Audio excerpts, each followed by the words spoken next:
Chapter 201, Many Layers. Nick looked with wonder at the Shweeb. The most powerful people in the past used to drive around in those.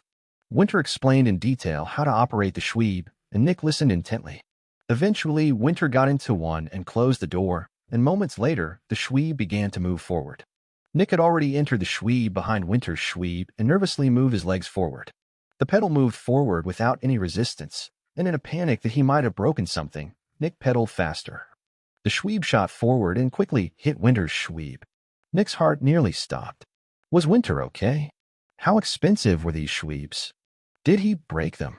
However, Winter's Shweeb only shook from side to side a bit and continued moving forward as if nothing had happened. When Nick saw that, he released a sigh of relief. Luckily, these Shweebs seemed to be made of rather durable material. Slowly, Nick went back to pedaling, and after a while, he entered a steady rhythm. He was following behind Winter with a steady pace. The sides of the Shweeb were made of some kind of material that Nick could see through but wasn't glass, and Nick could see himself climbing higher and higher. Very soon, Nick reached a height that he had never been to before. It was terrifying. If the Shweeb broke, he would die. The higher they climbed, the more anxious Nick became. People were not supposed to live in the sky. They were supposed to live on the ground, surrounded by metal.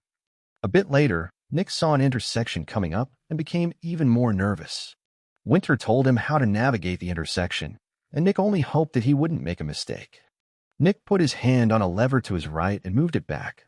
Some seconds later, Winter's Shweeb moved towards the rail on the right, and Nick only hoped that he hadn't committed a mistake. Luckily, his Shweeb also went to the rail on the right, relieving Nick. Working with any of the Specters was less stressful and scary than driving this damn thing. After some time, Nick and Winter went past the first layer of huge metallic circles. And now Nick could finally see the actual middle layer. Houses.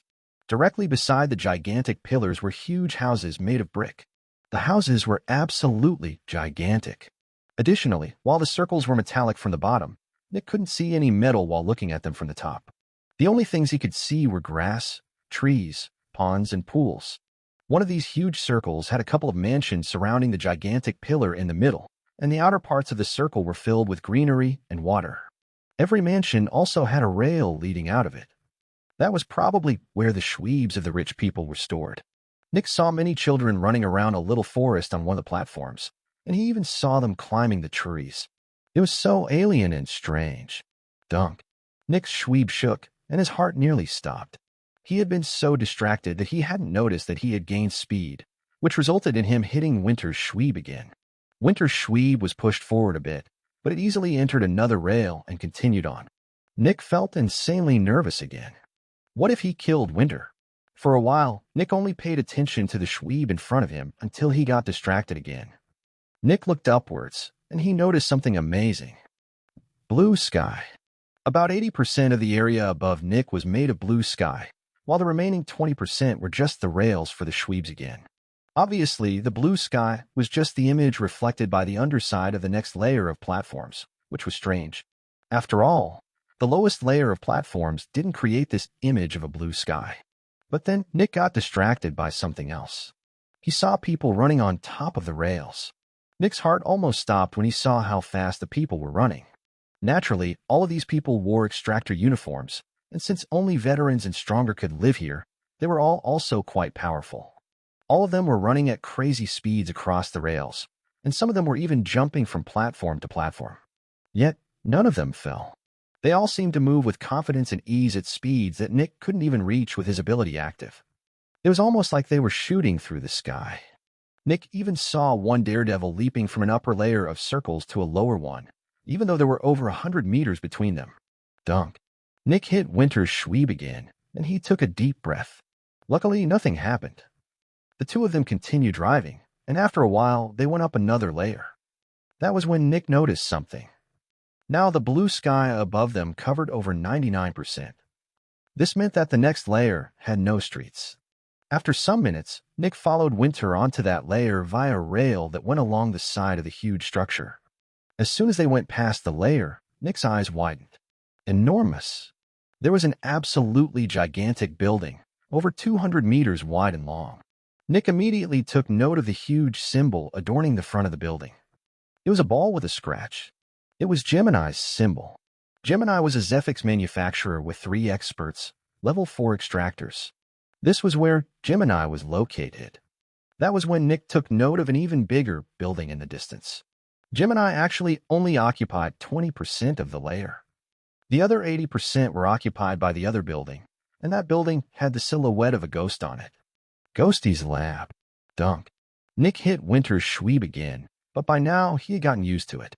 Nick kept looking at the 2 huge buildings, but before he had his fill, they vanished as Nick and Winter entered a new layer. This time, there was only a single building. It covered the entire layer and was over 100 meters high. It was ridiculously big. Nick saw the symbol of a puppet on the front, which represented Anatomy, the second biggest manufacturer. However, Winter's Schweeb kept going upwards. Nick knew where they would end up next. Chapter 202 Handshake. Nick and Winter kept ascending towards the next layer, and Nick knew exactly where they were going to end up. As soon as they passed by the layer, Nick was greeted with an entrance. The 2 were now in a station for Schweebs. Surprisingly, there wasn't a lot to see. The station was only about 100 meters long, and about 20 meters away from the rails was a normal entrance. It seemed just like any other entrance to a warehouse, just bigger. That was it. Nick was a bit disappointed that he couldn't view the entire building of Kugelblitz. I guess the entire building is incorporated into the megastructure, Nick thought. That's why I can only see an entrance. Nick looked away from the platform and saw that the rail continued upward. That was probably where the upper layer started. As Winter's Schweeb reached the end of the station, he slowly came to a stop. Shockingly, Nick didn't bump into Winter's Schweeb. The next moment, Winter's Schweeb opened, and he stepped out with practiced ease. That was when Nick noticed a man walking up to Winter's Schweeb with a polite smile. Winter nodded and walked past. The man nodded back and entered Winter's Schweeb. The man drove the Schweeb into an adjacent rail, which led to a huge gate with many small rails coming out. A small part of the gate opened, and the man drove Winter's Schweeb into it. Is that where they store all the Schweebs? Nick thought. Dunk, dunk. Winter knocked on Nick's Schweeb and gestured for him to come out. Nick nervously opened the door and tried his best to get out naturally. Sadly, he just wasn't used to driving something like this, and his exit could be called awkward at best. Bumpy ride, huh? Winter commented. Sorry. I'm so sorry, Nick said with an almost panicked expression. It's fine, Winter said with a small chuckle. I was expecting something like this. If I didn't have faith in a Schweeb's resilience, I wouldn't have let you drive behind me. Nick still felt embarrassed, but he just answered with a nod. Excuse me. Nick looked over and saw a man walking up to Nick with a polite smile. Yes. Nick asked. I need your name, the man said. And Nick? The man nodded. And your last name? Nick blinked a bit. I don't have a last name. The man also blinked in confusion, not knowing how to deal with this. He really doesn't have one, Winter said from the side. He's my chief Zephyx Extractor. Just book him as that. Of course, Mr. Melfian, the man said as he walked past him. He also performed a polite bow in front of Nick, who just nodded back. By now, Nick had gotten a bit used to people acting like this in front of him. After all, he was a chief Zephyx Extractor, and Dark Dream had plenty of clerks who acted exactly like this. The man entered Nick's Schweeb and drove it through the big gate as well. A moment later, Nick and Winter walked over to the entrance of Kugelblitz. There were 2 women standing at either side of the entrance, and surprisingly, they both wore the uniforms of the city forces. One would expect that Kugelblitz would have their own guards, but apparently not. The city was guarding the entrance. Yet, when Nick saw their emblems, his eyes widened in shock. Those were experts, level 4 extractors. They were as powerful as Julian and Albert. Yet, they only stood in front of Kugelblitz's entrance. Mary Winona, it's your turn, Winter said with a smirk. Haha, the one to the right said with a sarcastic tone. Laugh it up, Winter. Don't mind if I do, Winter said with a chuckle. The woman to the left echoed Winter's chuckle, which made the woman to the right throw a side eye at her. We're here for the yearly meeting, Winter said after a bit. All right. That's today, the one to the left said.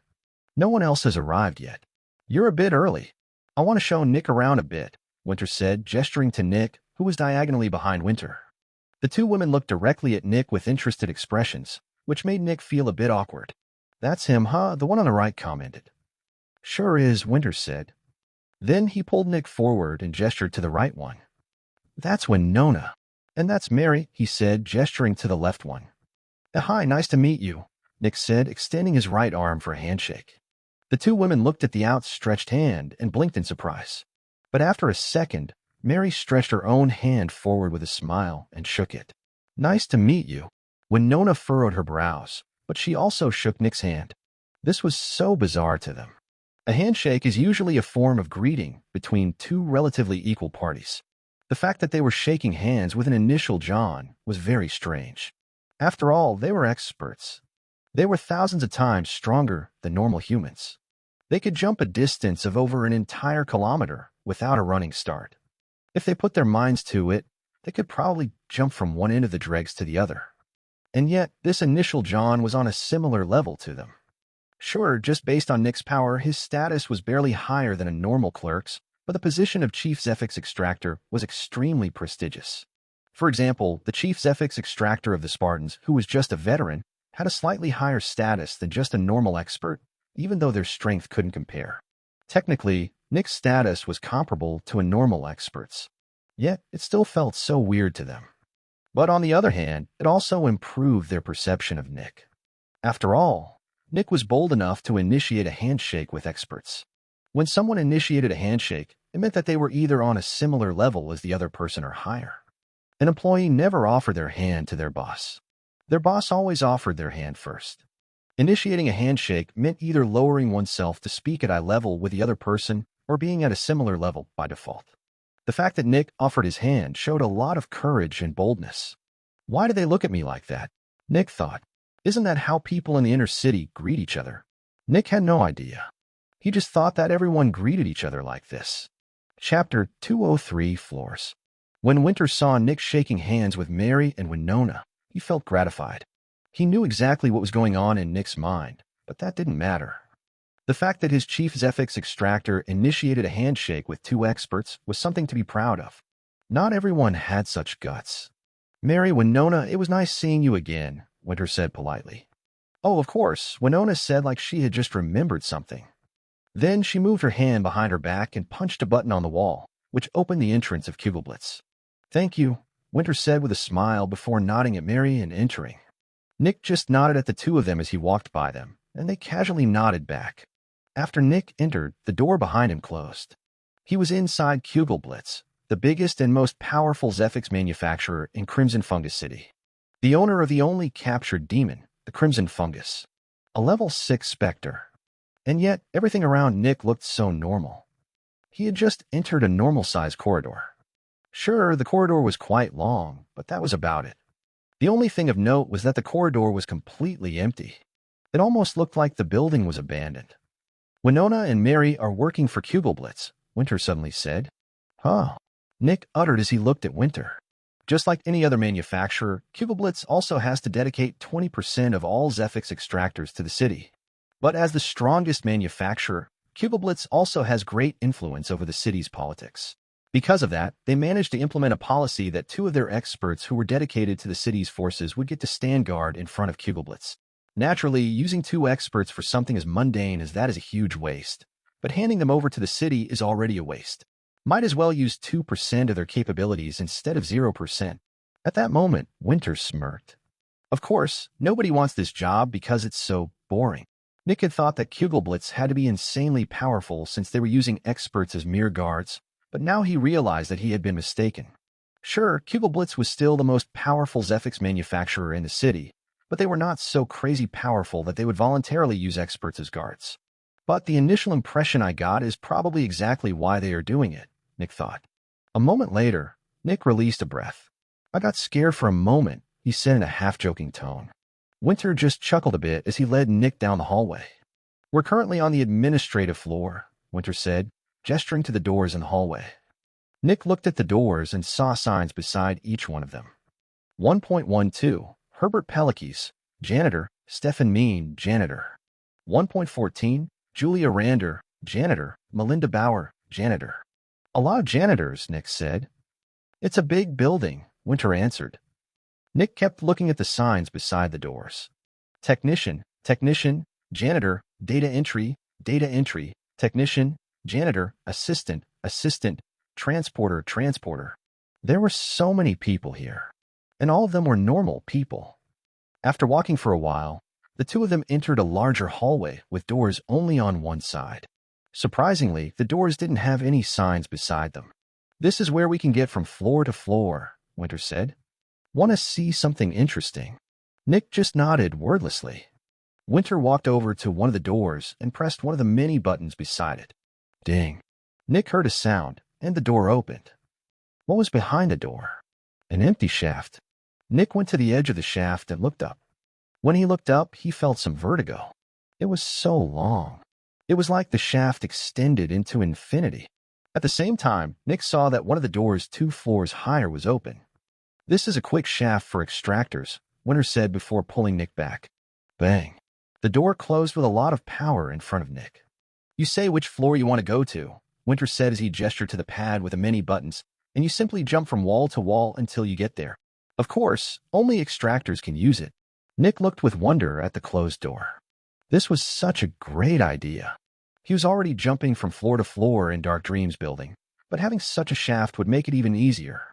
"But we're not going to use that," Winter said. "I'm not strong enough to use it." Winter walked over to a different door and opened it. And Nick was greeted with something very familiar. Stairs. Lots and lots of stairs. "Let's go." "We got a lot of stairs to climb," Winter said. Nick followed behind Winter as they took the stairs. When they reached the 2nd floor, Winter gestured to the door. "That floor is for more regular employees." "On the 3rd floor." "That floor is for the offices and break rooms for extractors." "On the 4th floor." Same thing again. "On the 5th floor." And again. "So many offices?" Nick asked. Winter nodded as they kept climbing the stairs. "The offices are quite big, and they are spread over 3 floors to bring more security. If a Spectre wants to escape, it needs to get through 3 floors of extractors." Nick nodded. "Makes sense." "On the 6th floor." "Training floor," Winter said. "It's for the few level 1 and level 2 extractors Kugelblitz has. There are a couple of weak Specters in classrooms here." "On the 7th floor." "Adult Specters," Winter said. Nick took a deep breath. Dark Dream didn't even have a single adult Spectre. Nick hadn't even seen one. "More adult Specters," Winter said, "on the 8th floor." "More adult Specters. And even more adult Specters." Nick blinked in surprise. "Kugelblitz has so many adult Specters?" Winter laughed. "No, Kugelblitz just spreads all their Specters over a big area. When you have so many different Specters, you have to consider that some of the Specters' powers can influence Specters in adjacent containment units. That could result in mutations or the Specters communicating with each other. It's important to keep Specters with a very high affinity or very low affinity away from each other." Nick nodded in understanding. A couple of floors with Elders followed, level 4 Specters. There were probably over 10 floors filled with them. After that, 5 floors with Fanatics followed. Level 5 Specters. And then nothing. There was no door on the next floor. The same with the following floor. And finally, there was a door. "This one is for the Crimson Fungus," Winter said. "The Crimson Fungus is quite big, which is why it takes up several floors." Nick took a deep breath as he looked at the door. The Crimson Fungus. The most powerful Spectre inside the city, except for the occasional visit of Nurse Alice. Chapter 204 Specialist. Nick and Winter kept climbing floors. The next couple of floors were for extractors again. Then there were 2 more floors for normal personnel. And finally, Winter stopped in front of one of them. "This one is for meetings, managers, and owners," Winter said. "There are only 2 more floors above this one, and they're only for maintenance. This floor is essentially the last one of relevance." Nick nodded. The two of them had been climbing so many floors. This building was absolutely gigantic. Winter opened the door, and the two of them entered the hallway. This hallway looked identical to the first one, which surprised Nick a bit. Wasn't this where all the important people from the company stayed? "I thought it would look more extravagant," Nick thought. As the two of them walked through the hallway, Nick looked at the signs again. Meeting room, another meeting room, another meeting room, storage, meeting room. Area manager. "What's an area manager?" Nick asked.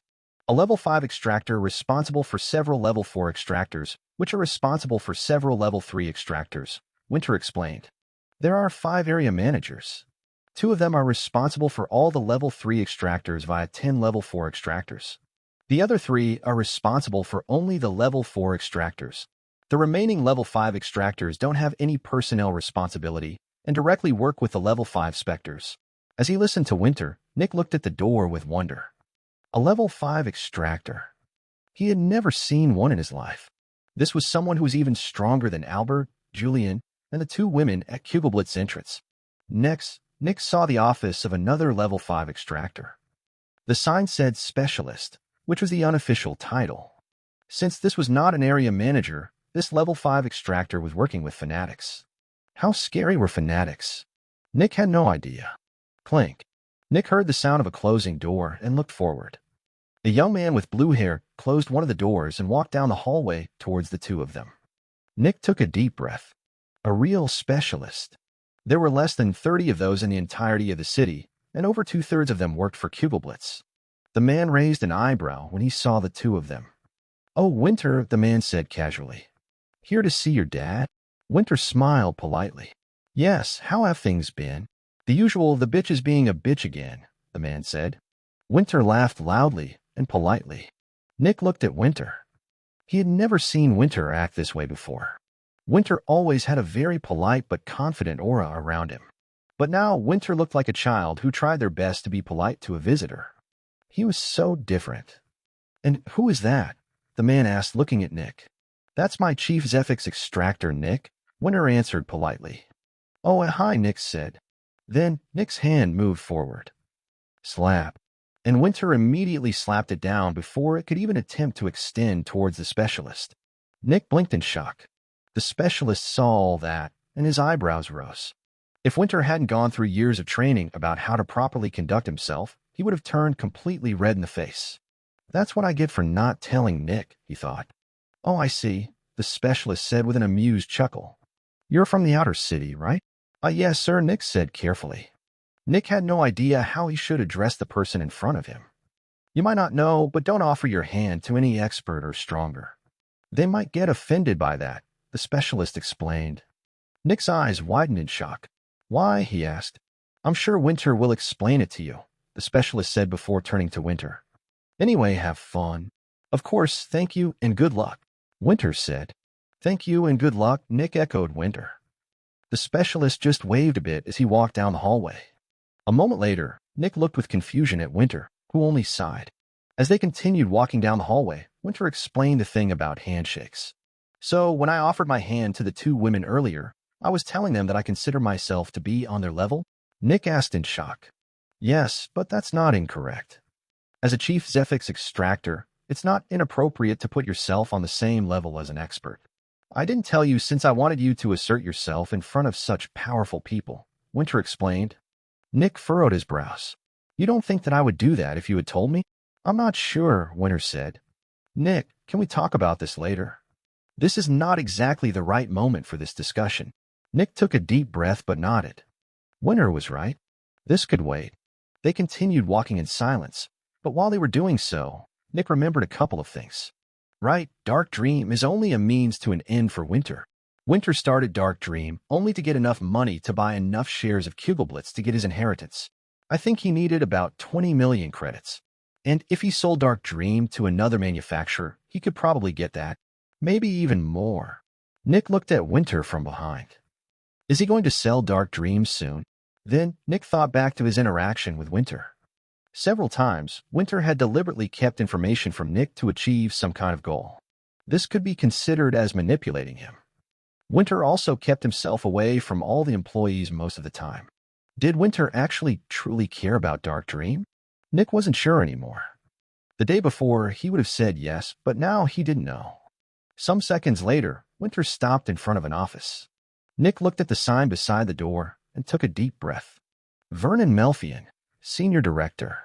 Then Winter knocked on the door. Chapter 205 Vernon. Winter knocked on the door, but he didn't even wait for an answer and entered anyway. Nick took a deep breath and followed Winter. "Oh, Winter, glad you're here." Nick heard the voice of a relatively young adult, which surprised him. The voice sounded like it came from somebody between the ages of 20 to 35. Wasn't this Winter's father? A moment later, Nick saw a man sitting at a desk. The man had blonde hair and looked to be in his late 20s. Nick wasn't attracted to men, but even he could tell that this was probably the most beautiful man in the city.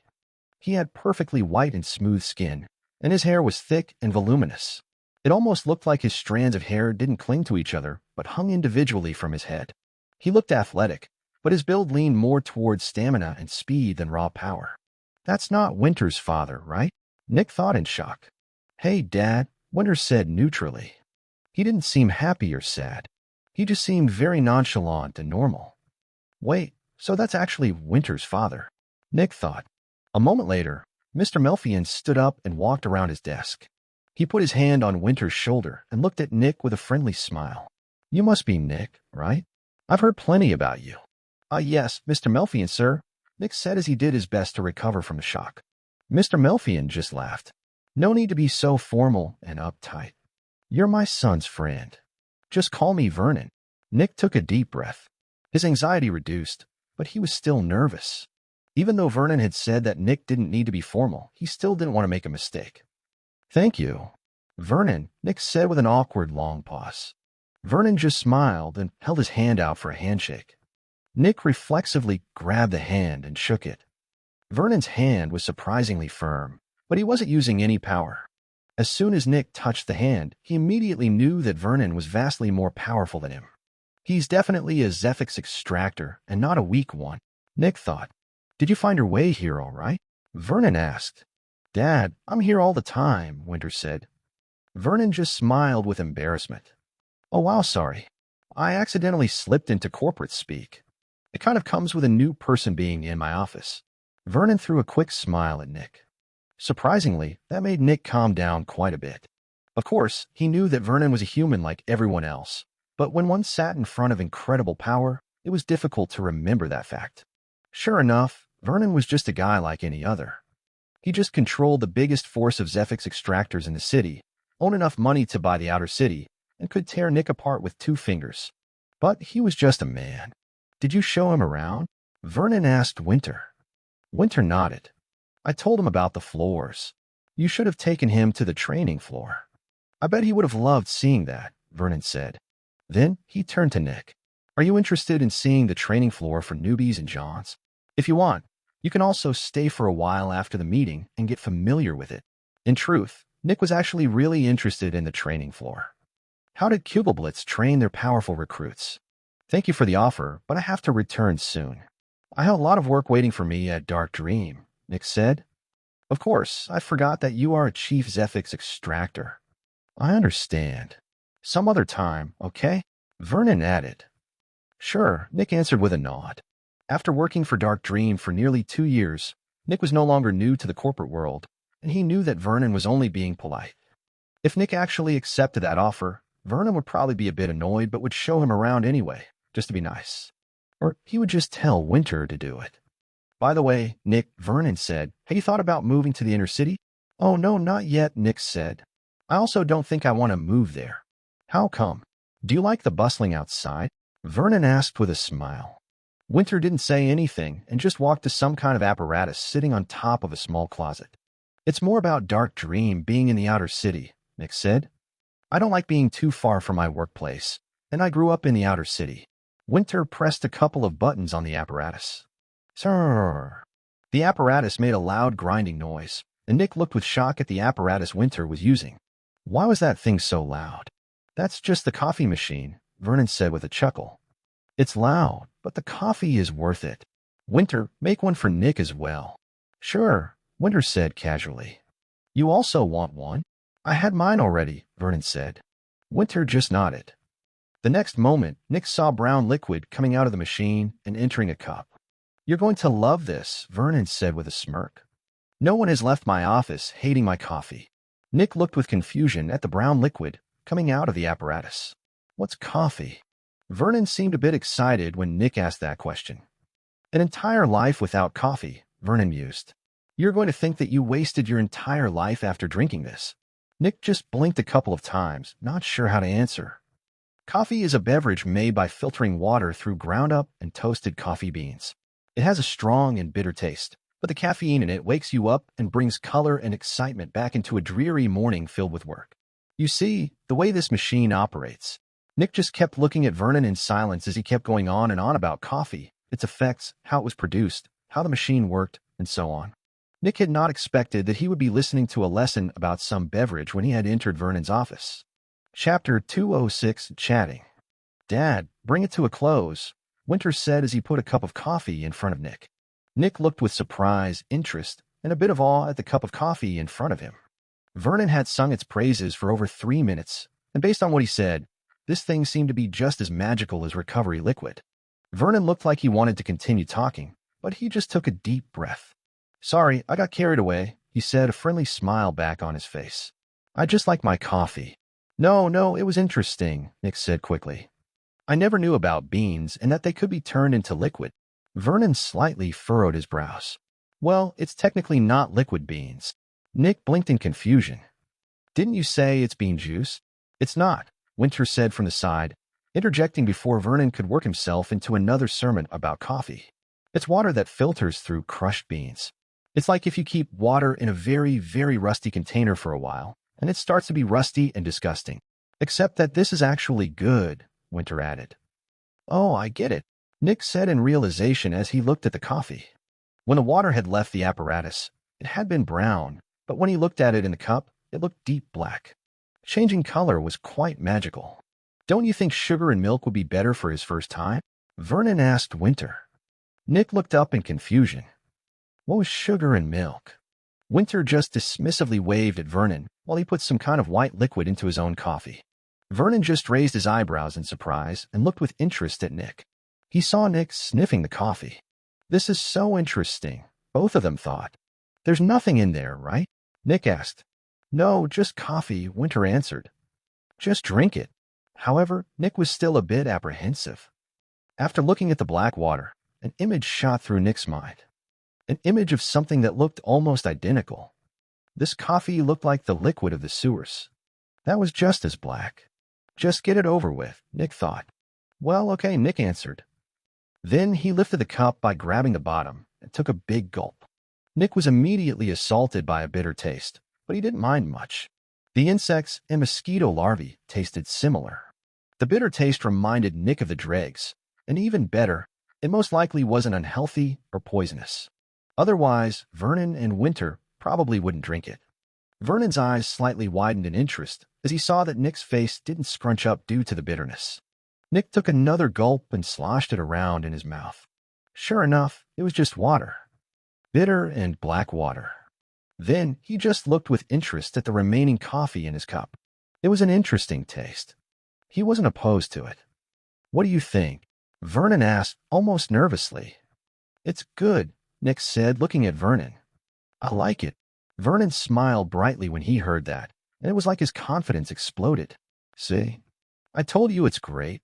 Nick nodded. "Winter, quick, I want to see what he thinks of it if we add some milk and sugar," Vernon said with some excitement. Winter just wordlessly grabbed Nick's cup and added some milk and sugar. After some investigation, Nick decided to drink that as well. But this time, he was stunned into silence. So sweet. Holy shit. Fuck. What the fuck was this? How was this so fucking good? It was like Nick's body cried out as it tasted the sugar. Immediately, Nick got the urge to consume all of it and get even more. Nick immediately downed it and looked at Vernon with widely open eyes. "This is amazing," he said. Vernon smiled in excitement and pride. He knew that his coffee was amazing. No one ever left his office without liking the coffee. "I'll make you another cup," Vernon said as he stood up from his chair to walk to the coffee machine. "Yes, please." "Thank you," Nick said. For the next 10 minutes, Nick and Vernon just kept talking about coffee while Winter just silently stood to the side, going through a couple of papers that Vernon had lying around in his office. "Did you get a new fanatic?" Winter suddenly asked without looking up from the paper. Vernon smiled and looked at Winter.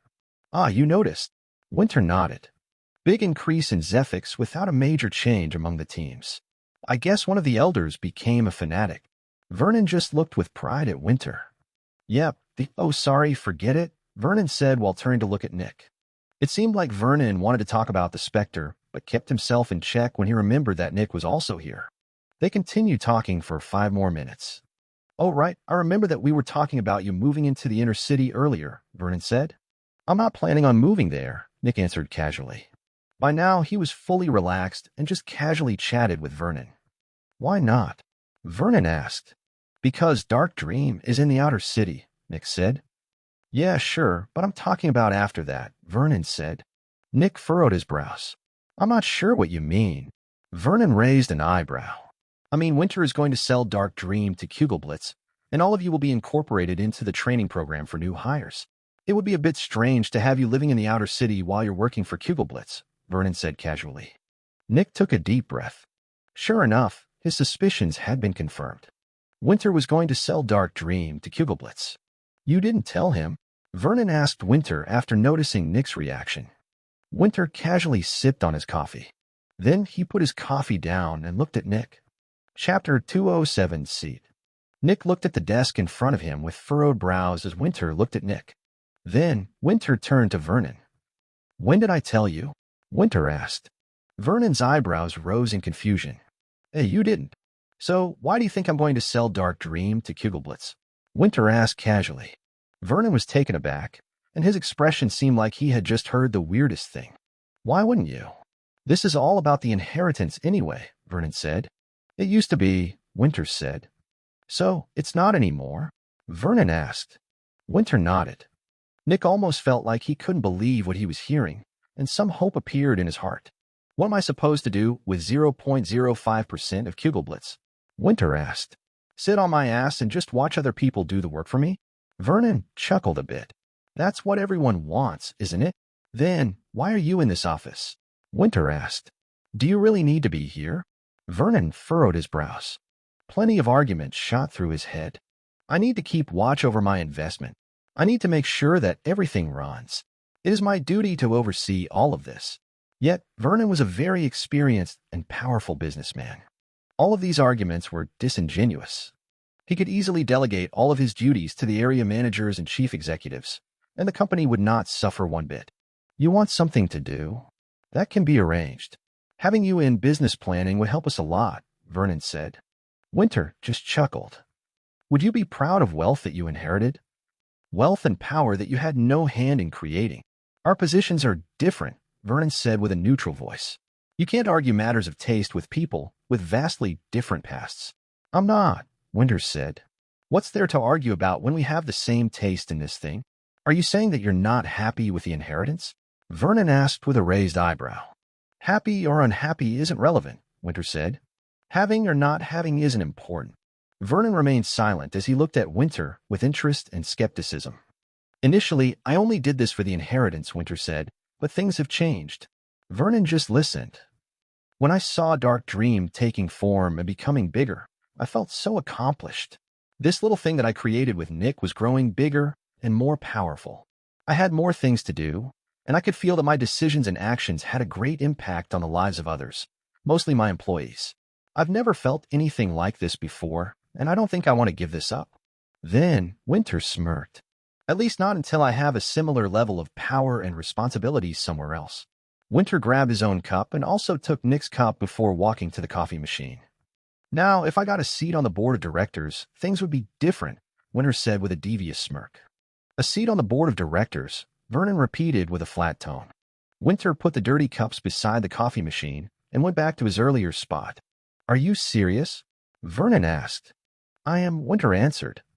"This is not some kind of trick to gain my sympathy or something?" Vernon asked. "Do I look like Artem?" Winter asked. "You do. You're brothers," Vernon said. Winter's smile dropped as he looked at his father without amusement.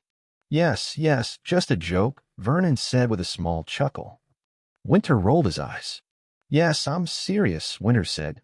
"I'm not interested in the inheritance. At least not while you and Mom are still alive." Vernon leaned back in his chair as he rubbed his chin in thought. "So you want to earn your money," Vernon said.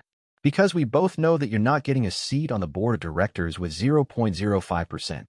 You have to have at least 5% of equity in the company. To buy that, you would need to exchange about 50% of something the size of Ghosty's lab. That's wealth that even I respect," Vernon said. "I know," Winter said casually. Vernon just looked at Winter for a while. While he was doing so, he was reminded of his own past.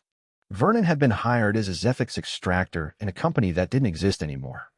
At one point, he lost his job after messing up while working with a Specter. Sometime later, he got scouted by a much smaller manufacturer, and he joined as their chief Zephyx Extractor. Many years later, he gave the job to someone else since he noticed that he was much more talented in the business end of things. Of course, that manufacturer was Kugelblitz. Back when Vernon joined Kugelblitz, Kugelblitz was barely worth as much as Solace was worth today. Vernon often looked back on his life with a fond view. He was happy where he was today, but he also missed the days of rapid progress a bit. He had been so full of energy back then. Vernon looked at his coffee machine. Nowadays, the most exciting part of his day was drinking his coffee. He just sighed. "Are you sure about this?" Vernon asked, looking at Winter. Winter nodded. "I thought long and hard about this." Vernon sighed again. "I made you work so hard for the inheritance, and now that I can finally give it to you, you don't even want it anymore," Vernon muttered. "Just give it to Samar," Winter said. "She's already basically your assistant. She's an extractor, not a businesswoman," Vernon said. "Even better," Winter answered. "At least she has the power to back up her wealth." Vernon snorted a quick laugh before sighing again. After that, he looked at Nick. "Well, seems like you don't need to move to the inner city anymore," he said with a bitter smile. "And I was so excited to have someone who shares my passion for coffee." Chapter 208, Meeting Room. Nick didn't immediately answer Vernon and just looked at Winter. Right now, Nick wasn't sure how to feel. On one hand, he was so happy that Winter wasn't selling Dark Dream, but on the other hand, Nick felt guilty. He felt like he had betrayed Winter a little bit, although it couldn't really be called a betrayal. After all, Winter had made clear that he had only created Dark Dream for his inheritance. Earlier, when Nick had heard that he would be joining Kugelblitz and entering their training program, he had felt bad. Sure, Kugelblitz was amazing and powerful, but Nick would definitely lose his position as Chief Zephyx Extractor. He wouldn't even become an area manager or team leader. He wouldn't even be a normal Zephyx Extractor. He would just become a trainee. From Chief Zephyx Extractor to trainee. That would be a brutal drop in status. Even more, Nick most likely wouldn't have the resources to work on his powers fully. Would Kugelblitz have caught the fog just for him? No, definitely not. They also wouldn't have given Nick two personal trainers like Manila or Reynolds. His weapons also wouldn't have been as good. Sure, Nick's path toward the third level would be without problem since everyone in Kugelblitz reached that level, but then he would just become a normal employee. Even more, Nick would have to unveil his ability to the upper level of Kugelblitz, and he wasn't sure if they were willing to put effort into researching his power to give it a good evolution. They might even decide to turn Nick into a spy. Sure, Nick's skill set was quite good for a spy, but he didn't want to be one. Metaphorically speaking, Nick's personality was like light, but his skill set was like darkness. He wouldn't be happy with being a spy or assassin or whatever. And now he wouldn't need to be. Nick enjoyed working with his colleagues and improving Dark Dream. Nick couldn't help a small and peaceful smile forming on his face as he looked at the table. Even though Vernon hadn't known Nick for long, he was experienced enough to tell what Nick was thinking about. "Winter is a good boss," Vernon told Nick. Nick just nodded. Winter didn't show any reaction. The next moment, Vernon looked at a small thing he was wearing on his wrist. "It's a bit early, but I think we can already start going to the meeting room," he said as he slowly stood up. Winter also stood up and put the scattered sheets of paper back into an orderly pile. Nick nodded and followed Vernon to the door. "Are you going to represent Kugelblitz today?" Nick asked. "Yes, I volunteered," Vernon said with a laugh. "I want to see Winter in action." "What's there to see?" Winter asked with boredom. "Dark Dream is not truly part of any of this. We don't even give the city any extractors. You two are part of the meeting, and that's all that counts," Vernon said. Suddenly, Vernon stopped moving and opened a random door. "We're already going to the meeting room," he spoke into the room. "I'll join you later." Nick heard the soft voice of a young woman coming out of the room. "Sure," Vernon said before closing the door and continuing walking. Nick knew that every Zephyx manufacturer was represented by the Chief Zephyx Extractor and an owner in the meeting, and since Vernon was taking part as the owner, it meant that the voice had most likely belonged to Kugelblitz Chief Zephyx Extractor. She sounded quite young, Nick thought. Vernon also seems quite young, even though he has several adult children.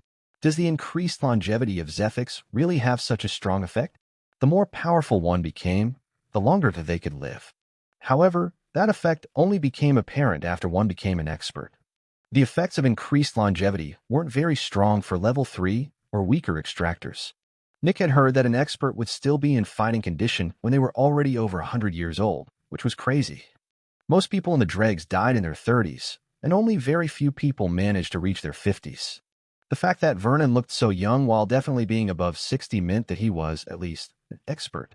Yet, even the Chief Zephyx Extractor sounded so young. How long did it take to become a hero, a level 6 Zephyx Extractor? Nick had already needed 2 years to become a John. If becoming a veteran would take even longer. How long would Nick take to become a veteran? 5 years? 10 years? What about becoming an expert? 20 years? Specialist? 30 years? 40 years? A hero? The Chief Zephyx Extractor had to be at least 100 years old. And yet, she sounded so young. Nick looked at Vernon, who was walking in front of him. Vernon looked like he was in his late 20s or early 30s. It was so strange to come to terms with the fact that these old people looked like young people.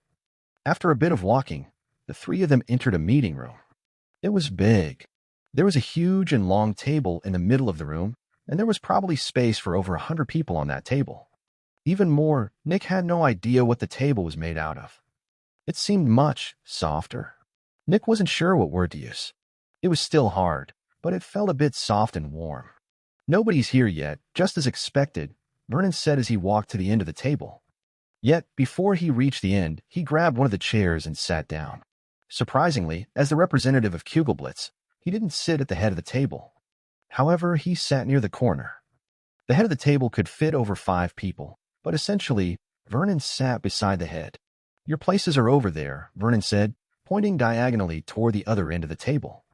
Winter wordlessly walked over and grabbed a seat near the end of the table. Then he gestured for Nick to take the seat beside him, which was directly adjacent to the bottom of the table. "Sorry, but it's policy during the yearly meeting," Vernon said with a bit of embarrassment. "I know," Winter said. Naturally, Nick knew what this meant. The people were arranged based on the prestige and power of their company. As the owner, Winter sat in front of Nick. The same thing would be true for Kugelblitz. Vernon would be sitting in front of the Chief Zephyx Extractor. As the most powerful manufacturer, Kugelblitz would take the highest seat, while Dark Dream would take the lowest.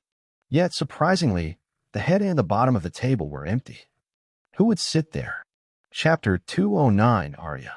The three of them continued talking for a while more, but it was slightly more awkward since Vernon was essentially on the other side of the room. "By the way, Nick," Vernon said, "don't get surprised when I act like an arrogant asshole in the meeting. I have to do that since, officially, Kugelblitz can't act like it's on the same level as any other manufacturer." "I understand," Nick said. "Thank you for warning me." Nick understood that, officially, Kugelblitz couldn't act all buddy-buddy with a manufacturer like Dark Dream. Nick looked at the big clock hanging on the wall inside the room. About 20 more minutes to go before the meeting, he thought. At that point, the door opened, and Nick looked over. He was quite excited about meeting all the powerful people in the world. After the door opened, Nick saw a young and beautiful smiling woman with blonde hair. She looked to be in her early 20s, and just like Vernon, her skin and hair were flawless. As soon as she entered, Nick felt his heart stop, and the light in the room focused on her. He felt like she was the source of all the light in the room with her beautiful smile. Nick had never seen anyone this beautiful, and he was completely stunned.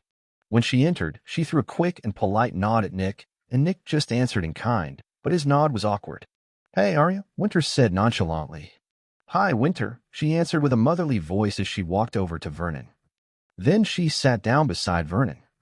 "So she's Kugelblitz Chief Zephyx Extractor," Nick thought as he took a deep breath. "How did it go?" Vernon asked casually. Arya just sighed. "As Karan always says, the bitch is being a bitch again," she said. Vernon laughed loudly. "I'm so glad I handed that job over to you." "It's not all bad," Arya said with a chuckle. "It can also be a lot of fun, right?" she asked as she suddenly turned to Nick. Nick felt his heart rate speed up as soon as Arya addressed him. "Yes, I guess," Nick answered. "Are there any Specters you have issues with?" Arya asked. "You naturally don't have to tell me any specifics since that's confidential." Nick thought about the Specters they had. "Well, there's no reason to keep the fog a secret since everyone knows about that one," Nick said. Winter didn't interject. Everyone knew that dark dream had the fog. Force specters are always troublesome, Arya said. What's the issue with the fog?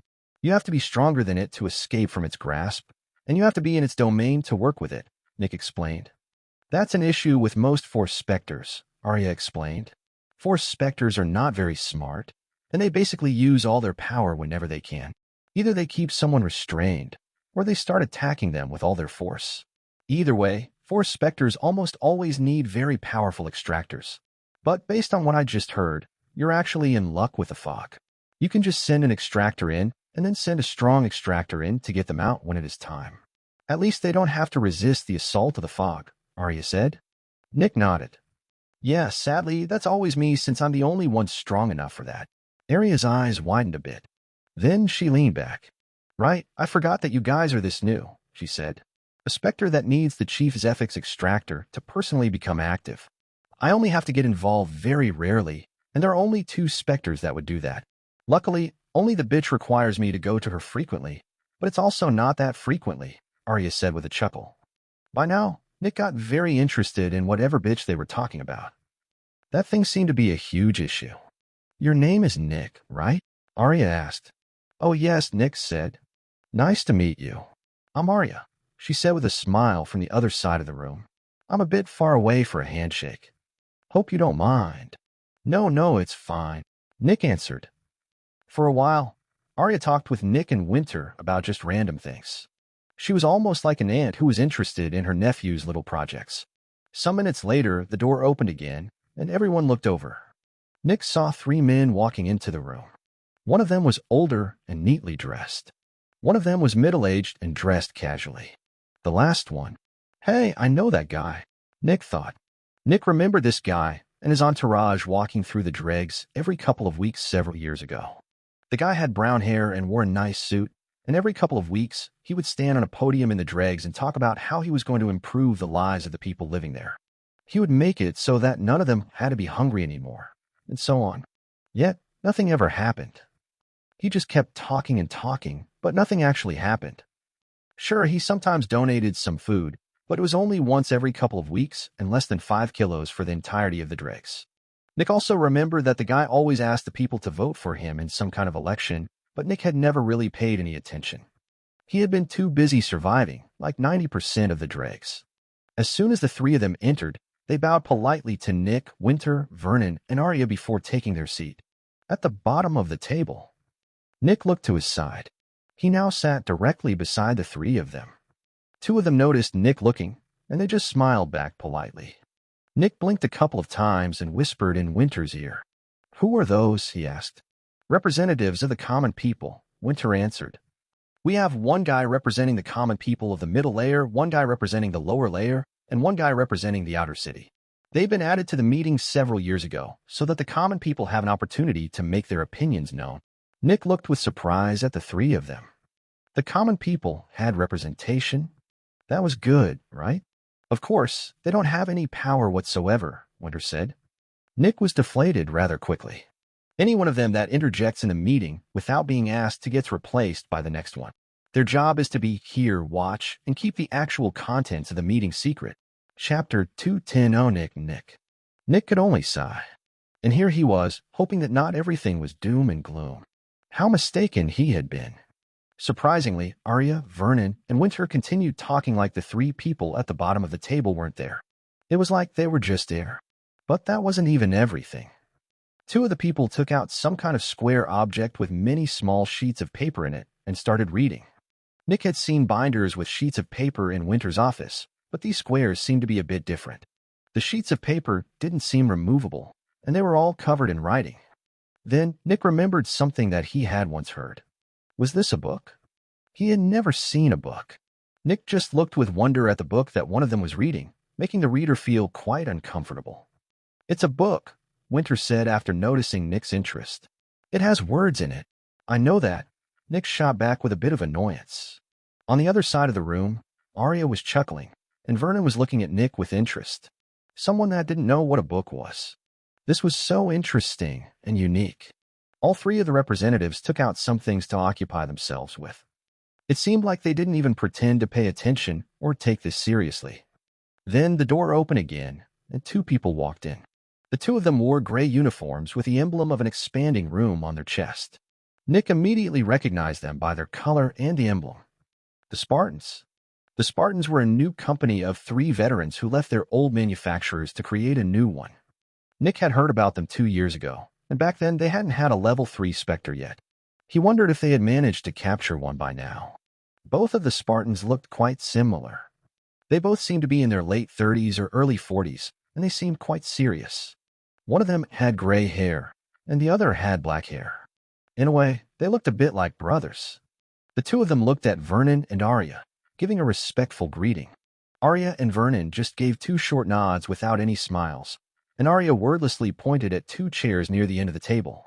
But compared to the last meeting, they were not directly beside the bottom of the table.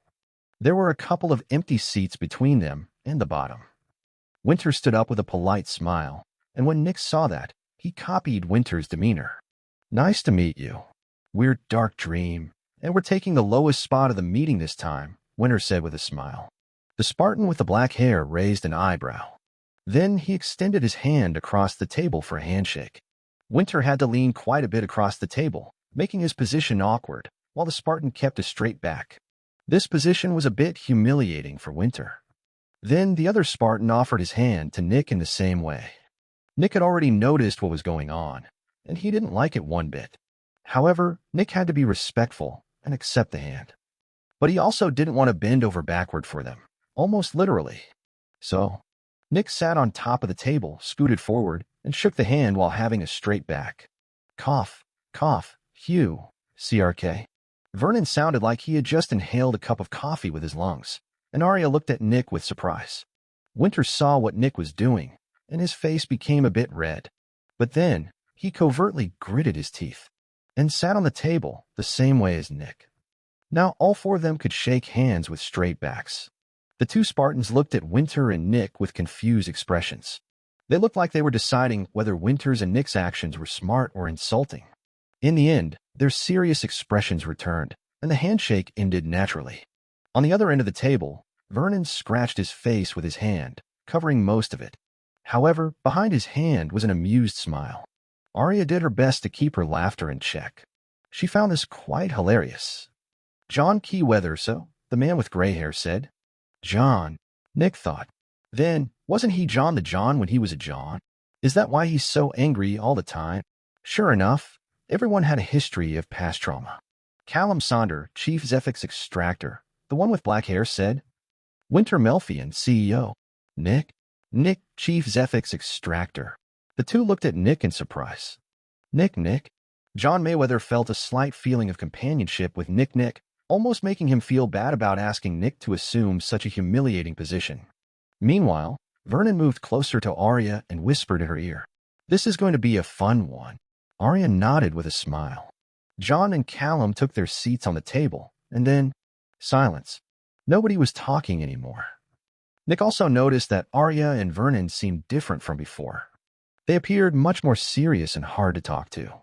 A minute later, the door opened again, and two people walked in. It was a slightly older lady with gray hair and a younger woman with blonde hair. The younger woman looked a bit similar to Arya, but there was a certain kind of purity missing. The two of them were wearing yellow uniforms with the symbol of a candle. They were obviously from Solace.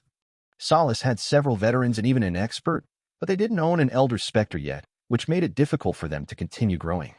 The two from Solace shook hands with the two from the Spartans, and then they focused on Nick and Winter. The older woman smiled brightly as she bent over the desk to meet Winter in the middle. "Nice to see you finally here, Winter," she said. Winter smiled as well and met her in the middle for a handshake. "Nice to be here, Ramona." The Chief Zephyx Extractor offered Nick a handshake in the same position, meeting him in the middle. Nick happily accepted. "Hera Marion, Chief Zephyx Extractor, nice to meet you," she said with a slight smile. Nick, Chief Zephyx Extractor, nice to meet you," Nick answered. Winter wanted to look at Nick, but looking away now would be disrespectful. Is he actually intending to introduce himself like this? Why? Winter thought. Meanwhile, Nick just awkwardly smiled. It's weird when everyone has a first and last name. If I just say my first name, they might think I'm trying to close the distance, but I don't have a last name. I gave myself Nick as my first name. Might as well give myself a last name as well. The only thing I regret is that I didn't come up with a better one, but I already started with Nick Nick, and now I have to walk to the end with it. From now on, I am Nick Nick, the Chief Zephyx Extractor of Dark Dream. Chapter 211, Family. The two people from Solace, Ramona and Hera, sat back down and talked a bit amongst each other. You know her, Nick whispered to Winter. They are the ones supplying us with the arc lights and the artificial lights for the cheap containment units, Winter answered without looking at him. I've met Ramona a couple of times. If I didn't know her, we wouldn't be getting our lights so cheaply. Nick nodded. He knew that Winter was always busy, but he never truly knew what he was doing. Yet, whenever Nick saw the results of Winter's work, he was surprised. Winter was making Dark Dream so much money without even producing any Zephyx. Because of him, the lights were far cheaper. Because of him, the Zephyx they were selling was selling for a higher price. He was getting the containment units cheaply. On top of that, Winter seemed to know so many important people and had a good relationship with them. Lastly, Winter's family name was protecting Dark Dream from being ganged up on by several manufacturers. Dark Dream had required Winter to survive in the beginning, and that fact hadn't changed.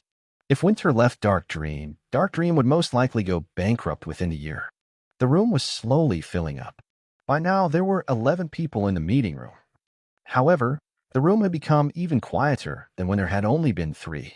Except for the occasional greeting, no company talked to another one. At most, the 2 people from one company were quietly whispering to each other. By the way, are you serious? Winter asked. With what? Nick asked back. With the Nick Nick thing, Winter said. Nick scratched the back of his head. Well, yeah. I noticed that everyone was introducing themselves with a first and last name, and I don't have a last name. It felt awkward to only introduce myself with my first name. What if one of them thinks I'm trying to come on to them? Winter blinked a couple of times in confusion. Okay, but why Nick Nick? Winter asked. Nick smiled helplessly. I had to come up with a last name on the spot, and then I remembered that I accidentally introduced myself with my first name twice when talking to the Spartans. If I suddenly used another last name, wouldn't they think that I made a joke of them? That might be troublesome for Dark Dream. So I just ran with it. But it's not that bad. I also gave myself my first name. Winter looked at Nick with a complicated expression. You gave yourself your own name? Didn't I tell you? Nick asked. Not sure, Winter answered. I don't think so. Nick scratched his chin before shrugging. Well, when I was 10 and lost my memory, I started to live on the streets and came into contact with others. I worked with a couple of them, and they wanted to know my name, and I just told them that I didn't have one. After that, they started calling me the nameless one as a joke, and I told them that I was getting embarrassed since they all kept calling each other by their nicknames instead of their full names. So they started to call me literally Nickname, Nick said. Winter looked at Nick. He could tell where this was going. But Nickname was so long that they eventually just shortened it to Nick, and in the end, I started to introduce myself to others as Nick. So yeah, that's why I'm Nick. Nick scratched the back of his neck. Or Nick Nick now, I guess. Winter just took a deep breath. A couple of seconds of silence passed. I'll get a form from the city for a name change. Until now, I simply kept the field for your last name empty, Winter said. Nick nodded in embarrassment. He also wasn't the biggest fan of the new Nick Nick thing. But he had already committed. A minute later, the doors opened again, and 2 more people entered. Those 2 wore silver uniforms, and the symbol on their chest was of a ball with a scratch. They were from Gemini. Surprisingly, the 2 that entered looked almost identical, except for some slight differences in their hairstyles. They both had long silver hair, and they both seemed to be in their early 30s. They were obviously identical twins. The 2 of them greeted the other companies before they focused on Nick and Winter. Mindy Wunder, CEO of Gemini, one of them said to them. Cindy Wunder, CZE of Gemini, the other one said. Winter stood up, and Nick did the same shortly after. Winter Melfian, CEO of Dark Dream, he said respectfully. Nick Nick, CZE of Dark Dream, Nick said. The 2 from Gemini didn't offer a handshake, and they just looked at the 2 of them with a bit of confusion and disgust. They looked like they were a bit offended that Nick and Winter were here. In the end, the 2 from Gemini just walked over to their seats and quietly sat down. Winter and Nick sat back down. Winter didn't seem different from before, but Nick furrowed his brows. He felt a bit disrespected. But in the end, he could only sigh. Those 2 should be experts. They actually don't need to offer a handshake. Their power is worlds apart from ours. Then Nick looked at Winter. Or, more specifically, mine. Winter still has his family. I don't. At that moment, a concerned expression appeared on Nick's face. Family. Do I have one? Did I have one? I mean, I must have had one. But they probably died when we accidentally came into contact with a null. At least, that's what Albert thinks would happen. Nick sighed. It doesn't matter anymore. Eventually, the door to the meeting room opened, and Nick saw another two people enter. Based on the emblem and the color of the uniforms, they were from Ghosty's lab. Surprisingly, as one of the two saw Nick, their eyes lit up in recognition. Chapter 212, Last Person. Two men entered the room. One of them looked quite old and had white hair. The other one looked middle-aged and had black hair that seemed to turn gray at different spots. Nick was a bit surprised since those two looked to be the oldest people who walked into the room, but at least one of them had to be a specialist. This meant that at least one of them could live for well over 100 years without visibly aging. So, was one of them just very old? Chances were that they were even older than Vernon. At that point, Nick remembered Winter telling him that Ghosty's lab was the oldest Zephyx manufacturer that was still in business. Apparently, it had been in business even before Kugelblitz had been founded. Every other manufacturer had vanished. They had either been absorbed by one of the others or had been sold and rebranded. Two of them even got destroyed by their own Specters breaking out and wreaking havoc. The two people greeted everyone in the room, and they even talked quite a bit with Vernon and Arya. As the city's third most powerful Zephyx manufacturer and the numerically biggest, Ghosty's lab definitely had the status to casually talk to Kugelblitz. After greeting all the other extractors, the two of them turned to Winter and Nick. Surprisingly, the two of them walked around the table to offer a handshake. Winter respectfully accepted the handshake. Herman Reichert, CEO of Ghosty's lab, the older man said. George Meander, CZE of Ghosty's lab. People generally refer to me as Ghosty, the other man said. Winter Melfian, CEO of Dark Dream, Winter said with a polite smile. And you're Nick, right? Ghosty asked with a smirk as he looked at Nick. Nick blinked a couple of times in surprise. You know me? He asked. Ghosty chuckled slightly. I remember your file. I was the one who told Albert about you. Nick's eyes widened. It was him. He was the reason how Nick managed to become a Zephyx Extractor in the first place. If Ghosty hadn't sent Albert to Nick, Nick would have never understood his ability, and he would have never found Winter. He would have stayed in the Dregs for the remainder of his life. You know Albert? Nick asked. Ghosty nodded. He used to work for us before he left to work for the city. He was one of the best extractors I've ever had the pleasure to work with. How is Albert doing? Nick asked. Nick hadn't seen Albert in almost 2 years. He's busy with some confidential things. Not even I know exactly what project he's involved in. I only know that the city views it as very important, Ghosty said. We can talk some other time, Ghosty said after seeing Herman motioning him to leave. It's a bit awkward to talk in such a crowded room. Of course, Nick said politely. Nick watched Ghosty with wonder. Obviously, Ghosty's lab was named after him, which meant that he was probably quite capable and famous. He's the second oldest person in the city, Winter whispered to Nick. Many breakthroughs in how we deal with Specters exist only because of him. He also had a major hand in the creation of the modern containment units. As far as we know, he's the first person ever that managed to capture a force Specter. Nick took a deep breath. This meant that he was essentially sitting at the same table as a living legend. However, Nick couldn't think about these things for long since the doors opened again rather quickly. This time, two people with green uniforms and the emblem of a puppet walked into the room. The two of them were men with black hair that looked to be in their 30s. As soon as Nick saw them, he felt nervous. He felt like he should not interact with those two. They felt dangerous. The two of them walked over and greeted Vernon and Arya. After that, they offered their hand to Ghosty and Herman. And then, they just sat down in their seats. They didn't even look at the other manufacturers. It was like they didn't exist to them. They are from Anatomy, Winter whispered to Nick. The guy on the left is one of their directors, Zarin Harrow. As far as I know, he's a peak level 4 Zephyx Extractor. The other one is their chief Zephyx Extractor, Mundus Stairwell. He's the only level 6 Zephyx Extractor that Anatomy has. Nick nodded. They feel dangerous. They are, Winter confirmed. Try not to come into contact with them. Nick nodded and looked around the room. There were 17 people in the room now. 3 normal people at the bottom. Nick and Winter near the bottom. John and Callum from the Spartans. Hera and Ramona from Solace. Cindy and Mindy from Gemini. Herman and Ghosty from Ghosty's lab. Zarin and Mundus from Anatomy. Vernon and Arya from Kugelblitz. And yet, the head of the table was still empty. But everyone seemed to be present. All the major Zephyx manufacturers in the city were present. So, Nick waited for the meeting to start. But it didn't. Several minutes of silence passed. Nick looked around in confusion. What are we waiting for? Nick asked. We're still missing someone, Winter said. Who? Nick asked. Isn't it obvious? Winter asked. Nick shook his head. The governor, Winter said. The governor? Who's that? Nick asked.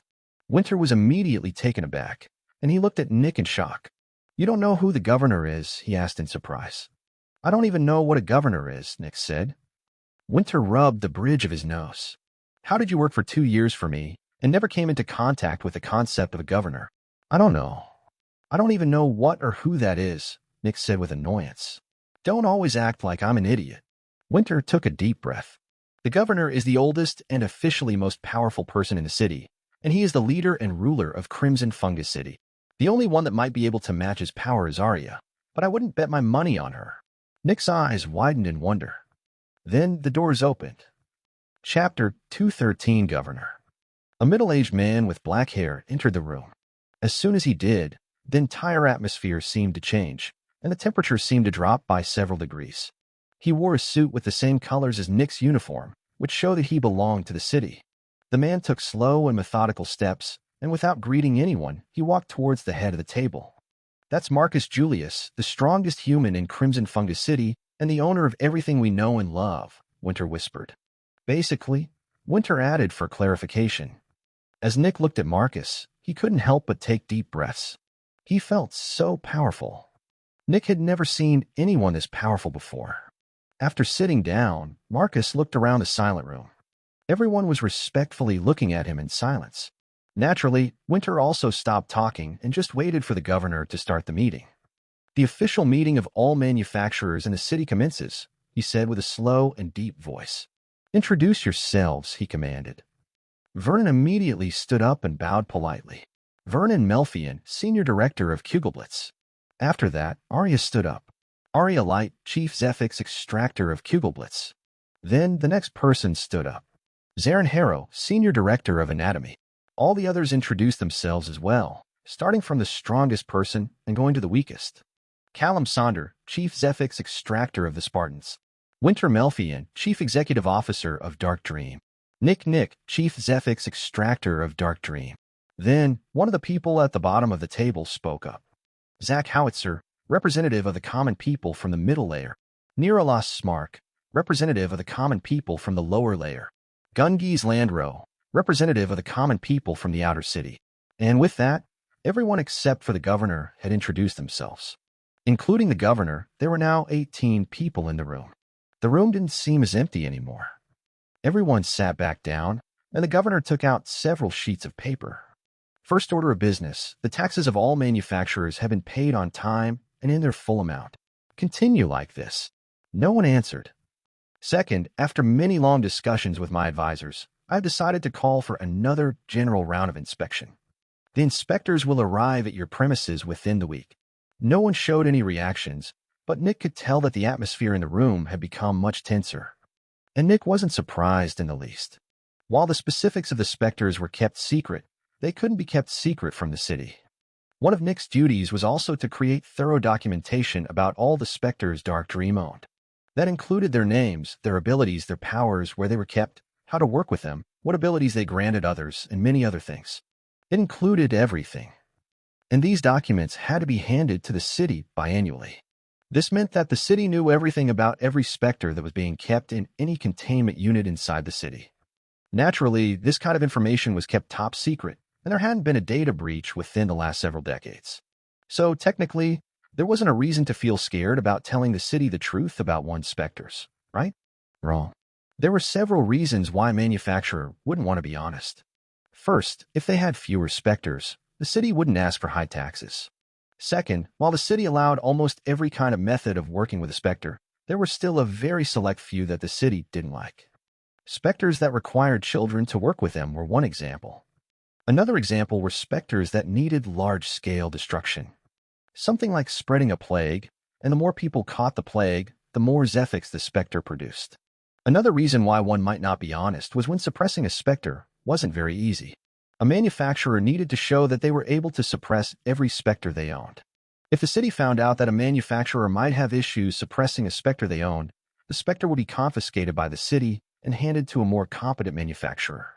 Cubiblitz had benefited from that policy several times. Yet, there was one last reason why a manufacturer might not be fully honest with their documentation. As the strongest human in the city, the governor needed to regularly work with a demon to become stronger, and the only suppressed demon in the city was the Crimson Fungus. This meant that the governor was working with a Crimson Fungus regularly, and he was also officially one of the 4 heroes working for Cubiblitz. While it was definitely the governor being in charge, people still didn't feel comfortable with a governor working for Cubiblitz. While there had not been a data breach yet, the manufacturers were still suspicious.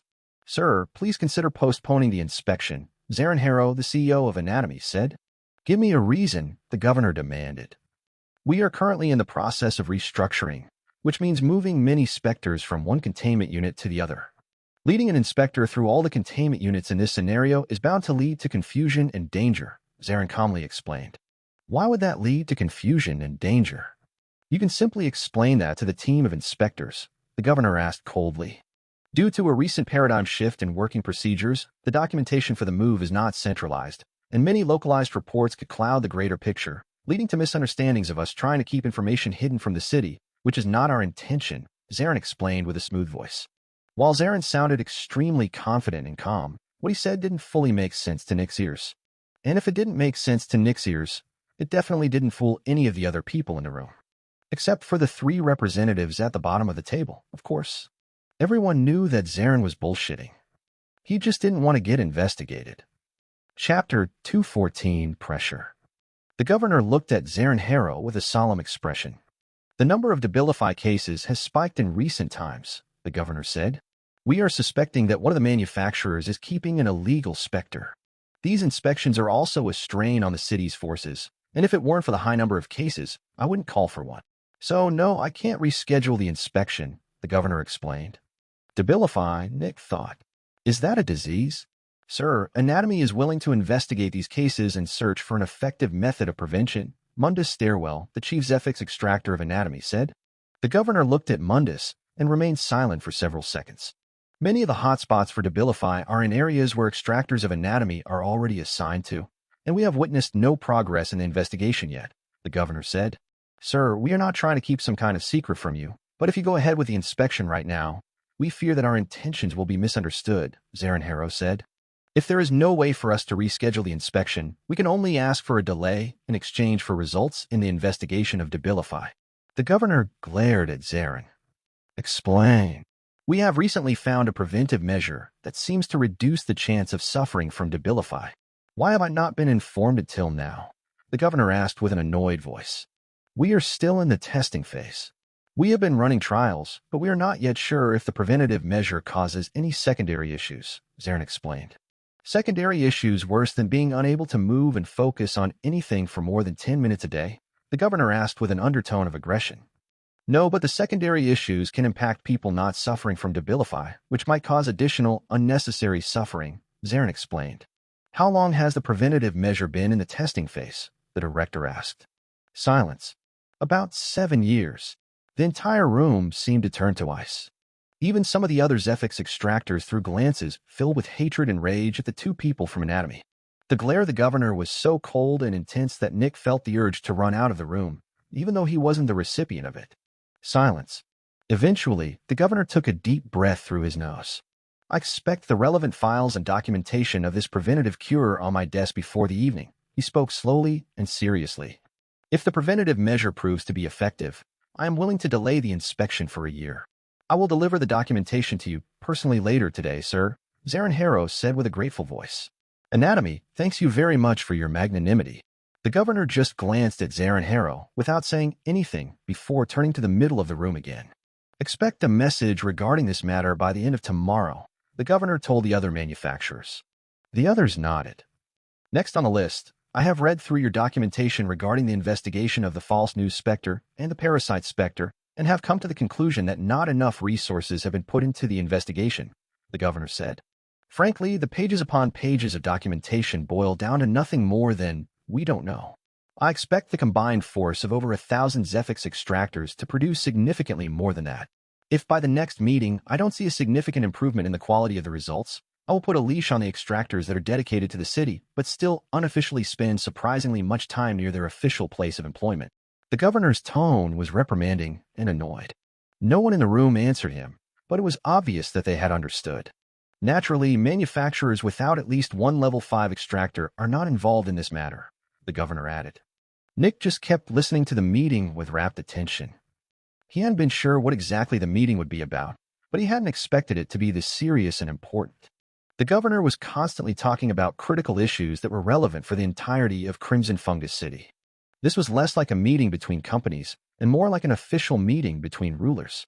It was like the fate of Crimson Fungus City was being decided within this very meeting.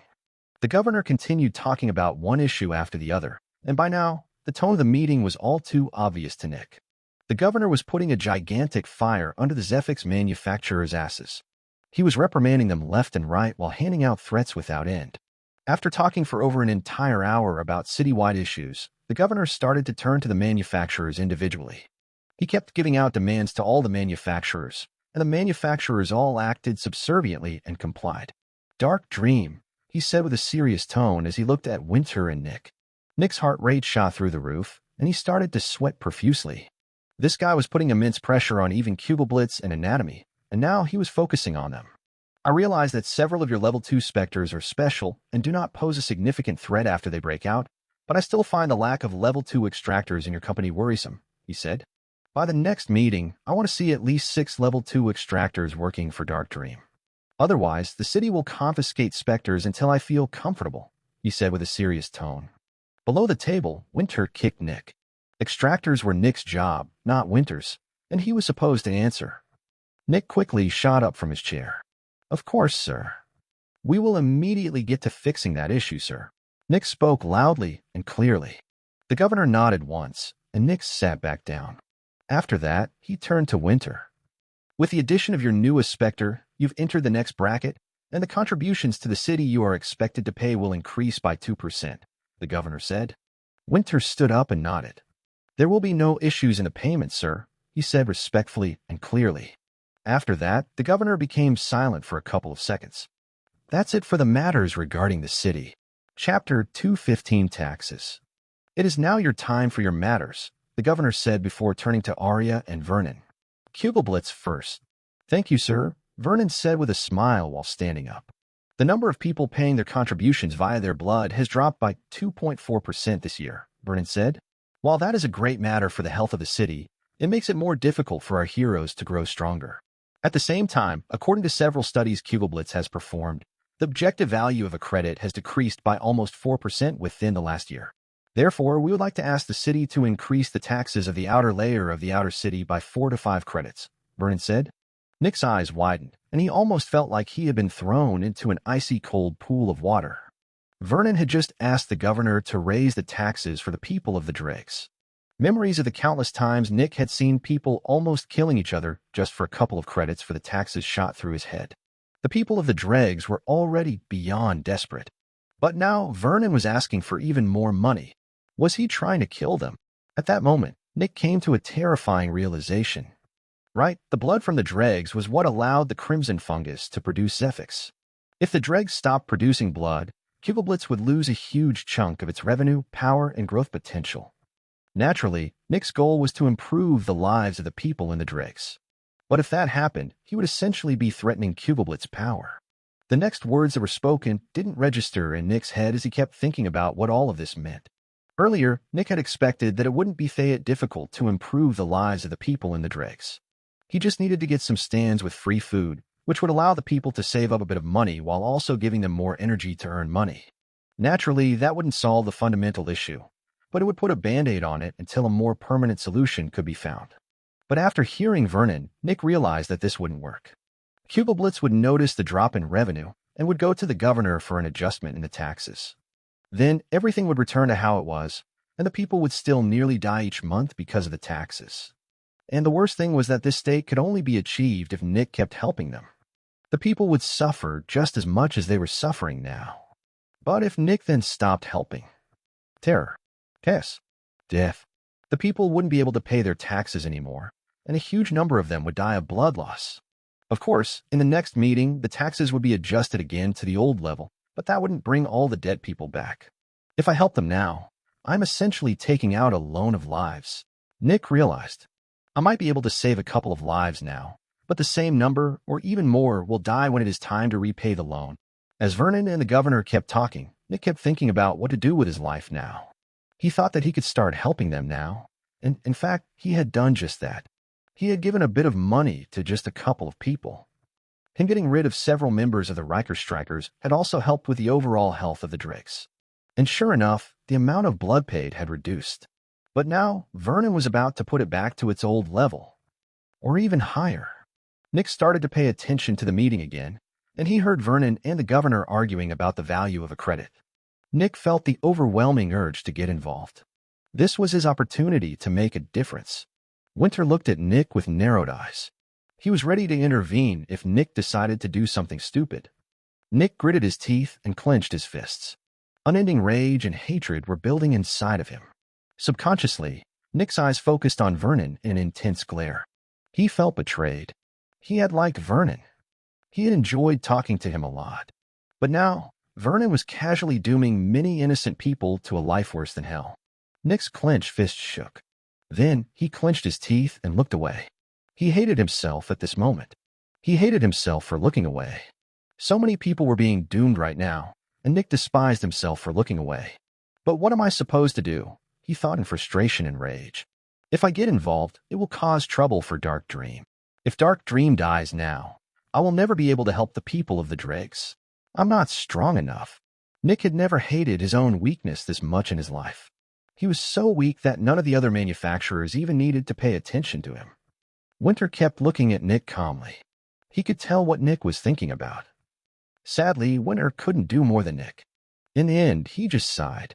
If the rate of blood donations sinks again this year, I will consider increasing the taxes, the governor said, but I will not increase them this year. That is my final decision on the matter. Of course, sir, Vernon said with a polite smile before he sat down again. When Nick heard that, he released a sigh of relief. At least the people of the Dregs didn't need to suffer this time. But if I keep helping them like this, the governor will increase the taxes, Nick thought. If I want to help the people of the Dregs, I need to do it in a different way. Nick glanced at Vernon. Cubiblitz wants blood, but they don't care where the blood comes from. As long as I can increase the amount of blood, the taxes won't increase. Chapter 216, End of the Meeting. After Vernon was done speaking, Arya stood up. She talked a bit about the extractors that every manufacturer needed to dedicate to the city and tried to change a couple of allocations. All these changes seemed to be unimportant and uninteresting to Nick, especially since these changes were only relevant to people in the inner city and bigger manufacturers. After a couple of minutes, it was time for Anatomy to say their piece. Yet, surprisingly, they didn't have to say anything. They don't want to challenge their luck, Winter whispered to Nick. Nick nodded in understanding. The governor had made it clear that he was suspicious of Anatomy earlier when they had talked about the inspection. Anatomy managed to buy a year of time, and they were not willing to risk that year just to ask the governor for some minor advantages. After that, it was time for Ghosty's lab. Ghosty's lab only talked a bit about their recent scientific research. Ghosty himself talked about the research for almost 20 minutes. Nick wasn't sure what the point of all of that was until Ghosty talked about a new product. Ghosty's lab was developing a method of converting a normal containment unit into one that could suppress force Specters without the need to relocate the Specter inside it. The product was still in its test phase, and Ghosty was asking for public funding for his research. The governor declined. However, Nick could tell that this had never been about the funding.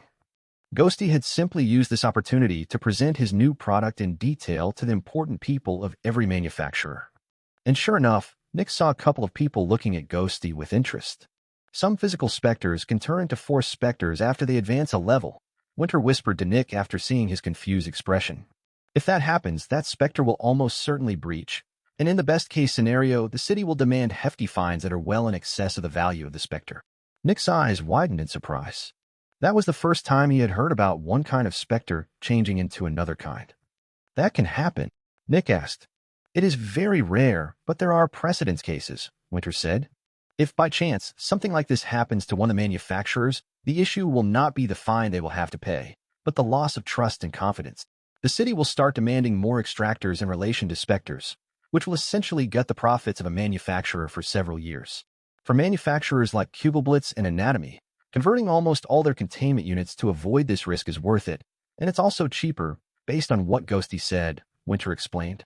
Nick could only nod in agreement. After Ghosty's lab was done, Gemini talked about their strongest Spectre, the Distortion. Surprisingly, they publicly said what kind of ability the Distortion granted people.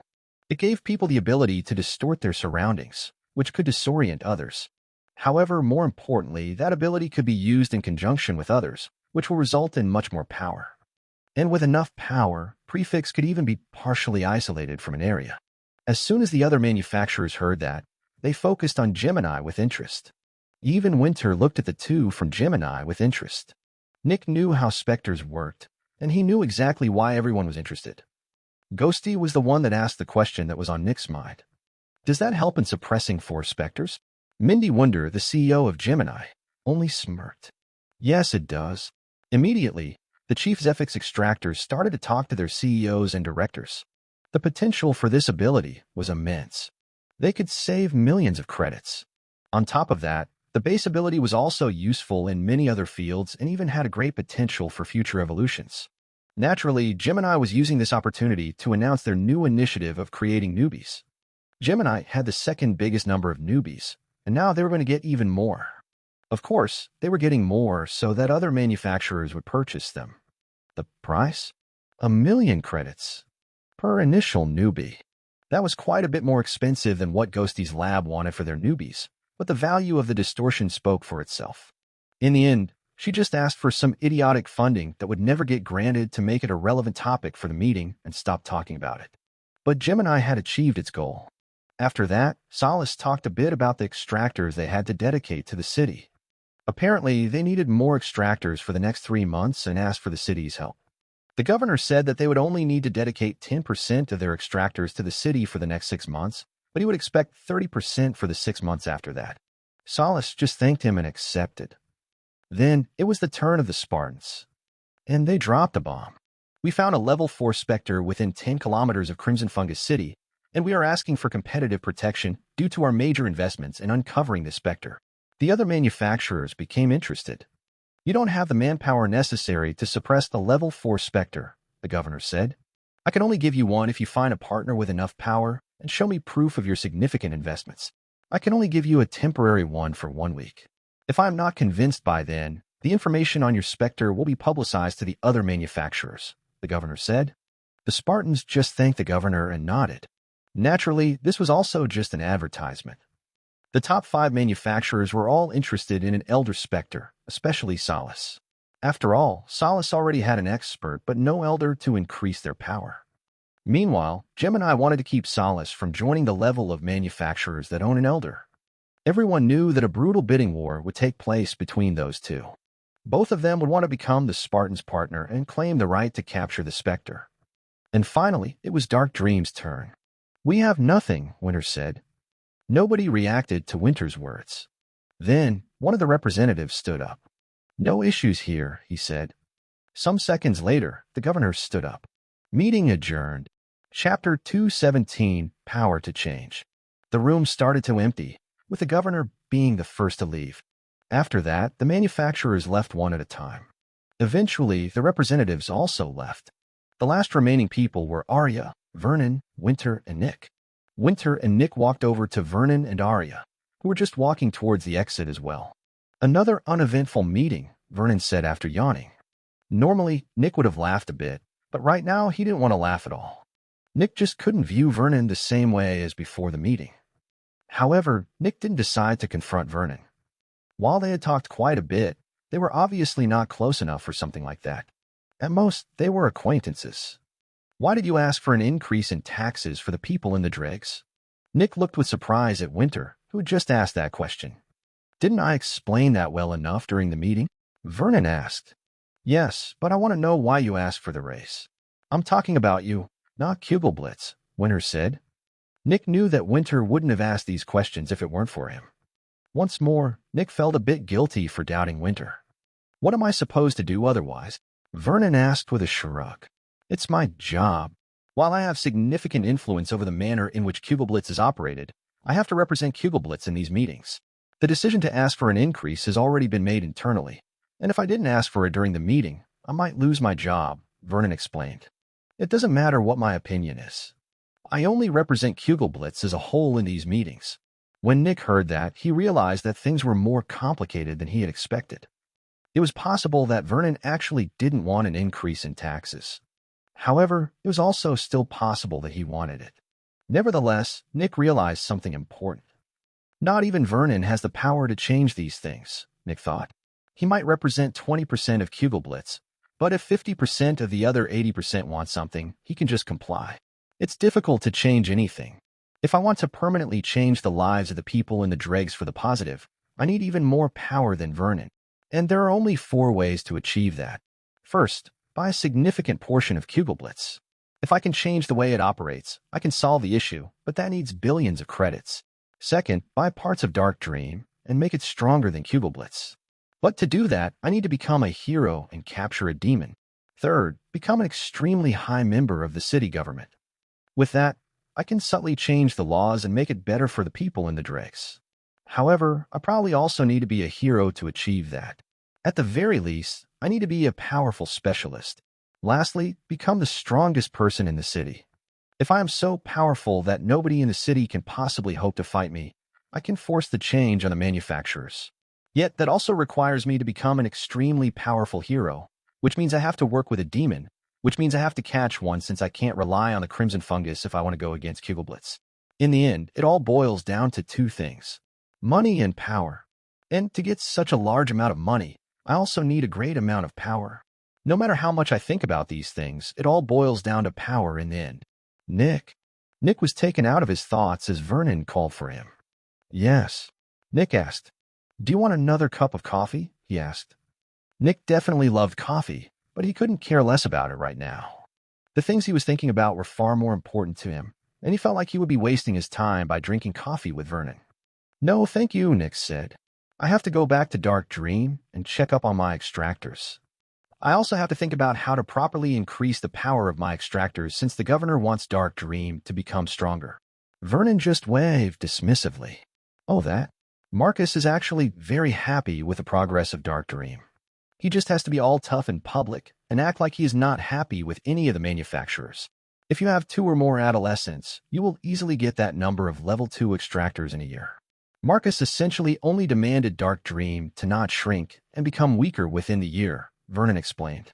Usually, Nick would feel relieved, but he just didn't care right now. That might be, but I still have to go back to Dark Dream, Nick said. Vernon sighed. Sure, I get it. The life of a chief Zephyx Extractor is busy. Anyway, it was nice to get to know you, Nick. If you're ever interested in some coffee, tell Winter, and I will try to find an opening in my schedule. Of course, Nick said neutrally. Then, I'll no longer keep you, Vernon said. Thank you. I learned a lot today, Nick said. Nick also nodded at Arya. Do you need help getting to Dark Dream? Winter asked. No, I remember where to go, Nick said as he left the room. After Nick left the room, Vernon looked at the door with a bit of confusion and concern. Did I say something wrong? He asked. Winter looked at his father evenly. He grew up in the Dregs, and you've asked for an increase in the taxes. Oh, Vernon said as he scratched the back of his head awkwardly. I guess he's still new to the world of business, Vernon said. Winter didn't answer. He's still mixing business and private affairs. He does, Winter said. Anyway, I should follow him. He will probably get lost on his way back. See you later. The 3 of them said their goodbyes, and Winter also left the room. Chapter 218 shares.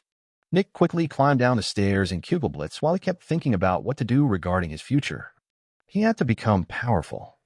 There was no other way. For that, he needed stronger Specters, for which he needed more people, for which he needed more money, for which he needed more Zephyx, for which he needed more Specters. I have to buy parts of Dark Dream since that will be what I will be relying on to become stronger. The stronger Dark Dream becomes, the stronger I become. And my first priority should be to get an adolescent Specter that I can work with. I'm already a level 2 extractor, and I need much more Zephyx to become stronger. Yet, while I'm technically working with 3 Specters, I'm only absorbing Zephyx from 1, the Bleeding Lady, and she's not even an adolescent. I don't have the time to work with the Fog or the Dreamer.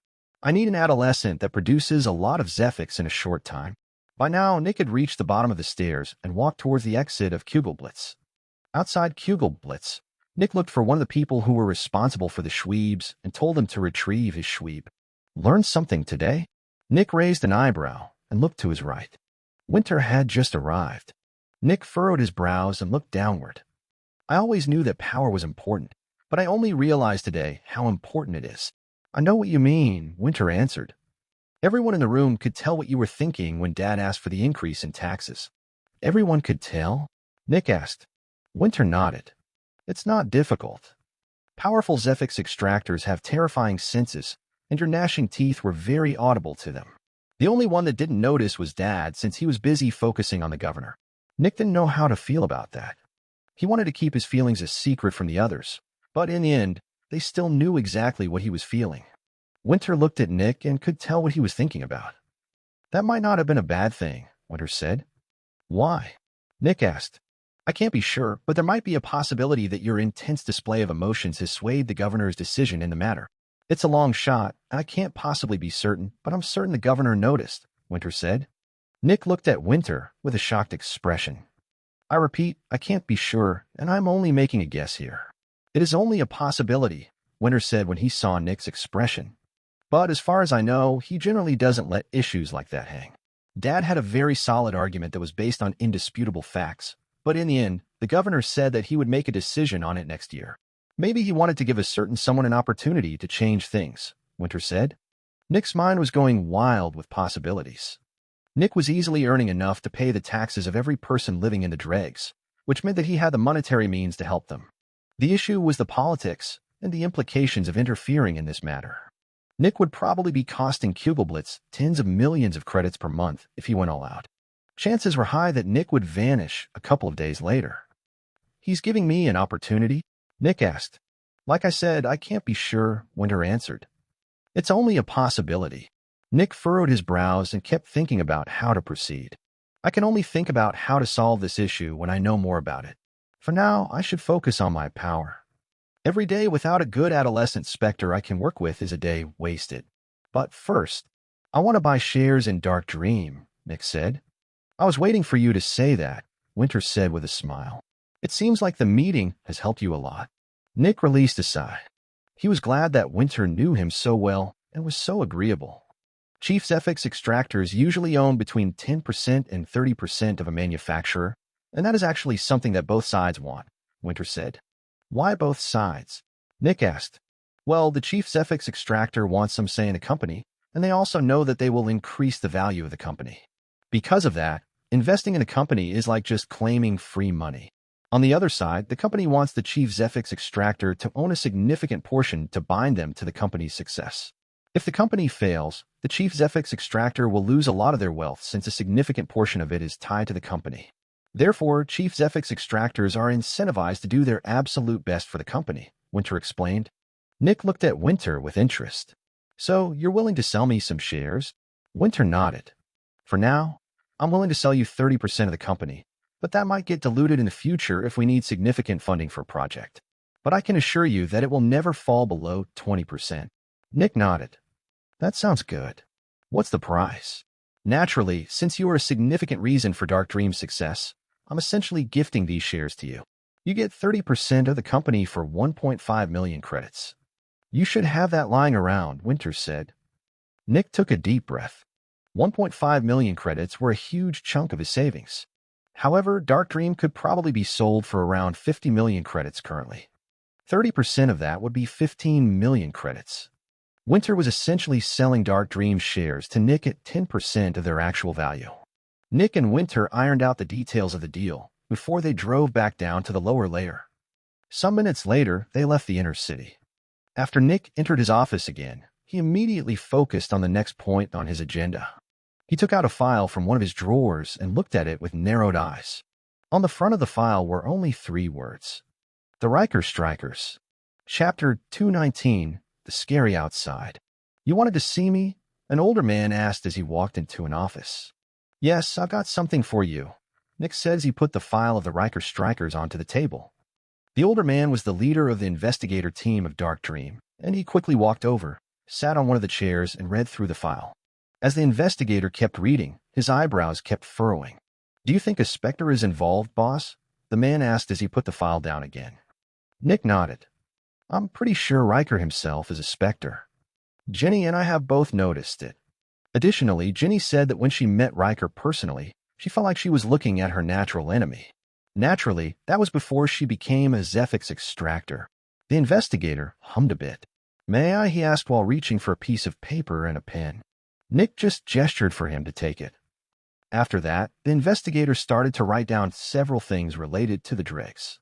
The investigators had been working in the Dregs for over a year, and they knew a terrifying amount about it. In fact, they knew more about the Dregs than even the people that lived there. After all, it was their job to know. The investigator kept writing down several names and organizations before drawing lines and arrows between them that described their relationships with each other. Nick just waited for the investigator to finish writing. After a while, the investigator just looked at the diagram he had created and furrowed his brows. "It's possible," the investigator said. "At least, nothing speaks against it." Then he sighed. "To think that I overlooked such a huge lead.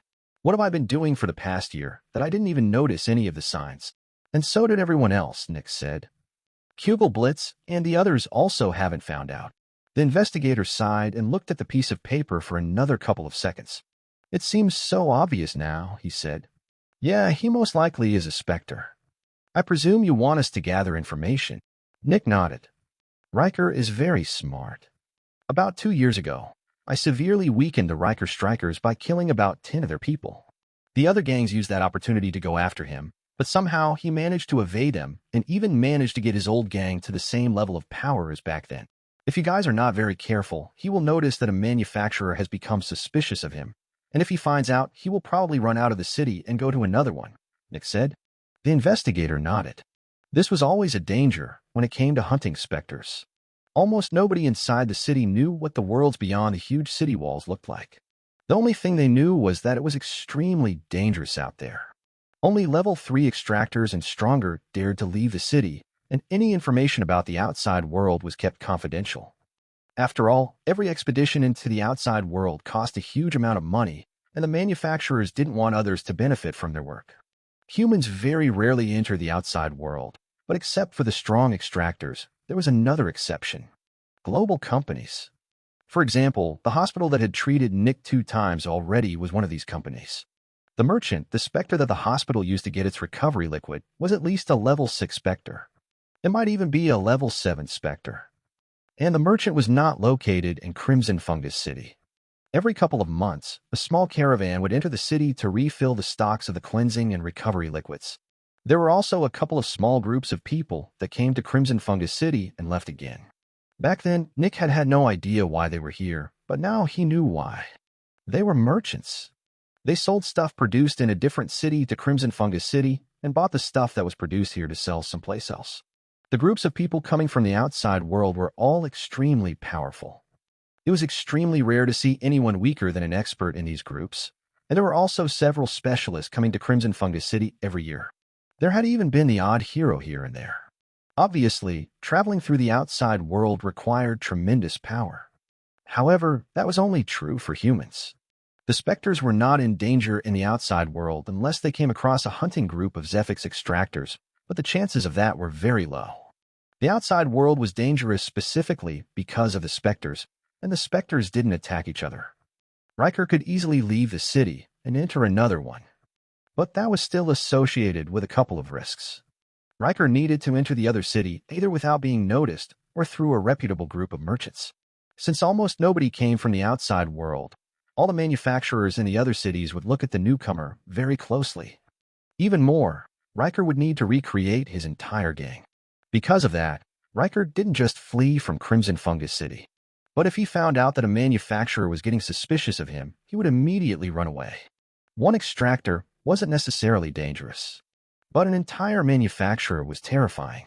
I'm going to be extra careful, the investigator said. I've investigated a human specter before many years ago. They're the most troublesome to investigate since they are often even more intelligent than humans.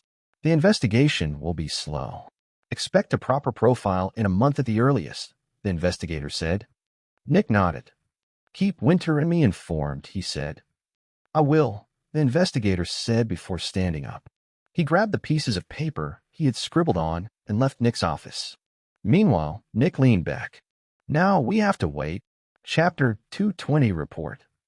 Nick was sitting inside his office as he read through a file. The file was filled with detailed information about the Riker strikers and was several times thicker than the original one. It had been about 40 days since Nick had tasked the investigators to investigate the Riker strikers, and they had finally gathered enough information to give Nick a major report. As Nick read through the file, he kept taking gulps from his mug. Coffee with sugar. A couple of weeks ago, Nick had ordered a coffee machine and also asked Winter where he could get sugar and milk. When Nick heard about the price of these things, his heart nearly stopped. The coffee machine, luckily, only cost around 30,000 credits. However, the amount of beans necessary to make one cup cost nearly 500 credits. Half a gram of Zephyx for one fucking cup of black coffee. And the sugar was even more ridiculous. A tablespoon of sugar cost over 150 credits. And milk. Milk was 10,000 credits per cup. Nick had purchased all of this to see how it tasted, and he hated that it tasted so amazing. Because now he had to spend a ton of money on this. But then a twist of fate happened that made it much easier to bear. Nick found out that his bowels really weren't the biggest fans of milk. That was when Winter told him that he knew that would happen. Apparently, there was something in milk that caused issues in people who weren't used to drinking milk since childhood. People in the middle and top layers of the inner city generally didn't have that issue since they grew up with milk, but people in the lower layer and the outer city would have issues whenever they drank some milk. However, there was a way to get rid of this problem. Becoming a veteran. The body of a veteran had already changed so much that the thing inside the milk couldn't upset the digestive system anymore. In the end, Nick decided against drinking milk. Maybe when he finally became a veteran, he would drink some milk again. But not for now. As Nick read through the report, he made a couple of interesting discoveries. There are more people in the Riker strikers than I thought, he thought as he furrowed his brows. They have 50 main members and over 150 honorary members. According to the report, the main members were the ones who actively caused trouble in the Dregs. They were the ones that raped and robbed people in public. They often also just destroyed stuff without any reason whatsoever. According to the report, the main members of the Riker strikers were the craziest and most violent people in the Dregs. Not only was the environment promoting their craziness, but insane people from other places could see that if they joined the Riker strikers, they could live a life without having to suppress their innermost urges. There were not many rules among the main members. They just had to give a bit of money each month to Riker himself, and they needed to be badasses. That last part was how Riker explained it. He said that only the 50 biggest badasses in the Dregs were allowed to be the main members of the Riker strikers. And how did one become a badass? Show their strength. Rob someone. Rape someone. Kill someone without being noticed. Burn someone. Destroy things. Violence was hilarious, and enacting violence on others made one feel great and superior. That was the philosophy that Riker hammered into his gang. Meanwhile, the honorary members were comprised of two kinds of people. First, people that wanted to prove themselves and become a main member. Second, people that were close to one of the main members. Parents, siblings, friends, and so on. Children were not included because having a child was perceived as soft, warm, and disgusting in the gang. Well, unless it was a child conceived by rape. At that point, it was seen more as a trophy since the victim will be constantly reminded of what happened whenever they looked at their child, which is hilarious to the Riker strikers. It was like tormenting someone without even being there. Nick remembered the time he had killed a woman who had been wearing the emblem of the Riker strikers. She was most likely an honorary member. She was probably the relative of one of the main members, he thought. After reading through the file for a while, Nick came to the most interesting part. Presumed way Riker becomes more powerful, Nick thought. The investigators had listed 3 possible ways in which Riker could become more powerful. Number 1, fear. The more people feared him, and the stronger that fear was, the more Zephyx Extractor produced. Number 2. Suffering. The stronger the suffering of the people, the more Zephyx Extractor produced. Number 3. Money. Number 3 was a surprising one since it was very different from the first two. However, there was a good reason why it could also be money. Riker was getting a lot of money from his gang members. And the most interesting thing about that, the money never reappeared. Riker almost never bought anything. He didn't have any close ones that use his money. Nothing. Riker was getting a ton of money, but that money had seemingly just vanished. Either Riker was sitting on a literal hill of credits somewhere, or the money was being destroyed. But it doesn't really make perfect sense, Nick thought. If Riker were only interested in making money, he would create a gang similar to the peddlers, the hub, or the insurance gang. He would make far more money like this. On top of that, from the looks of things, the Riker strikers mainly exist to cause as much mayhem as possible. The entire money thing seems secondary. After reading through that part, Nick read through the closing thoughts in the report, and when he read a certain line, his eyes narrowed. It might be possible that Riker is in cahoots with a manufacturer. In exchange for letting Riker do his thing, they were pocketing all the money he stole. It's possible, Nick thought. Chapter 221. Where's my money? And then she suddenly starts puking. A guy shouted in disgust. That's disgusting, a guy shouted back through laughs. Yeah, the fucking bitch went limp, and the wire choked her out. Or only needed to make me come before she choked. Fucking bitch couldn't even do that. Yeah, another guy said with a laugh. She even had the entire dying thing going on. Isn't that your thing? Yes, fucking shit. The first guy shouted in anger. Imagine dying with my dick in your vagina and not even managing to make me come like that. How pathetic do you have to be? Like, that's so fucking sad that I would even kill myself out of shame if that happened. Because of that, I took the wire off. Killing her off will be doing her a favor, the guy shouted with annoyance. You're just scared of the guards, another guy said. Shut the fuck up, David. Bang. At that moment, Nick heard the sound of a metallic object hitting the wall. Right now, Nick was below the Riker Strikers' headquarters as a cloud of fog. Nick couldn't look into the room above him since the holes in the floor were so small, but he could hear everything. What he had heard so far made even him shocked and disgusted. I killed that stupid fucking brat that kept bugging me for food, the first guy shouted with rage. I managed to fucking kill her, and the city never got my ass. Why would I be scared of killing some useless bitch that can't even choke a dick to save her life? You want to fuck with me, rot dick? The other guy shouted back in anger. So what if I do? The first guy said. Bump, bump. Nick heard the sounds of bodies getting shoved back and forth. Bang. And the sound of a punch. Shut the fuck up. Bang. Bang. I'll fuck your shit up. Bang. Crash. Shut you up. Suddenly, the room above Nick quieted down as the shrill but aggressive shout of a woman thundered throughout it. What? One of the earlier men asked with a bit of annoyance but also apprehension. He sounded like he was intimidated by whoever had just entered the room. Go fight with your cocks outside, the woman shouted aggressively. There are people here that need a good day's rest after actually getting the money that you live off of. Shut up, Monica. I earn my own money, a guy shouted. Oh, what was that? Nick heard the woman shout. Then he heard several steps. Slap. The sound of a slap. What did you say? Huh? A dash. Slap. Shut up. Slap. Okay. The guy from earlier shouted, all the rage in his voice gone and replaced by submission. Where's my fucking money? The woman shouted with anger. I already paid you 3 days, Dash. Do I look like I give a shit? Where's my money, bitch? The woman shouted. That's not fair. Slap. Dunk. Bang. Then Nick heard the sounds of severe coughing. Okay. The voice that had just said these words sounded like it had barely managed to choke that single word out before collapsing. So where is it? The woman asked aggressively. The sound of some shuffling. What am I supposed to do with 37 fucking credits? The woman shouted in outrage. I'm sorry. I'll get more. One of the guys shouted. Over the next 10 minutes, Nick listened to the woman humiliating and berating one of the two guys. And you were just as loud as this guy, the woman said, obviously talking to the other man in the room. I want 100 credits within the next 5 days. Of course, the other guy said with a polite tone. Good.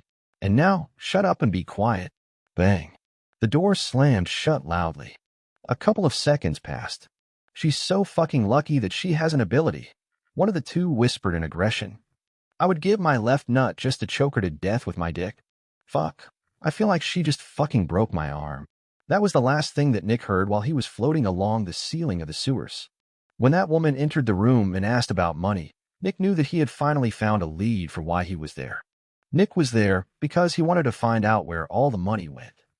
While the Riker strikers focused on causing terror, they also made a lot of money, and that money seemed to vanish. She asked for a lot of money, and by the looks of things, that isn't the first time she asked for it. If she demands money from all the main members, she is most likely the one that makes all the money vanish. Nick kept following the sounds of footsteps. Eventually, the woman entered a room at the end of the long hallway. Sadly, Nick had to stay below the floor in the hallway. The room that the woman had entered had no holes in the ground. This meant everything below the floor was pitch black. Entering the darkness was always extremely dangerous, and it would be even more dangerous while Nick was in his fog state. This should be Riker's room, Nick thought. Sadly, I can't hear anything. For now, Nick decided to wait in front of the room until the woman came back out.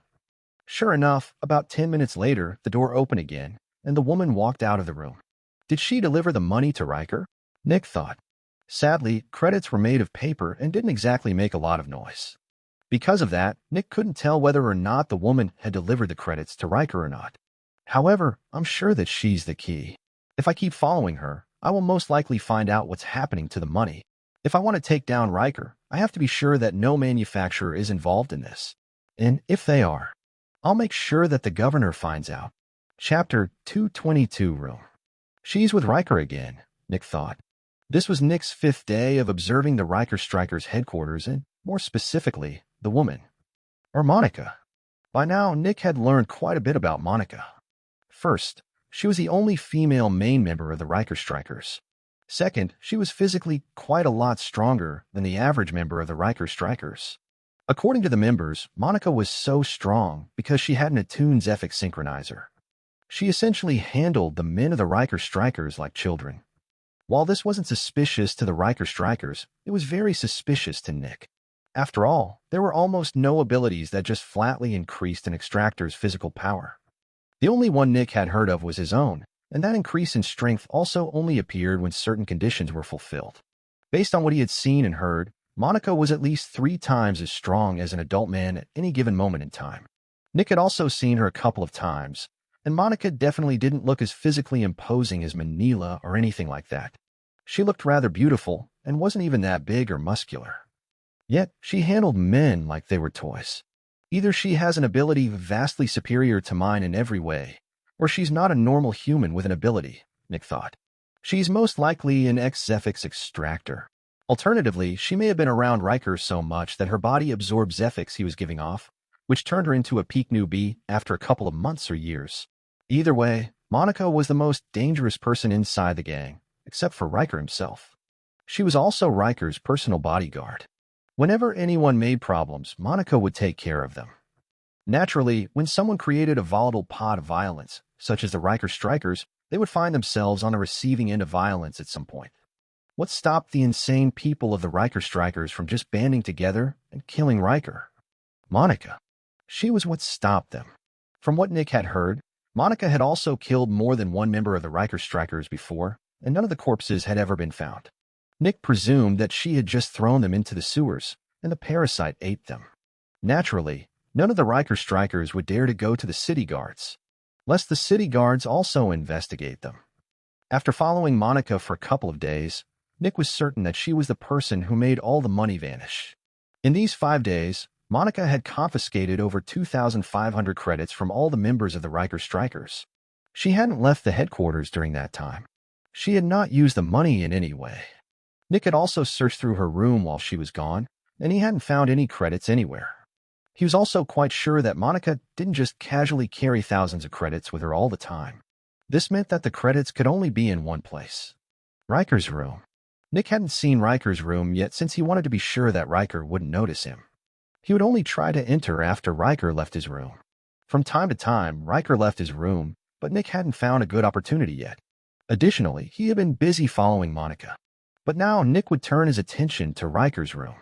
Monica had just entered Riker's room, and Nick was quite sure that Riker would leave soon.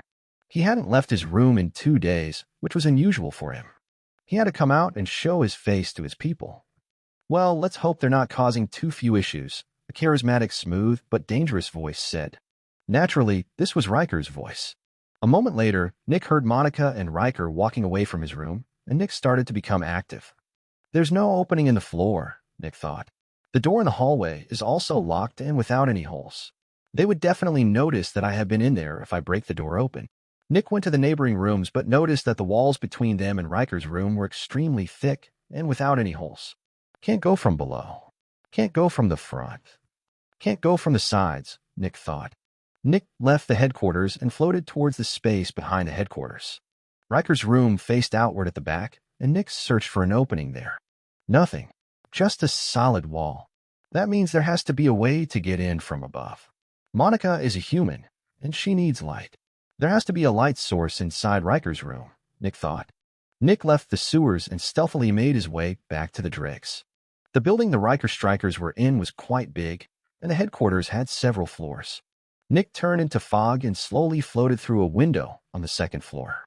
Luckily, Nick had already looked around this floor earlier, and he knew about a room that was almost always empty since the occupant was constantly outside with his friends. A couple of minutes later, Nick stood in front of the door leading to the room above Riker's room. The door was extremely solid, and there were no openings. Nick also noticed that there was a ton of dust on the door, which meant that it hadn't been used in a long while. But instead of breaking in, Nick decided to go to the 3rd floor. Sure enough, the room on top of that room was open, and Nick entered. There was a big bed in the room, and Nick squeezed himself halfway below the bed. It was a bit dark here, but not so dark that the nightmare could use all of its powers. At most, Nick was hearing a couple of voices that weren't there. Then, Nick used the blade of his fist weapon to make a small cut in the ground. After that, he looked through the cut into the room above Riker's room. And what he saw shocked him. Chapter 223, Risk. It was dark. The room was completely dark. Except for the one cut that Nick had just created, the room had no openings through which light could enter. At that moment, the plan for the headquarters shot through Nick's mind. No light could enter into Riker's room through the bottom, front, left, right, or back. All of these sides were completely blocked off and solid. Additionally, since the room above Riker's room was completely dark, no light could come into Riker's room through that as well. Artificial light that could keep the nightmare at bay cost a ridiculous amount of money, and the money Monica was confiscating wouldn't even come close to paying for that. On top of that, Nick was quite certain that there were also no reflective shafts of light. These shafts were lined with mirrors, and mirrors were insanely expensive. Just the materials would cost tens of thousands of credits, and then it would also need specialized personnel to create the shaft. Installing something this pricey in a shitty house in the Dregs would raise a couple of eyebrows. Why not just make a hole in the wall? They weren't keeping Specters here. There was no reason to spend that much money on something that could be solved with a drill and 5 minutes of work. Nick was 99% sure that Riker's room was dark. That wouldn't seem surprising since Riker was a Specter. However, Monica was also in the room frequently and for several minutes. Either she was getting tortured to death over and over again, several times per day, or she was also a Specter. This hadn't even occurred to Nick until now. He had expected Riker's room to have light for the same reason why everyone else had expected it. Because why wouldn't there be light? There was no reason to have no light. Having a room with no light was already very suspicious in and of itself. Having a room with no light that someone occasionally went to was a risk. Because what if someone found out? What if one of the Riker strikers decided to sneak into the room when Riker was away to steal something? Then, the member would find out that the room was completely dark, and they would very quickly suspect Riker of being a Specter. At that point, it wouldn't even be a question of what happened. The person would immediately run to an investigator working for a Zephyx manufacturer. Clues that led to the capture of a Specter gave someone so much money that they could leave the Dregs and live in the outer city. Even more, every human was scared shitless of Specters. While these men were fine with fighting with others and raping children, they did not want to come into contact with any kind of Specter. Specters were the natural predators of humanity, and there was nothing that humans feared more. Even without the reward, the person would be so paranoid that Riker would find out that they had been in his room that they would run to the closest manufacturer. Just having this lightless room was already dangerous for Riker. So, then, why did he have it? There's only one thing I can think of, Nick thought. A place that can't possibly be overheard by others. There is something going on in that room that he can't allow anyone to find out. Being overheard through one of the light holes has to be much worse than being suspected of being a specter. Nick's mind was going wild. What could possibly be worse? What could be worse than the danger of being locked up for the remainder of your existence? Why would he take such a huge risk? Nick narrowed his eyes. He had no idea. I have to find out what's going on, but I need to be careful. If there is something in the room, I have to make sure that I can find out what it is without being noticed. It's already been several minutes since Riker left his room. I'm not sure when he will return, and I can't possibly enter when he's in there. Nick's heart rate increased as he thought about what this might mean. Something that was even more important to a specter than their own future. This had to be something special. Or they just don't want to be overheard while talking, Nick thought. That would be a bit anticlimactic. Anyway, I should leave for now. Nick grabbed something and put it over the cut that he had created in the floor to hide it. Then he left the Riker Strikers headquarters and went back to Dark Dream.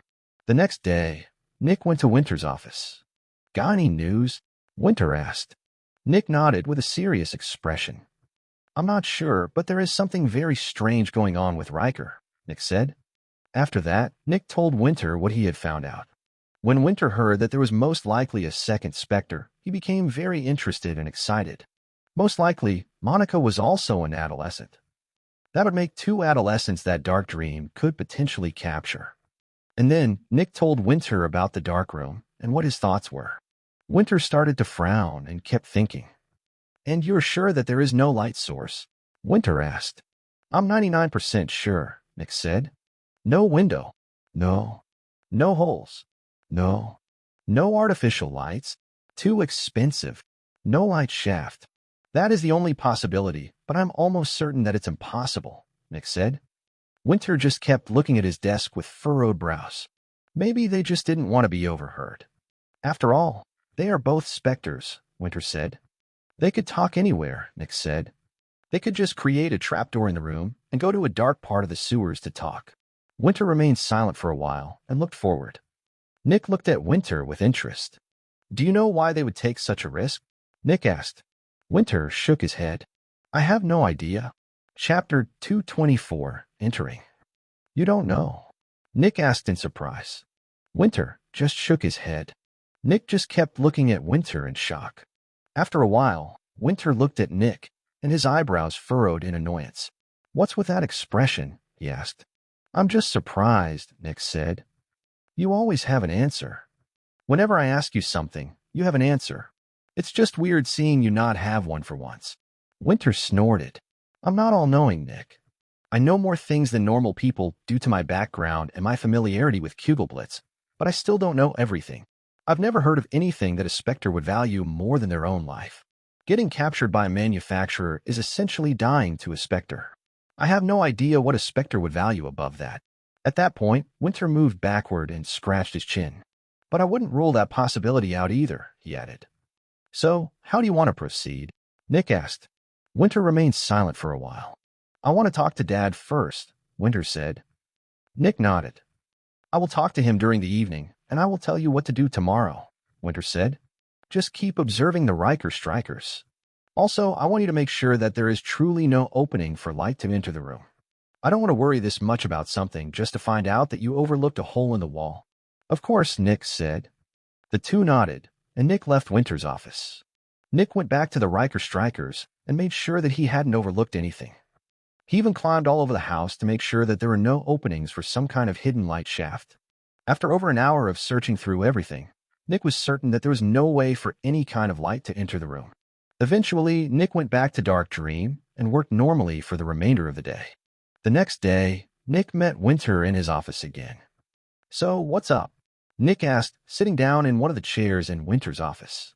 Winter looked a bit annoyed. Dad kept deflecting, Winter said. Deflecting? Nick asked. Winter nodded. When I asked him if there is anything that a Spectre would value over their entire existence, he looked at me with this expression that means he thinks I found something out that I shouldn't have, Winter said. He kept asking questions, but I refused to tell him any details. After all, this is about my company. If this is something that's worth a lot of money, I'm certainly not going to hand it to Kugelblitz. He kept assuring me that he isn't trying to steal my Spectre, and that he only wants me to stay safe, but I'm not buying that, Winter said. So, is there something that a Spectre values more than their life? Nick asked. Dad didn't deny that there was, Winter said. A moment later, Winter took something out and put it on the table. It was some kind of red stick that was barely 30 centimeters long. He gave me this, Winter said. What's that? Nick asked. It's an emergency signal for city guards, Winter explained. Infuse it with your own Zephyx and break it. The signal is used for when a powerful Spectre has been found outside a containment unit. The misuse of the signal is punishable by death, and Dad made very sure to tell me that several times. Nick took the red stick and looked at it in wonder. I should take that with me? Nick asked. Winter nodded. Dad said that if you are unsure of whether you should use it or not, you should not use it. If you need to use it, you will be absolutely sure that you will need to use it. That's how he phrased it, Winter said. Nick took a deep breath, but in the end, he pocketed the thing. The words that Winter had spoken made Nick very worried. And now? Nick asked. Now you're going to break into that room and find out what's in there, Winter said. Nick took another deep breath and nodded. The two of them ironed out the details of how they were going to proceed, and then it was time for Nick to leave. Nick, don't die, Winter said. I'll do my best not to, Nick answered with a nod. Eventually, Nick went to the headquarters of the Riker Strikers again. By now, the headquarters felt much darker and more dangerous to Nick. The closer he got to actually entering the room, the more nervous he felt. The way Vernon had talked to Winter made it seem like Nick was getting involved in something that was vastly beyond his level. Nick kept watch over the entrance to Riker's room for several hours. Eventually, Riker left the room again with Monica. Nick took a deep breath and quickly entered the room on the third floor. Quickly, Nick created several holes in the floor below the bed. He had to make sure that enough light fell into the room below this one. After all, Nick didn't want to come into contact with a nightmare right now. Then, Nick turned into fog again and slowly moved through the cuts he had made. He turned back into his corporeal form and readied his blade. Nick's heart rate reached incredible speeds. This was it. Nick rammed his blade into the corner of the room and made a long cut. Nick's eyes narrowed when he saw nothing through the cut. This confirmed it. The room was completely dark. Additionally, Nick felt that his ability was still active, which meant that nobody had noticed him. There's no way back now. Nick created several more cuts in the floor to make sure that Riker's room had enough light for Nick. And then, Nick turned into fog and floated into the room. Now, Nick could finally see the room. It was empty. No desks, beds, chairs, or whatever. It was completely empty, except for one thing. In the middle of the room was some kind of stone circle. There were 4 big stones in the middle, which were surrounded by 7 stones in a circle. Outside the stone circle was another stone, but this one was quite bigger than the others. It was almost perfectly round and nearly 20 centimeters high. Nick did not like what he was seeing. It felt insanely creepy. Eventually, Nick turned back into his human form and landed in the room. Is this what Vernon talked about? Nick thought. Nick wasn't completely sure. He thought this would be what Vernon meant. Vernon said that I would know without a doubt if I had to use the signal, and right now, I'm not sure. Nick looked around the room. Eventually, Nick gritted his teeth. He had to confirm it. Nick took out the signal he had received from Winter. And then, he moved his hand towards the stone circle. Sierra Arke. The hairs on the back of Nick's neck stood up as he saw the big stone in the room changing shape. A moment later, the shape of the stone had changed into the shape of a starving child sitting on the ground. The statue of the child looked so real. It was almost like Nick was looking at a real starving child. And then, the statue's eyes opened. And Nick's ability deactivated. The statue looked at Nick, its eyes completely black. Nick felt like he had been flung into eternal darkness. You have the power of the eternal. The child's voice echoed throughout the room. I will take that power from you. Your power is mine. Chapter 225, Starving Child. Terror. Pure terror. In his entire life, Nick had never been this scared before. Something deep inside of him told him that there was no way he could survive. Something told him that he couldn't possibly resist the power of this child. There was only death waiting for him. The entire room seemed to warp. It seemingly spun and distorted until there was only a contorted hallway remaining, with Nick and a child at opposite ends.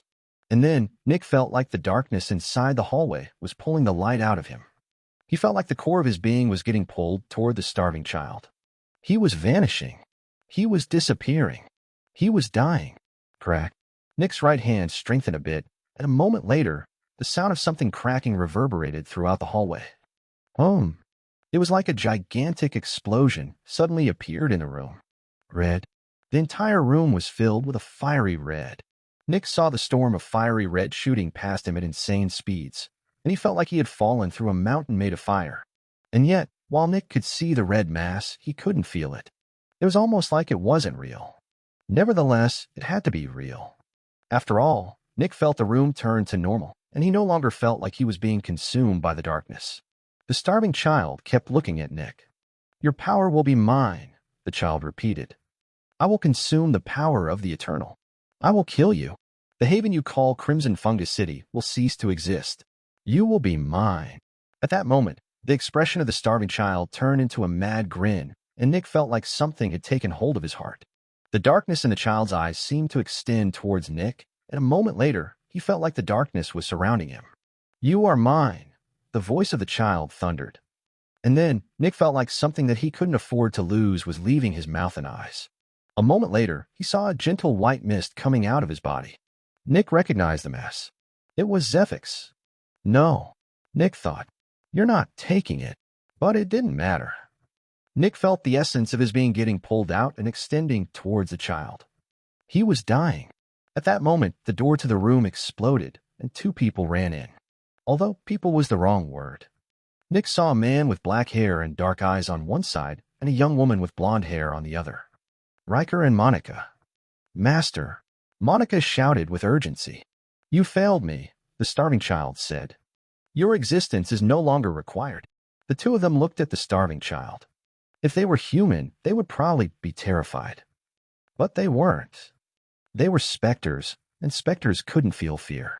When someone was standing in front of someone who wanted to kill them, there were only three things they could do: fight, flight, surrender. Since surrendering didn't work, there were only two options left for Riker and Monica. Monica ran forward and stopped behind Nick, who couldn't move at that moment. And then, Nick suddenly felt some kind of force pulling him backward. The next moment, Nick saw the white mist in front of him halt. It was no longer moving towards the starving child. That was when Nick noticed that the sucking force had come from Monica's hand. It was like Monica's hand was consuming all the Zephyx in the surroundings. "Shouldn't have told us that you were going to kill us." Riker's charming, cold, and calm voice came from beside Nick. Suddenly, a black wind, filled with tormented faces, left Riker's hand and shot towards the starving child.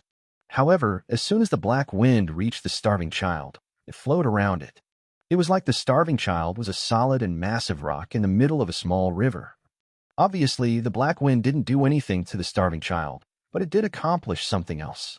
The darkness that was pulling the Zephyx out of Nick was weakening, and Nick even saw the white mist flowing back into his body. "Meaningless resistance," the starving child said. "It doesn't matter when I get what I want. It only matters that I get it." Suddenly, the darkness inside the child exploded outward, and the black wind leaving Riker was annihilated. Then the darkness shot forward. But then it suddenly stopped. That was because Riker and Monica had hidden behind Nick. They knew that their master would have long since killed Nick under normal circumstances. The fact that he was trying to consume Nick's power meant that he was extremely interested in Nick's power. If Nick died, his power would disperse, which made it impossible for their master to absorb it. So, they had bet on the fact that their master wouldn't dare to kill Nick. And they had bet correctly. The power the starving child had released this time was very different from the one he had used to absorb Nick's power. This was something that could kill Nick in an instant. Right now, Nick felt like some kind of force was in front of him that could extinguish him as easily as an ant. He couldn't possibly resist it. For just a moment, everything inside the room paused. "Just wait," the child said calmly. "I'll soon be there."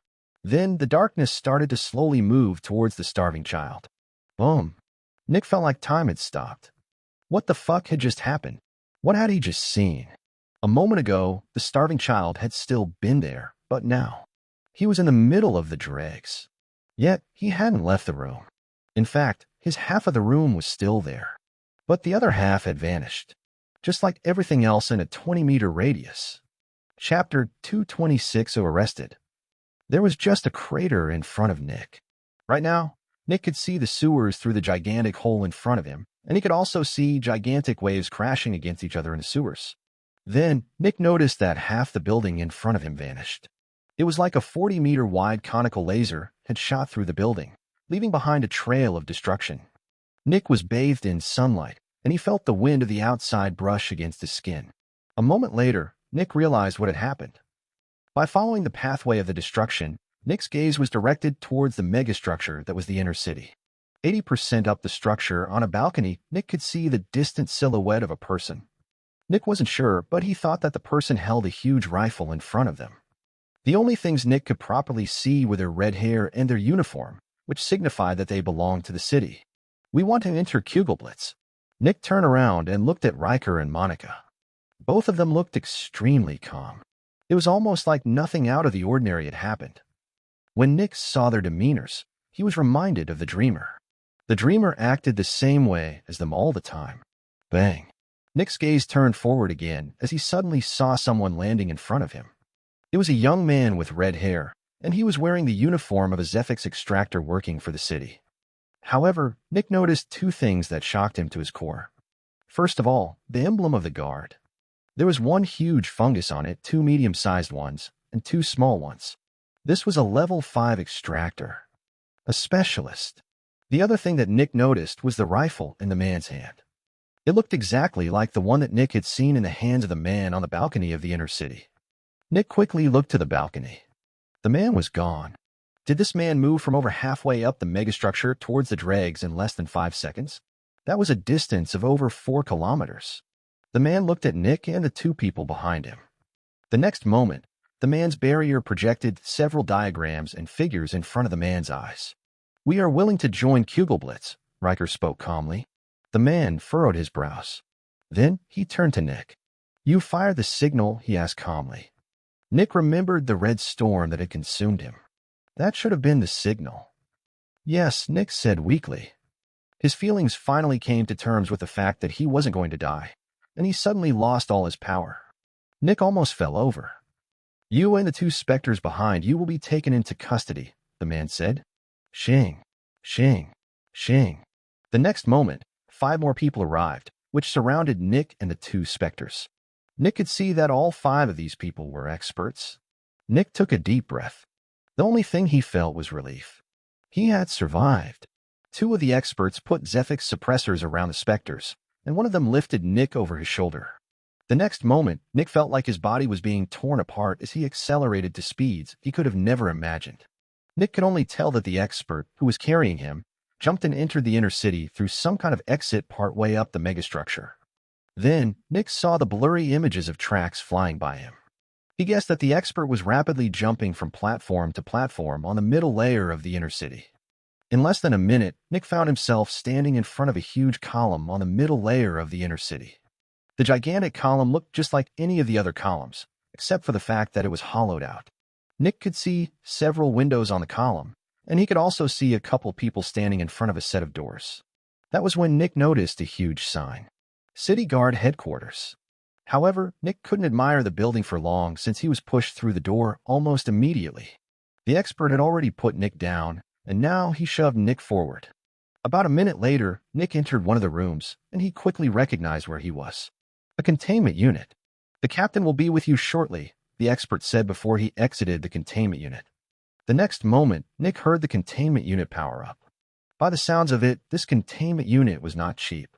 It could probably even contain a Force Spectre. There was definitely no way for Nick to escape. Nick took a deep breath and looked around. The entire room was stark white, and the only furniture was a table with 4 chairs in the middle of the room. Nick slowly walked over to one of the chairs and sat down. Silence. Only silence surrounded Nick. At that moment, Nick realized how tense he had actually been. It was like his chest had finally relaxed. And yet, Nick couldn't fully relax. There was something deep inside of him that told him that he would soon die. The image of the starving child entered Nick's mind again. It had proclaimed that it would consume Nick. It had said that it would destroy Crimson Fungus City. And worst of all, it had said that it would soon come. This meant that it hadn't truly been there. Had it used some kind of way to manifest its power over a great distance? If so, how powerful was this thing? How far away was it? It even recognized my power. It said I have the power of an eternal. Nick thought. How powerful was this thing? Was Crimson Fungus City safe? Could he even escape? Nick's mind was going wild. He hadn't even noticed that over 20 minutes had passed. Chapter 227, The Captain. The door of the containment unit suddenly opened, and Nick's entire body twitched as he was startled. Nick looked over at the person who had entered and saw a middle-aged man with black hair. He was wearing the uniform of a member of the city, and according to his emblem, he was an expert. The man calmly walked over to the table and sat down in one of the chairs. Nick, Chief Zephyx Extractor of Dark Dream, the man said calmly. Is that correct? Yes, Nick said nervously. Martyr Sanson, captain of the city guards, the man said. Nick nodded. Ch201, he said absent-mindedly. From where did you obtain the signal? The man asked immediately. Winter gave it to me after getting it from his father, Nick said. With Winter, you mean Winter Melfian? The man asked. See, correct, Nick said. Why would he hand you the signal? Because his father told him to, Nick answered. Why would Vernon Melfian tell his son to hand you the signal? The man asked. He didn't tell Winter a lot, Nick said. He was very vague. He said that the misuse of the signal is punishable by death. He also said that if I am unsure whether to use it or not, I should not use it. He said I will be certain that I have to use it if I need to use it. The man furrowed his brows. Why were there 2 specters with you? The man asked. That's a long story, Nick said. I have the entire day, the man said, leaning back on his chair. Okay, well, a bit over 2 years ago, I hired a new employee. Her name is Jenny, and Nick started at the very beginning and told the captain about the Riker strikers. The captain didn't even ask why Nick hadn't told the guards about the Spectre. It was normal for a manufacturer to keep the identities of Spectres hidden. After all, they didn't want anyone else to benefit from their work. The record says that the 2 Spectres stood behind you and that there was no sign of aggression. The captain interrupted Nick. That doesn't conform with what you were telling me. I'm getting to that, Nick said, his voice still shaky and nervous. Nick arrived at the moment when he told Winter about the dark room, and the captain seemed to become much more interested. There is no way that there is a way for light to enter, the captain asked. No, and speculation isn't important anymore, Nick said. I have already been in the room, and it was dark. The captain furrowed his brows. What did you think made Riker decide to take such a risk? The captain asked. I had no idea, Nick said. I couldn't imagine anything worse than essentially dying. I just went to Winter since he always knows what to do. But not even he had any idea what this was about. So he went to his father and asked him. Then Nick told the captain what Winter had told him what his father had told him. At that point, the captain started to ask many questions. Did Vernon say anything more? Did Vernon hint at anything? Why did Vernon not do this or that? Nick gave quick answers, which mostly boiled down to him saying that he didn't know. After a while, the captain wrote something on a sheet of paper, but Nick couldn't see what the captain had written down. Tell me what happened earlier today, the man said. Nick nodded and told the man about when he had entered the room above Riker's room. When Nick reached the part in which he had entered Riker's room, the captain looked deeply into his eyes. As Nick retold what he had seen, the image of the starving child entered his mind again. Nick's heart rate shot up and his breathing quickened. He felt deep terror inside of his chest whenever he thought of the starving child. He almost felt like the starving child inside his mind was moving of its own volition. It was like the starving child had power over Nick's mind and was trying to kill him. The darkness in its eyes stretched out until it clouded all of Nick's senses. The darkness was everywhere. It was consuming him. Bang. Nick almost shot out of his chair as a hand slammed on the table in front of him. I need to know what happened, the captain demanded as he looked deeply into Nick's eyes. Nick took a deep breath. The starving child wasn't there. It couldn't hurt him right now. Calm down, Nick, he thought. It's not here. Calm down. The quicker the city knows about this, the safer I am. Nick took another deep breath. I saw 4 big stones that were surrounded by a circle made of 7 stones, Nick said. At that moment, the captain took a deep breath as well. Nick looked at the captain, and he could see that the captain had started to sweat. Naturally, the captain was doing his best to seem calm, but Nick could see that the captain was anything but calm right now. Of course, this made Nick's fear return. There was a big spherical stone in front of the circle of stones, Nick continued. There was nothing else in the room, and when I saw the stone, I felt like I had stumbled upon something very bad. The captain remained silent. I was thinking about activating the signal, but I wasn't sure if I needed to use it or not, and since Vernon said that I should only use it when I was sure, I didn't, Nick continued. So I moved my hand forward, and the spherical stone suddenly started to transform. Stop, the captain suddenly said. Nick was taken aback and looked at the captain. Why had the captain interrupted him? Are you telling the truth? The man asked. Nick just wordlessly nodded. Are you willing to bet your life on that? Nick blinked a couple of times. Yes, I'm telling the truth. I'm more concerned with why you are asking all of a sudden, Nick said. The captain looked into Nick's eyes for several seconds. Our interview ends here, the captain suddenly said. Nick's eyebrows rose in surprise. The next moment, the captain stood up and walked towards the door. Somebody else will be talking to you soon. Until then, don't say anything about what you have seen. Not even in here. This made Nick even more nervous. Why? Why are you leaving? Nick asked. The captain opened the door with a solemn expression. I'm not sure if I am allowed to know these things. Then the door closed, and Nick was left alone in the containment unit. Chapter 228 Envy. The next couple of minutes were horrible for Nick. His mind was going wild with fear and nervousness. What had he witnessed? How powerful was the starving child that even an expert working for the city left voluntarily? The possibilities of what could happen to Nick shot through his mind. Who was this starving child? How powerful was it? Was Nick safe? Could Crimson Fungus City protect him? Should he run? Would he soon die? Nick's sense of time became distorted, and he had no idea if he had been inside the containment unit for only a minute or for an hour. The unending whiteness of the walls made Nick feel like he was being compressed. He wanted to run away, but couldn't. There was no way he could get out of this room. Nick's legs began to shake as the urge to run overtook them. He had to leave. No. And then the door opened. Nick looked over in panic, and he saw a familiar face. However, he wasn't sure if seeing that face in this scenario was a good or a bad thing. It was the governor. Marcus Julius. Nick had seen the governor about 2 months ago in a yearly meeting, and now he was meeting him again. But the governor wasn't the only person. There was a second person entering the room behind him, and Nick also recognized that person. It was Arya Light, the chief Zephyx Extractor of Kugelblitz. 2 heroes. 2 level 6 extractors were meeting Nick because of what he had seen today. Who the fuck was this starving child? The governor and Arya sat down on the other end of the table. Both of their expressions were the epitome of seriousness. Tell me exactly what you have seen in that room, the governor ordered as soon as he sat down. He didn't even greet Nick. Nick took a deep breath. The two of them just looked at Nick with solemn expressions.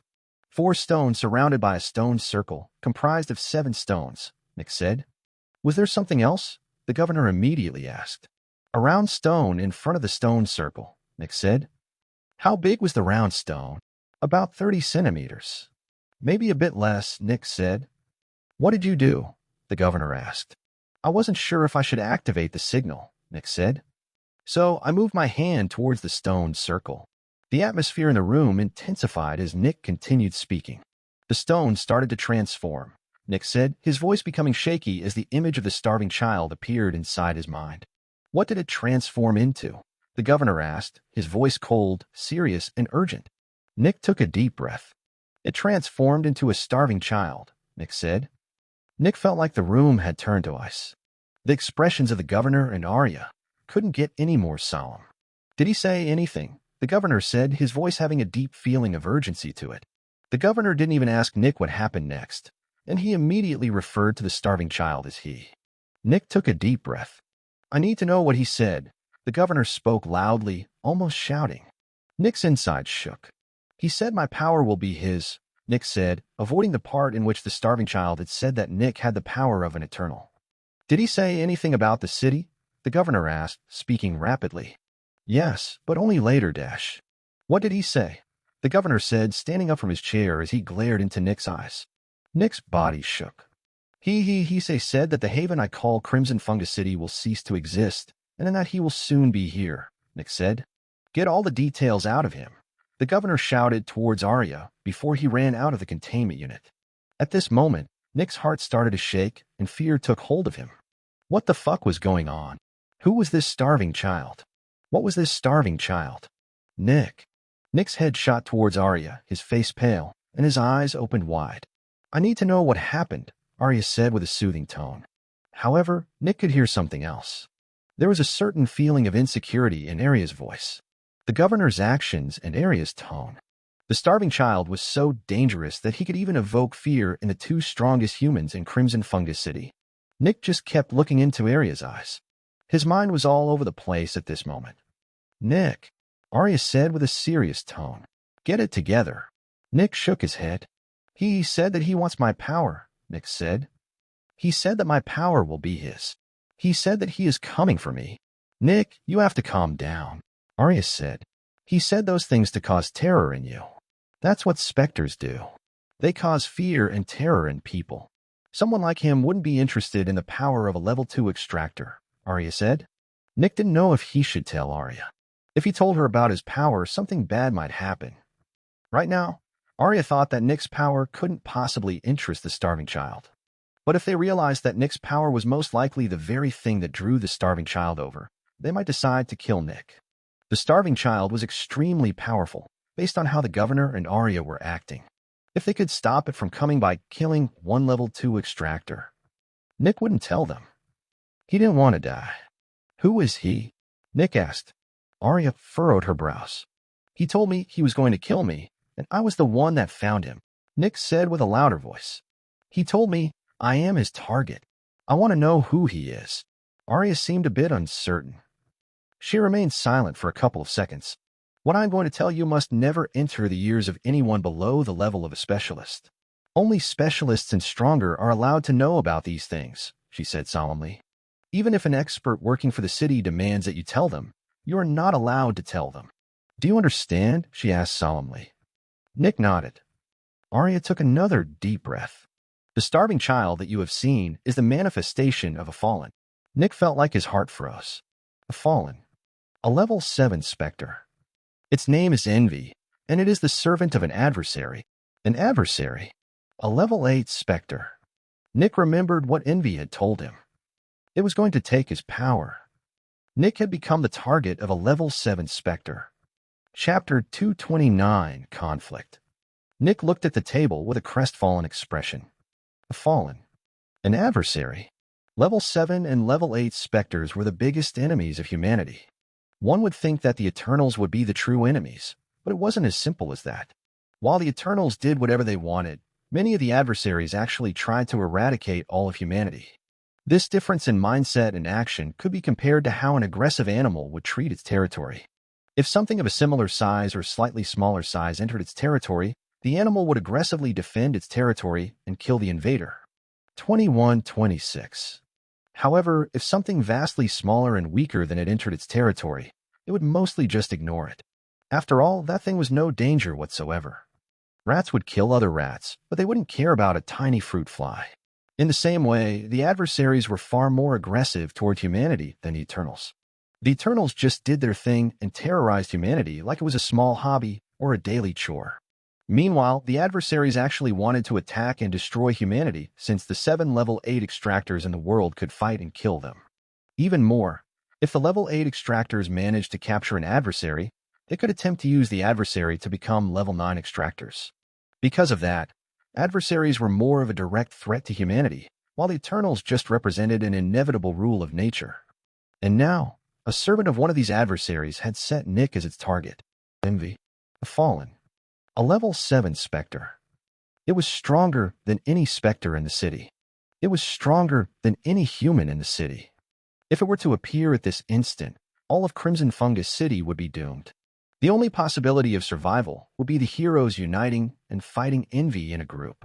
However, there was still a huge gap between them, most likely. Nick wasn't sure, but he assumed that Envy wasn't an initial fallen, but stronger.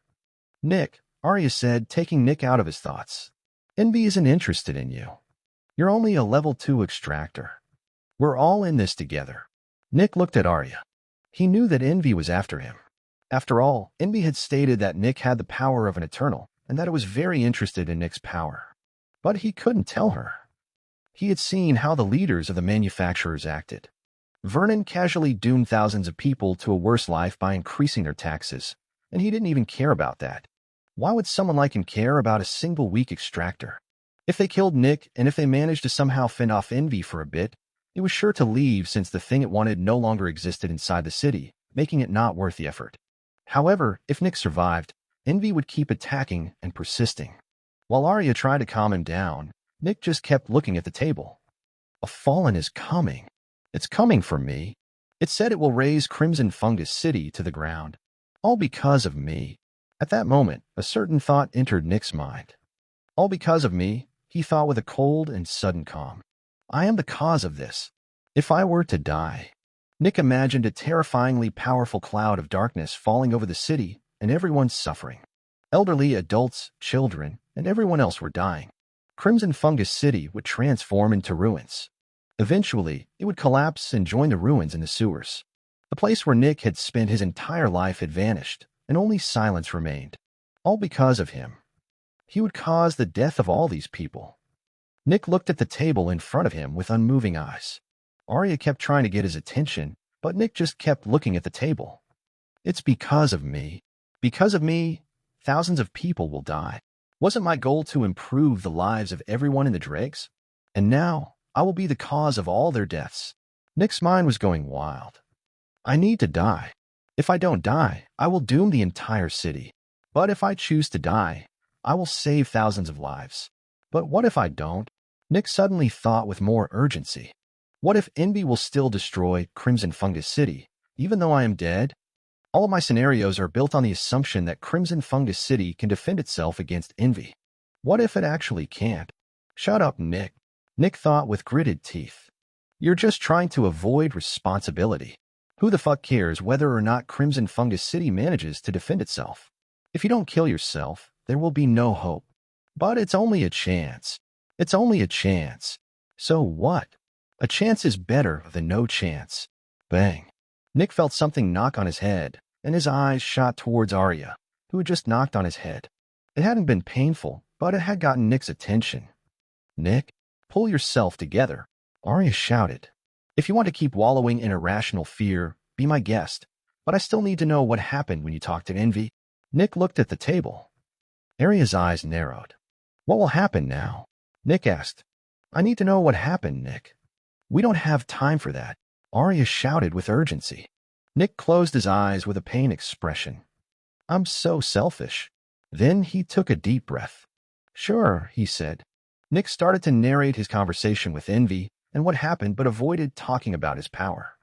I don't need to make a decision right now, Nick thought, his mind having calmed down quite significantly. Making this decision can wait until the city actually manages to defend.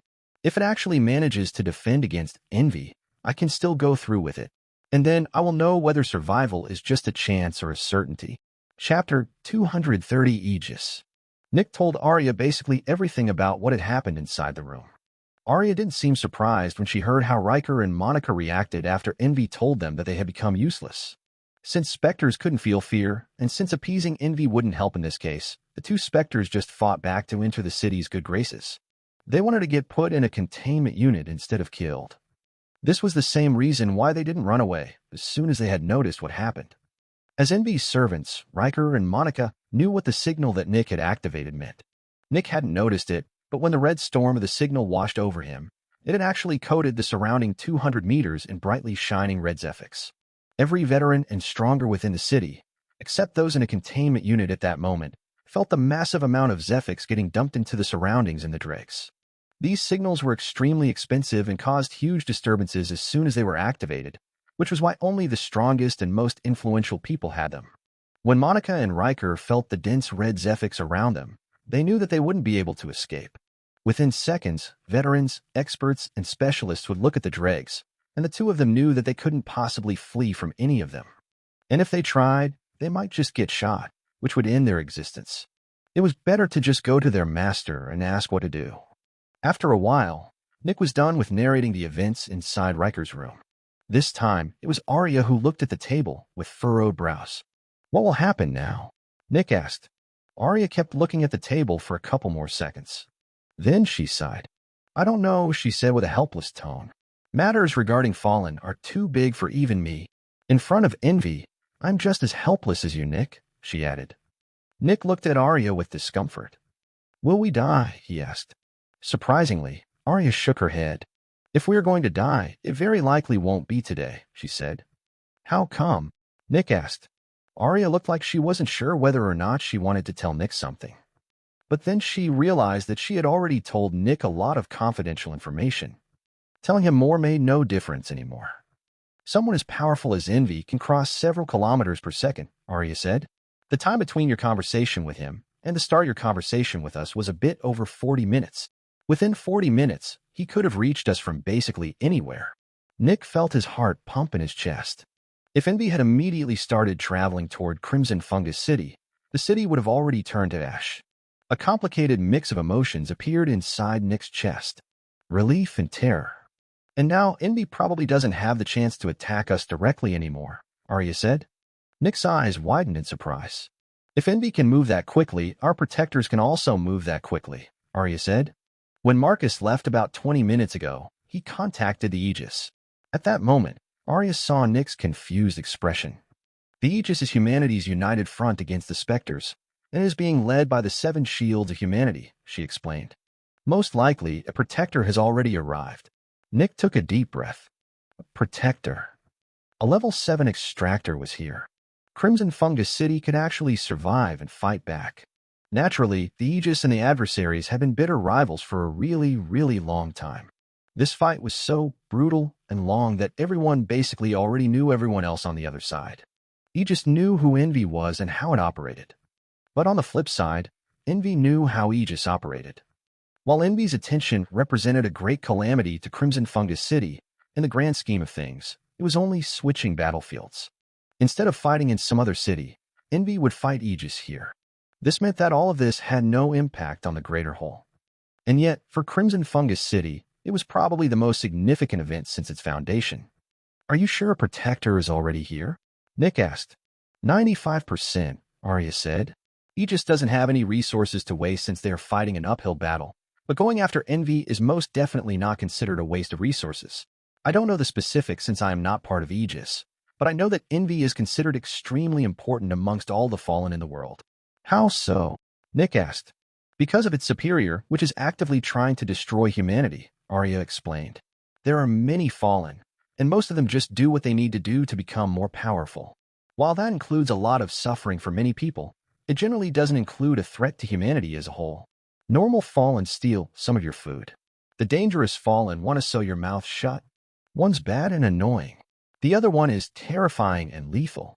That's the difference between most fallen and a fallen like Envy, Arya explained. Nick nodded. This means that I am safe for now.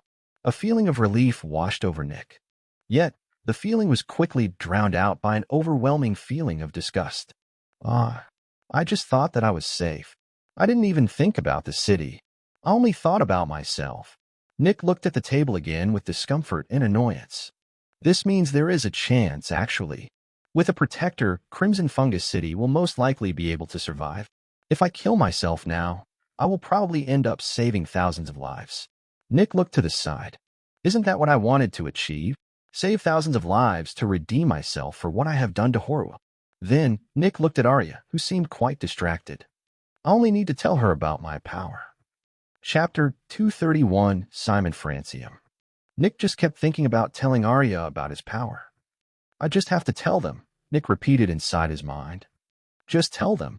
If you tell them, everything you have done will be repaid. Just tell her. Nick started to grit his teeth, and Arya kept looking at him with a contrasting mixture of understanding and disgust. On the one hand, she could understand that Nick was completely beside himself since a fallen had said that Nick was its target. But on the other hand, Nick had been working with Specters for years, and he was even a chief Zephyx Extractor. Someone in such a position should be able to distinguish between rational and irrational fear. Obviously, Envy wasn't targeting Nick. After all, he was only a John. Arya expected that someone like a chief Zephyx Extractor would be able to keep their cool in this situation. For several minutes, none of them said anything. Just do it, Nick thought with gritted teeth. Do it. Tell them. Stop being such a pussy. Stop being so selfish. Ding. Then the door opened, and Nick looked over. There were 2 people entering the containment unit. One of them was the governor. The other one was a man who looked to be in his 30s. The man had bright red hair, which resembled a burning flame. He wore a white uniform that looked very different from the uniforms of the Zephyx Extractors. There was an emblem on his uniform, which depicted a shield with 7 stars inside of it. Nick could tell who that was, and he took a deep breath. The man with red hair walked forward and looked at Nick with a serious expression. "You saw the relay?" he asked. "Relay?" Nick asked. "The stone circle," the governor elaborated. "Yes, I saw that," Nick said. The man nodded. "My name is Simon Francium. I'm a protector from Aegis," he said. Just as expected, Nick thought. "Tell me what happened after you came into contact with a relay," the man ordered. Nick nodded and complied. As Nick narrated his encounter with Envy once again, Simon just kept looking at him. Nick told him everything except for the thing about the Eternal. Everything became quiet after Nick was done narrating his story. Simon just kept rubbing his chin in thought as he looked downward with furrowed brows. "All right, you may leave," Simon said. Nick's eyebrows rose in surprise. He could leave? Just like that? "I hope I don't need to mention that all of this has to be kept a secret," Simon said. "And no, sir," Nick answered. "Good. Then go," Simon said, gesturing to the door. Nick just looked at the table in shock. "Right. I'm just a John. These things are far beyond my level. There is no reason for them to talk to me or include me in the investigation. I'm just someone that reported a crime. That doesn't mean that I will immediately join the investigators. If you're worried about Envy's words, don't be," Simon said after noticing that Nick hadn't left. "Envy lies all the time just to cause confusion and panic. While Envy is definitely angry that you uncovered his little undercover operation, I doubt that he will actually come here. Right now, Envy is stuck in a secret place with several protectors besieging it. Trying to escape right now would be dumb and dangerous. He might have even told you that he would destroy this city just to lure one of us away from a different battlefield. At this moment, Envy is practically contained. While he is not contained within an actual containment unit, and while we can't work with him, he can't leave his current location. As long as nothing significant happens that frees Envy, there is no chance that he will appear here, and even if he somehow manages to attain freedom, he won't come here. He already told you that he would come here, which means that Aegis keeps an eye on this city. Chances are that if he comes here, he will just get surrounded again, and this time he might even truly get suppressed. "There's no reason for you to worry," Simon said calmly. Nick took a deep breath. While some parts of Simon's speech calmed him, other parts only made him more nervous. Envy actually truly had a reason to appear here. Once more, Nick's heart rate spiked. Seconds passed. "I said you can leave," Simon said with some annoyance. Nick gritted his teeth and clenched his fists. "He said that you should leave," the governor said as he walked around the table to grab Nick by the arm. The governor pulled lightly, but Nick refused to move, which made the governor furrow his brows. Was Nick truly only scared? He had shown a lot of fear until now, but it was starting to get ridiculous. "Nick," the governor said with a low voice. "Is there something that you are afraid of telling us?" he asked. The other two looked at Nick with furrowed brows. Was there more? If so, didn't he know that keeping things secret in this situation could endanger everyone? Nick's body was shaking. It was like he was standing in front of an abyss. He had to jump. He had to jump. He had to jump. If he didn't jump, the Protector would leave, and all of Crimson Fungus City would get destroyed as soon as Envy managed to escape. Even worse, what if Envy somehow managed to tell one of the other Fallen or even its superior about Nick's ability?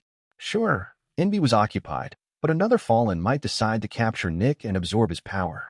The next moment, Nick grabbed 2 fistfuls of his hair while his arms shook, his eyes exposing an internal conflict of monumental proportions.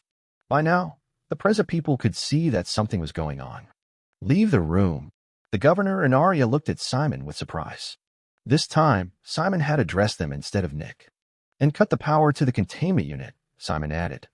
"I don't want any of this to get recorded." Arya and the governor looked at each other with uncertainty, but Simon just threw a serious glance at them. "Of course," the governor said. He and Arya threw a glance at Nick before they left. Some moments later, the sounds coming from within the containment unit's walls fell silent, and Simon sat down in a chair in front of Nick. "Tell me what you're so desperate to say." Chapter 232, not the first. Nick felt like the room became far darker. There was no way out anymore. Yet, for some reason, Nick also felt calmer. His inner conflict had vanished. Right now, Nick only felt acceptance. He had jumped into the abyss, and now he was falling, waiting for the bottom. There's no way back. Maybe it's better this way, Nick thought as he looked at the wall with melancholy. He felt like he was saying goodbye to his life. He was saying goodbye to all his things and experiences. Then he took a deep breath. Envy didn't lie, Nick said. What makes you so certain? Simon asked calmly. He said one more sentence to me. One that I haven't told you about, Nick said. Simon calmly looked at Nick. What makes you think that this sentence wasn't also a lie? He asked. Because he spoke the truth, Nick said calmly. Then Nick looked at Simon. He said that I have the power of an eternal. Simon furrowed his brows. And which eternal would that be? He asked. The null, Nick said. At this moment, Nick felt like he had been freed. He had done it. He had done the right thing. The appearance of Crimson Fungus City shot through Nick's mind. The picture was filled with contrast. There was so much suffering, but Nick also had many people that he called friends. Almost all of them were in Dark Dream. You have the power of the null? Simon asked with a raised eyebrow. Nick nodded. Show me, Simon said calmly. I can't, Nick said. Simon raised an eyebrow, showing his skepticism. Nick sighed. My physical power increases by a factor of 5, but only as long as no human or specter can perceive me. A light appeared in Simon's eyes. When did you get that power? He asked. I woke up in the Dregs without any memories when I was 10, Nick said. I don't have any family, and I don't remember anything from before I was 10. One of the experts in the city suspected that my family and I have met the null. The null killed my family. This experience was probably so bad that my brain shut down and deleted all the memories from that day. And since all my memories of the null are gone, I don't know anything about it, which means that the null doesn't need to kill me, Nick explained. Simon looked at Nick for a while. It seemed like Simon was evaluating something. I believe you, Simon said calmly. Nick was surprised that Simon believed him this easily. Surprised? Simon asked. Nick nodded. It's because you're not the first one. Huh? Nick uttered in confusion. There was someone with the null's power before you, Simon said. You're not the first person that has received the null's power. Nick just looked at Simon with shock. There was one other person, Simon said. She was an orphan in a different city, and she went through something very similar. Was? Nick asked. Simon nodded. She became a Zephyx Extractor and died while hunting a specter. I think she was either a John or a veteran. One of the two. We only learned about her power after she died. For obvious reasons, her manufacturer kept her powers secret while she was alive. But when she died, they used the knowledge of her power and her corpse as a way to make some money, which was how we found out about her. Nick looked at Simon with interest.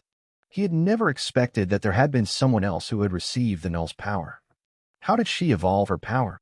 Nick asked in interest. Simon scratched the side of his head. Now that I think about it, she was a veteran based on how her power evolved, he said.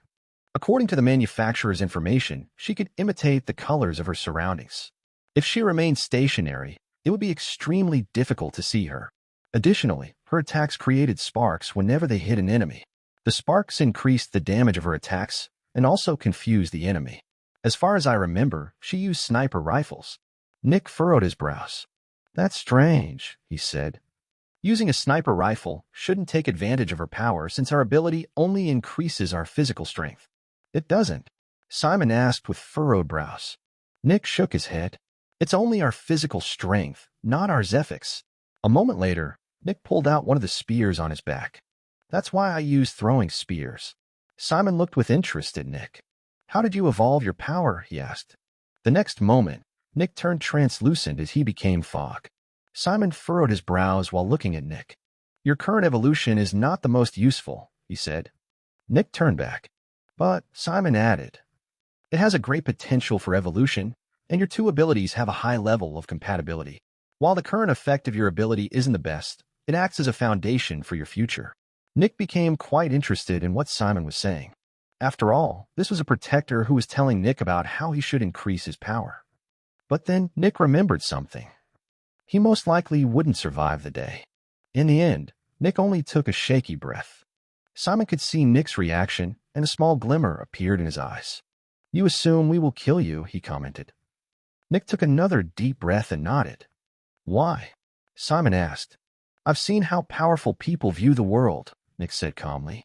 Rich people only want more money from the poor people. Powerful people want to consume the power of the weak people. Envy is interested in my power. If I die, envy won't attack the city. With my death, thousands of lives will be saved. No one would exchange a city full of people for a single level 2 extractor, Nick said. Simon looked into Nick's eyes. He saw hopelessness and acceptance in them. Simon closed his eyes. You're right, he said as he stood up. Nick's heart rate increased. Killing you might save the entire city. You're right when you said that, Simon said. However, you were wrong with one thing. Nick looked at Simon with confusion and a bit of hope. We're not going to kill you, he said. Nick took a deep breath. You're going to kill yourself. Chapter 233, Conviction. Nick looked with terror at Simon. That is, when you fail, Simon added. Nick felt like his emotions were going crazy. What do you mean? Nick asked nervously.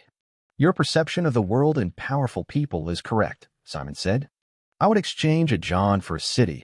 I would be willing to kill you for the good of Crimson Fungus City. Your death would stop envy from trying to get here. Right now, getting your power is probably one of envy's highest priorities. Simon sat back down. Envy's ability is the absorption of human abilities, Simon explained. Nick blinked a couple of times in confusion. The Zephyx synchronizer below your neck can somewhat copy the ability of the Zephyx, and envy can absorb the Zephyx synchronizer of a human and obtain a blueprint of whichever Specter acted as the blueprint for the extractor's ability. Envy has consumed hundreds of different abilities, giving him an incomparably vast arsenal of different powers. However, the powers that envy absorbed can't grow past the base level of the original Specter from which the power came. Because of that, most of envy's powers aren't even useful against protectors on their own. He has to use tens of abilities at the same time to endanger a protector. However, he also has 5 abilities from Fallen, which already make him extremely dangerous. If envy were to get the power of an Eternal, his power would rival the power of an average adversary without even being one, and even worse, he would be able to more easily become an adversary. Essentially, envy would transform from the servant of a very powerful adversary to a new very powerful adversary. That might actually be the very thing that breaks the balance of the war. If envy manages to consume your power, all of humanity will get endangered. The more Nick heard, the more he felt like he should die. Just by existing, he was endangering all of humanity. Silence. So I should kill myself, he asked. If you fail, Simon said. I'm not sure what you mean, Nick answered. What's your name? Simon asked. Nick. Nick, you knew very well what it meant to tell me about your ability, Simon said. You knew that your death would be almost certain. What do you think? How many people would have done that? Simon asked. Nick looked at the table with furrowed brows. I don't know, he said. Nearly nobody, Simon said. Nearly everyone would have tried everything in their power to keep their power a secret. They wouldn't care about how many people they endanger. As long as they could live for a bit longer, they would be willing to sacrifice thousands of people. But you were willing to sacrifice yourself for the good of a city. I know how cities are, and I can tell you that Crimson Fungus City is neither one of the best cities nor one of the worst. It's in the middle in terms of quality of life for common people. Someone that grew up in the slums of the city, or the dregs as you call it, will only see the worst parts of the city. And yet, you were still willing to sacrifice yourself, Simon said. The tone of Simon's voice had turned warmer. You are what Aegis strives to be, Simon said with a sigh. Nick just looked with discomfort at Simon. No organization is without internal conflicts, and Aegis is not an exception, Simon said. Many of the protectors are forced to fight for humanity. Without the shields keeping them suppressed, most of the protectors would just stay inside a city and keep being normal extractors. They wouldn't even try to fight against the Specters that view humanity as their enemy. They would only care about catching demons and normal fallen to increase their power and the weight of their pockets. Nick, you are what Aegis needs, Simon said. You are what humanity needs. Nick felt nervous and uncomfortable. He couldn't view himself like Simon was viewing him. He had hesitated for so long, and he had done horrible things in his past. He definitely didn't represent what humanity needed. Because of that, Simon continued talking. I am willing to trust you. Nick just looked at Simon with uncertainty. If you were willing to sacrifice yourself for a city that has not shown its nicest side to you, I know that you will be willing to sacrifice yourself for humanity as a whole, Simon explained. Simon stood up again and walked to Nick. Nick, I will put a considerable amount of Zephyx into your mind. If envy ever catches you, he will make sure that you can't speak the sentence. He's used to doing that. However, he won't stop you from thinking. He enjoys humanity's suffering too much to do that. And if you ever find yourself in envy's grasp, Simon slowly said as he put his hand on Nick's shoulder, I know that you will have the conviction and strength to trigger the Zephyx. Silence. When you activate the Zephyx, your head and torso will explode into a storm of fire, killing you instantly and incinerating your Zephyx synchronizer. Your death will be instantaneous, and envy won't be able to absorb your power. Nick looked in shock at Simon. He could continue living. He didn't need to die. You showed me your conviction and selflessness, and I will never betray those, Simon said with conviction. I will never forsake someone like you. If humanity ever wants to escape the grasp of the Specters, we need people like you. Nick just looked at Simon. He had never met anyone like this.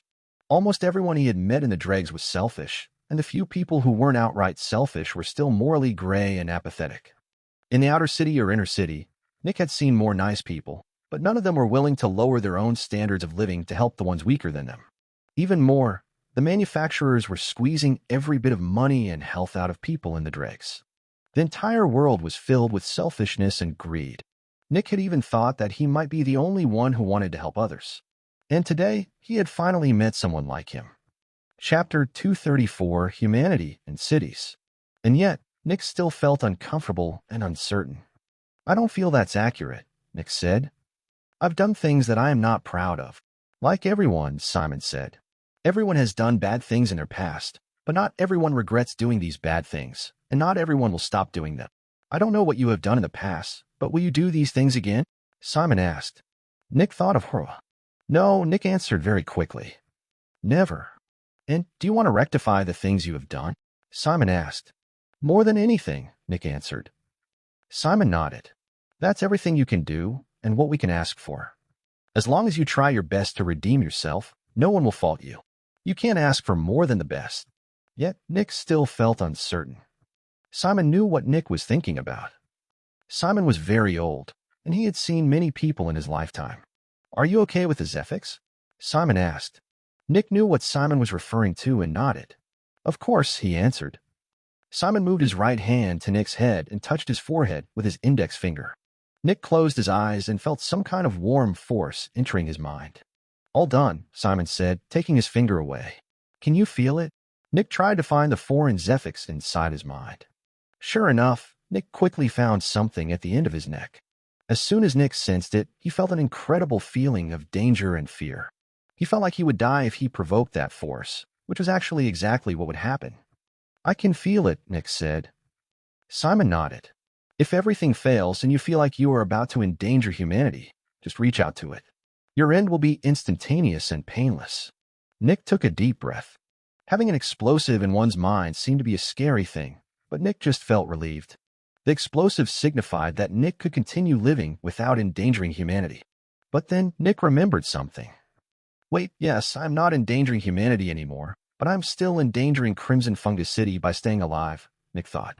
Almost immediately, the pressure in Nick's chest returned. What are you thinking about? Simon asked after he noticed Nick's change in demeanor. Nick released a sigh. While I am no longer endangering humanity, my existence is still endangering Crimson Fungus City, Nick said. Simon nodded. Yes, you're correct, but in the grand scheme of things, it doesn't make a difference. What do you mean? Nick asked. Envy's target is humanity, and the easiest way to deal with humanity is to destroy our cities. Because of that, Envy is basically always targeting a city. That means if you get Envy to come here and endanger this city, you are removing the danger from another city. You are not really endangering more or less of humanity. You are simply switching Envy's targets. If everyone knew the truth, there would be thousands upon thousands of people in Crimson Fungus City that would hate and despise you. But at the same time, there would be thousands upon thousands of people in a different city that would cry in happiness because of your actions. Nick felt uncomfortable. He understood what Simon meant, but he had no emotional attachment to a city he had never seen, while he had a strong emotional attachment to Crimson Fungus City. But that actually doesn't matter, Nick thought as he looked to the side. In the end, humanity fights against the Specters. In the end, the fates of individual cities do not matter. It doesn't matter which city gets destroyed. My feelings are unimportant in this regard. Nick looked at Simon, who looked at Nick with an encouraging expression. His viewpoint is much grander. The leaders of Crimson Fungus City care about the fate of Crimson Fungus City, but the leaders of humanity care about the fate of humanity. In the end, what's more important? Humanity or Crimson Fungus City? There's no difference. Nick took a deep breath. You're right, Nick said. Thank you. Simon nodded. No problem. Is there anything else you want to know? It was obvious that Simon's demeanor toward Nick had changed completely after he found out that Nick was willing to sacrifice himself for a city that hadn't treated him very well. What will happen now? Nick asked. Simon sighed. Not much, he said. Aegis is very short-handed, and all the protectors are working all the time. If Envy's arrival were certain, there would be no issues with me staying here. But due to Envy's current situation, it isn't, and Aegis can't send a protector because of a maybe. Nick looked with concern at Simon. So, you're leaving? Simon nodded. I am one of the protectors that are watching over Envy. I have to go back and continue watching over Envy. For now, Envy is not a direct danger to Crimson Fungus City. However, his servants are, Simon said. Servants? Nick asked. Simon nodded. Envy has many servants all across the world. The relay you have seen is a device that allows Specters to talk with each other over great distances. Envy's servants use these relays to communicate with him and accept orders. By the way, Nick interjected, why would Specters want to follow other Specters? I thought Specters were selfish. They are, Simon said. It's actually very simple. Envy contacts a weaker Specter and tells them that they are now his servant.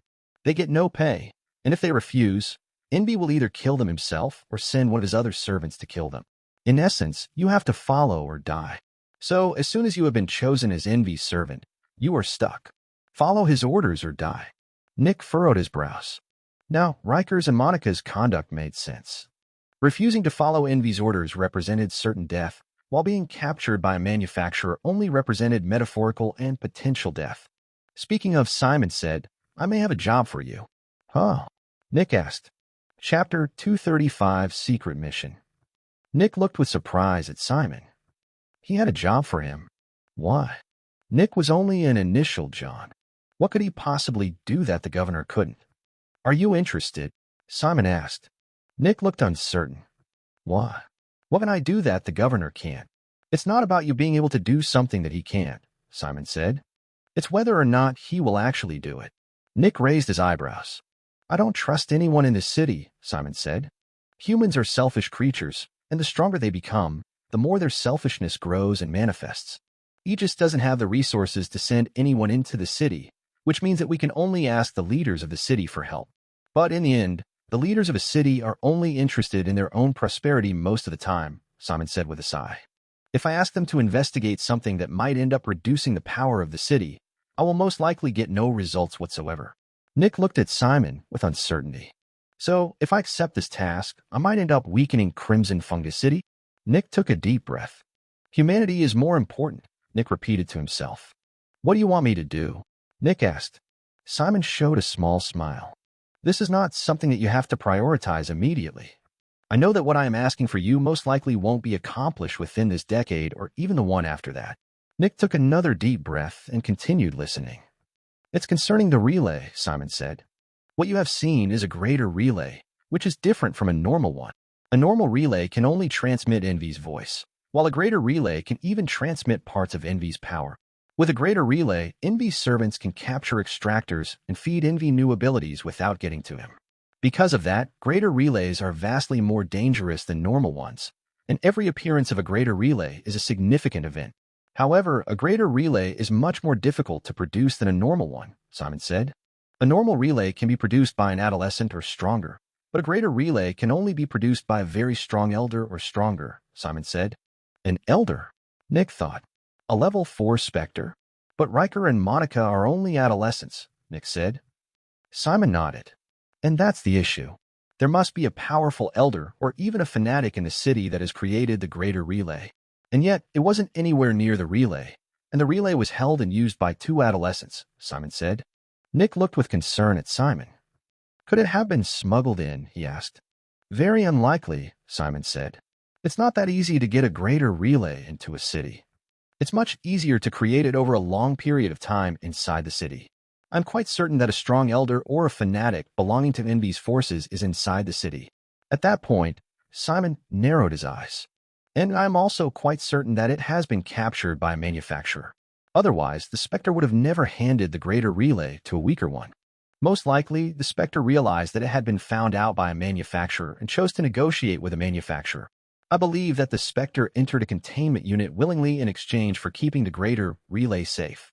Or maybe the Spectre threatened a great number of extractors while the two adolescents secretly carried the relay away. But in the end, it doesn't matter. The fact is that the manufacturer had to have known that they were dealing with one of Envy's powerful servants, and they also must have known that they needed to contact Aegis because of that.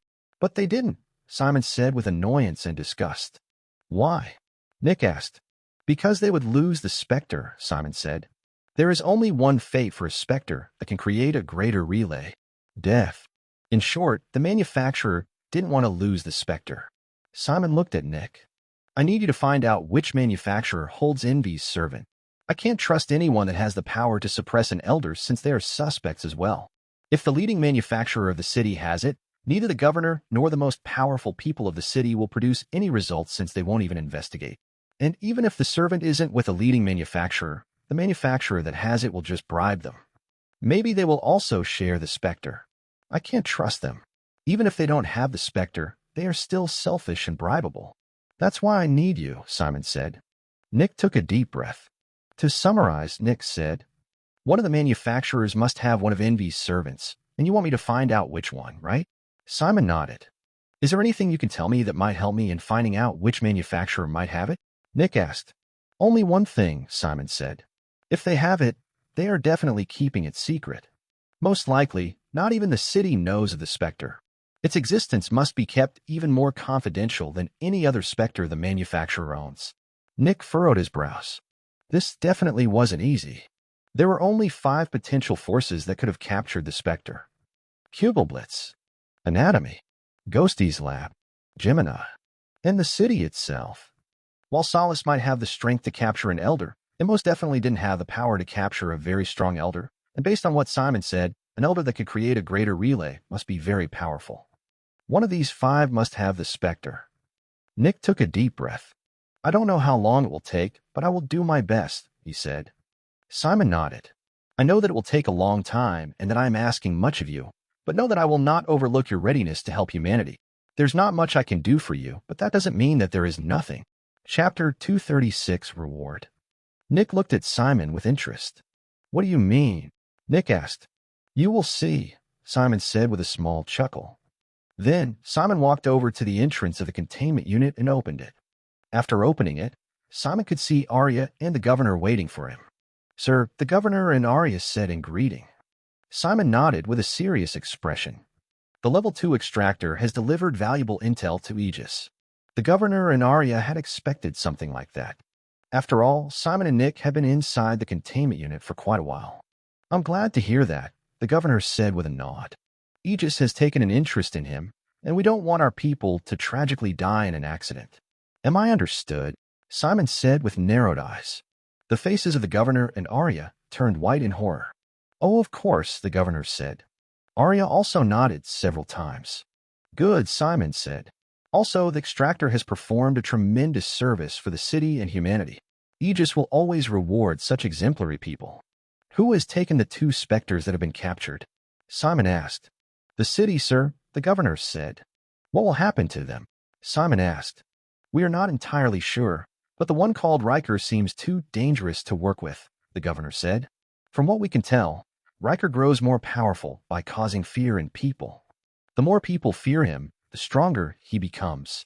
Such a Spectre is causing too much damage, and we will most likely grind him down into Zephyx. Nick remembered when Albert had talked to the Dreamer about exactly that.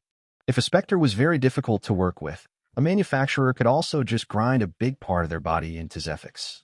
After that, the Spectre would get a couple of days to recover, and when they were fully healed, they would be ground down again. The Spectre wouldn't be able to grow in power, and the method also didn't give a lot of Zephyx. Yet, it was better than nothing. What about the other one? Simon asked. According to her, she gains power by consuming wealth, the governor said. She will stay with the city and improve the power of our forces. Simon nodded. If it weren't for the Level 2 extractor, the city wouldn't have access to these Specters. Confiscating them from him would be equivalent to punishing someone who has helped the city. I expect that the Wealth Specter is handed to the Level 2 Extractor. Additionally, Aegis wants the Extractor to get another Specter of equal value to the Wealth Specter, Simon said. When the governor had heard the beginning, he had not shown any reaction, but near the end, his eyes widened a bit. Sir, don't you mean equal to the other Specter? The governor asked. No, I mean equal to the Wealth Specter, Simon said. The two Specters are already his. If he only received those two, it wouldn't be a reward. I understand that you have to keep the other Specter due to its danger. Because of that, I want the city to give the Extractor a Specter of equal value to the Wealth Specter. That will be his reward for helping Aegis and humanity. I'm assuming that Crimson Fungus City wants to help Aegis and humanity, right? Simon asked with a solemn expression. The governor took a deep breath. Whenever Nick had seen the governor, he had seemed so powerful and in control. But in front of Simon, the governor appeared quite nervous and scared. Does he know about Envy's powerful servant? Nick thought as he looked at the governor. Of course, sir, the governor said with a nod. The Extractor's manufacturer will be rewarded with a Specter of equal value to the Wealth Specter. I said that he gets it, not his manufacturer, Simon said with annoyance. The capture of the Specter must be solely his achievement. Naturally, there was a difference between the city handing a Specter to a manufacturer and an Extractor handing a Specter to a manufacturer. If it were the city, the manufacturer could talk themselves out of properly rewarding the Extractor. But this time, there was something that Simon didn't know. The governor and Arya looked at Simon awkwardly. Sir, the governor said. What? Simon asked with annoyance. The Extractor is the chief Zephyx Extractor of the manufacturer, the governor said. Simon's eyes shot open in surprise. Then he looked at Nick. Nick nodded. Simon blinked a couple of times in surprise before his gaze turned serious again. Well, since Nick was the chief Zephyx Extractor, it didn't make any difference. He could just reward himself.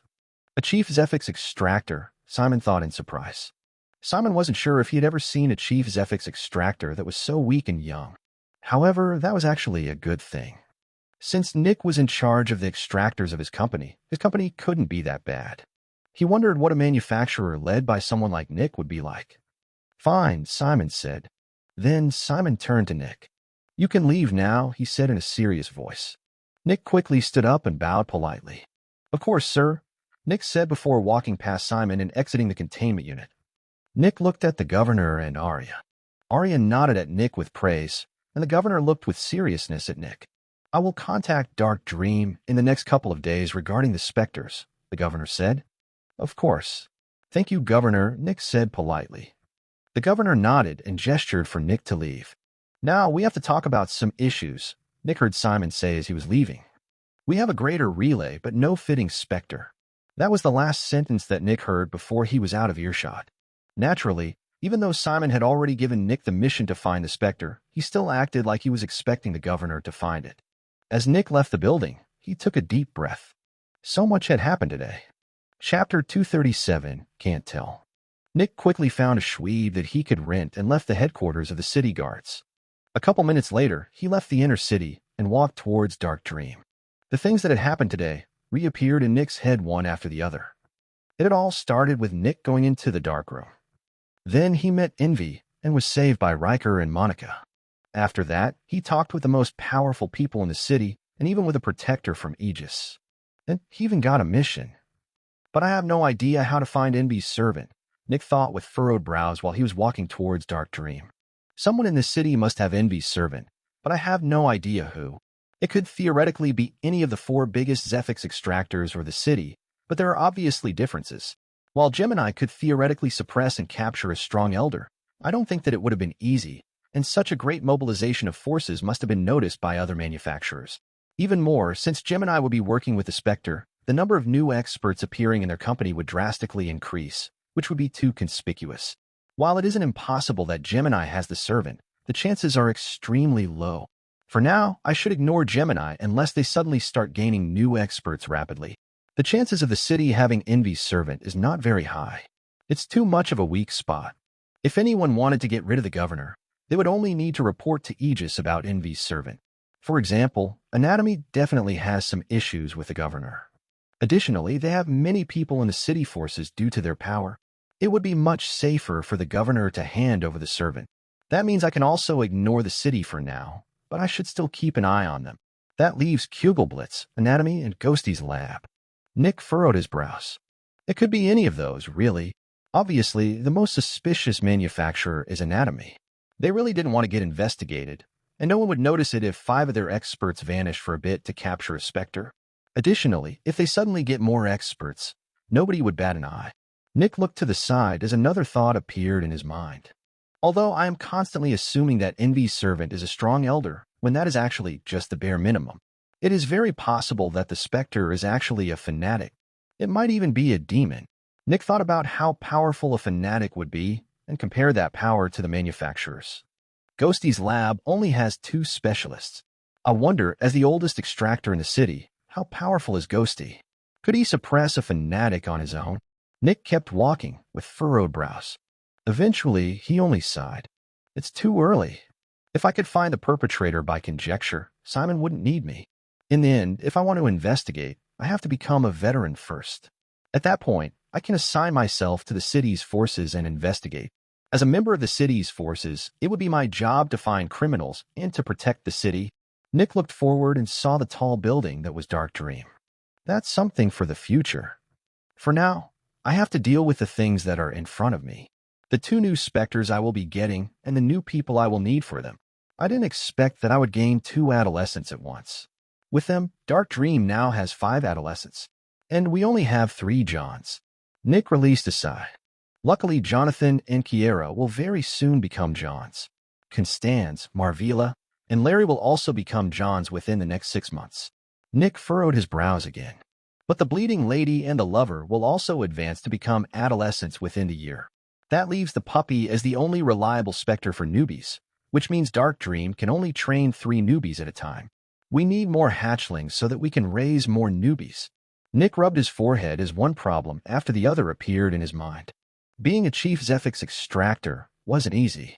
Nick entered Dark Dream and directly went to Winter's office.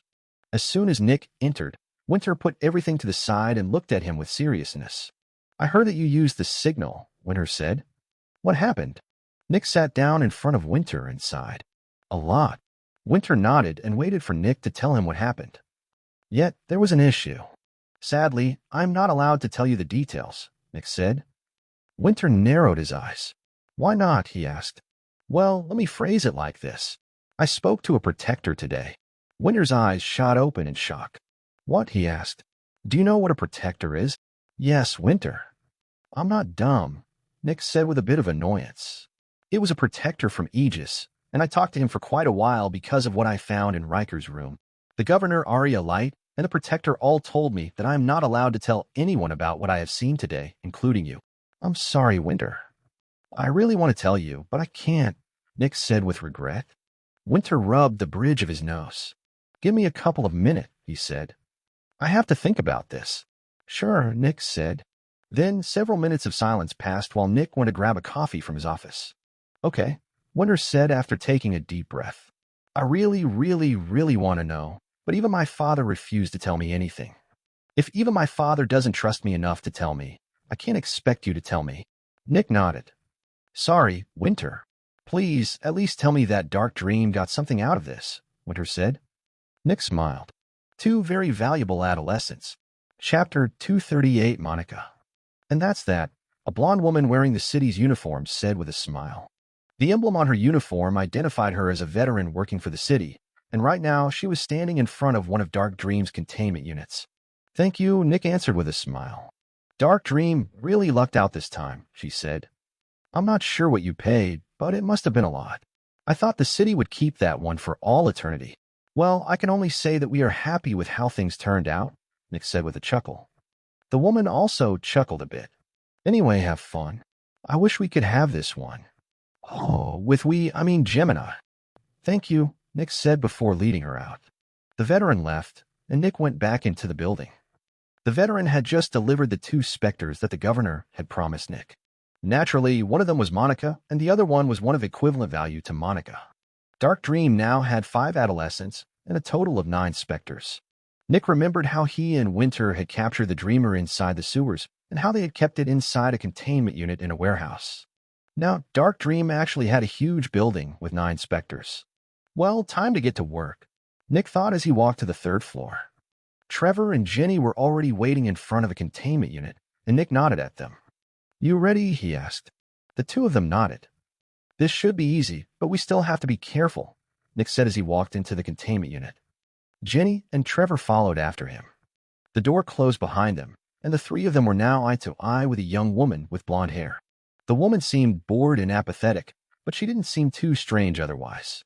Just by looking at her, nobody would believe that she was an early adolescent, a specter. Monica just leaned on one of the walls. Jenny and Trevor waited near the entrance.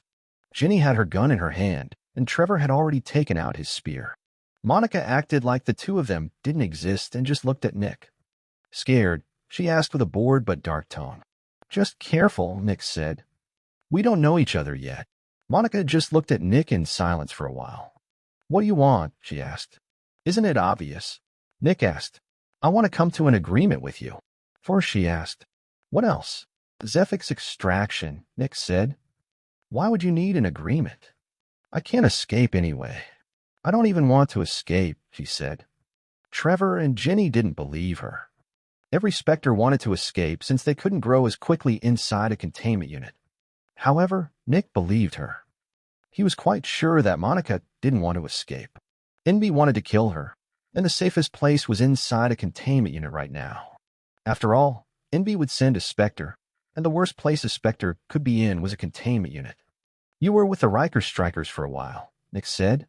You have seen how the gangs and the Dregs operate. It is much easier for both sides when we come to an agreement.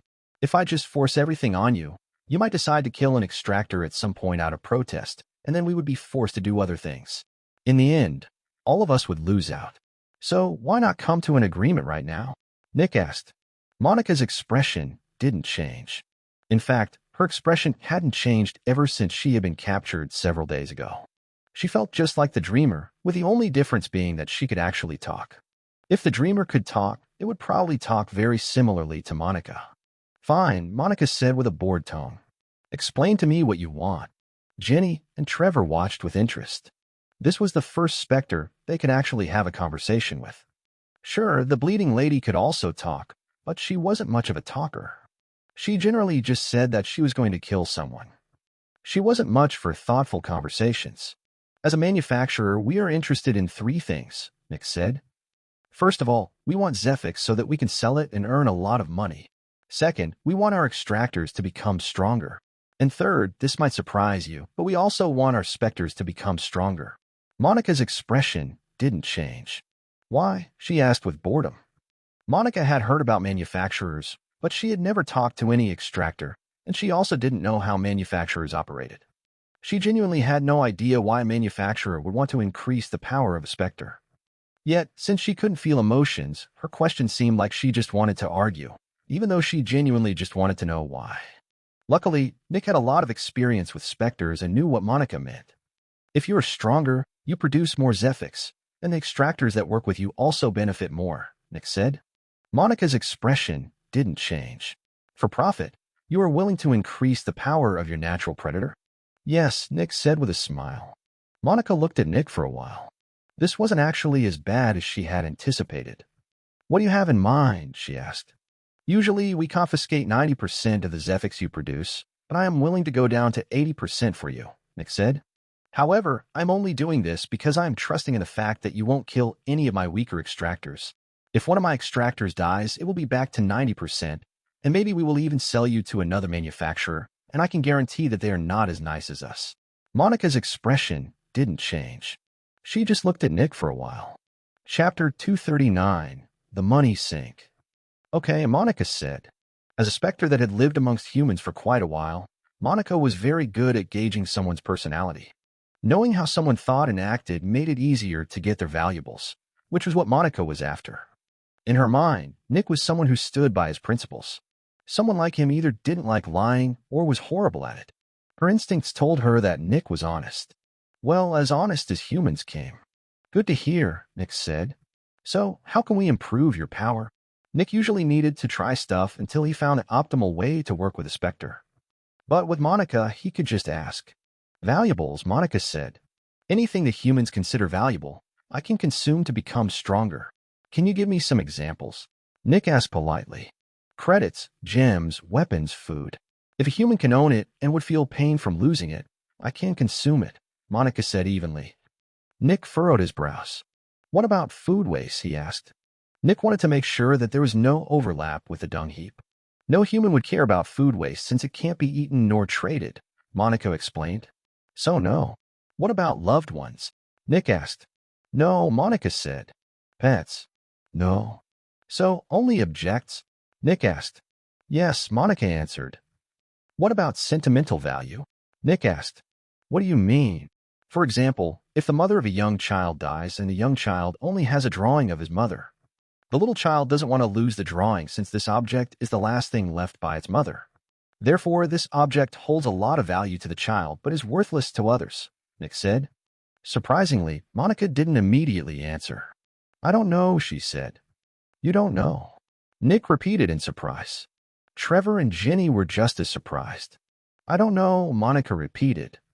Nick furrowed his brows. Can we try? Yes, Monica answered evenly. Nick nodded and turned to Trevor. After giving Trevor some instructions, Trevor left. A couple of minutes later, Trevor came back and gave Nick something. Blanket. Nick took a deep breath when he saw the blanket. This was the blanket that had been on Horwa's bed about 2 years ago. Nick had kept it. Try this, Nick said as he put the blanket on the ground. Monica looked at it and extended her arm towards it. The next moment, the blanket slowly turned into dust and flew towards Monica's hand. The dust became smaller and smaller until it vanished when it touched Monica's hand. Monica remained silent. The other three also remained silent. No, Monica said. No difference. So you are only interested in objects that are valuable for a great number of people, Nick said. Yes, Monica answered. Is there some kind of diminishing return? Nick asked. If there is, I haven't noticed, Monica said evenly. Nick nodded. Then we're going to test that, Nick said. I'm going to get some money and come back later. Monica didn't say anything and just kept leaning on the wall. Nick left and got about 100,000 credits in cash from the company card. He was willing to use up all of this to properly test Monica's power. Nick went back to Monica and grabbed 10,000 credits. This was the first time Monica had ever seen so many credits at once. Since Monica had been working in the Dregs, she was never around a lot of money. At most, she got around 2,000 credits per day. But now someone was handing her 10,000 credits. Maybe it actually wasn't so bad to be captured. If she got 10,000 credits every day, she might grow even faster than before she had been captured. Monica absorbed the credits, just like she had absorbed the blanket. It only took a couple of seconds. A moment later, the eyes of the 3 extractors opened wide in surprise. They could actually feel the Zephyx in the air increasing. They hadn't felt that from any of their Specters before. Naturally, the Zephyx in the air reduced again, since it was absorbed by the containment unit. Nick walked out and checked the Zephyx storage. And when he saw the Zephyx, his eyes widened in shock. 50 grams, he thought. She just turned 10,000 credits into 50,000 credits. Nick's mind was going crazy. There has to be a downside. If not, she could produce more Zephyx than the Crimson Fungus. Nick took a deep breath and walked back in. He gave her another 10,000 credits and looked at the storage again. Nick's eyes shone. 25 grams, he thought. Half as much as the first 10,000. So if I give her another 10,000 credits, it will reduce to about 12.5 grams. Nick handed Monica another 10,000 credits and checked again. Sure enough, 12.5 grams, he thought as he scratched his chin. For the next couple of minutes, Nick gave Monica less and less money and always checked the amount of Zephyx she produced. After all of his observations, he went to Winter to talk with him. While it was definitely Nick's job to decide how the extractors worked with the Specters, he wanted to know what Winter thought about this. Winter was far better at the financial aspect of the company. After talking to Winter, Nick performed more tests on Monica. And eventually, they knew what to do. Every day, Monica would receive 33,000 credits from the company card. The 33,000 credits would be converted to about 90 grams of Zephyx, which would amount to 90,000 credits of revenue. This meant that Monica would give the company a profit of about 57,000 credits per day. Even more, it was extremely easy to work with Monica, and she didn't even want to escape. On top of that, she could also give an ability. She was the perfect Specter. In the end, Nick decided on a fitting but ironic name for her. From now on, Monica's code name would be the Money Sink. Chapter 240, Special Containment Unit. After dealing with the Money Sink, Nick went to the other Spectre they had received. It was already evening, but Nick didn't have other things to do. Luckily, the veteran who had delivered the other Spectre had already explained all the details to Nick. This Spectre had been suppressed by the city for several years already, and the process of working with it had already been perfected. The city didn't act uncooperatively and directly told Dark Dream how to work with it. Many extractors had already worked with it. The process of working with it wasn't nice, but it produced a ton of Zephyx with no real danger. Nick himself wouldn't be working with his Spectre regularly, but he still wanted to work with it at least once to know what his employees would go through. Nick entered the second floor of Dark Dream, the floor for possession Specters. Then Nick walked to one of the containment units, but instead of entering directly, Nick typed several things into the containment unit. The city had told Dark Dream that they needed a special containment unit for this Spectre.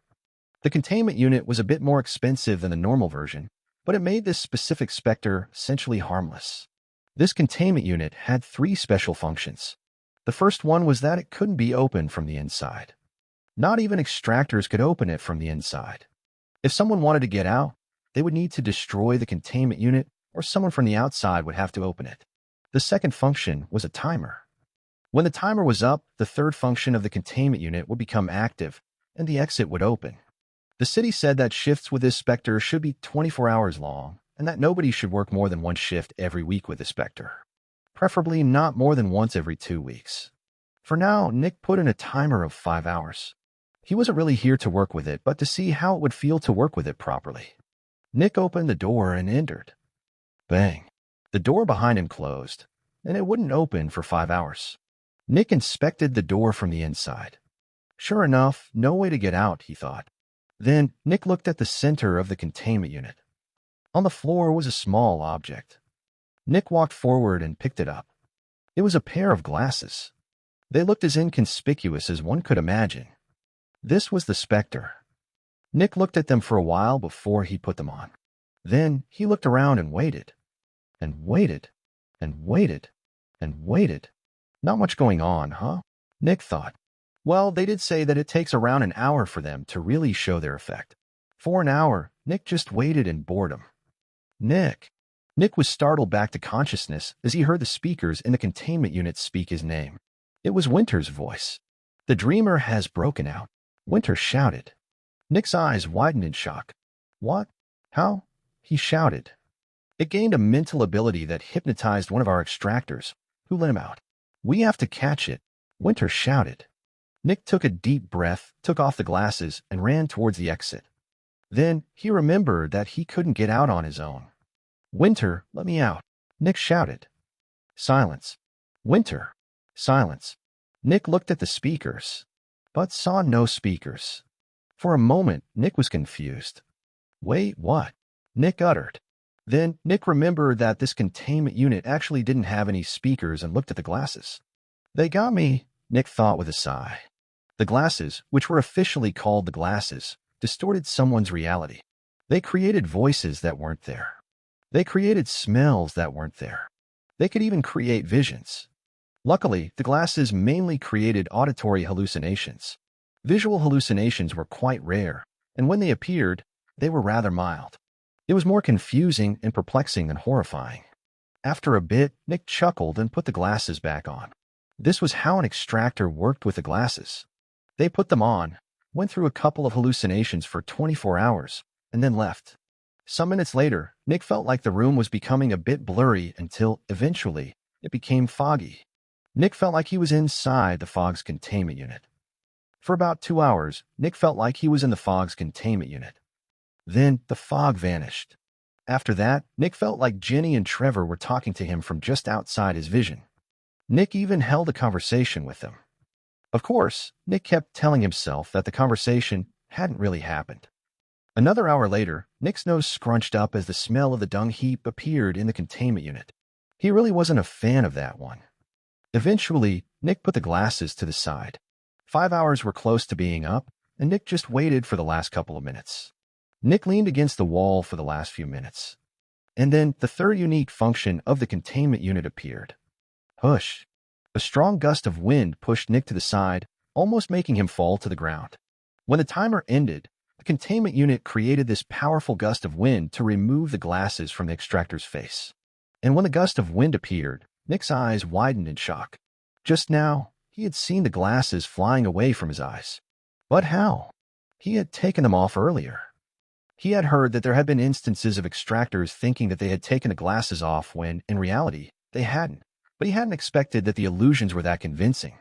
In shock, Nick just looked at the glasses getting flung against the wall of the containment unit with quite a bit of force. Luckily, they were far more durable than normal glasses. Some seconds later, the wind stopped and the exit opened. Nick walked out and closed the containment unit. Then he looked at the Zephyx he had produced. 12 grams, Nick thought. Seems about right. The glasses produced Zephyx based on the amount of time they had been worn and on the power of the person wearing them. The upper limit was a mid-John. 24 hours of being worn by a mid-John produced about 95 grams of Zephyx. If Nick wore them for 24 hours, they would produce about 60 grams of Zephyx. It's definitely weird working with them, but I think people would rather work with this than with the bleeding lady, the lover, or the dreamer. And it also produces a lot of Zephyx. Sure enough, the glasses are a great specter. Chapter 241 O New People. Time passed, and Dark Dream became bigger. With the amount of money Dark Dream was producing, they could afford to hire more people who had been scouted by Ghosty's lab. In the past, Nick had been surprised that Ghosty's lab was selling so many new recruits, but now they found themselves buying these recruits. Even more, Dark Dream also purchased 3 special recruits from Gemini. The ability of the distortion was just too valuable. An ability that could isolate Zephyx and even suppress 4 Specters. Even more, the strength of the ability increased when there were more people with the same ability. However, that wasn't everything. Nick also hired another 3 people, but decided to give them the abilities of some of their Specters. First, Nick wanted to see what kind of ability the money sink could grant people, and from what he could see, the money sink could give people the ability to absorb Zephyx. Of course, this kind of absorption was different from the normal one that everyone had. When someone used the ability, they could pull all the Zephyx from an area towards them at a steady stream. Nick decided to try it out on the Screaming Coffin. As soon as the new person used their ability, the Screaming Coffin started to stand up and run away. Or at least, try to run away. This meant that the Screaming Coffin saw this as an attack. A couple seconds later, the Screaming Coffin lost its power and became much slower. Nick stopped the experiment at that point and left with a new hire. Next, Nick tried the ability on one of the new recruits, and that ended up in the new person almost dying. The new hire was an initial newbie, just like the one that had used the ability. This meant that they barely had any Zephyx inside their body. In barely a second or two, all the Zephyx of the other person had been absorbed. And then the ability started to attack the body. At that point, Nick had to intervene immediately. Luckily, the other person had only lost quite some skin, but that would regrow with time. The ability was obviously extremely strong. Some days later, Nick tried the ability out on an early newbie that he had bought from Gemini. This time, things were manageable. It took the newbie almost 10 seconds to get through all the Zephyx of the early newbie. That calmed Nick down. When Nick had seen how the ability could drain someone on the same level dry within 2 seconds, he had been shocked. That ability was too strong. That ability would be even stronger than his own. However, after more experimentation, Nick found out that it was special for initial newbies. After all, initial newbies had just started to gather Zephyx. This meant that an initial newbie had barely any Zephyx inside their body, while an early newbie already had quite a bit. When he was done with all the experimentations for the new ability, Nick summarized that the ability could probably drain someone of the same level of all Zephyx within 5 to 8 seconds. That was still extremely strong and fast, but it allowed the enemy to counterattack. In order to use the ability, one had to remain motionless. While it had a range of over 5 meters, 6 seconds was still more than enough to close the distance and attack the user of the ability. However, the ability was still extremely strong. It was so strong that Nick gave the same ability to a second person. The third person got the ability of the fog. Nick thought that the guy could probably help him during a fight. After hiring these 9 people, Nick decided to stop hiring new personnel for now. Dark Dream now had 20 Zephyx Extractors, including Nick. 20 Extractors. When Nick thought about it, it almost seemed unreal. He felt like they had left the warehouse just last week. As time passed, Dark Dream also gained 5 more Johns. Jonathan, Kiera, Constance, Marvila, and Larry managed to become Johns. Together with Trevor, Jenny, and Nick, Dark Dream now had 8 Johns. It had barely been 6 months since the meeting, and Dark Dream had already fulfilled the goal that the governor had for them. Another 2 months later, the lover became an adolescent. The lover was working with Kiera, who had already become a John. Apparently, it was benefiting quite a bit from working with her. But the lover wasn't the only Spectre that became an adolescent. The Bleeding Lady also became one. This was proving to be troublesome. Sure, it was great that these 2 Specters produced more Zephyx now, but it was much more difficult for newbies to work with them now. The lover's effect on the mentality of a newbie had increased significantly.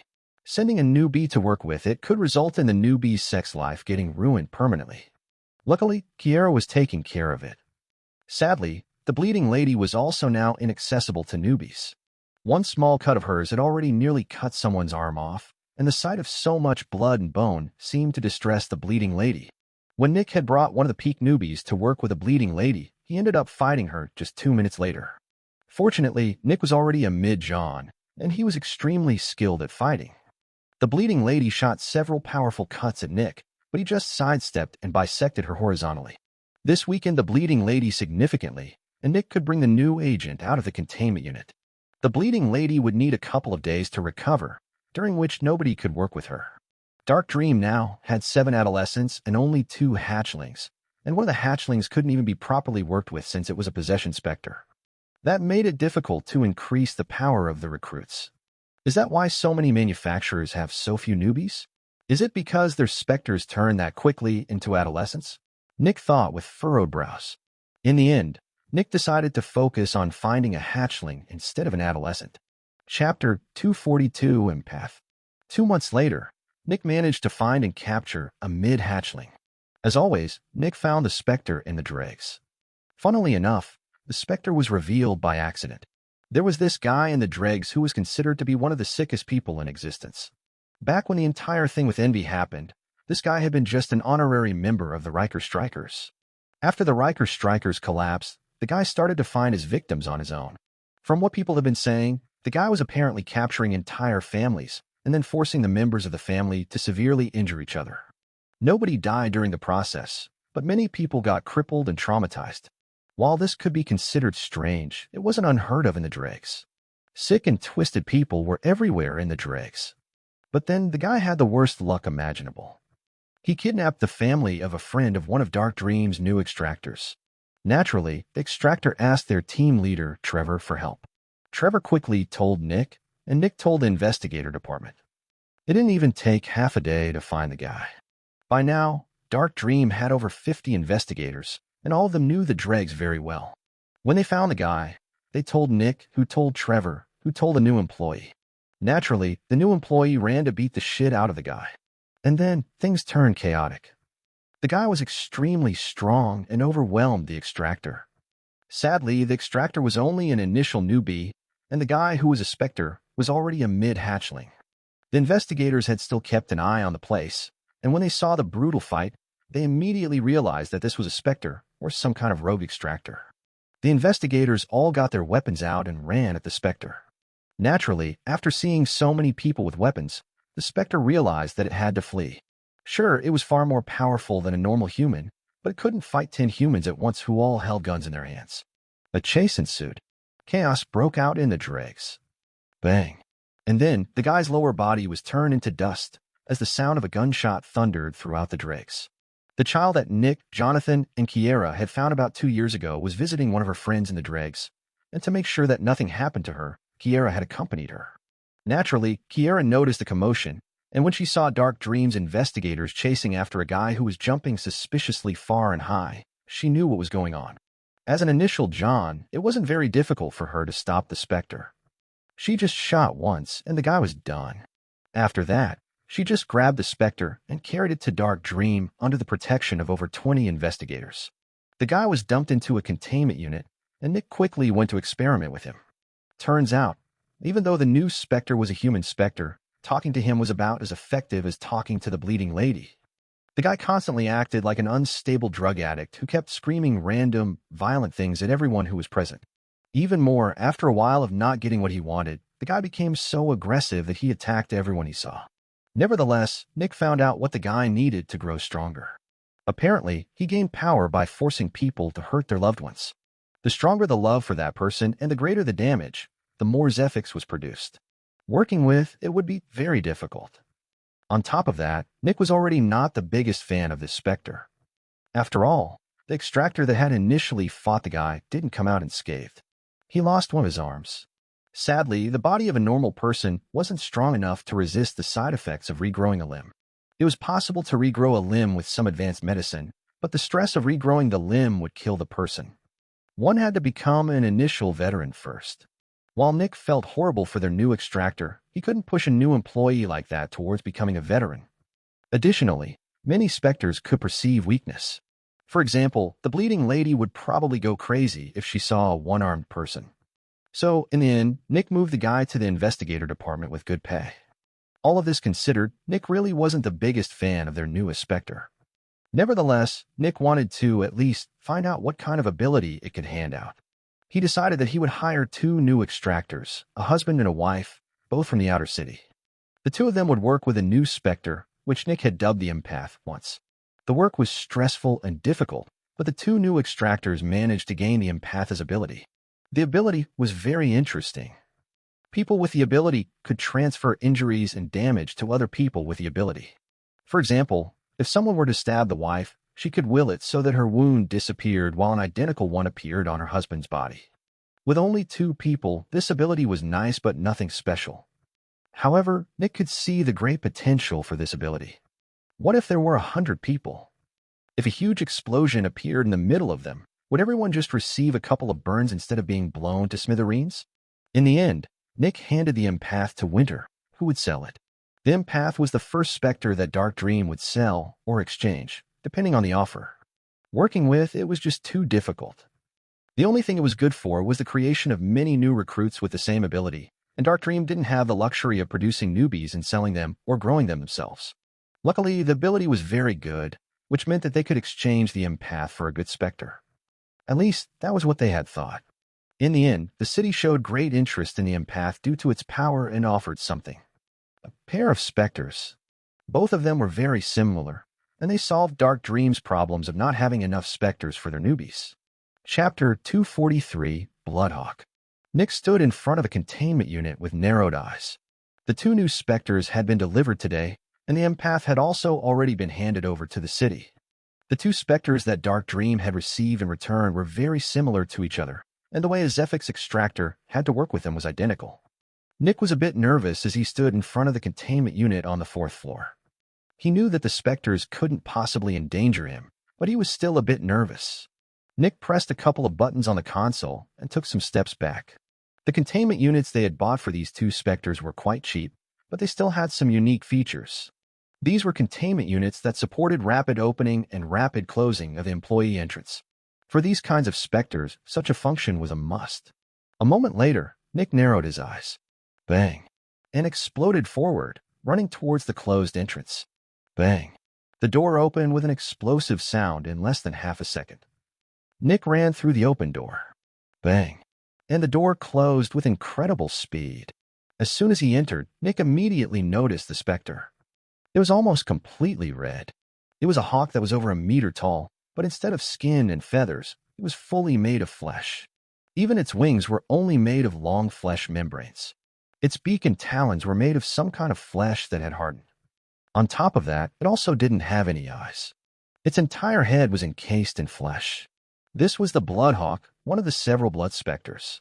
Nick took note of all of these characteristics in less than a second since the Bloodhawk was already starting to attack. Blood Specters were all extremely aggressive and very stupid. They attacked any human they found, no matter how powerful. They attacked babies, children, adults, elders, newbies, Johns, veterans, experts, and so on. As long as they found any human, they immediately attacked. The Bloodhawk readied its claws and shot towards Nick. Bang! The Bloodhawk hit the wall of the containment unit since Nick had easily sidestepped the attack. By now, Nick was a mid-John. It had been nearly a full year since the Great Meeting, and Nick managed to advance 2 levels. That was quite fast. One had to remember that most extractors never managed to become veterans. Most of them were stuck in the 2nd level. Usually, advancing 1 level took at least a year, and becoming a veteran took even longer. There were people who had been working with Specters for over 30 years who still hadn't managed to become veterans. There were a couple of reasons for that, but those weren't important right now.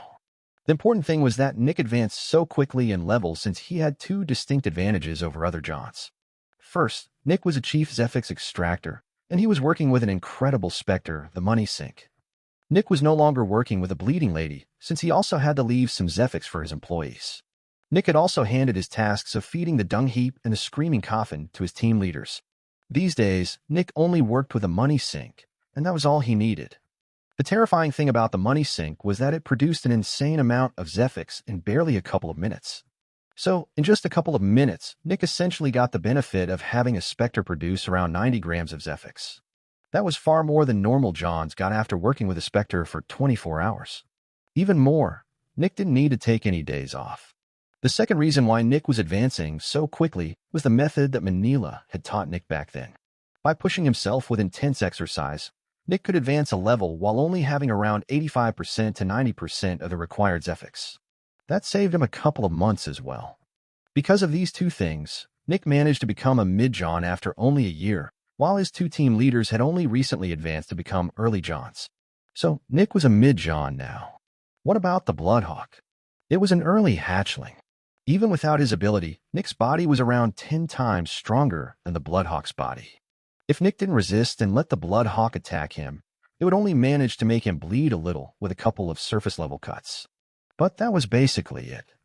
If it wanted to kill Nick, it would need minutes. Bang.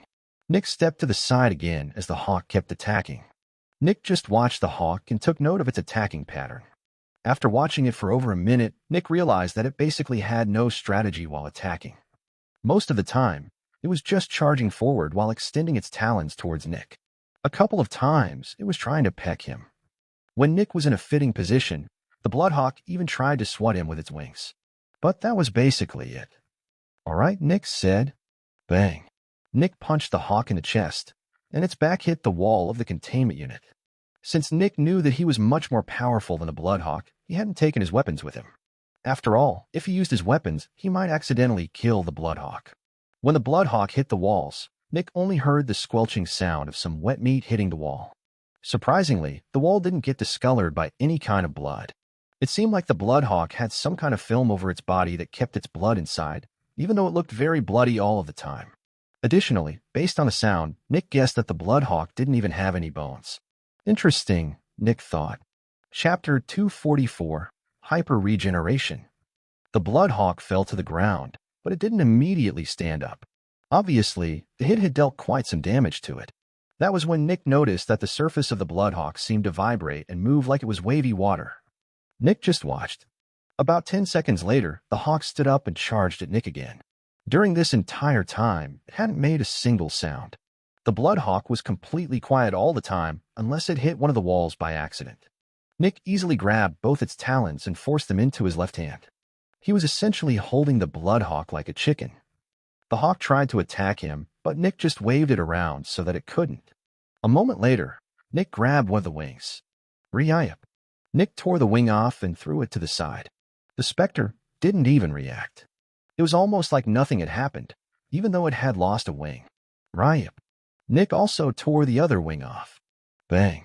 And then threw the hawk against the wall again. The Bloodhawk slumped to the ground, and the surface of its body started to move again. Nick watched as tendrils slowly came out of the spots where the hawk's wings used to be. Within 20 seconds, the hawk jumped up again and attacked Nick, fully recovered, including its wings. This was the unique ability of Blood Specters. Hyper-Regeneration.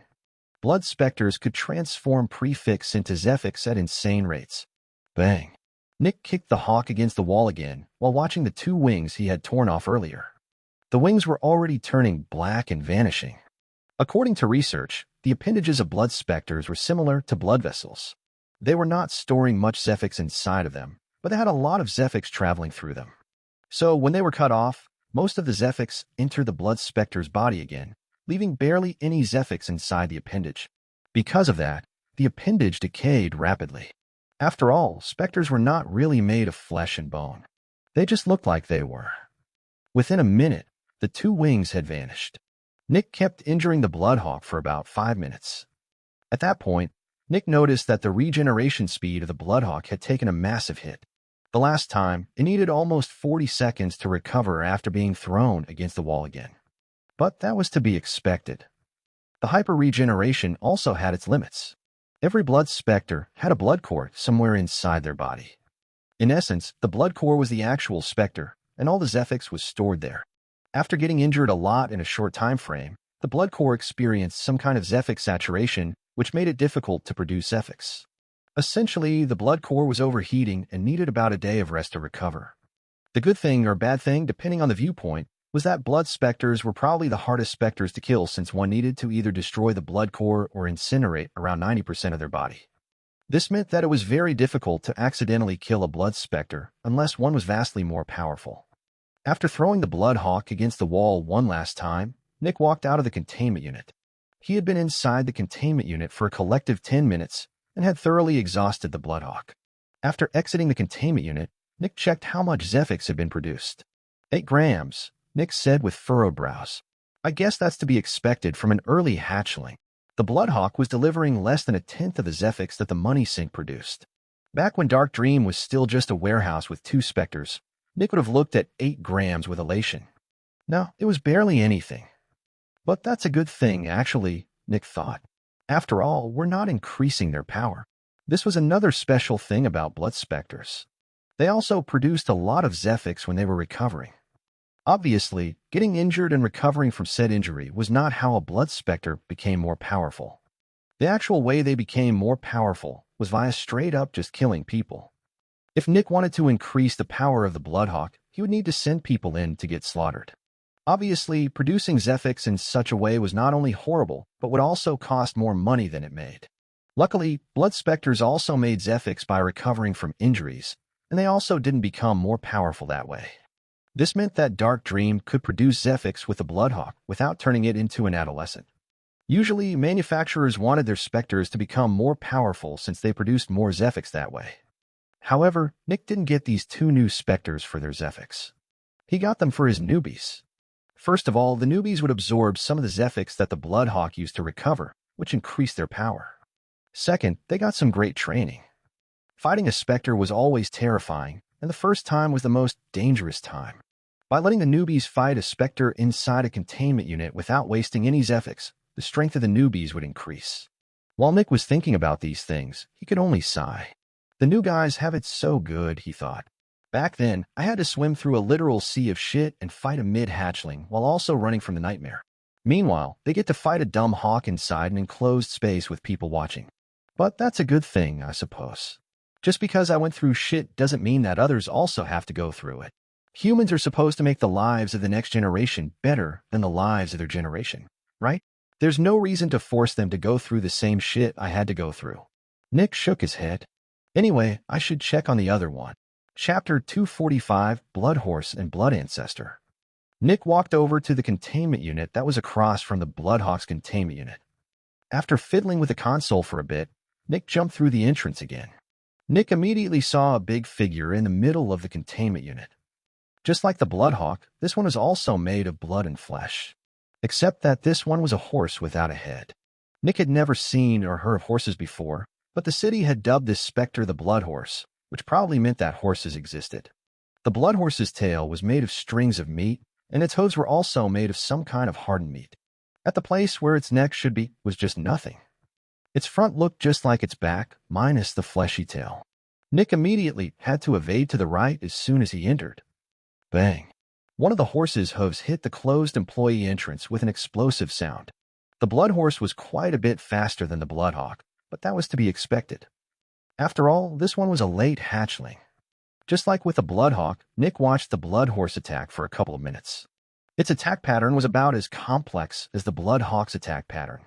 Most of the time, it just tried to kick Nick with its hoofs. Sometimes it charged at Nick with its front, trying to barrel through him. Whenever it did that, though, it hit the wall with quite a lot of force and fell to the ground. It even got injured a bit during the process. However, there was one time when Nick nearly got hit. Sometimes the blood horse straightened its weird fleshy tail and tried to cut Nick with it by swinging its ass towards him. But that was the only surprise. For several minutes, the blood horse showed no other attacks, although its size and power were already very dangerous. After all, the blood horse, even without a head, was already as tall as Nick, and since the base level of a body was also relevant to one's power, the blood horse was definitely not weak. The bloodhawk would probably need to become a peak hatchling if it wanted to rival the blood horse's physical power. But in exchange, the bloodhawk was nimbler and more flexible. Bang! Nick kicked the horse against the wall, and the entire containment unit shook. The blood horse was heavy. Within 2 seconds, it had already stood up again, and its surface barely moved, which meant that it didn't need to recover a lot. The defense of the blood horse was quite strong. Bang! Nick kicked himself off the wall of the containment unit and kicked the blood horse with his other foot. Boom! The containment unit shook quite a bit as the horse was thrown against the wall with an insane amount of power. This time, the horse needed around 20 seconds to recover, which meant that it had been severely injured by that impact. However, that was to be expected. Nick had used around 50% of his power with that kick. The fact that the blood horse could survive such a hit from Nick showed how strong its defense was. Most likely, not a single newbie in Dark Dream could force the horse to move in a direction it didn't want to. Its body was massive and strong. However, one had to remember that humans fought with weapons. While the blood horse's defenses were very strong, a strong hit with a sword would still cause severe injuries. Due to its mass, the blood horse was very resilient to blunt force, but its defense against cutting and piercing weapons was just average. If the newbies just kept stabbing and cutting it, its blood core would become overheated at some point. Even more, the horse was also sometimes injuring itself by running against the wall. After punching and kicking the horse for a couple minutes, 2 things happened. First, the horse's recovery slowed down tremendously. Second, Nick felt quite energetic. Kicking this Spectre was fun. Eventually, Nick left the containment unit and looked at the Zephyx that had been produced. 15 grams, Nick thought. Not bad. I get why so many manufacturers are buying these blood Specters. I bet Ghosty's lab is probably raking in loads of credits with the blood ancestors. Specters were all unique, and yet the blood Specters were so very similar. Why? The reason was that they were not Specters that had been created by nature. In fact, blood Specters were Specters that had been created by another Spectre, namely the blood ancestor. The blood ancestor was the most powerful Spectre that Ghosty's lab owned. It was a fanatic, a level 5 Spectre, and the only level 5 Spectre that Ghosty's lab owned. The blood ancestor was a huge blob of blood, and it could create blood Specters. First, the blood ancestor gathered Zephyx by killing people. When it had enough Zephyx, it spat out a blood core, which would then turn into a blood Spectre. Whenever it produced a blood core, a huge amount of prefix would be absorbed by it, and it would advance a level. So, for every blood Spectre that was produced, the blood ancestor became more powerful. Even more, the blood Specters that the blood ancestor produced also became more powerful with time. The bloodhawk and the blood horse had been one of the earliest, which was why they were so weak. But by now, the blood ancestor was already producing adult Specters. Naturally, Ghosty's lab got a shitload of money whenever the blood ancestor advanced a level, but they also got another shitload of money by selling the blood Specters to other manufacturers. The blood Specters were great training dummies, and manufacturers wanted them. The blood ancestor was probably the most profitable fanatic in all of Crimson Fungus City. Luckily, it was already contained. If it were free, things could become very troublesome. Chapter 246, Office Problems. With the Bloodhawk and the Blood Horse, Dark Dream now officially had 10 Specters. Within 3 years, Dark Dream had grown from 1 Spectre to 10. Even more, they also had 21 Zephyx Extractors, which was nothing to scoff at. Back then, Cycle had seemed dangerous with their 6 newbies and 2 Johns. But now, Dark Dream had 8 Johns and 13 newbies. Funnily enough, Dark Dream had even more newbies than Kugelblitz. Nick's workload had also changed. Back then, he had been working with all of their Specters, and he hadn't needed to talk to his employees a lot since there hadn't been many. But now Nick was having a meeting with his team leaders daily about the teams and the issues. Naturally, the bigger the company became, the more interpersonal issues cropped up. One extractor didn't like how another extractor talked to them. An extractor came a bit late, which made the other extractor mad. An extractor complained about another extractor constantly criticizing them and telling them what to do even though they were not their superior. On top of that, the issue of equipment and money also appeared more often. Yes, the extractors were earning insanely well in Dark Dream compared to other manufacturers, but the fact that they had to buy their equipment completely on their own still left a bad taste in their mouths. Some of the extractors also complained about the Specters they were assigned to. Of course, these complaints mostly came from the weaker extractors. There were 3 late newbies that Trevor had assigned to work with the Blood Horse, and these 3 were not happy in the slightest. They had to fight for their lives every single day. One mistake, and they could die. Yes, there was always a stronger extractor watching them from outside the containment unit, but they could still die. These 3 all came from Ghosty's lab, and they believed that they were being treated unfairly.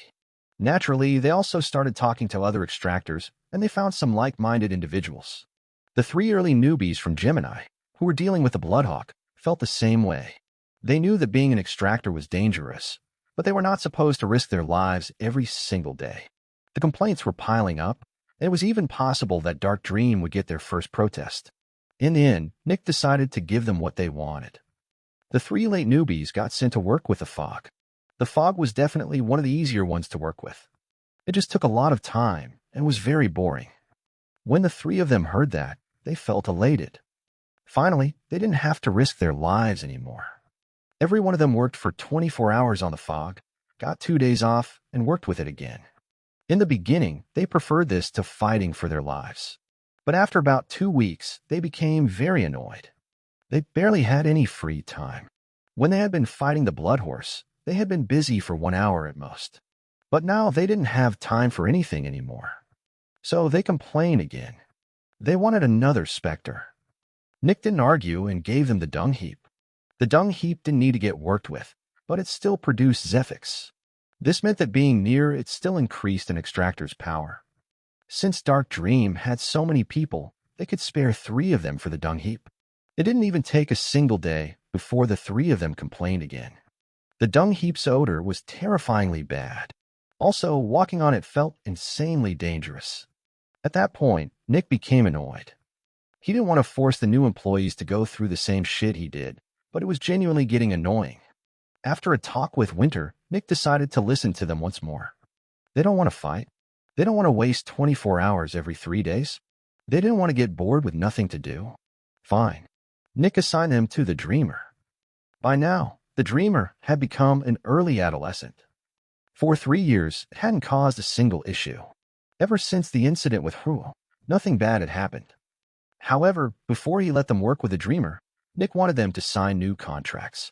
In these contracts, they agreed to work with the Dreamer, even though Dark Dream did not think that it was a good idea to work with it. Of course, before signing, they asked why they weren't getting the puppy. According to what they had heard, working with a puppy was the easiest. Nick told them that they would be working with a puppy anyway as soon as they became peak newbies, and that everyone wanted to work with a puppy. He had to be fair in this regard. In the end, they signed. When Nick saw their signatures, he released a sigh. He really didn't like doing this. When Nick had talked with Winter, Winter had said that he had expected something like this to happen. They were treating their employees too well, which spoiled them. Because of that, Winter decided on the quickest way to solve the issue. Yes, the Dreamer hadn't made issues in 3 years. However, Dark Dream also hadn't sent anyone weaker than it to work with it in 3 years. Until now. The most vocal of the 3 extractors was sent to work with the Dreamer first. Everything seemed to work normally, and then he started to have a seizure. Naturally, Trevor had been keeping an eye on them, and he immediately ran in and brought the guy to a hospital. As Trevor rushed the guy out, the Dreamer only looked after him with expressionless eyes.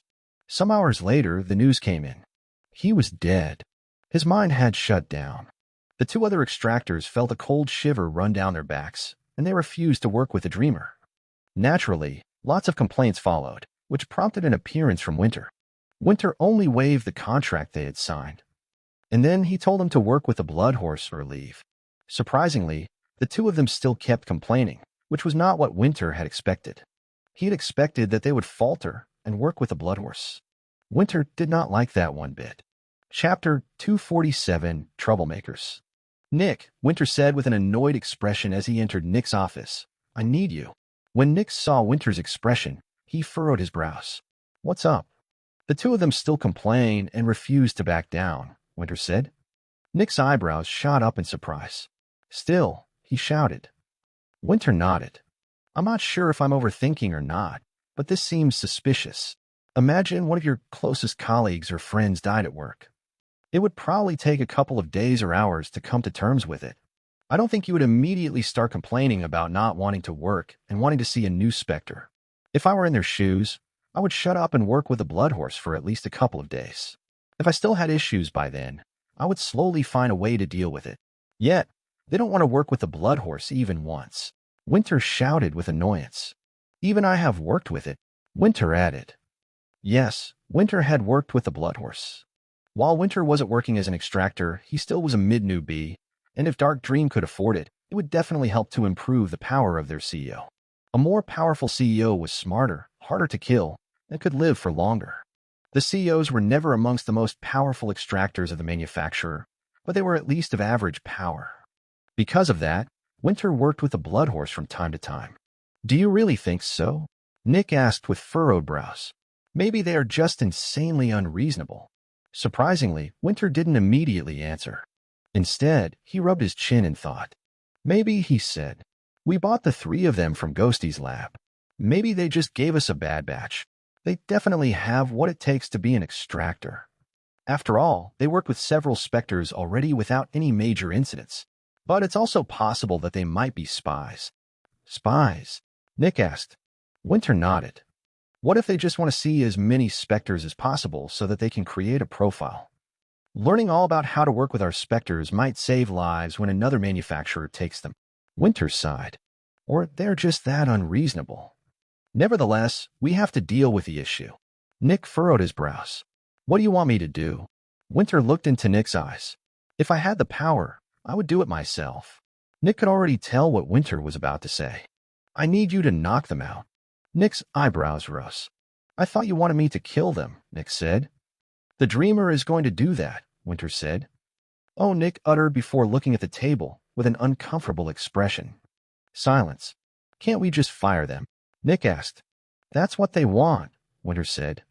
At least, that's what I assume they want. I can't see any other reason for acting this obnoxious and problematic after one of them died. Now that they know so much about our Specters, they probably want to get fired and then join another manufacturer with the information they gathered. They know that they have to give up all their equipment if they quit while also going into debt, which is why they want to use this information to get a good offer from another manufacturer. At least, that's what I'm assuming. Nick, if we don't want to get trampled by our own people, we need to set an example. They agreed to work with the Dreamer. I have that in writing. If anyone asks, I can simply show the contract, and their cause of death will also check out. Nick took a deep breath. He was reminded of Pater. Fine, Nick said. Luckily, this was different from when Nick had to kill Pater. First of all, these were adults. Second of all, they were extractors. Third, they were assholes. Fourth, Nick was older and more mature. And lastly, Nick wasn't the one killing them. He was only killing them indirectly. I guess I have to get used to this, Nick thought with a sigh. Winter nodded. Thank you, Nick. I'm sorry that I have to ask you to do this. It's fine, Nick said as he slowly stood up. It's part of the job, I suppose. A moment later, Winter and Nick left Nick's office and entered Winter's office. As soon as they entered, they saw two young men sitting on two chairs in front of Winter's desk. One of them looked at Winter with furrowed brows. Sir, we don't feel comfortable with being left alone in your office like this. Winter walked to his desk and sat down. Meanwhile, Nick closed the door to the office behind him and waited in front of it. Why? Winter asked. Because we don't want to needlessly be suspected of going through confidential documents, the same guy said. We're not accusing of anything, but what if you misremember how a piece of paper has been placed and wrongfully assume that we snooped around in this office? Winter just chuckled. This entire room is under constant surveillance. I was going to check the footage after our meeting anyway. If you had gone through my stuff, you would be working with a screaming coffin for the next couple of days, Winter said casually. Oh, never mind, then, the same guy said. Meanwhile, Nick narrowed his eyes. He knew exactly that Winter's office wasn't under surveillance, which meant that Winter was bluffing. And sure enough, it had worked. As a mid-John, Nick's senses were superior to the average humans, and even though the two of them did their best, Nick definitely noticed a couple of signs of fear and panic in them. Nevertheless, we think that leaving us alone is disrespectful and humiliating. The same guy said again, complaining even though he had just said never mind. Are they trying to get fired before Winter checks his so-called surveillance footage? Nick thought. Chapter 248 Unconscious. After seeing their reactions to Winter's bluff, Nick was convinced that these two wanted to get fired. He wasn't certain whether or not they were spies, though. Although that didn't exactly matter since they would become spies anyway. After all, they would tell the other manufacturers about Dark Dream Specters. Nick looked at the two of them from behind with narrowed eyes. And why do you think it is disrespectful and humiliating? Winter asked with a polite smile. Because this is your office, and we feel uncomfortable in a stranger's office, the same guy said again. The other one hadn't said anything yet. Is that so? Winter asked, looking at them. Nick could tell that the two of them were becoming more agitated, and they even started glancing at Nick more times. I'm sorry for complaining so much, the same guy said again, completely changing his tune. They were obviously panicked and grasping for straws. The guy was saying anything that could get him out of the building. I think we can work with a bee blood horse, right? The second guy said nervously as he glanced between Winter and his friend.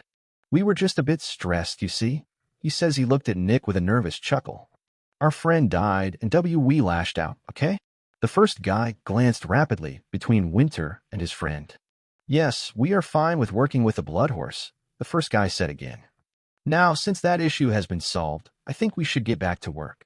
Then he stood up and pulled his friend upwards with him. He walked up to Nick and nervously looked at him. The guy had seen Nick a couple of times, but he had never viewed Nick as intimidating. After all, Nick had this friendly and innocent aura to him. But now Nick's huge body made the guy feel small and insignificant. Excuse me, the guy said with a smile as he slowly moved his hand to the door behind Nick. Can we pass? Nick just looked into the guy's eyes without moving. Suddenly, the two guys heard some chuckling from behind them and turned to Winter. Winter just chuckled a bit. Can we pass? Winter repeated. What a fitting choice of words. The two guys felt their hearts fall into an abyss of ice. Winter looked at Nick and moved his head slightly to his right, gesturing towards the direction of one of them. The guy's eyes widened. CRK. Nick's hand clamped around the guy's throat and squeezed. In an instant, the guy's mouth opened wide in terror as his throat was compressed to a scary degree. The guy lost his footing as Nick lifted him by his neck, his limbs flailing in panic. The other guy froze in terror. Bang. Nick kicked the other guy, and his body hit the wall with insane power. Several of his bones broke. While the other guy was busy recovering physically and mentally from having his back smashed against the wall, the first guy was busy going unconscious as the circulation of blood to his brain was cut off. Nick looked at the guy he was lifting with narrowed eyes. Then he thought about something. How long do I have to cut off his circulation to make him stay unconscious for a while without killing him? Nick let go, and the guy dropped to the ground. Then he started coughing, and a couple of seconds later, he started to regain consciousness. Okay, longer, Nick thought as he grabbed his throat again. While Nick was busy choking the guy again, Winter turned to the other person. Now, how about we talk some more? He asked with a polite smile. The other guy was on the ground, curled up like a shrimp. He didn't answer. Winter turned to look at Nick again, and Nick looked back. Winter gestured to the guy on the ground. Nick thought for a bit and nodded. Then he grabbed the other guy and choked him as well. No, Winter shouted. That's not what I meant. Bang.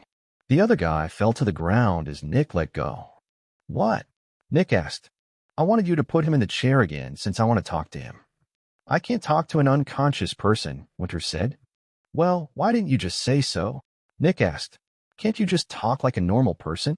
Winter took a deep breath as the other guy started coughing and retching on the ground. Forget it, Winter said with a sigh. Just put in the chair, please.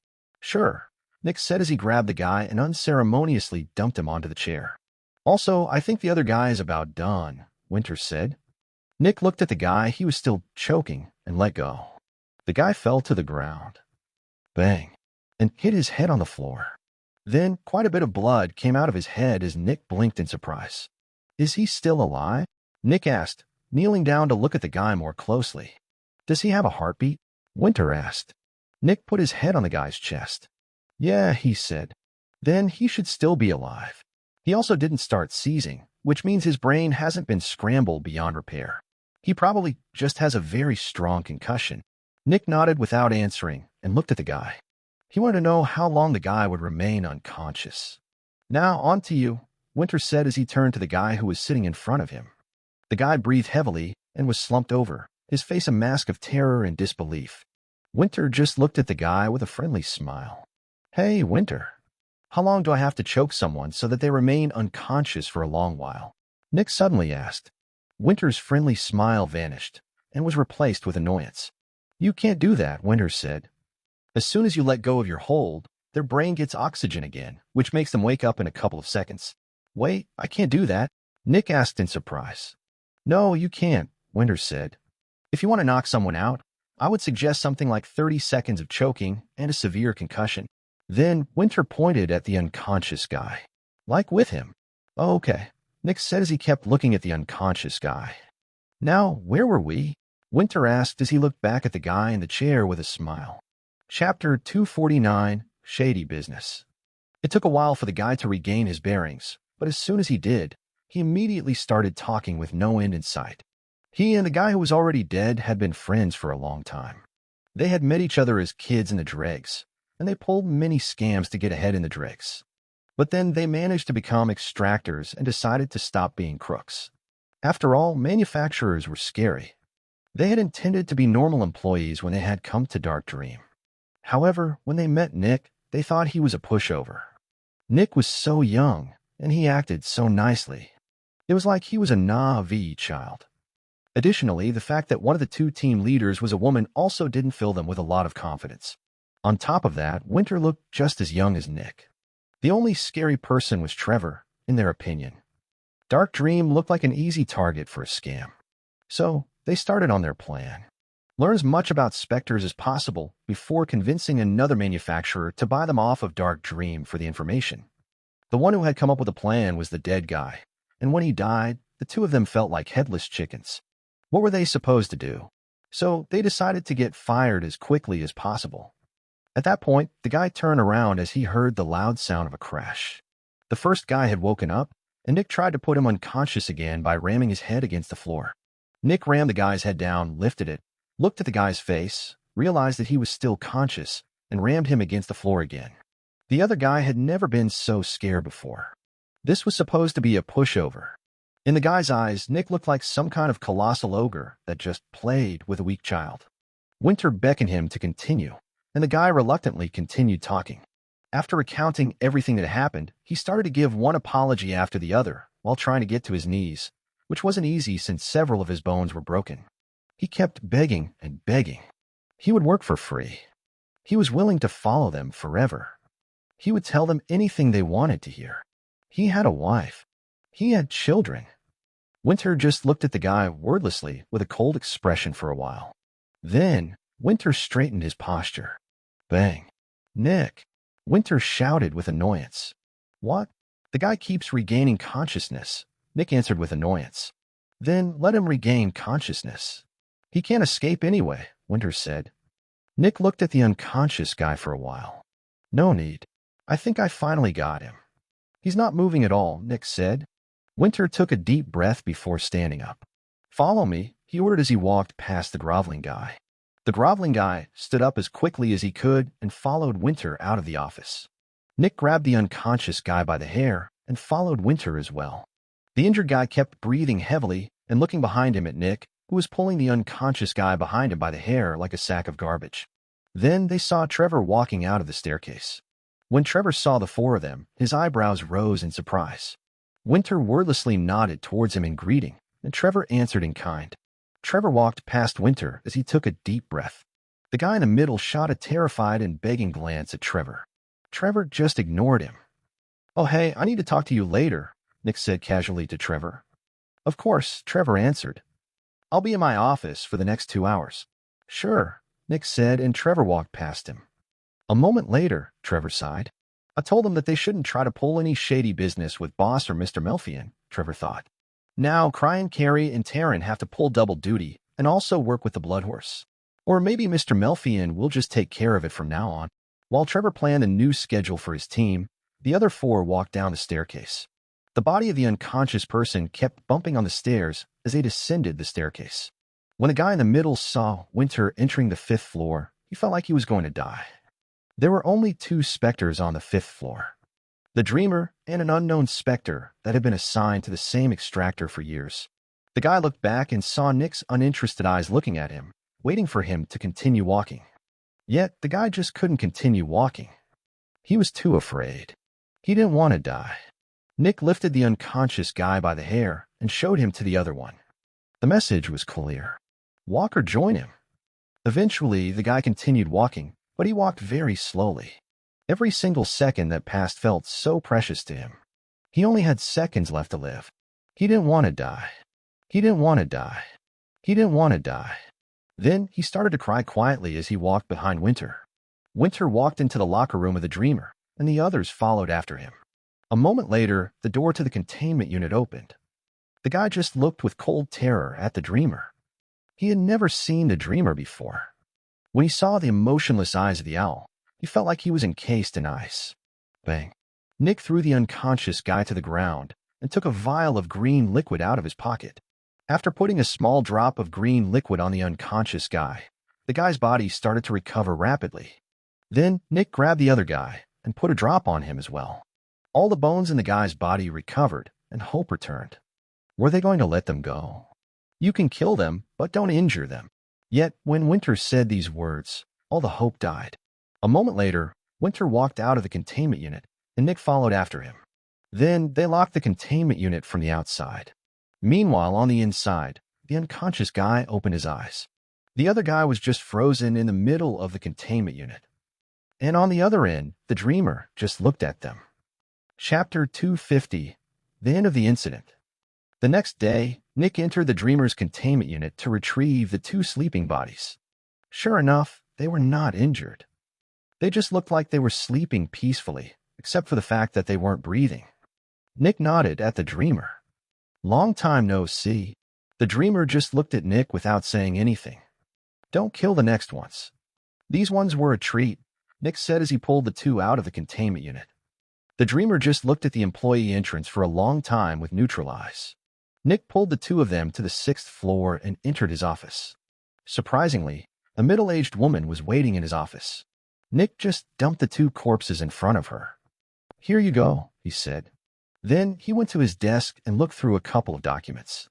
The woman furrowed her brows and started to examine the 2 of them. She was a doctor. Some minutes later, she put her tools away. Just like the other one, she said. Nick nodded. They all died to the same Specter. Naturally, the doctor noticed that Nick didn't give even the smallest shit about his 3 dead employees. The picture was all too clear for the doctor. These 3 employees were considered problematic by Dark Dream, and Dark Dream had gotten rid of them. However, the doctor's opinion wasn't important in this matter. Her only job was to determine the cause of death and create a death certificate. Obviously, killing random people was against the law, but the city decided who was guilty or not. Sadly, it took a huge incident for the city to start investigating the death of an extractor. Unofficially, the extractors' lives were in the hands of the manufacturers. And even when the city started an investigation, they would just look at the Spectre and the death certificate while also asking why the extractors had been working with that Spectre. Naturally, Winter had an answer for all of these questions, and the city wouldn't ask any further questions. One had to remember that the manufacturers held all the power. Even the governor wouldn't be able to become more powerful without Kugelblitz. Becoming an extractor represented becoming something far superior to a normal human, and the manufacturers were the ones that allowed normal people to become extractors. They could create extractors, and they could also destroy them. Whether or not that was moral and ethical didn't matter. Morals and ethics had no relevance with such a power difference between 2 parties. The doctor created the certificates of death and left Dark Dream. After she left, Nick grabbed the 2 corpses and pulled them out of his office. Then he pulled them toward the 2nd floor and walked into the Screaming Coffin's containment unit. When the door opened, Nick was greeted by an unmoving coffin and a young woman with a shocked expression. The young woman was one of the 3 people Dark Dream had purchased from Gemini. The 3 from Gemini had joined the 3 from Ghosty's lab in complaining. Naturally, since the 3 from Ghosty's lab got what they wanted, the 3 from Gemini also got what they wanted. Nick had simply assigned them to sit beside the Screaming Coffin for 8 hours a day each. They didn't need to be there, but there was no other Spectre they could work with as early newbies. When the girl saw the two corpses Nick was pulling in, she took a deep breath and put her hand in front of her mouth. Naturally, she recognized the two corpses. Nick wordlessly walked towards one of the corners and dumped the two corpses there. "If the screaming coffin gets hungry, throw one of these two towards it," Nick said as he turned towards the exit again. The woman didn't dare to answer as she just looked at the corpses in shock. "You get tomorrow off," Nick said, prompting the woman to look at him again in shock. "The day after, it's back to work with the Bloodhawk. Tell your two friends to contact Jenny or Trevor for further information." "Am I understood?" Nick asked coldly with narrowed eyes. A cold shiver ran down the woman's back. Why, yes, of course, B-Boss," she shouted. Nick nodded. "Have fun," he said as he left the containment unit. The woman just turned to the two corpses again in horror. For the remainder of her shift, she would need to stay in the same room as the corpses of two of her colleagues. Naturally, her two friends from Gemini didn't have it any better. Trevor told them that they would get one shift with a screaming coffin before it was time to work with the Bloodhawk again. The two of them also had to stay 8 hours in the same room as the two corpses. Naturally, the three of them didn't dare to complain anymore and quietly started to work with the Bloodhawk again. With that, the incident was over. The complaints Nick and his team leaders received dropped drastically, and everyone seemed to be much happier to work for Dark Dream. Dark Dream had lost a couple million credits with the execution of 3 of their employees, but it was a necessary expenditure. The things that had happened here these couple of days were turned into stories, which every employee in Dark Dream heard. Even years later, new employees would hear these stories. While the complaints eventually returned, the complaints that did return were all somewhat rational. The newer employees knew that Dark Dream was a great working place compared to other manufacturers, but they also understood that Dark Dream was not a pushover. They had killed 3 of their employees, and if it was necessary, they would kill 3 more. Obviously, things like this also happened in the other manufacturers. Manufacturers regularly killed employees who were too troublesome. Dark Dream wasn't any different from them, except that they paid better, which made them better than most manufacturers in the eyes of new employees. Chapter 251 Gloom. More time passed, and eventually Nick became 20 years old. It was crazy to think that Dark Dream was already 4 years old and that Nick had been working as a chief Zephyx Extractor for an equally long time. Dark Dream hadn't gained any new Specters for a while since they wanted to focus on their strength for now. They still only had 8 Johns, and they needed more. After all, the number of adolescents in Dark Dream was rising. Even the puppy had become an adolescent now. This meant that Dark Dream had 7 adolescents and only 3 hatchlings. Luckily, the 3 hatchlings would never become adolescents. Everything seemed to be working out great. Nick was becoming stronger. Dark Dream was growing. They were earning insane amounts of money. Yet, there was always something in the back of Nick's head bothering him. Envy. It had been over a year now since the incident with Envy, and nothing had happened yet. However, that didn't mean that Envy wasn't targeting Nick anymore. It probably just took a long while to get to Nick. First of all, Envy probably didn't have that many servants. Specters were incapable of feeling fear, and as long as Envy wasn't free to move, it wasn't a threat to any Specters. One had to remember that Envy gained servants by threatening to kill them. But as long as Envy couldn't move, it wasn't a threat. The only threat was the servants it already had. This meant that Envy could gain a servant by talking to them via a relay, and only if that Specter was, at most, fanatic. As a powerful Fallen, Envy probably had several demons and maybe even other Fallen as servants. Envy could send a demon towards a fanatic that refused to become a servant and kill it. However, these servants were probably also already busy with something. After all, Envy was waging a war against humanity. Nick knew these things since it was all pretty logical, and he guessed that this was one of the reasons why no Spectre had shown up to capture Nick yet. The other reason was that Envy didn't know Nick. Envy knew that Nick was in Crimson Fungus City, that he was a John, and that he had the power of the Null. But that was it. No name, no address, no workplace. There were tens of thousands of people in Crimson Fungus City. Finding Nick wasn't easy. If only things could stay this way, Nick thought as he looked at the wall while leaning on his elbow in his office. For a long time after the meeting, Nick had been insanely paranoid and nervous. Sleeping had been very difficult, and whenever he had a quiet moment, he felt his heart rate spike. Just after Nick had gotten used to the constant outbursts of guilt regarding Hrua, the paranoia and panic from the issue with Envy came. Inside Dark Dream, Nick felt so strong, but at home he felt so weak. But he knew that this was all just an illusion. Nick knew that he was a general amongst dwarfs. He was only powerful compared to his environment. Most veterans could kill Nick. An adult Spectre could threaten Dark Dream. An elder would ensure its demise. How many elders did Envy have as servants? Probably a lot. Nick felt like he was waiting for his end. It could appear any day, but it just didn't. Sometimes Nick wished that this agonizing wait would just end. Luckily, he was rational enough to not vocalize that wish. When was it time? When would Envy's servant show up? Or what if Envy managed to break free and arrive itself? Nick sighed once again. He had worked in his dream job for 4 years, but not even a single one of them was filled with light or happiness. All because of his stupidity.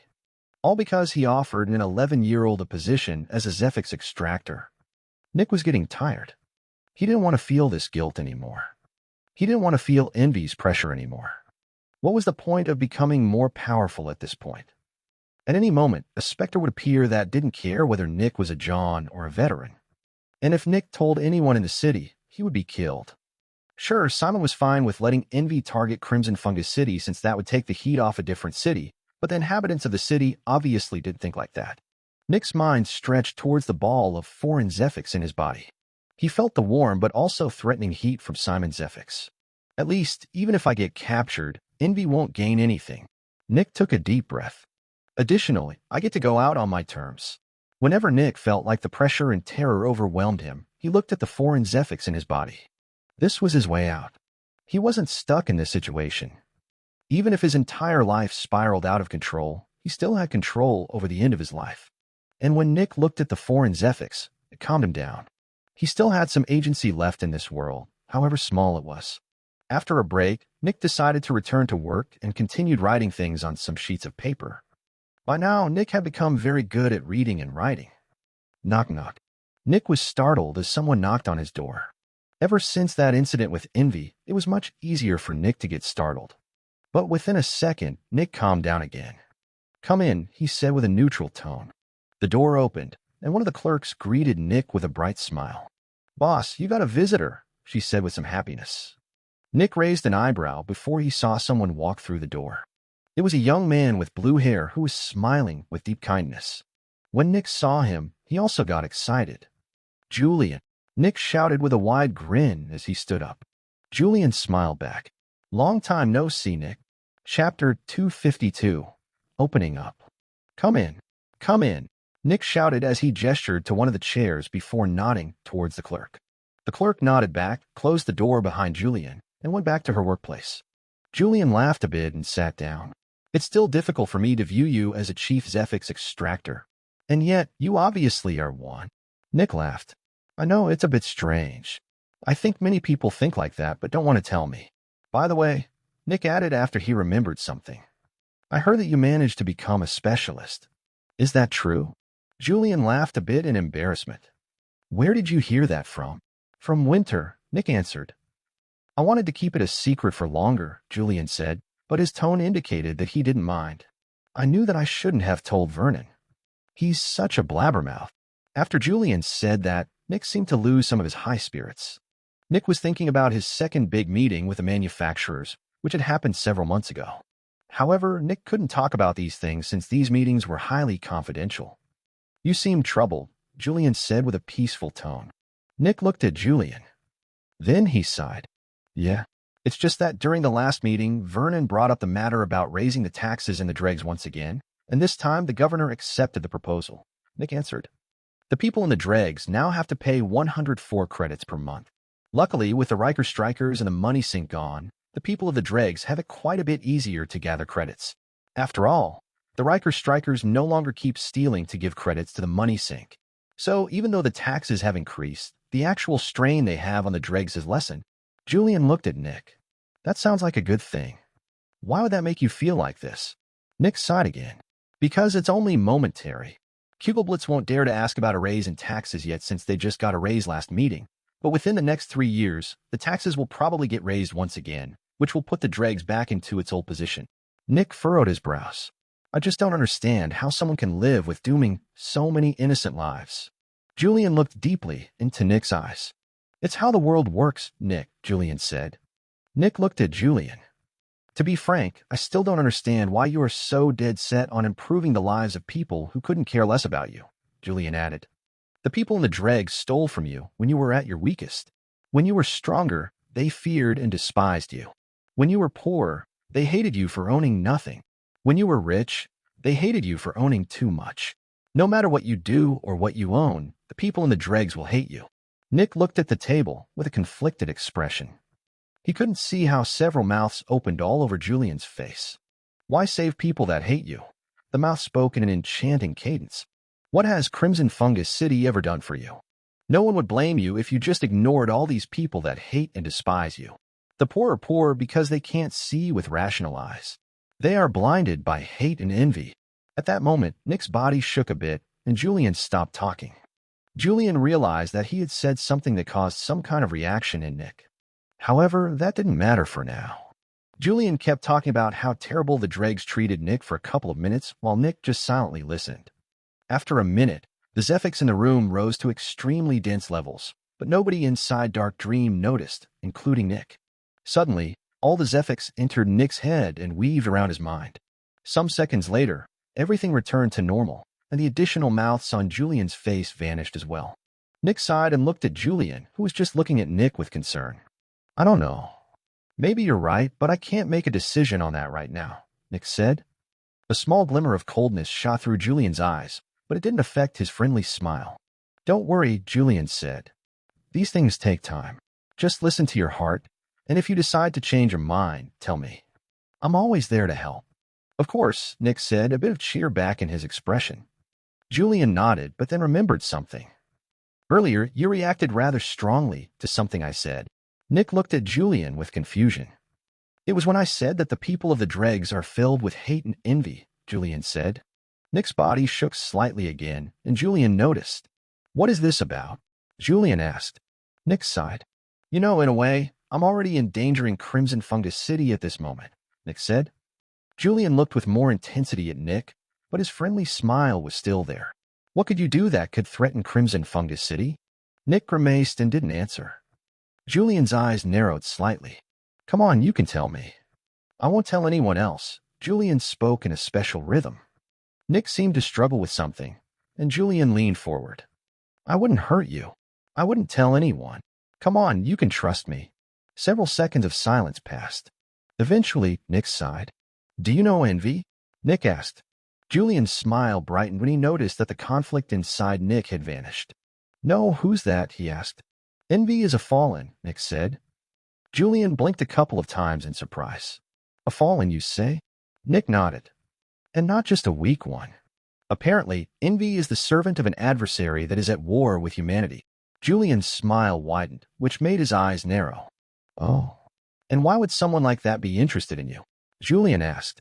Envy can absorb the powers of extractors, Nick said. You already know what kind of power I have. So, yeah. That's why envy is interested in me. When Julian heard that, an expression of realization appeared on his face. Several things made sense to him now, and one of them was something that Julian hadn't originally connected to Nick. Nick, did you know that several veterans and even some experts have gone missing within the last 6 months? Julian asked. Chapter 253, His City. Huh? Nick uttered as he looked at Julian. No, I didn't know about that. Julian kept looking at Nick. I'm in contact with many different people within the city, and I also help out here and there, Julian said. But most of the time, I'm walking around with the guards. About 7 months ago, a veteran vanished. Something like that isn't that unusual. A veteran in the city vanishes about once every couple of years. Most of the time, they die to a specter that surprised them. Because of that, nobody really cared. But then, a month later, another veteran vanished. Sure, that was more than normal, but that could just be a coincidence. And then, another one vanished a month later. Nick looked at Julian with worry. That doesn't sound like a coincidence. Julian chuckled. I can assure you it's not. Everyone became much more careful, and we also realized that there was a pattern. First, all the veterans who vanished worked for the city guards. Second, a couple of days before they vanished, they acted very strangely. They didn't want to go to work, and they constantly talked about feeling like someone was following them. They started to stay away from anyone who knew them until they finally vanished. Nick's heart rate increased. That sounded quite scary. Eventually, an expert vanished, Julian said. Just like the others, he worked for the city guards. He was a captain, and he was responsible for interrogating prisoners. Nick felt like a cold shiver ran down his back. The image of the captain who had interrogated Nick shot through his mind. And just 2 days ago, Julian continued, another captain vanished. He was someone that I knew very well and someone who was very valuable to me. After that, Julian described the captain's appearance. The appearance perfectly matched the image Nick had of the captain that had interrogated him back then. Obviously, they were talking about the same person. Do you two know each other? Julian asked. Nick nodded. Yes, he was the one that interrogated me back then. A quick light of realization shot through Julian's eyes. Why did he interrogate you? Julian asked. Just tell me everything surrounding the incident. Oh, sure, Nick said absent-mindedly. A while ago, I was investigating the Riker strikers because I suspected that their leader was a Spectre. Nick told everything that had happened to Julian. The money sink. The darkroom. The greater relay. His meeting with Arya and the governor. His meeting with Simon. Everything he knew about Aegis. The foreign force of Zephyx in his body that allowed him to blow himself up. Everything. The more Julian heard, the more his smile turned sinister. All of this made a lot of sense now. A foreign Spectre had come to the city and tried to find out who Nick was and where to find him. Julian had already known that something like that had happened. As a powerful Spectre himself, he knew very well what it took to become powerful and how these Spectres acted. Julian knew almost all the Spectres within the city, and he didn't know of any Spectre that could make veterans and experts vanish just like this without leaving any trace. However, Julian hadn't been sure why such a Spectre had shown up or what they were searching for. Usually, such powerful Spectres had it much more difficult when entering a city than a weak one. The reason was that they displaced a lot of Zephyx while moving.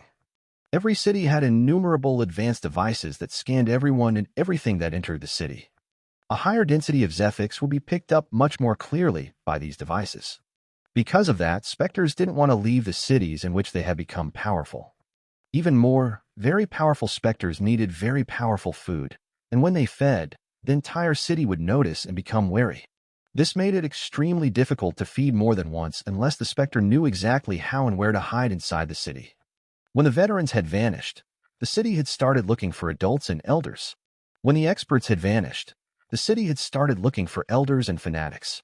After all, since feeding was so difficult, the Spectre wouldn't waste their feeding opportunity on weak food. However, that was true only under normal circumstances. What if the Spectre's goal wasn't actually becoming more powerful? What if it was information gathering? A series of events shot through Julian's mind. A servant of envy was tasked to find Nick within Crimson Fungus City. Not knowing who he was, the servant started to abduct city guards. After all, the city guard should have some kind of central registry for people, and they probably also saw many people. Eventually, the Spectre found out that a huge incident had happened, which should be the incident the servant had heard about when Envy had seen Nick. After that, the Spectre found out that a captain must have interrogated the target. So, the Spectre abducted a captain, but found out that it had been the wrong one. However, the captured captain knew who the right captain was.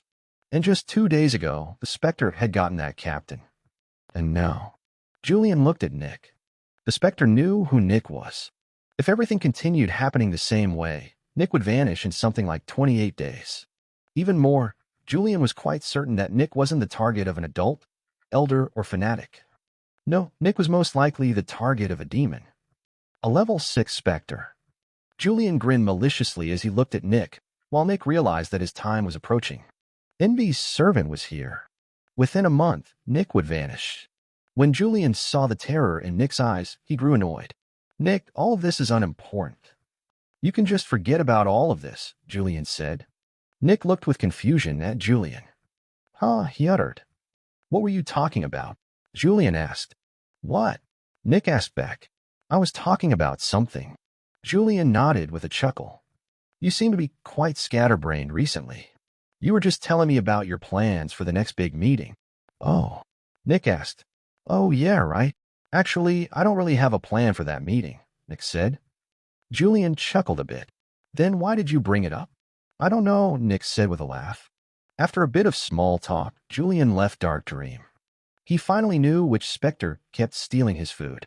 One of the veterans and one of the experts who vanished had running wagers with Julian, which would have soon paid out. Someone had dared to grab Julian's food not once but twice. And now it wanted to grab a third piece. This was Julian's city. Even the parasite had to follow his rules. If this unknown Spectre had just asked Julian for Nick, Julian would have most likely handed him over, but that fucker ate a veteran and even an expert. Those were valuable pieces of food. Julian narrowed his eyes. Even though he was only a fanatic, Julian had his ways of dealing with intruders. Chapter 254 Dreams. After Julian left, Nick returned to working with an improved mood. His talk with Julian helped Nick forget about all the troubles and the stress.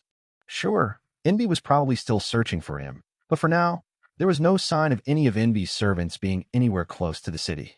Who knew? Maybe it would take another decade for them to turn up. Julian said not to worry, and Nick believed in Julian. There probably wasn't much to worry about for now. The day passed without any incidents, and eventually, it was time for Nick to go to sleep. For a change, it was surprisingly easy to fall asleep today. Nick just didn't feel as worried as usual, and he fell asleep rather quickly. We hate you. You don't deserve your wealth. You don't deserve your power. Nick was on top of a small mound of corpses, and a mob of people were clawing at his feet in hatred. Nick held a bar of gold in his hands, and he looked at the people below him with worry. The people of the Dregs. They hated him. They wanted to kill him. They despised him. Nick looked into the distance. There he saw several fat people sitting on mountains of gold. These rich people sometimes extended their hands towards one of the people of the Dregs and shook them until a piece of gold fell out, which landed on their mountain of gold. After that, the person was thrown back to the ground, after which they stood up and ran towards Nick with aggression. The mountains of gold were so high that the people on the ground couldn't even see the rich people on top of them. The only things they witnessed were their empty pockets, Nick sitting on a mound of corpses, and Nick holding a gold bar. Obviously, Nick was killing everyone and gathering their wealth. They hated Nick. He deserved to die. Nick was terrified as hundreds of people clawed at his feet. I'm sorry, Nick shouted. I want to help you. Please, just give me a bit. I will improve your lives. Yet, the people just kept shouting for his death. Nick gritted his teeth, tore a piece off his gold bar, and threw it into the crowd. The people glanced at the cold piece. Then they noticed that the gold piece in Nick's hands was bigger than the one on the ground. You're greedy. You don't deserve your wealth. The people ignored the gold on the ground and clawed at Nick's feet again. One of the rich people climbed down from their mountain, grabbed the piece of gold on the ground, and returned to their mountain. Nick tore more and more off his gold bar and threw it into the crowd. Yet, the crowd always found a reason to attack Nick. Eventually, Nick threw incredible amounts of gold at all the people in the Dregs, and all their pockets were filled with gold. While the crowd kept attacking Nick, more and more rich people grabbed poor people to shake their money out of their pockets. The poor people became more and more injured by the continued shaking, and the more injured they became, the more they hated Nick. They despised Nick. They hated him. They wanted to kill him. Nick's fists began to shake. He was so furious. Why were they this stupid? Were they animals? Could they not see the true cause? What had he done to them? Why did they hate him? Did he deserve to be hated that much? Nick started to hate the people as well. Crack. Nick rammed a gold bar into someone's skull, killing them. The corpse fell onto Nick's mound of corpses, making it a bit bigger. The crowd of people only became angrier. Their clawing intensified, and Nick was pulled down from his mound. An army of hate-filled expressions approached his face and bit into his flesh. H. Nick shouted as he suddenly shot up from his bed. He was covered in sweat. His eyes were teary. His heart was racing. For a while, Nick just looked downward. It was just a dream, Nick said. And yet, it didn't feel like a dream. Nick felt like what he had just experienced was real. After regaining his bearings, Nick went back to sleep. But as soon as he fell asleep, the same dream appeared. Eventually, he shot up again after a short cry. Later, the dream reappeared a third time.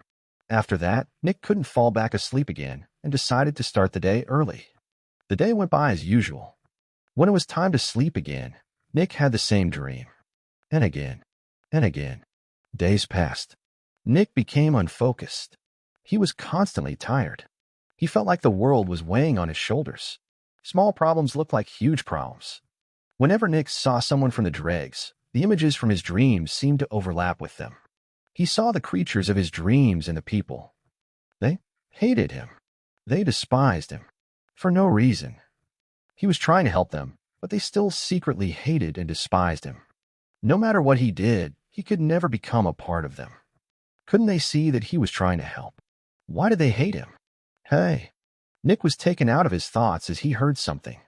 He looked around but couldn't find the person that spoke to him. Hey, buddy. Down here. Nick furrowed his brows and looked at the floor. Right now, Nick was standing on top of a grate, and through the small slits, he could see something. A rat. What? Nick asked. You've been having some troubles recently, the parasite whispered through the grate. Nick took a deep breath and just continued walking. Hey. Don't just walk away, the rat shouted. Nick ignored the rat. The parasite was a plague upon this city. If he could, Nick would kill the parasite right here and now. I know how to get rid of your nightmares. Nick stopped walking. Interested, the parasite asked, and Nick could hear the grin in its voice. Nick took a deep breath and walked back to the grate. I know what to do, the rat said. I also know what's happening to you. What? Nick asked coldly. Well, I'm not just going to tell you, the rat said. I want something in return. Nick furrowed his brows. He knew exactly what the parasite wanted. Chapter 255, Honesty. Nick looked down at the grate. He wasn't sure if he should believe the parasite. The parasite was a plague upon the city, and he was only interested in corpses. Nick hadn't given any corpses to the parasite in years. It was very possible that the parasite just wanted a last load of corpses since he believed that Nick and Dark Dream would never ask the parasite for some clues regarding a Spectre again. Why should I believe you? Nick asked. Because of my reputation, the rat said with a smirk from below the grate. Hey, let's talk somewhere else. I don't think you want to be seen with me in public. Nick looked around and saw a couple of people walking around. Without saying anything, Nick walked over to an abandoned house. Some seconds after he entered, one of the grates started to move to the side, but Nick just stepped on it. Splash. The distant sound of something hitting the water in the sewers could be heard. What's your problem? The parasite shouted a couple of seconds later. I don't want you to come out. Someone might see us, Nick whispered. Say that earlier, the parasite shouted with annoyance. So, why should I trust you? Nick said. Nick, the rat said with a sing-song voice. I'm a merchant by trade, and Dark Dream isn't my only customer. If I start to renege on my promises, my other customers won't ask me for another trade. Nick, have you ever heard that I didn't fulfill my end of the deal from anywhere? The parasite asked. No, but that doesn't mean anything, he answered. But it does, the parasite answered. Crimson Fungus City is one of my favorite territories for getting corpses. I have many more customers here than in many other cities. Nick wasn't surprised by that. From what he had heard, the parasite's actual body was outside the city, which meant that it could work in multiple cities at the same time. There is a reason why you haven't heard that I have ever broken a promise, and there's also a reason why I am still in the city, the parasite said. Nick raised an eyebrow. Crimson Fungus City and I are trading partners, and we both have bottom lines that can't be crossed. If they get crossed, we can't work together anymore. My bottom line is that nobody is allowed to besmirch my image. You may call me greedy, cruel, an opportunist, a psychopath, whatever. I don't care. But you are not allowed to call me dishonest. My trades are fair, the rat shouted with conviction. Whenever Nick heard the parasite, it was difficult for him to believe that Specters almost had no emotions whatsoever. If anyone crosses my bottom line, I will go after them, the rat shouted. I might not have the power to kill them, but I know a lot of things. Maybe I'll tell your greatest competition the locations of several powerful Specters for free. Maybe I'll tell them some secrets I know about you. I might not have a lot of hard power, but I have a lot of soft power, the parasite proclaimed with confidence. Okay, Nick answered, unimpressed. So nobody is allowed to call you dishonest. However, that doesn't mean you are honest. I can threaten someone's life and force them to tell everyone else that I am not threatening their life. Seems like the same thing to me. Surprisingly, the rat chuckled a bit. Nick, I was talking about my bottom line. What about Crimson Fungus City's bottom line? Nick furrowed his brows but didn't answer. Do you really think it's that hard to get rid of me? The parasite asked. Do you really think an entire city filled with powerful extractors can't get rid of a couple of rats? Just send a couple hundred Johns and veterans into the sewers to kill the rats. Get some expensive equipment that can find life so that you don't miss any. Go stuff all the holes in the wall. Go poison the waters of the sewers with rat poison. You might not get rid of all of my rats, but the effort of getting into Crimson Fungus City would be far greater than what I would get out of it. That would mean that trying to get into Crimson Fungus City represents wasting more Zephyx than I could potentially get. Sure, it's a big act and all, but isn't it worth it? After all, according to everyone, I'm one of the biggest nuisances in the city. Nick thought about the parasite's words. If the city guards actually put their minds to it, they could probably eradicate the parasite's presence within a couple of days or weeks. Like this, they would have gotten rid of one of the biggest tumors of Crimson Fungus City. But they didn't. They could, but they didn't do that. Nick remembered that the governor had asked several times about the investigation status regarding the parasite in the yearly meetings. Yet, all the manufacturers barely delivered any information. Had the governor asked for forces to eradicate the parasite in the past? Had the manufacturers simply answered with excuses about why they couldn't help? Nick didn't know. However, one thing was certain. Getting the parasite out of the city wasn't impossible, and it also didn't need a genius to come up with these solutions. Yet, the solutions were not used. That could mean only one thing. The city didn't want to get rid of the parasite. Or more precisely, not the city but the manufacturers. And why was that? Because trading with the parasite was advantageous. The parasite made the money, and that meant that the parasite held his end of the bargain every time. Otherwise, the manufacturers would have gotten rid of him already. Nick's question had been answered. The fact that the parasite was still in Crimson Fungus City after decades of being inside it meant that it was honest and delivered on its promises. The manufacturers didn't want to get rid of it. All right, Nick said. Then, what's the deal? Chapter 256, Trade Offer. All right, so I will give you a surefire way of dealing with these little nightmares of yours, and even if they return in the future, that way will still work, the parasite said. Nick furrowed his brows. You also said that you know what's happening to me. I want to know that first. Yeah, the parasite uttered in uncertainty. I mean, I know what's happening to you, but I can't really tell you a lot of details. Nick narrowed his eyes. Why not? Telling you might endanger my presence here in Crimson Fungus City, the parasite said. If you want to know every last detail, you gotta buy me out of the city since I can't trade with anyone here anymore. Buy you out of the city? Nick asked with furrowed brows. That's possible. Of course. Everything has its price, the parasite said. And how much would that be? Nick asked. He knew fully well that he couldn't afford that, but he wanted to know how much the parasite asked for anyway. 3 specialists, 30 experts, 300 veterans, 3,000 Johns, or 30,000 normal people. Your pick. Nick had been prepared for an astronomical sum, but he hadn't expected it to be this high. So, if I want to know what is happening to me, I have to pay that, right? Nick asked. I will tell you what's happening to you, but I will just not reveal any details, the parasite said. I'm not a complete monster, you know? Nick took a deep breath. Fine, what do you want? And what's happening to me? Nick asked. Okay, I can tell you what's happening to you right now, since that won't endanger the trade, but before I tell you, I want you and the little Melfian boy to accept the trade. After all, I want a couple more corpses than back then, the parasite said. How many do you want? Nick asked. Energy equivalent to 50 normal people. That means 50 normal people, 10 peak newbies, 5 initial Johns, or 1 peak John. You can also mix and match, but in the end, everything has to add up to at least 50 normal people of power, the parasite explained. Nick gritted his teeth. That many corpses just to get rid of his nightmares. Just to get rid of the nightmares? Nick asked with fury. These nightmares are not just nightmares, Nick, the rat said. I can tell you one thing with 100% confidence. If you do not get rid of these nightmares, you will die within a couple of months. I absolutely assure you that these nightmares will kill you. Nick's eyes widened in horror and shock. Yes, the nightmares were bad, but how could they kill him? At most, Nick would remain tired, grumpy, and angry all the time, but that wasn't a death sentence. How? Nick asked. I can't reveal that detail, the parasite said.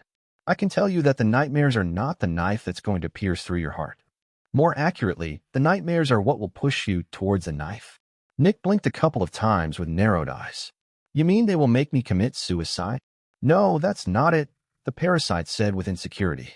It's more that they will make you do something that will make a specific someone kill you. Why would they make someone kill me? Nick asked with annoyance. Why wouldn't that someone kill me directly? Because they're a Specter. There, I said it. You happy now? The rat shouted with annoyance.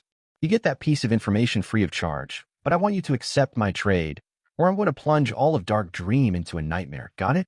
Nick's eyes widened. A specter, he repeated in shock. Yes, the rat shouted. You're being targeted by a specter. An extremely powerful one at that. He's so powerful that you can't even hope to fight back. But lucky for you, he doesn't gain power from killing people. Otherwise, you would already be dead. However, if he feeds on you, you will end up dead. Nick could hear the rat sigh. Listen, I'm already on very thin ice after telling you all of this. I seriously can't tell you more. I'll keep one of my rats below, Dark Dream. Tell me how you will deliver the corpses to me later. And hurry up. After the rat said all these things, Nick heard it scurrying away. Nick narrowed his eyes as he looked at one of the walls of the abandoned house. A powerful specter had targeted him. Nick had thought that the nightmares were just because of all the stress regarding envy and wanting to help the Dregs. Yet, they had actually been caused by a specter. This explained why it was so hard for Nick to deal with them. When it came to things like nightmares, there were things that one could do against them. However, when these same nightmares were caused by a specter, there was nothing one could do unless one killed the specter. But the parasite said that the specter was extremely powerful, and that Nick had no hope of fighting against it. I need more details, Nick thought as he exited the abandoned house. Halfway to Dark Dream, Nick had a thought. Wait, if the nightmares are caused by a specter, can another specter get rid of them? Could the dreamer get rid of them? That's most likely the solution to my problem, and also why the parasite demands the corpses now instead of asking for them. After knowing that this is caused by a specter, it's not very difficult to come to that solution, which means that the parasite basically already told me what to do. Nick took a deep breath. I guess there's no way around it anymore. I have to send 50 corpses to the parasite. Nick released a sigh and entered Dark Dream. It was already quite late today, and Winter was already at home. One more night of nightmares won't kill me. Otherwise, the parasite would have been much more urgent about all of this. After another night full of nightmares, Nick entered Winter's office to talk to him. Chapter 257, The Parasite's Influence. Nick and Winter talked about Nick's nightmares for a while. I actually noticed that you seemed different from usual, Winter commented. I thought that the stress was getting to you. Nick sighed. I thought the same thing. Nick, if you're targeted by a powerful specter, what stops that specter from just killing you? Winter asked. I don't know. Apparently, it doesn't get power from killing people, but when it gets power, the process will kill a person, Nick said. So, what do we do about this? Nick asked. What else? Winter answered with a shrug. You basically already agreed to the trade on Dark Dream's behalf. We have to give the parasite his corpses now, or Dark Dream will be in serious trouble. Nick sighed. I'm sorry, Winter. Oh, don't sweat it, Winter said with a dismissive wave. I would have agreed to the trade anyway. You're worth much more than 50 corpses. Sadly, that only marginally reduced Nick's guilt. Is it true? Nick asked. What? That basically everyone is trading with a parasite. Winter nodded. Yep. I didn't want you to know, but basically all the manufacturers are regularly trading with the parasite, and they're giving him a lot of corpses. Many of the manufacturers are even indebted to him. The number of corpses the parasite asks for is based on how many a manufacturer can provide, which means that a more powerful manufacturer has to pay more. Naturally, getting that many corpses without arousing suspicion is extremely difficult, which is why the parasite accepts them in installments. Some of the manufacturers have to pay off their debt over months. Of course, the parasite is smart enough not to put too much debt on everyone. Otherwise, the manufacturers might unite to get rid of him so that they don't need to repay the debt. Whether you like it or not, the parasite's existence is deeply woven into the foundation of Crimson Fungus City, Winter explained. Nick took a deep breath. He hadn't thought that the parasite's power was this great. Everyone knew the parasite, even the people in the Dregs. Yet, all the normal people and even the normal extractors didn't know the true extent of the parasite's power. Everyone thought that the city tried to get rid of the parasite. But it wasn't. So, how do we get the corpses? Nick asked. I'll simply reroute the Screaming Coffin's corpses to the parasite, Winter said calmly. The Screaming Coffin won't die because of a lack of corpses. It also isn't nearly strong enough to break out of its containment unit. It can just walk in circles inside its containment unit for 50 days or so. Nick sighed once again. He hated that he was improving the parasite's power just so that he could survive. It felt so selfish. It felt so dirty. I must improve the lives of the people in the future, Nick thought with conviction. I've already taken out so many moral and ethical loans that it feels difficult for me to repay them, but I have to give it my all. Tell him that he will get his corpses every day at 10 a.m., Winter said. Nick nodded. The two of them talked for a bit more before Nick left Winter's office to talk to the parasite. On the first floor inside the building was an empty room, which no one was allowed to walk into. When Nick and Winter had received the building after dealing with Cycle, they had seen that one of the plates on the ground was loose inside this room. Winter immediately knew that this was where Artem traded with a parasite back when he had still been the owner of Cycle.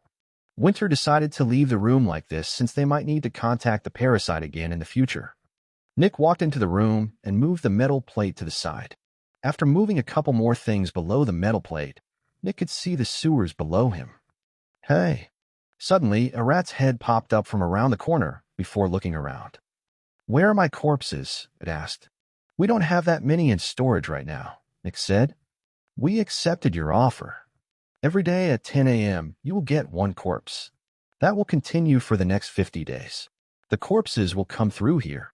The rat seemed a bit disappointed but quickly perked up again. Sure, no problem. So, what about the solution? Nick asked. The rat blinked a couple of times. I thought you would have already realized the solution. Do you mean the dreamer?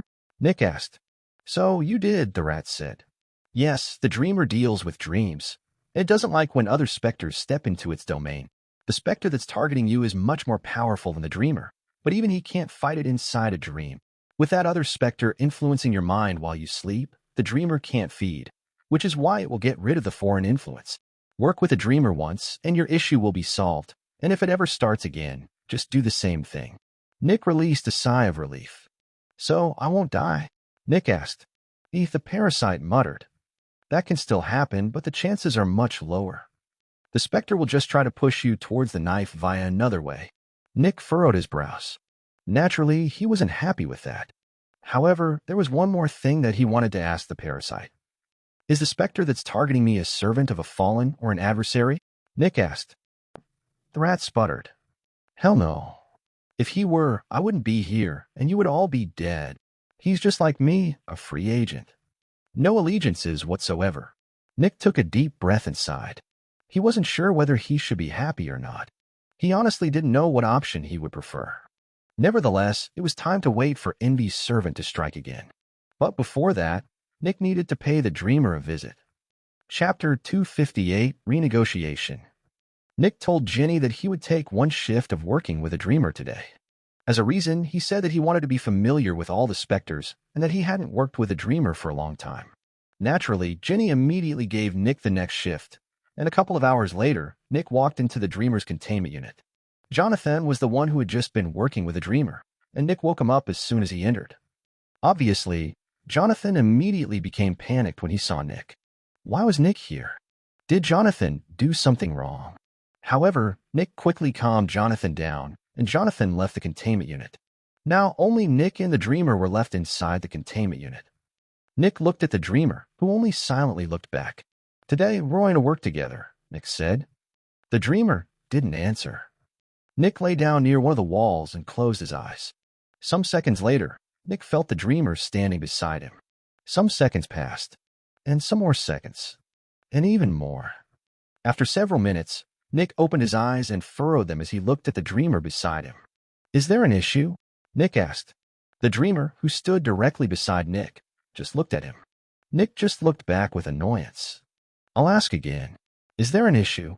Nick asked. Scratch. Nick looked down and saw that the dreamer had scratched the floor with one of its talons. Do you want to say something? Nick asked. Scratch, scratch.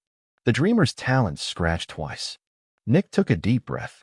He hadn't thought that it would actually happen, but he had thought about something like this happening. A change in power dynamic. It had always been Nick and Dark Dream that dictated the rules, not the dreamer. But now things were different. After looking through all the memories of all the people who had worked with the dreamer, they knew that Nick was the chief Zephyx Extractor. They knew that Nick was far more important than normal employees.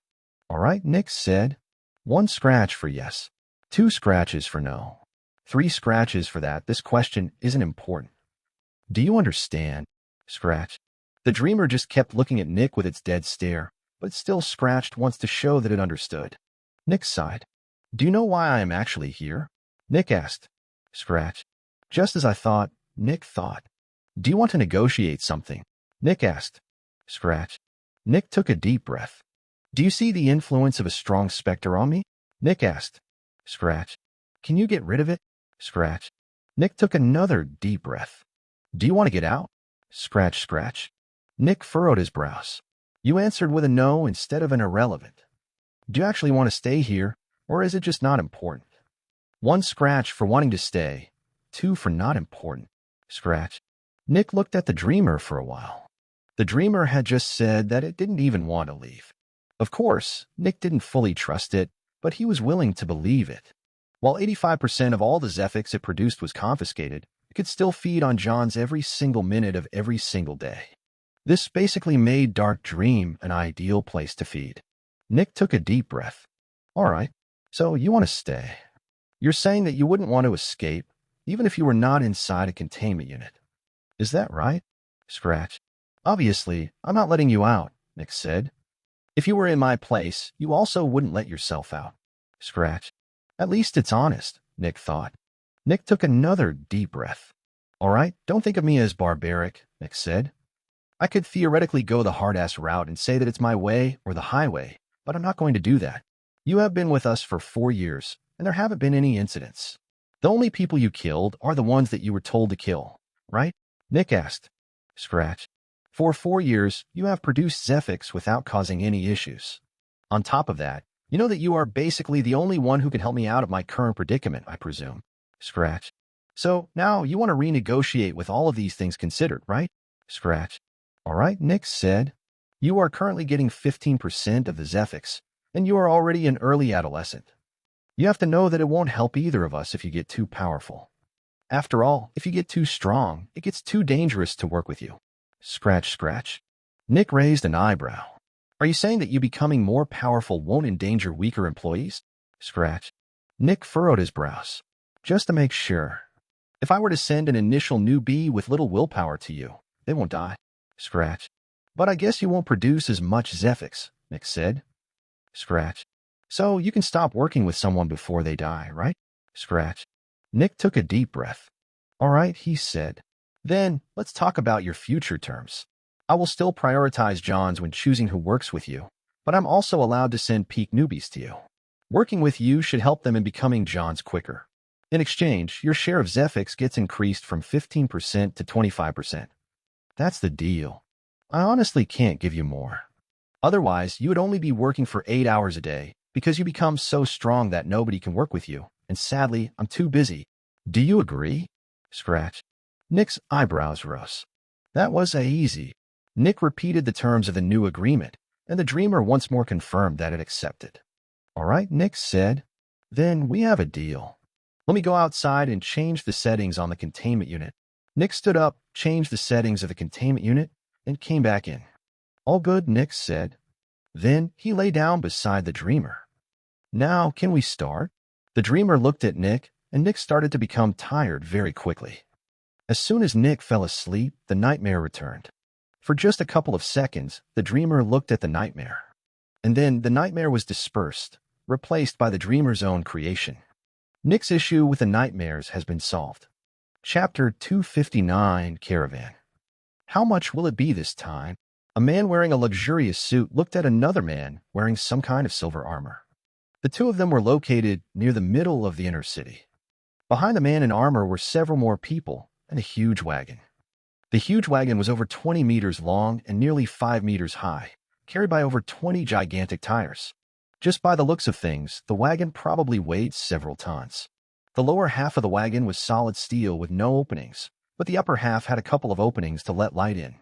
If one looked through the openings, one would see a luxurious interior filled with several beds. For people stood in front of the wagon, near several grabbable parts. Usually, people would feel shocked after seeing the 4 people. After all 4 of them were experts. Yet, no one even batted an eye at the wagon and the people since they were here every month. It was a trading caravan. And the 4 experts were there to pull the wagon. Yes, their only job was to pull it. Around the wagon were 5 other people, looking at the interior of the inner city with boredom. All 5 of them were specialists, level 5 extractors. But there was one more person. The one in the silver armor. The one who was currently talking to the person in the suit.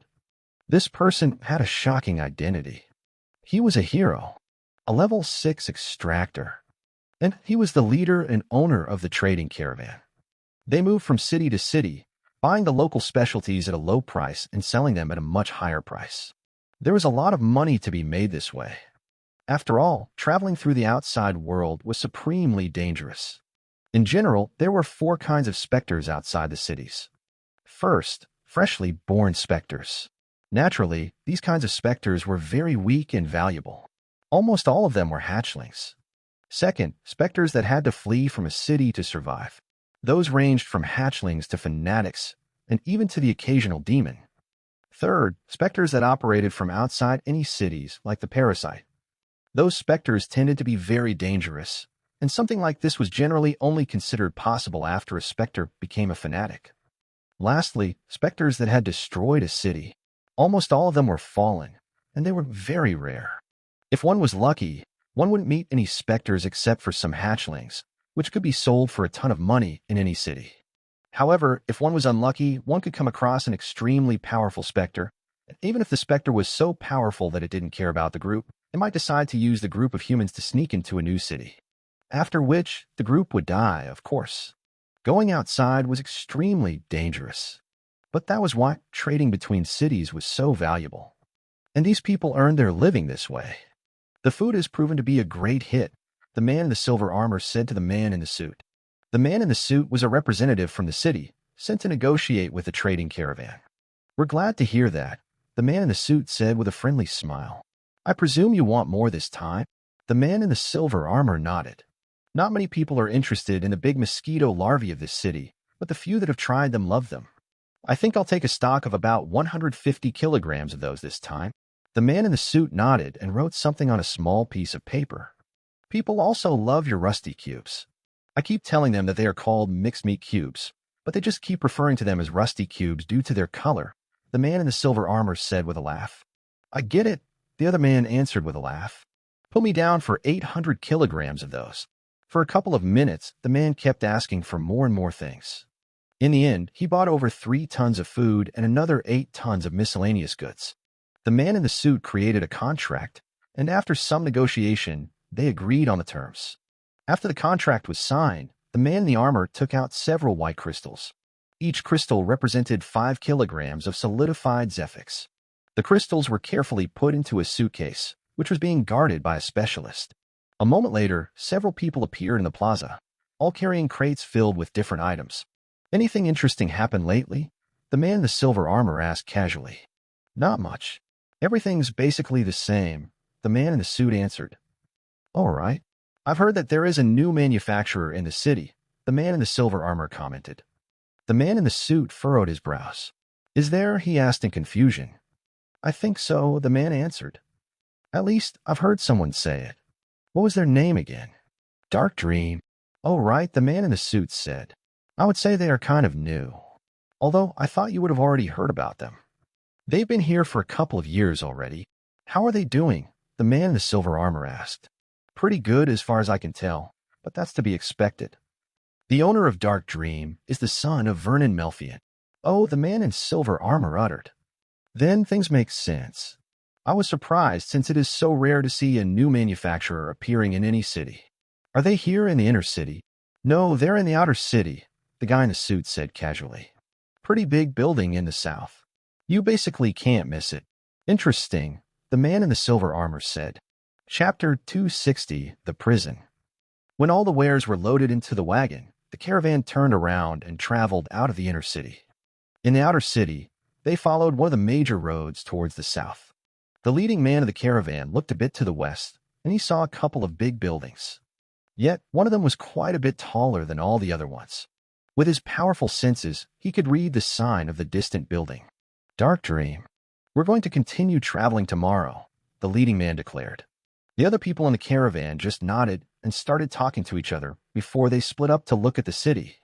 The leading man went into the huge wagon and looked at the distant building of Dark Dream. His eyes were scanning the entrance of the building at all times. As soon as the target appeared, he would get it. He had been on this mission for over a year now, and he looked forward to going back to his normal routine. However, some minutes later, something unexpected happened. The man looked towards the gate of the inner city.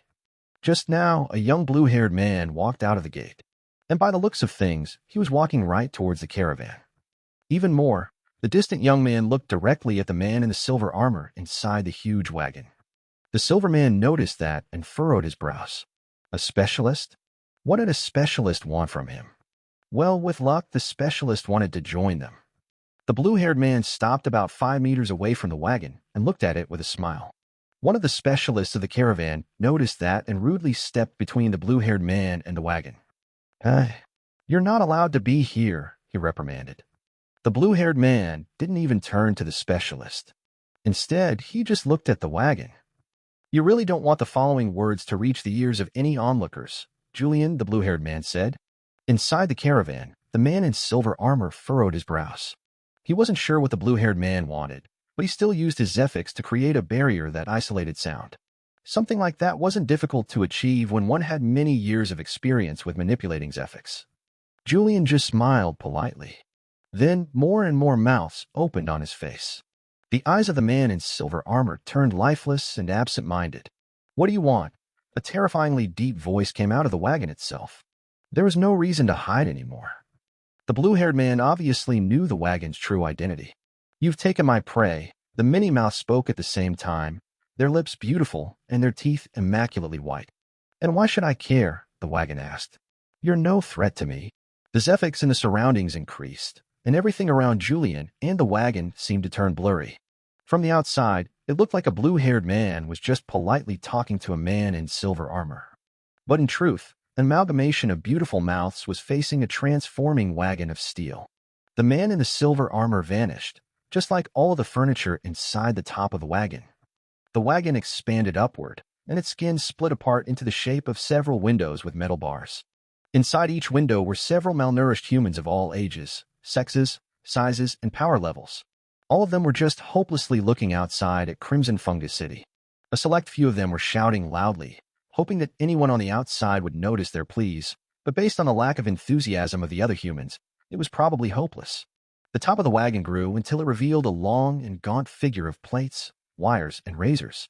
Finally, its true form was unveiled.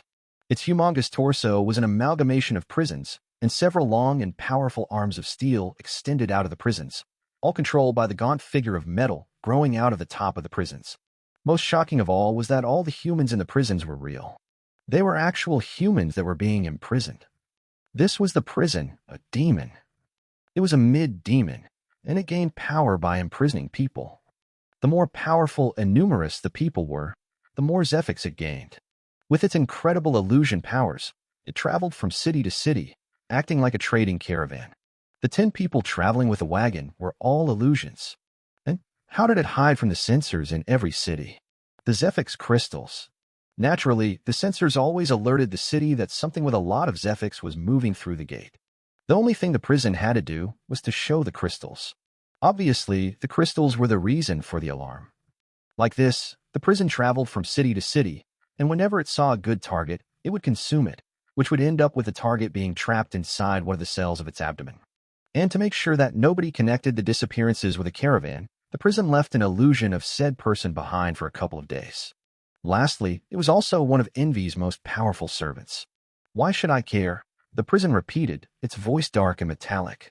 I am a servant of Lord Envy, General of the Almighty Famine. Crawl back to wherever you came from, the prison shouted with its metallic voice. You have barely reached the 5th level. While you might be powerful in this little city of yours, your power is worthless in the wider world, the prison said. I am a servant of Lord Envy, General of the Almighty Famine. Crawl back to wherever you came from, the prison shouted with its metallic voice. And be glad that I am not forcing you to become my servant right now. Silence. But then all the mouths started to grin and laugh. Lord Envy, the mouth said. Almighty Famine. True, I am far weaker than any of those. I'm even weaker than you. But this is my city. Chapter 261, Mouths. Your city, The prison repeated in a mocking tone. You live in hiding just like any other specter. This is a city controlled by the humans. However, the mouths just laughed.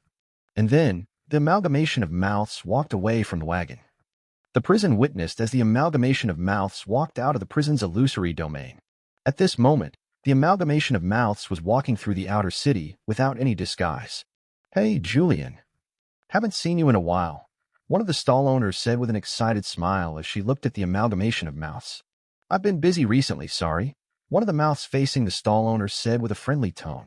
Of course. I get it. Hey, congratulations on becoming a specialist, the woman said. Thanks, Charlotte, the mouth said. It slowly became bigger until it eventually assumed the form of a tree. The trunk, branches, leaves, flowers, and fruits of the tree were made of laughing mouths. The amalgamation of mouths flowed up one of the buildings and extended towards the sky. It slowly became bigger until it eventually assumed the form of a tree. The trunk, branches, leaves, flowers, and fruits of the tree were made of laughing mouths. At this moment, the tree could probably be seen from all across the outer city. This is my city, the mouth said in a special rhythm. If I want to be seen, I will be seen. If I don't want to be seen, I won't be seen. Everyone that I have talked to is under my control. And the few that aren't. The mouths chuckled as two people in the street started to run away, shouting in panic that there was a gigantic monster on one of the roofs. Yet, all the people just looked at the two of them like they were crazy. The two of them kept shouting that the blue-haired man had turned into a huge monster. Julian, he's not a specter. Everyone answered with dark tones, annoyed that some people were bad-mouthing their good friend. Two of the mouths on the tree extended towards the two panicked individuals. You seem a bit confused, they said. Hi, I'm Julian. I think we haven't met yet. The more the mouths talked, the calmer the two people became. Eventually, the two of them casually talked with the mouths. This city is mine, Julian repeated. You might be more powerful than me, but are you more powerful than the city? The mouths asked. While the mouths were talking, more and more of them fell off the tree, traveling towards panicked and concerned people. By the end, over 100 mouths were flowing through the city, stopping occasionally to exchange a couple of words with someone. The metallic figure on top of the cells looked with a neutral expression at the tree of mouths. The prison knew that it was much more powerful than Julian. In a direct fight, the prison could tear Julian apart like paper. However, while keeping its illusions active in a calm scenario was easy, the same thing didn't apply when the prison was in a battle. With enough havoc, even the heroes would come out of the inner city to look at what was going on.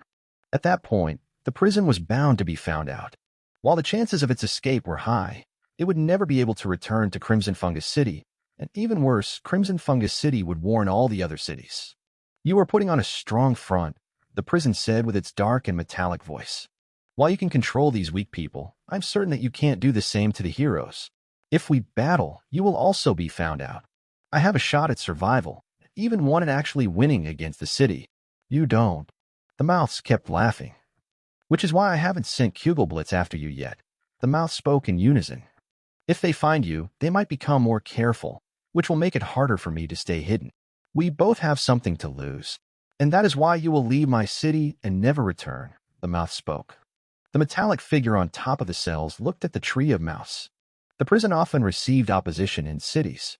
Surprisingly, it had far more conflicts with specters than with humans. Many of the cities were secretly controlled by powerful specters, and these powerful specters didn't want to share their food with the prison. And it almost always ended the same way. What do you want? The prison asked. A trade agreement. The prison would deliver food and incredible goods that resulted in the production of more humans, which resulted in more food for the specters. What do I want? The mouths repeated with friendly laughter. I want you to go and never return, they said. The prison looked at the tree of mouths. You are not willing to compromise, it asked. No, the mouths answered. Silence. Fine, the prison answered with a neutral voice. But I have to take one last person. No, you won't, the tree of mouths said. This is not for me, the prison said. This is for Dash. Envy, yes, the mouths interrupted. You want Nick. The one with the power of the null. The prison looked with a neutral gaze at the tree of mouths. If it were human, it would have felt some shock and surprise. Yes, the prison said. Lord Envy desires the power of the null. The mouths chuckled. And why should I care? They answered, throwing the prison's words back at it. Because Lord Envy will kill you if you refuse to comply, the prison said. Lord Envy is vastly more powerful than this puny little Crimson Fungus City. Lord Envy even has 2 fallen as servants. You have no choice in the matter. Keeping the Null's power for yourself will only end your existence, the prison declared. Yet the mouths just kept laughing. Theoretically, yes, the mouths said. Practically, no. Lucky for me, Envy and its most powerful servants are busy fighting Aegis at this moment. Why should I be afraid of a sharp knife in your hand when you are so far away? Chapter 262, Future Eternal. The prison looked at Julian for quite a while. It hadn't expected for Julian to know that Envy was stuck fighting Aegis. It was true. Envy couldn't spare any of its powerful servants since Aegis was putting enormous pressure on it. However, that will not always be the case, the prison said. You are making a decision out of a momentary situation that will have permanent consequences. The mouths chuckled. It's not permanent, they answered. The rate of my growth is unmatched. I only need to become a demon, after which I will take control of the leadership of this city, and then my power will not only be contained in this city. The governor can call Aegis. Is your lord willing to risk its powerful servants for a desire for revenge? The smiles on the mouths turned cocky. Is your lord that human? The prison just looked evenly at the tree of mouths. I'll ask one last time. Are you not willing to hand over a weak human to ensure your survival? The prison asked. If you had asked me before taking my food, I would have handed him over, the tree said. But you and your lord have taken from my plate without asking. Maybe I have been under humans too much, but I think I should feel offended and disrespected by that. And I also think I should now make irrational decisions born out of anger. The mouth snickered. Being a human is much more fun than being a specter. The prison just kept looking at the tree. You are dead set on making an irrational decision? The prison asked with a bland tone. The mouth stopped laughing, but didn't stop grinning maliciously. When you are an eternal, can any decision be irrational? They asked. When there are no negative consequences to your actions, do your actions even matter? You are not an eternal, the prison answered immediately. But I will be, the mouths answered. Silence. Look at the city. Everyone knows me, but nobody knows of my true existence. I'm inside everyone's mind, but everyone will ignore the truth. Every single person sees me, but not a single person can see me. In this city, am I not the sun and the null at the same time? The mouth spoke arrogantly. And what when I become a fallen? What when I become an adversary? When I become an adversary, I can stop the shield from seeing me. Then, only the specters can be my enemies. But since I will be amongst the strongest of humanity, I am safe as long as humanity is safe.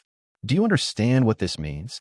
This means that when I become an adversary, it is only a matter of time until I become an eternal.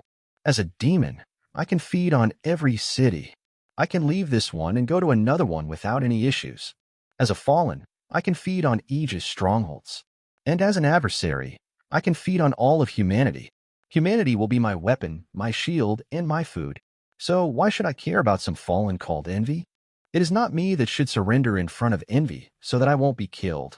It is Envy that should surrender in front of me so that I won't kill it. The prison just kept looking at the tree of mouse.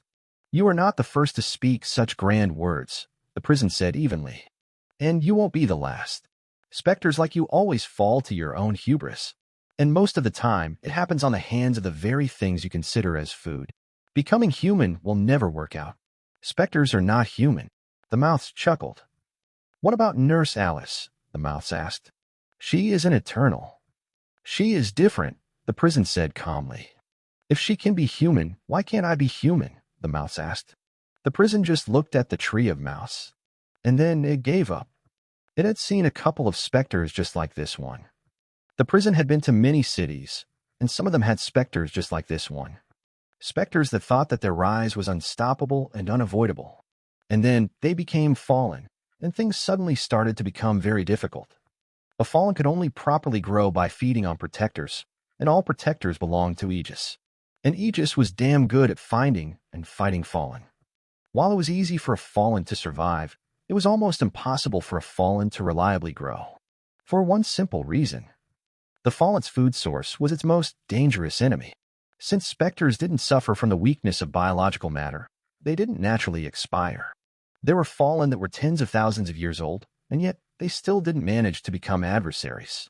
That was because these fallen were forced into feeding extremely rarely and carefully.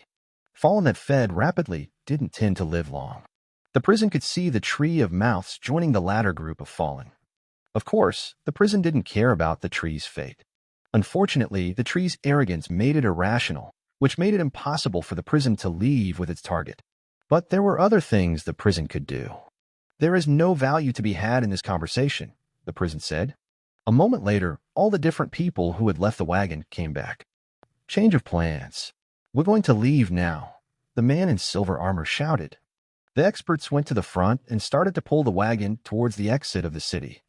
But in truth, the prison was just slowly floating down the streets. Until we meet again, future eternal, the prison said in a mocking tone. The mouths just kept chuckling. Then the tree shrunk, and all the mouths gathered in one spot again before turning back into the figure of a blue-haired man. Eventually, the prison left the city. The Spectre generally only cared about its own survival, and the prison wasn't an exception. So, as long as the prison was far away from the city, Julian's power didn't matter. Envy was the servant of famine. The prison was the servant of envy. Naturally, just like the other two, the prison had servants of its own, and it didn't care about their survival.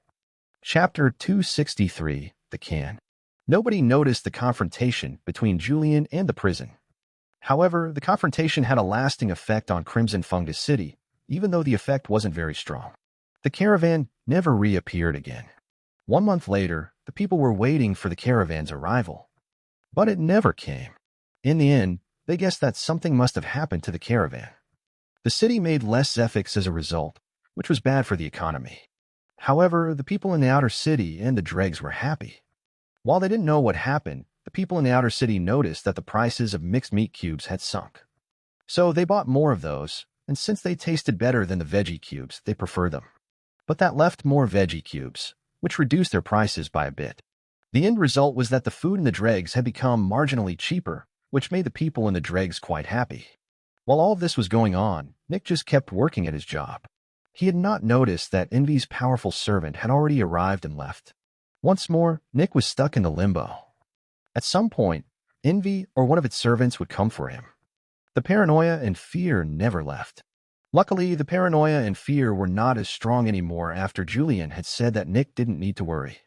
Time continued to pass. Soon, another year had passed. Nick was now 21 years old, and he recently managed to become a Peak John. During that year, the people of Dark Dream also became much stronger. Including Nick, there were now 11 Johns in Dark Dream. Nick was a Peak John. Jenny and Trevor were mid-Johns. Jonathan, Constance, Marvila, Larry, and Kiera were early Johns. Cryan, Carrie, and Taryn were initial Johns. On top of that, Dark Dream had 7 Peak newbies, and 3 of them would also soon become Johns. Aside from that, Dark Dream had hired 6 new employees. 3 of them were late newbies, and 3 of them were early newbies. Nick decided that he would always hire new people in groups of 3. He had noticed that working with a Bloodhawk and Bloodhorse was most efficient with 3 people. If there were only 2 people, the number of complaints increased drastically. Sadly, Dark Dream only managed to get 1 more Spectre this year. The newest Spectre was a strange one. It was a possession Spectre called the Can. It looked like a rusty can made of metal, and the fact that Dark Dream managed to get this one was extremely lucky. One day, one of the investigators of Dark Dream walked home and saw a can on their way home. In boredom, they just kicked it. Tragically, their angle was slightly off, and they basically hit the ground in front of the can, which resulted in their big toe being broken. Luckily, they could still walk and work. Some days later, another inspector was coming home, and they also saw a can. At that point, they remembered that one of their colleagues had broken their toe while kicking a metal can and laughed. What if that also happened to them? With a laugh, they kicked the can. CRK. Yet, when they kicked the can, it got stuck in a rusty part of the ground, and the inspector felt like they hit a pillar of metal. Naturally, their big toe broke. In the end, they just looked at the can in absolute shock. I refuse to believe that I'm that bad at kicking, they shouted in anger. Then they grabbed the can and walked toward Dark Dream. After waiting near the entrance for a while, the inspector grabbed the first extractor that came out, which was one of the Peak newbies. The inspector said that the extractor should kick the can. Naturally, the extractor was confused and asked what was going on. The inspector said that 2 inspectors had broken their toes while kicking a can, and that they refused to believe that they broke their toes on an ordinary can. This had to be a Spectre. The extractor didn't believe them, chuckled, and kicked the can. Bang. Tragically, they missed their kick and hit the hard building, breaking their toe. Oh, you see. I knew it, the inspector shouted. The extractor just looked with shock at the can. Then, the 2 of them waited in front of the entrance for the next extractor. The next extractor that came out was an Initial John, and they asked them to kick the can. The Initial John was perplexed, but after hearing that 3 people had already broken their toes, they also became suspicious. Nervously, the Initial John kicked the can. Bang. The Initial John perfectly hit the can, and the can fell over. The other 2 looked with surprise at the fallen can. But then, the Initial John started to grab their feet in pain. What the fuck is this thing made of? They shouted in horror. They removed their shoes, and everyone could see a bloody toe. Everyone just looked with shock at the toe. The extractor had perfectly hit the can. Yet, their toe broke. The toe of an Initial John broke after kicking a random metal can. That settled it. This had to be a possession Spectre. They immediately threw it into the last free containment unit on the 2nd floor and stationed an extractor in front of it. The next day, they reported to Nick, and Nick inspected the can. He kicked it lightly, but nothing happened. Then he used more and more force. The can acted like a normal metal can, except for the fact that it didn't get dented by Nick's kicks. Boom. Suddenly, Nick gritted his teeth. Just now, the can had become insanely tough. Yet, the can also hit the wall of the containment unit with a ton of force, and it also received a big dent. After removing his shoes, Nick looked at his bleeding toe. Luckily, it wasn't broken. This meant that the can was weaker than a peak adolescent, but stronger than an initial adolescent. Chapter 264, New Home. After using several extractors to test the can, Nick came to a conclusion. The can was most likely a mid-adolescent. It managed to break Trevor's toe, but it also hit the wall with a lot of force, scratching its outside. Luckily, the dents and scratches vanished after a couple of hours. The next few days were not the happiest for the extractors. A great number of them had broken toes since Nick experimented with a can by using his employees. Luckily, peak newbies could recover from a broken toe within 2 weeks due to their faster regeneration. Nick only needed about 3 days to recover. After some days, Nick finally finished experimenting on the can. First of all, he gave it the official designation of the can. The can produced Zephyx according to the number and strength of broken toes. If Nick broke a toe, it would produce around 50 grams of Zephyx. If an Initial John broke their toe, it produced about 10 grams. There was no hard limit to the time someone could work with the can. The only limit was the number of remaining healthy toes and the health of the can. The can could be kicked by thousands of people thousands of times a day without receiving damage. However, after Trevor sacrificed his toes, it became clear that mid-Johns could only kick the can a maximum of 3 times a day before its condition became too damaged. In the end, Nick decided to not assign anyone to the can. Instead, he made working with it an option for every extractor working for Dark Dream. Forcing someone to break one of their bones regularly was not something Nick was comfortable with. Even though it could be perceived as humorous to break one's toes while kicking a can, it was legitimately painful. So Nick left the can open. If anyone wanted to advance faster in level and earn some extra Zephyx, they were allowed to work with the can. However, their assigned duties were not allowed to suffer as a result. In the beginning, almost everyone worked with a can at least once. It was a couple thousand credits for one kick. But over the weeks, things calmed down. In the end, only a couple of extractors regularly kicked the can. Those were the ones who wanted to become stronger quickly.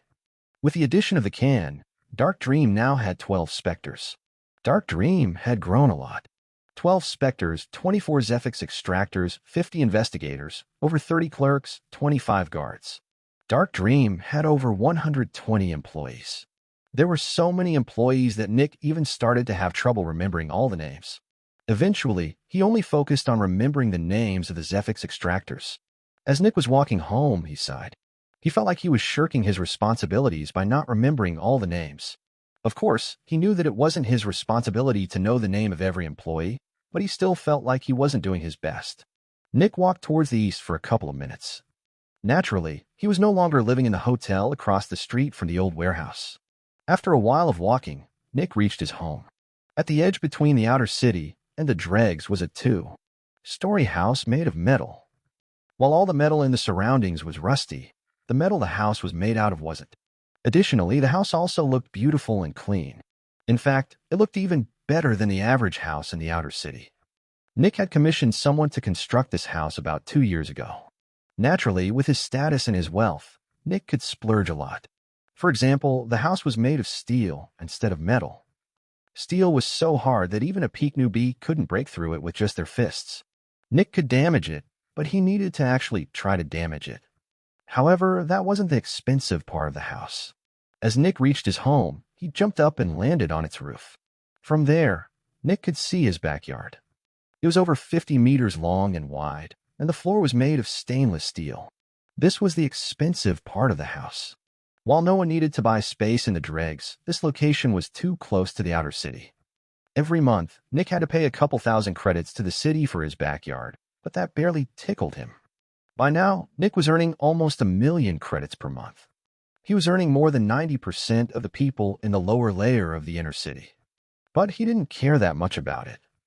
Nick's focus was still on his power and Dark Dream's power. The more powerful he and Dark Dream were, the more they could do to improve the lives of people. After taking some breaths, Nick jumped into his backyard. At the moment, his backyard was filled with several huge pieces of rusty metal. Nick had been using these pieces as punching bags. Sadly, most of them had become too damaged to use them as punching bags, which meant that Nick had to clean his backyard now. After Nick landed in his backyard, he grabbed one of the pieces to move it. The piece was surprisingly heavy. Usually, he could just throw them to the side. That was when Nick realized that his ability hadn't reactivated. It was normal for Nick's ability to be deactivated while he was walking home or standing on his house, but always reactivated when he was in his backyard. After all, it was surrounded by big walls made of steel. It was very unusual for Nick's ability to still be deactivated while inside his backyard. Nick quickly looked around. No one was on top of his steel walls. No one was in his backyard. Then Nick looked at his house. Someone is definitely here, and the fact that they have not greeted me yet means that they are not here just to talk. Chapter 265 Shots. Is it a specter or a human? Nick thought. Is it one of NB's servants? If so, I have to escape immediately. Luckily, nothing had happened yet. Another lucky thing was that Nick always walked around with all of his weapons. By now, Nick's strength had become so powerful that he could throw his heavy spears like they were sticks. Nick smoothly took out one of his spears and held it in his hands. No one has attacked me yet, Nick thought as he covertly glanced around his backyard. Slowly, Nick started to walk around one of the big piles of rusty metal. Silence. The entire backyard was silent, except for the sound of Nick's steps. When Nick walked to the other side of the heap of metal, his ability still hadn't deactivated. They're not looking at me from above. The walls are behind me. The floor is closed with no openings. That means that they are seeing me through the heap of metal. Well, this is as good of a time as any, Nick thought as he narrowed his eyes. About 2 years ago, Nick had decided to wear a uniform with an added red coat that extended up to his knees. Manufacturers were allowed to produce these kinds of uniforms due to popular demand. The reason why many manufacturers wore these kinds of uniforms was the ability to keep weapons and useful trinkets secret. The uniform naturally also came with an advanced and very practical tool belt. Nick covertly moved his free hand to the back of his pants, his body slowly getting filled with adrenaline. CRK. Nick heard the extremely subtle sound of leather boots slightly scraping against steel from the other side of the heap of metal. Up until now, there hadn't been a single sound, and the chances of one of Nick's attackers slipping up were minuscule. This meant that the other side was getting agitated. Most likely, they were about to attack, the thought of which made them subconsciously tighten their grip on their weapons and lower their stance, which produced the sound. This little sound was enough to tell Nick that his opponent was most likely human, which he hadn't expected. There was no reason to attack Dark Dream. The city had no reason to, since they could simply disband Dark Dream if they wanted. Cubiblitz had no interest since Vernon Melfian was standing behind Dark Dream's CEO. And all the other manufacturers also wouldn't attack since they didn't want to start beef with Vernon. Even more, Dark Dream kept to itself and didn't antagonize any of the manufacturers. So, why would a human be interested in attacking the chief Zephyx Extractor of Dark Dream? Sadly, right now wasn't the right time to think about this. As soon as Nick heard the sound, he pulled a black ball out from behind his back and threw it at the ground with all of his power. Hum! An explosion of smoke consumed Nick and a huge part of his backyard. A smoke bomb. Bang, bang, bang, bang. Immediately, a barrage of bullets punched through the heaps of iron. While normal guns wouldn't be able to break through so much iron, these were definitely not normal guns. Based on their power, these guns were wielded by at least a mid-John. These kinds of guns used an extractor Zephyx as propulsion and sometimes also as ammunition. The bullets left holes behind in the huge heap of iron, and Nick could tell that the projectiles flying past him had quite a bit of Zephyx on them. This meant that the person who fired the gun had an ability that allowed them to enchant their bullets. Another thing Nick noticed was that all the bullets were aimed at a height below Nick's chest, which was strange. If the goal was to kill Nick, they would want to hit his chest or head. Yet, the bullets were aiming for Nick's lower abdomen and legs. They don't want to kill me, Nick thought with furrowed brows as he jumped to the side. Naturally, he had expected to be attacked immediately after he used his smoke bomb, which was why he had already jumped to the side. All the fire is coming through the heap of metal, and the Zephyx on the bullets seem similar. That means only one person is shooting at me. Not sure if they are using a rapid-fire gun or just using two guns at the same time, though. Ding. One of the bullets was about to hit Nick's leg, but then a small green force field appeared. Naturally, with his wealth, Nick had bought a far better barrier than his trashy old one. This one was perpetually active, and it used a negligible amount of Zephyx to stay ready. Additionally, the barrier encompassed his body at a distance of about 10 centimeters. Like this, his barrier wouldn't waste Zephyx blocking attacks that would have missed Nick. It was far better than his old one. Sadly, it was still worlds away from Winter's and Artem's barriers. For example, the barrier didn't cling to his skin perfectly, and it also couldn't reshape itself to redirect attacks or diminish the attacking force. Naturally, it also didn't have any of the fancy features that Artem's barrier had.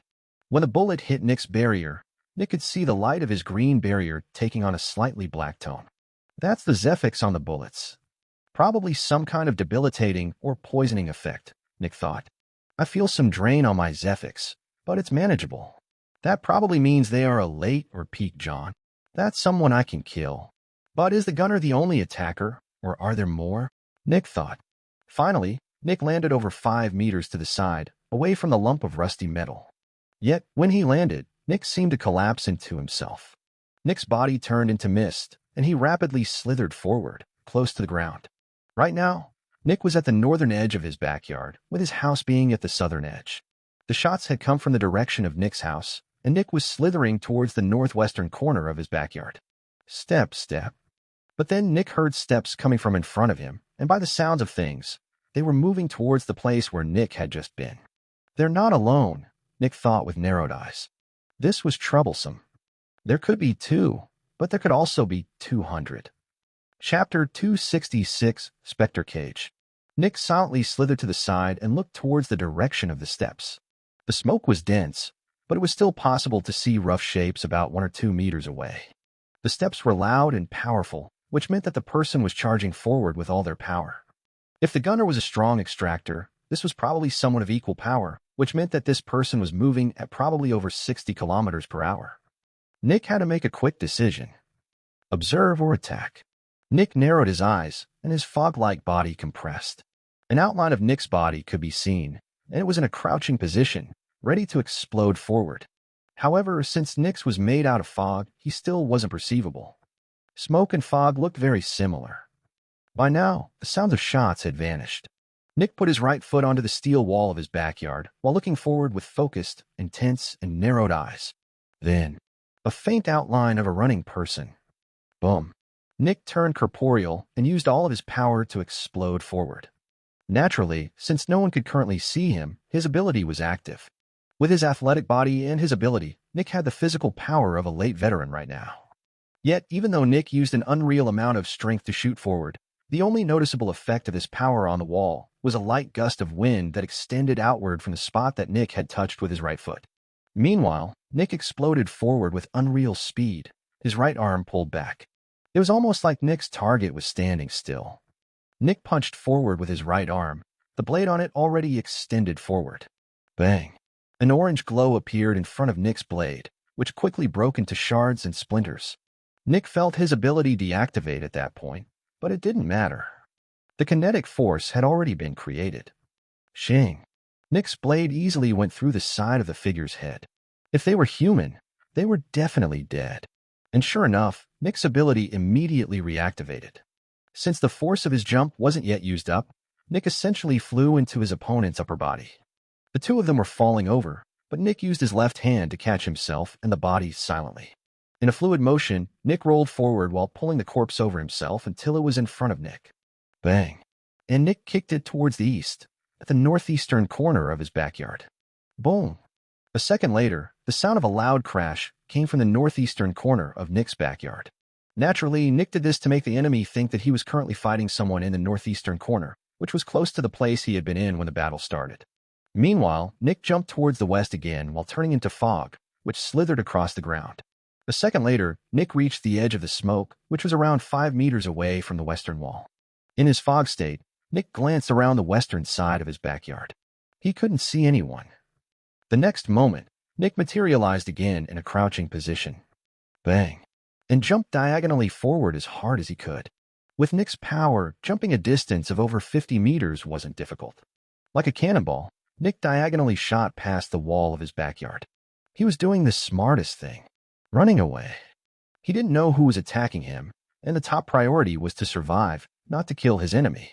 Even more, this was an ambush, and fighting in the middle of an ambush was stupid. He had to reset the battlefield to a neutral one. While Nick was flying through the air, he felt his ability deactivate again. In the air, he quickly looked around. That was when he saw someone looking at him outside his backyard. This person was probably insurance, and their job most likely was to catch Nick if he managed to escape from his backyard. If there's one guy in the west, there's probably another one in the north, and another one in the south. There might be even more, Nick thought. Together with the gunner and the dead one, that makes at least 5 people. The person Nick saw was cloaked in a mantle with a gray color that almost perfectly imitated the gray of Nick's walls. The only identifying feature of the person was the long spear in their hands. Nick could barely see a bit of their face as their eyes met, but he could tell that the person was a man and that they didn't seem scared. But then Nick's attention was pulled forward. Some white gas gathered in front of Nick's jumping path. When Nick saw that, he gnashed his teeth. A Spectre cage, Nick thought with frustration.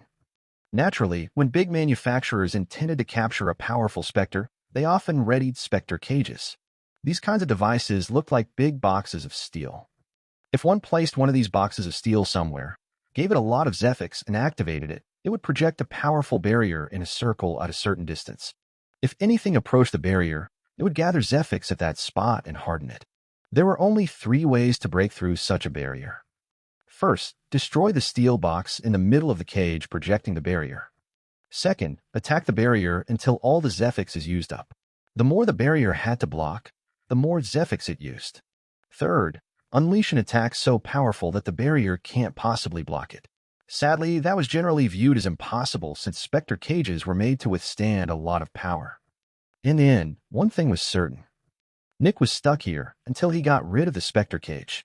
Whoever wants to kill me is willing to spend kilos upon kilos of Zephyx, Nick realized. While Nick was about to reach the barrier, the person on the ground shouted something. He's over here. Nick gritted his teeth. Chapter 267, West-East. Bang. Nick landed on the hardened Zephyx of the Spectre cage with his legs first. With one glance, Nick overlooked the battlefield. Half of his backyard was covered in smoke. There was a Spectre cage surrounding his house and backyard. There was a person with a spear below him who had just alerted everyone to Nick's position. The next moment, Nick readied one of his spears and threw it at the person below him with all of his power, his body pushing into the barrier due to the force of the throw. Nick had never stopped practicing with his spears, and even though the angle and his position were awkward, Nick still managed to throw with a lot of power and accuracy. Bang.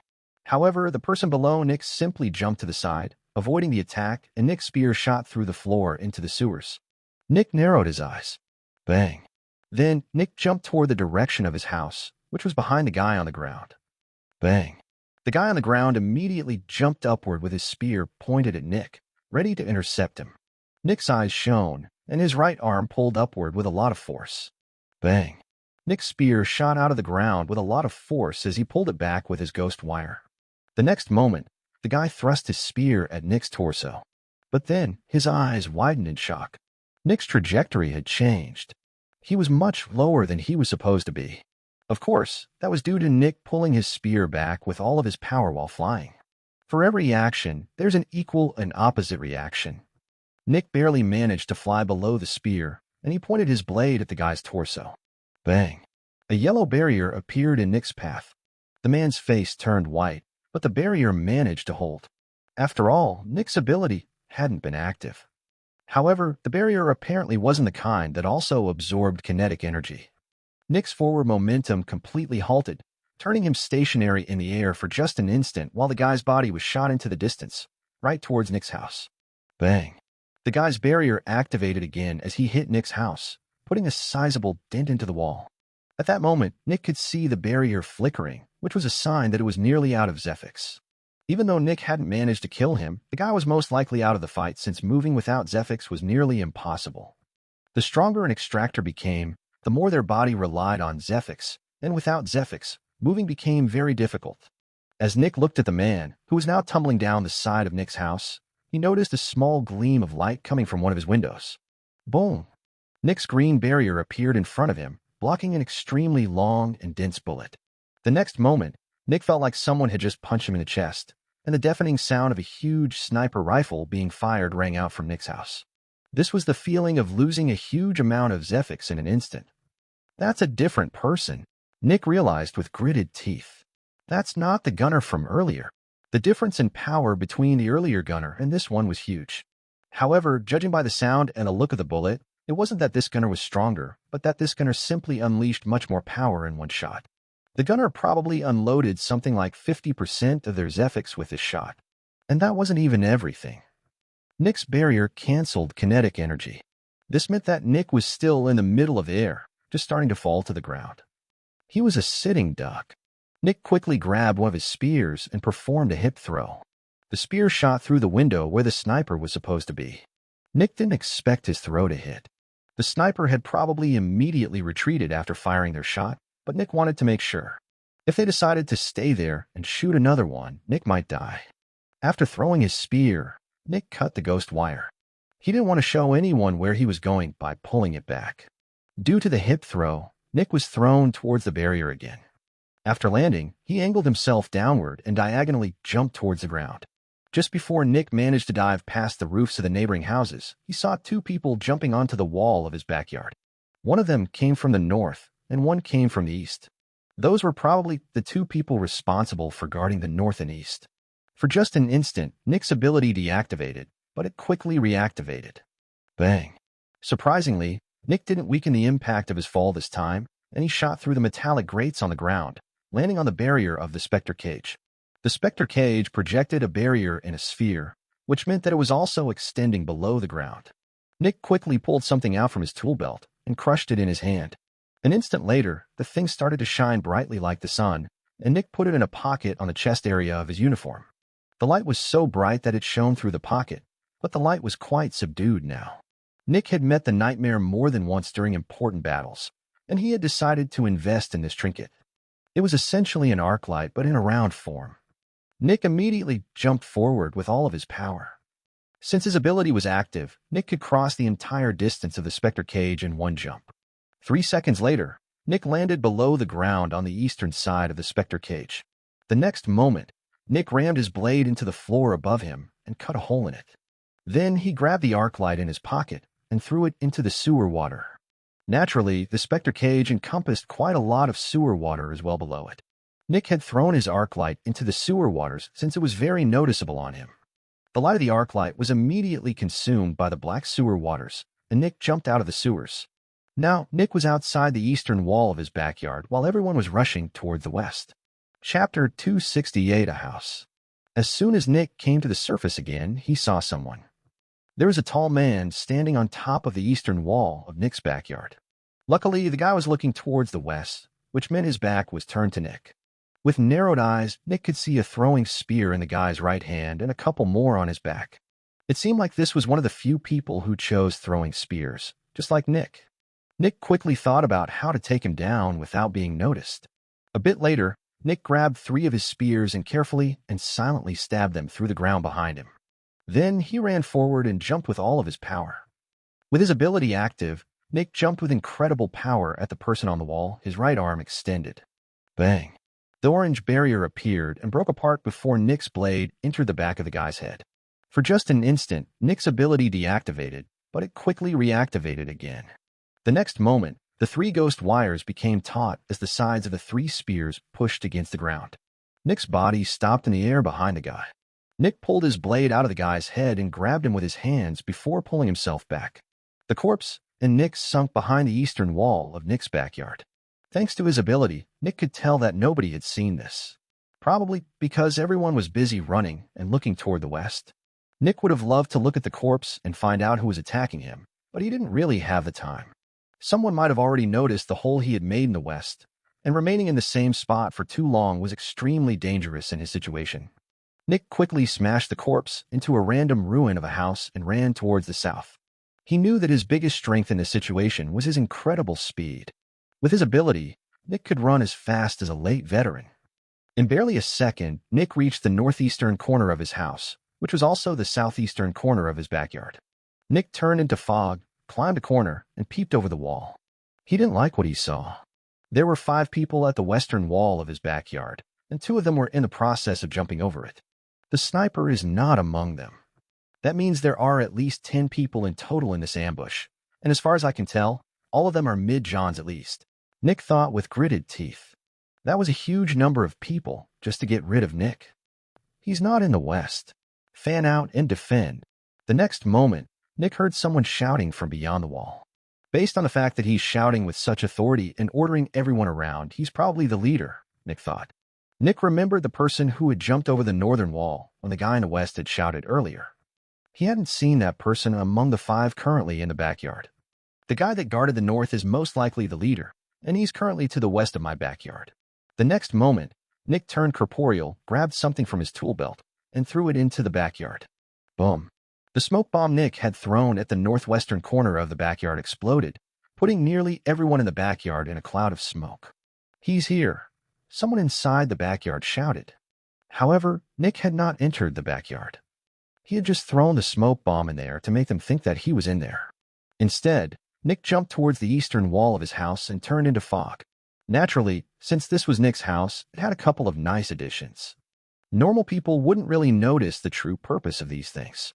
Every house in the outer city had light holes. After all, the people didn't want to get attacked by the nightmare. However, Nick's house had bigger light holes. The light holes in Nick's house were over 10 centimeters wide, but there were fewer of them. Normal people would just think that this was a stylistic choice. But in truth, these light holes made it very easy and convenient for Nick to move from one room to the other in his fog state. Moving through a slit or small holes cost a lot of Zephyx and took a while, but it was barely an issue to move through such big holes. Nick easily entered through one of the light holes and slithered across the ceiling of the first floor.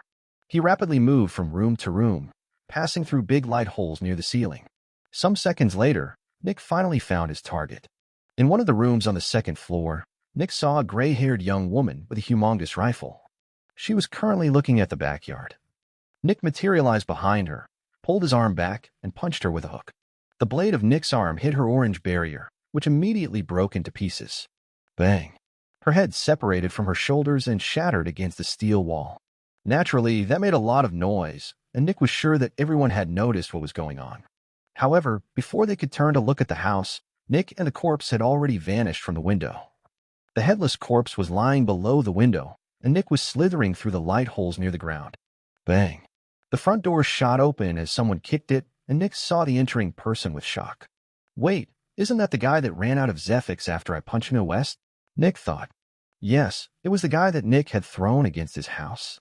Yet here he was, storming into the house with a lot of energy. It was almost like he hadn't lost any Zephyx whatsoever. Nick decided against engaging the guy, since that might take too long. After all, everyone else was probably already running towards the house, and Nick had to leave. So Nick just slithered out of his house. Luckily, the guy was too busy charging towards the second floor to notice the small cloud of fog in the room. Chapter 269, Different Perspective. After Nick slithered out of his house, he saw someone carefully running towards it from outside. Nick hadn't seen that person before. It was a petite figure with a gun, and Nick could see a couple of green strands of hair poking out from her cloak. It was most likely a woman. She came from the place where the guy landed earlier. Is she the reason why he recovered so quickly? Does she have some kind of healing ability? Nick thought. The woman was too busy running into the house behind the other guy to take note of the cloud of fog clinging to the outside wall on the second floor of the house. Nick rapidly jumped over her and landed on the ground behind her. As she reached the entrance, Nick materialized in a crouching position behind her. Boom! Her barrier materialized and broke apart. This time, Nick was careful not to make too much noise. So instead of using all his power to bury his blade into her skull, he simply grabbed her hair through her cloak, pulled her head back, and buried his blade in her neck. It took half a second longer than normal, but she died silently. Next, Nick ran towards the west of his house and came around the corner. And his ability deactivated. Just 5 meters in front of Nick was the guy from the north, the probable leader of the ambush. Their eyes met. Nick couldn't fully see the guy's face, but for some reason, he felt familiar. Nick felt like he had seen this guy before. The man immediately pulled his spear back and assumed a defensive stance with his empty left arm in front of him. However, instead of attacking the guy, as the guy had thought, Nick actually turned around and vanished behind the corner again. He's south of the house, the guy shouted as he ran after Nick. The guy passed the corner and Nick was gone. However, the guy knew where Nick went. He was an experienced fighter, and the gust of wind he had just felt almost certainly came from a strong jump. He looked up, but he only saw the white of the Spectre cage slowly vanishing, which meant that something had just been near it. Had Nick just jumped towards a barrier and then jumped over the house, toward the backyard, in just the single second it had taken a leader to shout and round the corner? That would have needed an insane level of speed to pull off. This ambush was not going as planned. This fucker was so slippery, it was unreasonable. He's on top of the building, the leader shouted. Bang, bang. The sound of gunshots came from the backyard. After that, he went into a crouching position and jumped towards the roof of the house. Yet, when he arrived, he saw nobody. The leader gritted his teeth and ran towards the northern edge of the roof, the one pointing towards the backyard. But when the leader saw the backyard, he had to take a deep breath in shock. Samara, he whispered under his breath. Someone's body was on the northern wall of Nick's backyard. The body was impaled by a spear going through its head. Beside the corpse lay 2 black guns. East, someone inside the backyard shouted before 2 people in cloaks ran towards the eastern wall. The leader narrowed his eyes and also ran towards the east.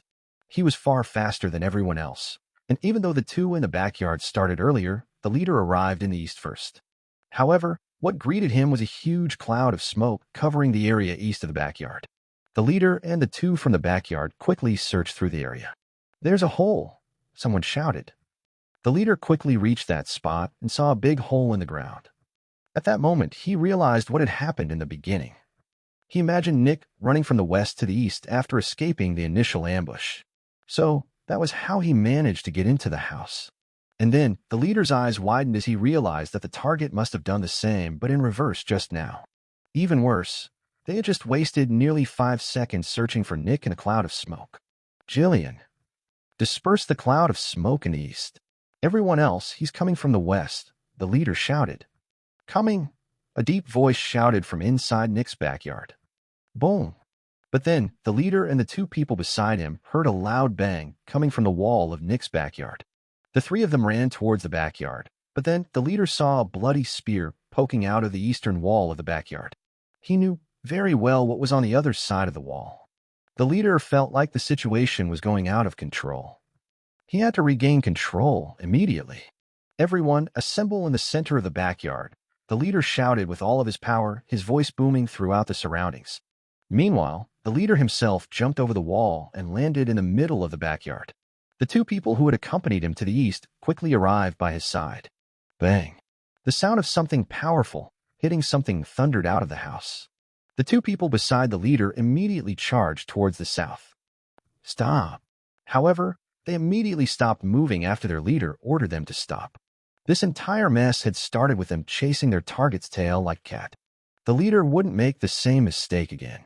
The leader stepped between the 2 of them. Follow me closely. We can't allow ourselves to get separated. The 2 of them nodded. Until now, the 2 of them had been locked onto their target with tunnel vision, and they hadn't noticed their surroundings. Only now did they realize how bad the situation actually was. Their leader had called for everyone to gather in the backyard, but they were the only ones there. 3 people in total, including the leader. This meant that their target had killed 8 of their colleagues. What the fuck were they fighting? Chapter 270, Scattering. Nick watched the 3 remaining people slowly walking towards his house. Right now, Nick was in his fog state inside one of the heaps of rusted metal in his backyard. 11 people in total, huh? He thought as he watched them with narrowed eyes. For a while, Nick just looked at the 3 of them. They were constantly on the lookout and didn't dare to split apart. Nick could attempt killing one with a spear throw, but he decided against it. That one sniper shot and the 3 shots I took from the gunner already exhausted over 80% of my Zephyx, he thought. Entering battle in my state is stupid. I have to remember that I am still at a numbers disadvantage and that the strongest of them is still alive. From what I could tell, all of the assassins have been peak Johns, and the leader is most likely a veteran. If he were alone, I might attempt it, but not with the 2 guys beside him. Nick watched as the 3 of them carefully entered his house. Then, Nick slowly slithered from one heap of metal to the next. I think it should be here, Nick thought as he looked through the heap of rusted metal. Then, Nick finally found it. At the bottom of the heap was a black box of steel with several buttons on it. The Spectre cage, Nick thought. After that, Nick came out of the northern side of the heap and went to another heap. He threw a glance at the building. Nobody there. The next moment, Nick materialized and immediately threw a spear at the heap of metal hiding the Spectre cage. Boom! The spear shot through the metal and sank into the sewers. Since Nick wanted to keep his location secret, he had cut the ghost wire of the spear. The next moment, a huge amount of Zephyx exploded out of the heap of metal, and the barrier surrounding Nick's home vanished. Meanwhile, the 3 people inside the house ran out, and when they felt the huge amount of Zephyx in the backyard, they knew what had happened. They had failed. They had been able to catch Nick inside a cage, so how could they possibly catch him outside of one? The leader gritted his teeth and took a deep breath. Mission failure. Get rid of the evidence before the guards show up, the leader ordered. The next moment, the leader retrieved some kind of device. The 2 people beside the leader pulled out a round object and handed it to him. The next moment, the 3 of them jumped over the backyard wall and ran towards the east for a couple of seconds. The leader quickly pressed a couple of buttons on the round things and pocketed them. After that, the leader pressed a button on the device he had pulled out. Boom! Boom! Boom! 8 powerful explosions appeared all around Nick's distant home.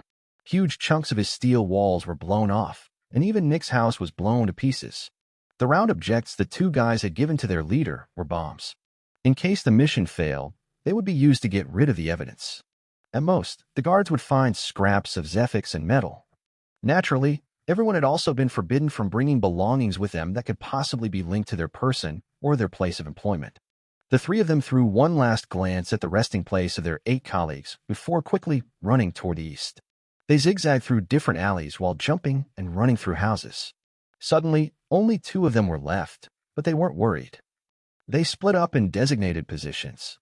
After all, if Nick talked to the guards, he would tell them that 3 cloaked people had attacked him and that they were running away currently. Because of that, they split up while taking off their cloaks. Suddenly, only the leader was left. For several minutes, the leader kept running at his full speed while subtly changing his appearance.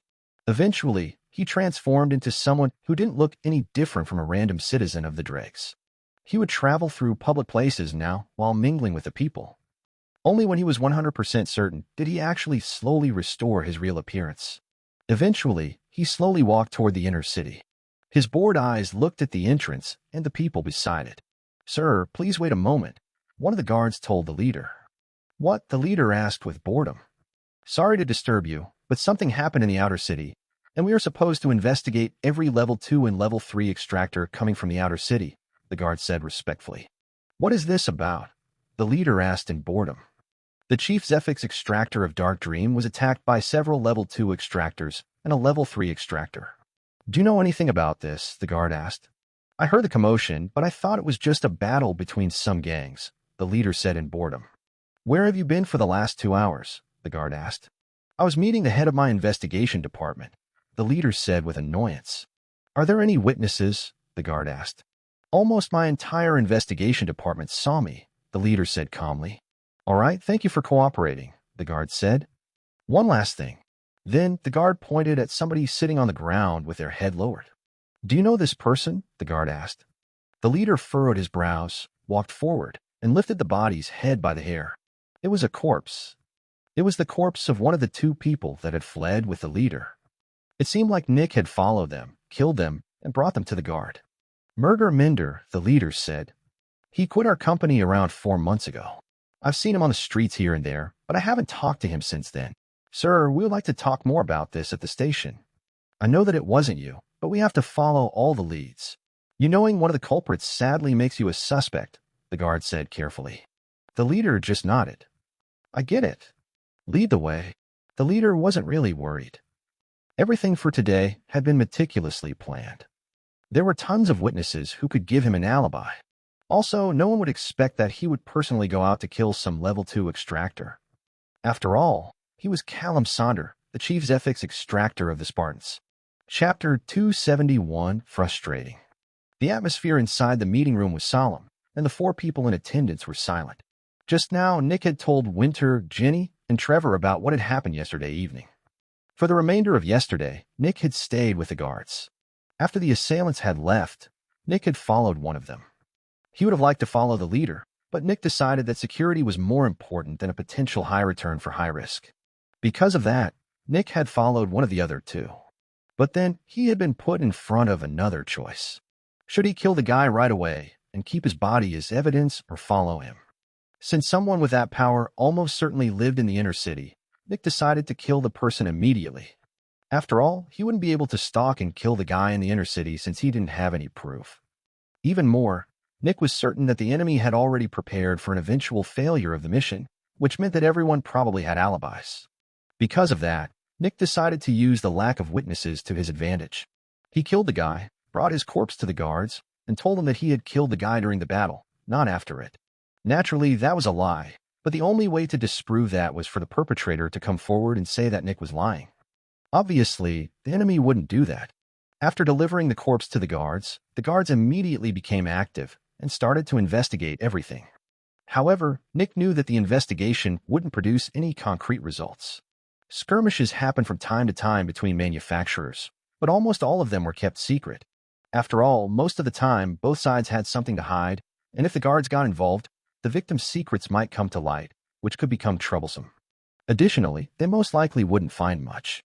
Yet, Dark Dream was about as honest as possible. They didn't hide any Specters, and they didn't hide any of their people.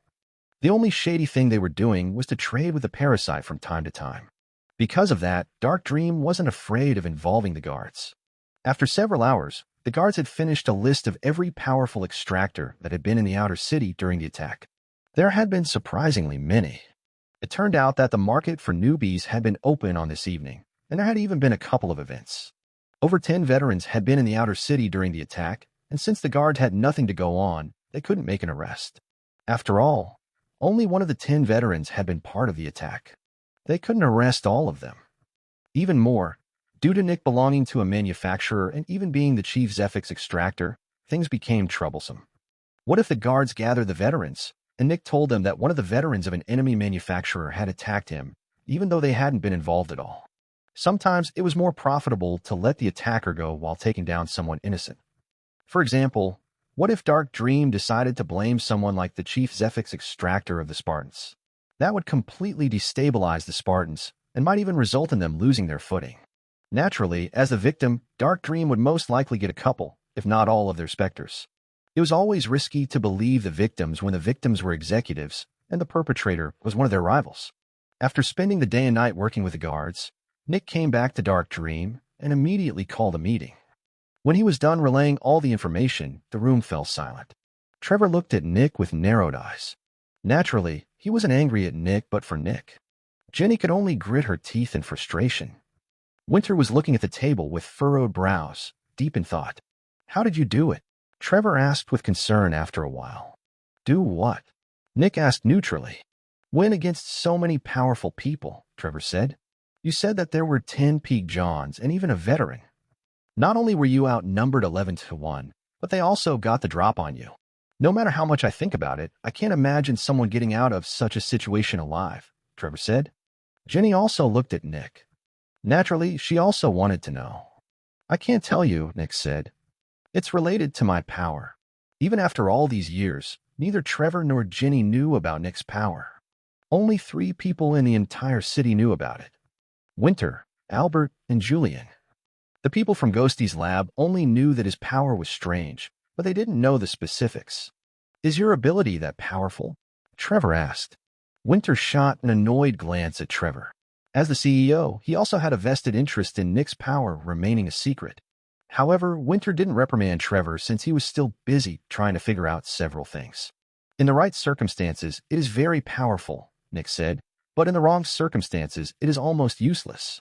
That is why it is so important for me to keep the circumstances a secret. If someone knows how my power works, it might become completely useless, Nick explained. Trevor could only sigh. Sorry for asking such personal questions, boss, Trevor said. It's just that it's so frustrating. Nick raised an eyebrow as Trevor continued speaking. We constantly see you doing things that are unimaginably difficult and dangerous. You dealt with Cycle on your own while we were only looking on, cowering inside the warehouse. You captured the fog while we were just waiting. You brought the glasses and the money sink to Dark Dream after some kind of incident while we were only doing our day. Today worked. And now, you survive an overwhelmingly powerful ambush while we were resting at home. Trevor sighed again. I just feel like I'm superfluous. Chapter 272, The Perpetrator. Nick scratched the back of his head. I mean, I can see where you are coming from, but there isn't really much I can do about that, he said. I couldn't have known about this ambush. If I had known about that, I would have brought you two with me. At that point, Nick furrowed his brows. A thought had appeared inside his mind. Yes, he would have brought Ginny and Trevor with him, but would that have actually improved the result? With Nick constantly running around, the enemy couldn't fully make use of their power, but if Ginny and Trevor were there, they could. The enemy would have probably killed Ginny and Trevor with their overwhelming numbers advantage, and since Nick would have realized the danger, he would have probably become extremely nervous, which might have resulted in him attacking an enemy without being certain that he could kill them. Nick's expression became more awkward and sympathetic. Honestly, if I had brought the two of them, I might have actually died, he thought. Trevor noticed that Nick's expression was changing.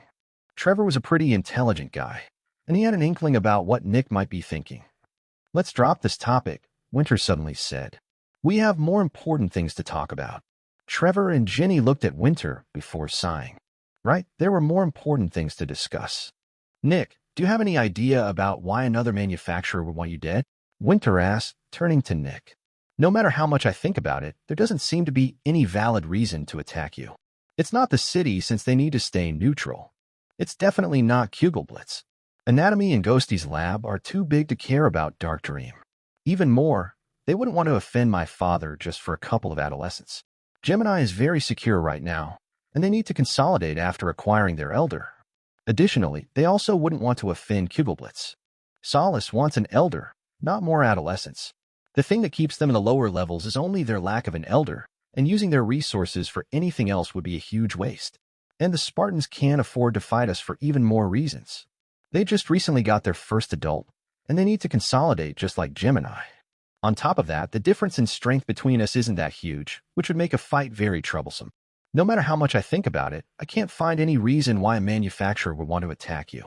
It doesn't matter who it is. It would be a dumb decision from any of them, Winter explained. Nick looked at the table with furrowed brows. There were 4 important pieces of information that Winter didn't know. First, Winter didn't know that Nick had been given the task of finding Envy's captured servant in Crimson Fungus City from Simon Francium. While the details of Nick's talk with Simon were unknown, people knew that Nick had talked to a protector. What if the manufacturer that suppressed Envy's servant became suspicious of Nick? That would be a reason to kill him. Second, Nick didn't mention one important piece of information. He hadn't forgotten how the first hail of bullets from the gunner had been aimed at his legs and lower abdomen. In fact, even the sniper bullet was aimed at his lower torso. This meant that the enemy didn't want to kill Nick. They wanted to capture him alive, which led to the third piece of information Nick had kept from Winter. This entire business with Envy. Winter didn't know that Envy wanted to capture Nick. With these 3 pieces of information, Nick could already tell who the mastermind behind this incident was. Envy. Or more precisely, Envy's servant. If Envy were here personally, it could probably just strut into the city, kill everyone, and grab Nick. So it couldn't be envy itself, which only left its servant.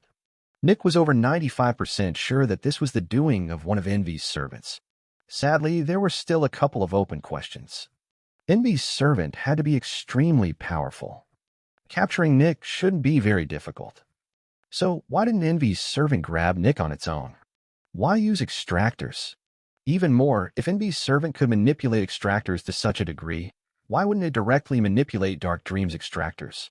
And finally, there was one more piece of information Nick kept secret. He already knew who the extractors belonged to. The guards had shared their findings with Nick, which included the list of veterans found in the outer city and the identity of the corpse Nick had handed over. The corpse had been of an extractor who had once belonged to the Spartans. Even more, the chief Zephyx Extractor of the Spartans had been in the outer city. On top of that, Nick remembered the spear in the leader's hand and his battle stance. Lastly, when Nick had seen Callum Saunders' name, his face popped into Nick's mind. While it had been difficult to see the leader's face under his cloak, Nick had seen enough to say that the leader of the ambush and Callum Saunders looked very, very similar, both in aura and in appearance. Nick was 98% certain that he had been attacked by the Spartans. One of Envy's servants must have entered the city, but instead of grabbing Nick themselves, they infiltrated the Spartans and somehow caused them to attack Nick. Did the Spectre control their minds? Did it offer a favorable trade? Nick couldn't be sure about the specifics. They attacked me once and failed, Nick thought with furrowed brows. I'm not sure if they will do that again. There has to be a reason why Envy's servant can't directly enter Dark Dream. Okay, assuming there is something or someone in Dark Dream that keeps Envy's servant at bay, what could they do to get to me? They could try to directly grab me, which was what they did yesterday. However, there's also something else they can do. Destroy Dark Dream. If you can't get someone out of the house, why not destroy the house itself? Chapter 273. I trust you. Nick, you've been silent for a while, Winter said. Nick looked at Winter and sighed. I don't know, he said. Winter furrowed his brows as he looked at Nick. Trevor and Jenny also looked at Nick with uncertainty. Nick was not a good liar. After a while, Winter sighed. Meeting adjourned. I will give new orders later, he said. Jenny and Trevor looked at each other, conflict visible in their eyes. They knew what Winter meant. Sadly, there was nothing they could do about it. In the end, they stood up, said their goodbyes, and exited the room. Yet, neither Nick nor Winter stood up. Nick avoided looking into Winter's eyes, while Winter was looking at Nick with a furious and penetrating gaze. Can you tell me now? Winter asked with repressed anger. Nick felt quite uncomfortable. I know who the perpetrator is, Nick said, but I can't tell you the reason why it's them. Winter slowly closed his eyes and took a very deep breath to calm his anger. Okay, he said after some seconds. Then, tell me what you can tell me. Nick also didn't feel great right now. He felt like he should tell Winter, but he also knew that it would most likely end in his death. Sure, Winter and Nick were great friends, but Nick didn't think that Winter would be willing to sacrifice his life for Nick. I saw the face of their leader during the battle, Nick said. Together with the report from the guards, everything points towards one target. The Spartans. Winter narrowed his eyes. How certain are you? Very certain, Nick answered. The leader of the ambush was their chief Zephyx Extractor, Callum Saunders. Additionally, Callum Saunders was also in the outer city during the battle, according to the guards. Winter looked at the table with furrowed brows. Obviously, he was thinking about something. Do you think it's possible that they let you win and escape on purpose? Winter asked. Now, it was Nick's time to furrow his eyebrows. Why do you think so? Everything just fits too well, Winter said. You escaped from such a brutal ambush. You see the face of the leader. You managed to grab one of their corpses. The leader openly went to the outer city. This smells like a huge setup.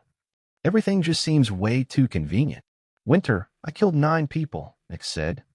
Do you really think that all 9 of these people joined the mission, knowing that they would give their lives? Do you really think that they didn't fight for their survival? And what about the leader himself? Was he also here to kill himself to keep the secret? Winter just kept looking at the table with furrowed brows. He could see Nick's logic, but it just felt so unreal. How could anyone survive such an ambush?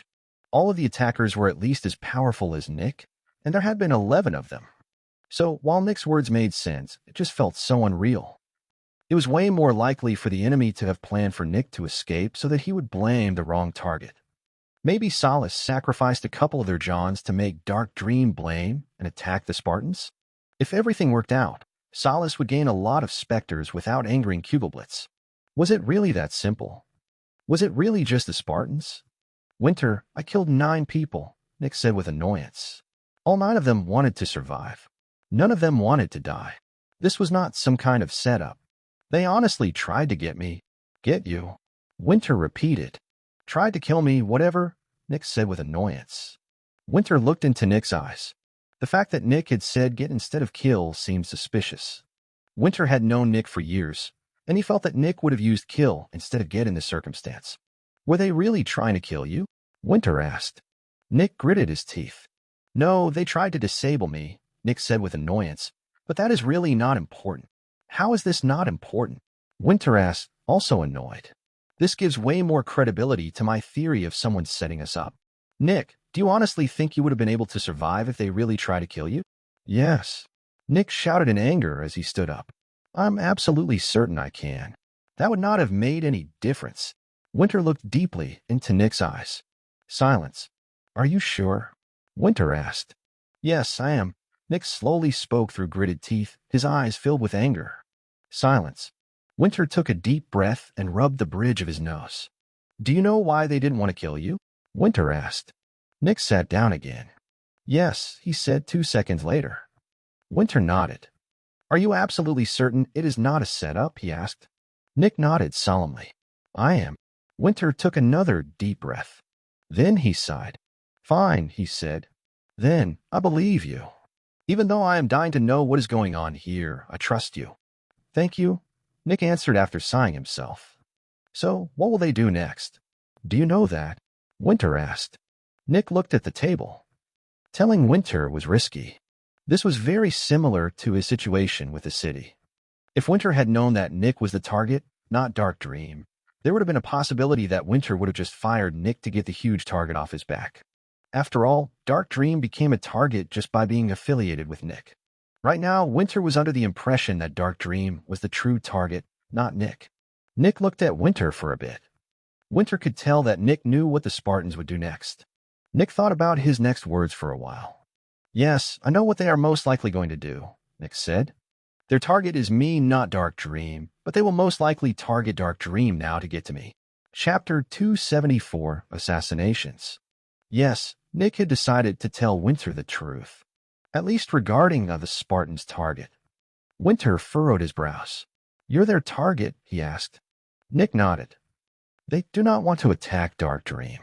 They want to capture me, Nick said. Winter just looked at Nick for a while. That sounded unrealistic.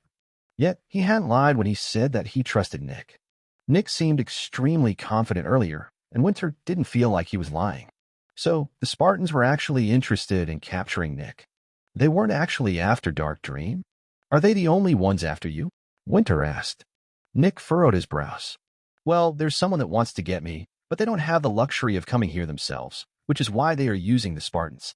After Nick said that, Winter realized something. If they couldn't come here themselves, it most likely meant that someone from outside of the city was targeting Nick. Someone from Aegis? Maybe a Specter? So, as long as we don't deal with the actual person, the Spartans won't be the only ones going after you? Winter asked. Nick took a deep breath and nodded. Winter scratched his chin as he looked to the side for a couple of seconds. Why did they send the Spartans after you? The Spartans barely have 5 veterans. Why not ask Solace to go after you? After all, they have over 20 veterans and even 2 experts, he asked. I'm not entirely sure, Nick said. A couple of seconds of silence passed. And then Winter realized something. If you were being targeted by a Specter, I could see a reason why they used the Spartans, Winter said. Nick took a deep breath and nodded. The more information he gave Winter, the more nervous Nick became. All right, so you're being targeted by a strong Specter that even has the power to manipulate veterans, right? Winter asked. Nick just nodded. And you didn't want to tell me because you felt like I would fire you to protect Dark Dream, right? Nick released a sigh and nodded again. Understandable, Winter said. If I had some kind of issue with you, this would be the best moment to get rid of you. But I don't have any issues with you. In fact, after surviving such a brutal ambush, you've only become more valuable. You are the most powerful level 2 extractor I have ever heard of, and the speed at which you are growing is also extremely impressive. You are valuable enough to risk everything. My goal is not to just survive, but to become big enough to get a seat on Kugelblitz. And without an outstanding Chief Zephyx Extractor, that won't be possible. I'm not going to abandon you, Winter said.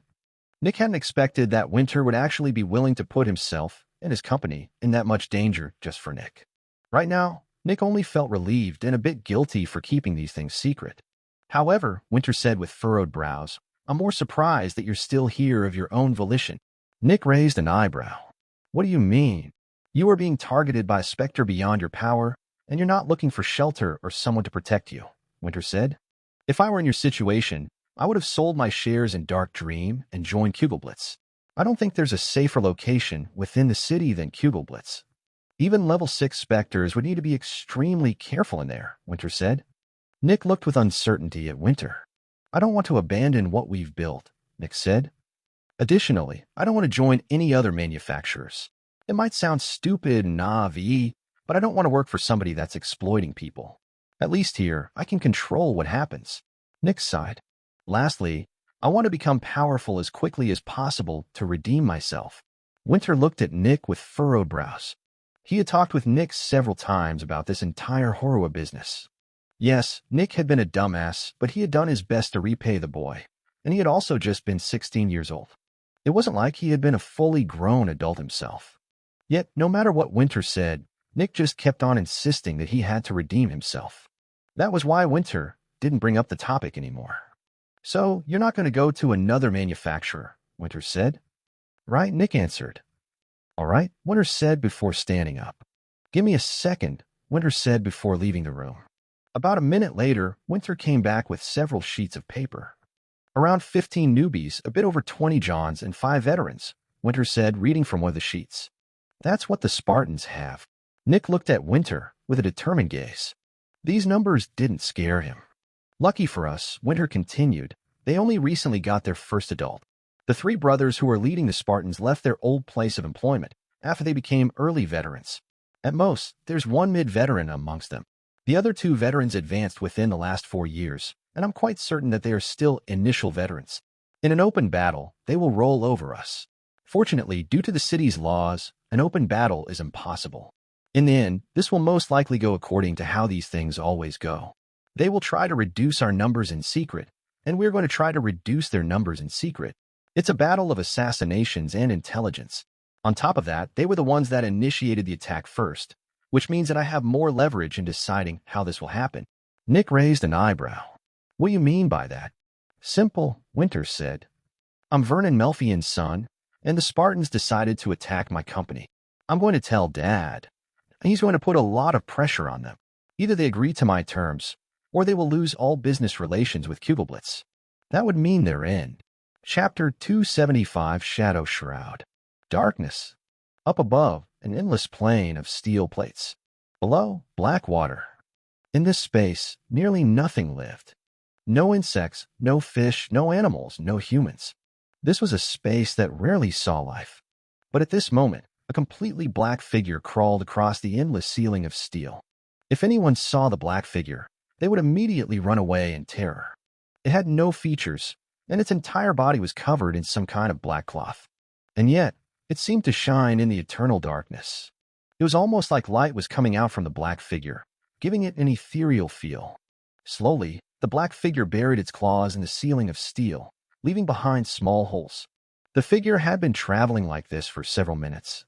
Finally, it came to a halt in front of one specific plate, which didn't seem any different from any other. That's it, the rat riding on the figure's torso said. Give me a second. The next moment, the rat crawled away from the black figure and latched onto a small crevice in the ceiling. Hey, hey, the rat shouted. I've got a deal for you. Silence. I know you guys have someone stationed here. This is a once-in-a-lifetime opportunity. I've got a fresh new adult, and if you're not getting it, I'm giving it to Solace, the rat shouted. The figure in black didn't move. Suddenly, the sound of steel being moved resounded from behind the big plate. And then the big plate of steel moved to the side. A person with a gray uniform of a Zephyx Extractor belonging to the Spartans looked down into the hole. You got an offer? The guy asked with uncertainty. The rat looked at him. Really? the rat asked with annoyance. You guys seriously only have a newbie guarding this hole? The newbie looked at the rat with discomfort. This was the parasite. The newbie had heard a lot about the parasite, but he had never talked to it before. Should I call the supervisor? The newbie asked. Yes, the rat said with excitement. I got a great offer. The newbie still felt quite insecure in front of the parasite. This was a level 5 Spectre, a fanatic. Okay, give me a second, the newbie said before turning around. As the newbie walked towards the entrance of the small room, a black mist came out from the hole behind him. Sadly, the newbie didn't notice. The newbie opened the door, walked outside, and closed the door. As soon as the newbie exited, the artificial light in the room vanished. After all, keeping these artificial lights running was extremely expensive. A moment later, a black figure seemed to manifest in one of the upper corners of the room. Even though it was completely black, it somehow seemed to shine in the darkness. Hey, the supervisor also counts as a guard, okay? The rat shouted at the black figure. Sure, Nick said neutrally. Naturally, the black figure was Nick. Yet, no matter how one looked at the black figure, it didn't resemble Nick at all. The black cloth covering him looked torn, and it didn't feel natural at all. In fact, it felt very similar to Specters. Even more, the black nails at the end of Nick's black hands felt just as strange. Well, that was because Nick was essentially covered in things made of Specters. The black cloth covering Nick's body was made from materials harvested from the Fiend of Darkness. The Fiend of Darkness was a floating black cloak in the shape of a person, and it gained power by enveloping someone in darkness. It was one of the rare few Specters that gained power by using an Eternal. When the Fiend of Darkness saw a victim, it rushed towards them and enveloped them with its body. A second later, the person seemed to completely vanish, and the Fiend of Darkness regained its old appearance. The fact was that the victim was transported into a plane of darkness, in which they lived until the nightmare killed them. It was almost like the Fiend of Darkness sacrificed people to the nightmare. The Fiend of Darkness had been a blight upon Crimson Fungus City a couple of decades ago. Luckily, it was eventually contained. The black cloth covering Nick's body was made of the Fiend of Darkness cloth. The nails on the end of Nick's fingertips were harvested from the black nail. The black nail was a bleeding pile of flesh with dozens of big iron nails hammered into its body. When it saw a victim, it floated over, summoned black nails, and slowly inserted them in their body until they died. Death usually took several hours to arrive. The black nail was very good at killing its victims slowly. Meanwhile, there were several lines shining with artificial light on the inside of the black cloth. These were shining strings harvested from the blinding light, the specter from which Winter had received his ability. The lines of light used external Zephyx to produce light. The black cloth completely blocked all of the light. The black nails were used as weapons and to move silently. With all of these things combined, one could move through the darkness without being noticed and without being influenced by the nightmare. This suit was a marvel of technology, and it was very, very expensive. The blinding light was a level 3 Spectre. The black nail was a level 4 Spectre. And the Fiend of Darkness was a level 5 Spectre. Naturally, the price would be high for something made of these 3 Specters.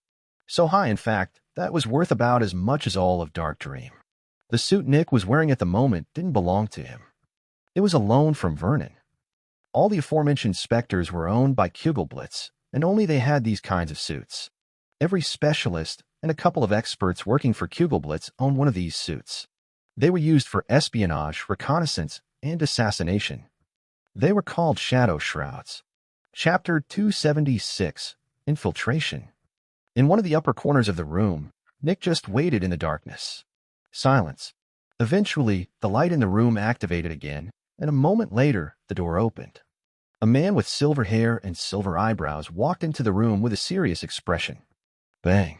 Suddenly, a yellow barrier appeared around the man, but an instant later, the barrier broke into pieces. Before the guy could even tell what happened, 5 long black nails rammed into the side of his head, leaving 5 deep holes. As soon as the black figure landed, it immediately turned towards the entrance of the room. The newbie from earlier just looked forward in stunned silence. He wanted to scream, but he couldn't possibly react faster than Nick. In a fluid motion, Nick jumped towards the newbie. The newbie didn't even have a barrier. In one quick swoop, Nick grabbed the newbie's head, crushed it, and pulled the body back into the room before closing the door. Gimme, gimme, gimme, the rat shouted in excitement. Nick remained near the closed door for a while longer, just listening. Nothing. Then he threw the two corpses towards the hole. He didn't even check whether or not the corpses had any valuables with them. The reason was that everything they owned was too hot. Everyone had their wealth in their bank account, and Nick wouldn't be able to access their bank account since they required authentication. Their barriers and other equipment also couldn't be sold since big manufacturers custom-ordered their barriers. This meant that if someone sold the barrier of someone from the Spartans, they had killed one of them. And since killing people was illegal, this could become troublesome very quickly. So there was no reason to look through the corpses. Oh yeah, the rat shouted with excitement as it used all of its power to shove the two corpses into the hole. Hey, these two count as the guards, okay? Nick nodded. The rat smiled. Happy to do business with you. Splash. One of the corpses fell into the sewers, and a moment later, the sound of tens of rats tearing at the body appeared. Any further corpses will count towards our next trade, the rat said with a friendly and excited tone. Nick just nodded before he slowly slithered out of the room. Keep the lights on, the rat shouted. Ding. And the lights turned off. The rat just frowned with annoyance.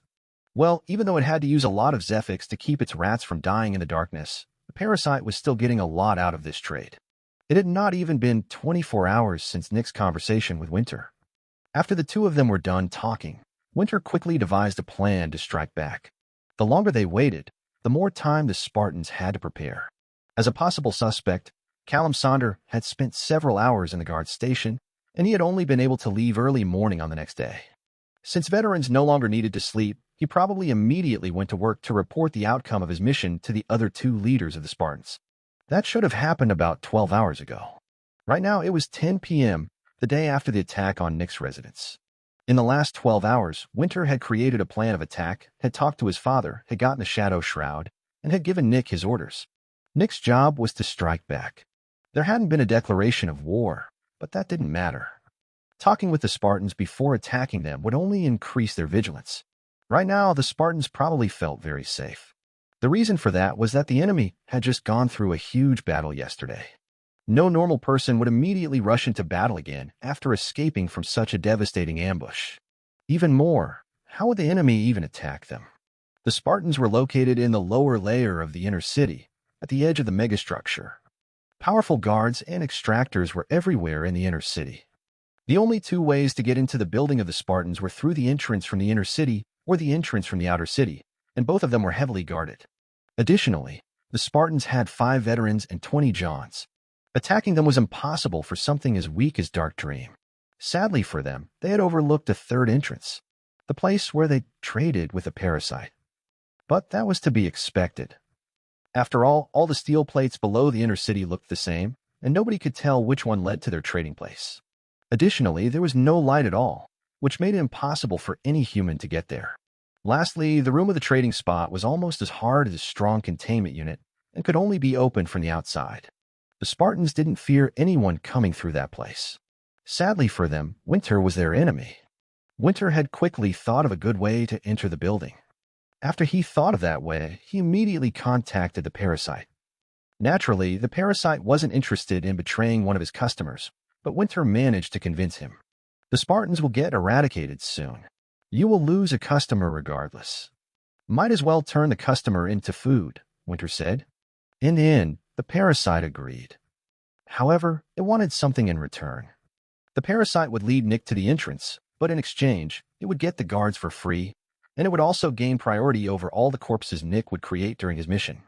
Lastly, Winter had asked Vernon for a shadow shroud. Usually, Cubiblitz would never hand one of their valuable shadow shrouds to anyone else. They didn't even give them to the city. However, Vernon was quite angry for several reasons. First, Dark Dream was essentially one of Cubiblitz's crops. After all, Dark Dream would one day be sold to Cubiblitz. Second, Dark Dream belonged to Vernon's son, and fathers generally weren't the biggest fans of people attacking their children. And lastly, Vernon had made it clear that Dark Dream was under his protection. And yet, someone had attacked Dark Dream anyway. If he didn't do anything now, no one would take his words seriously anymore. Because of that, Vernon had loaned his personal shadow shroud to Nick. Yet, Vernon didn't expect much. He was more intent on making life hell for the Spartans. He had handed his shadow shroud to Nick solely because Winter had asked for it. Vernon complied, but he didn't think that Nick would achieve anything. Sure, Nick managed to survive a brutal ambush, but that was because he had been fighting inside his house. He had the terrain advantage. Things were different when the battlefield was moved to the Spartans. What could a soul-peaked John possibly do against the Spartans? Chapter 277, Abnormality. Outside the room, Nick found himself in a small and secluded hallway. Natural light from the outside shone through holes in the light shaft in the ceiling. The walls, ceiling, and floor were made out of uniform steel with no gaps. The hallway was long, and there was no space for anyone to hide. The black figure in the brightly lit hallway seemed to collapse into black smoke, which moved along the edge of the ceiling.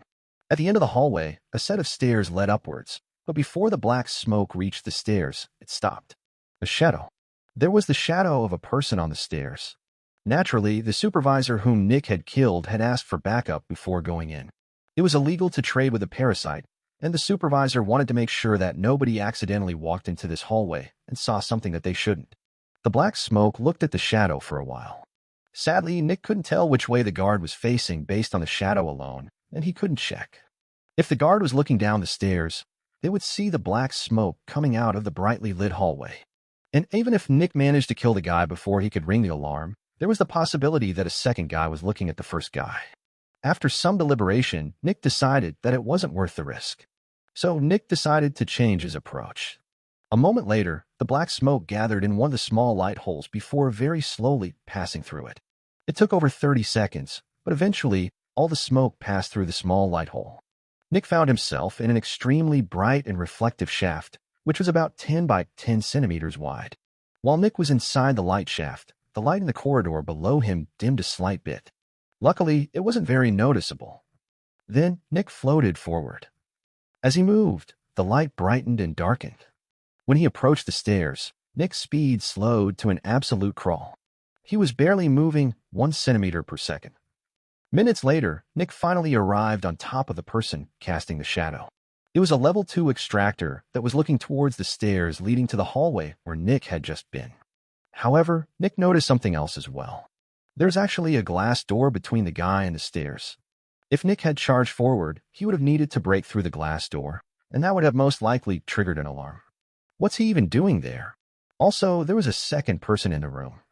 There was a woman with fiery red hair sitting on the ground in the little guard room, snacking on some chips in boredom. Based on her demeanor, she didn't give a shit about how she looked to the other person in the room. "Don't ask questions you don't want the answer to," the other guy said.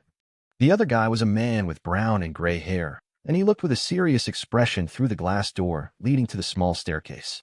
"Oh, come on. Just tell me," the woman said. Surprisingly, the woman wore the uniform of a newbie, while the man wore the uniform of a John. One would think it was the other way around based on how the two of them acted.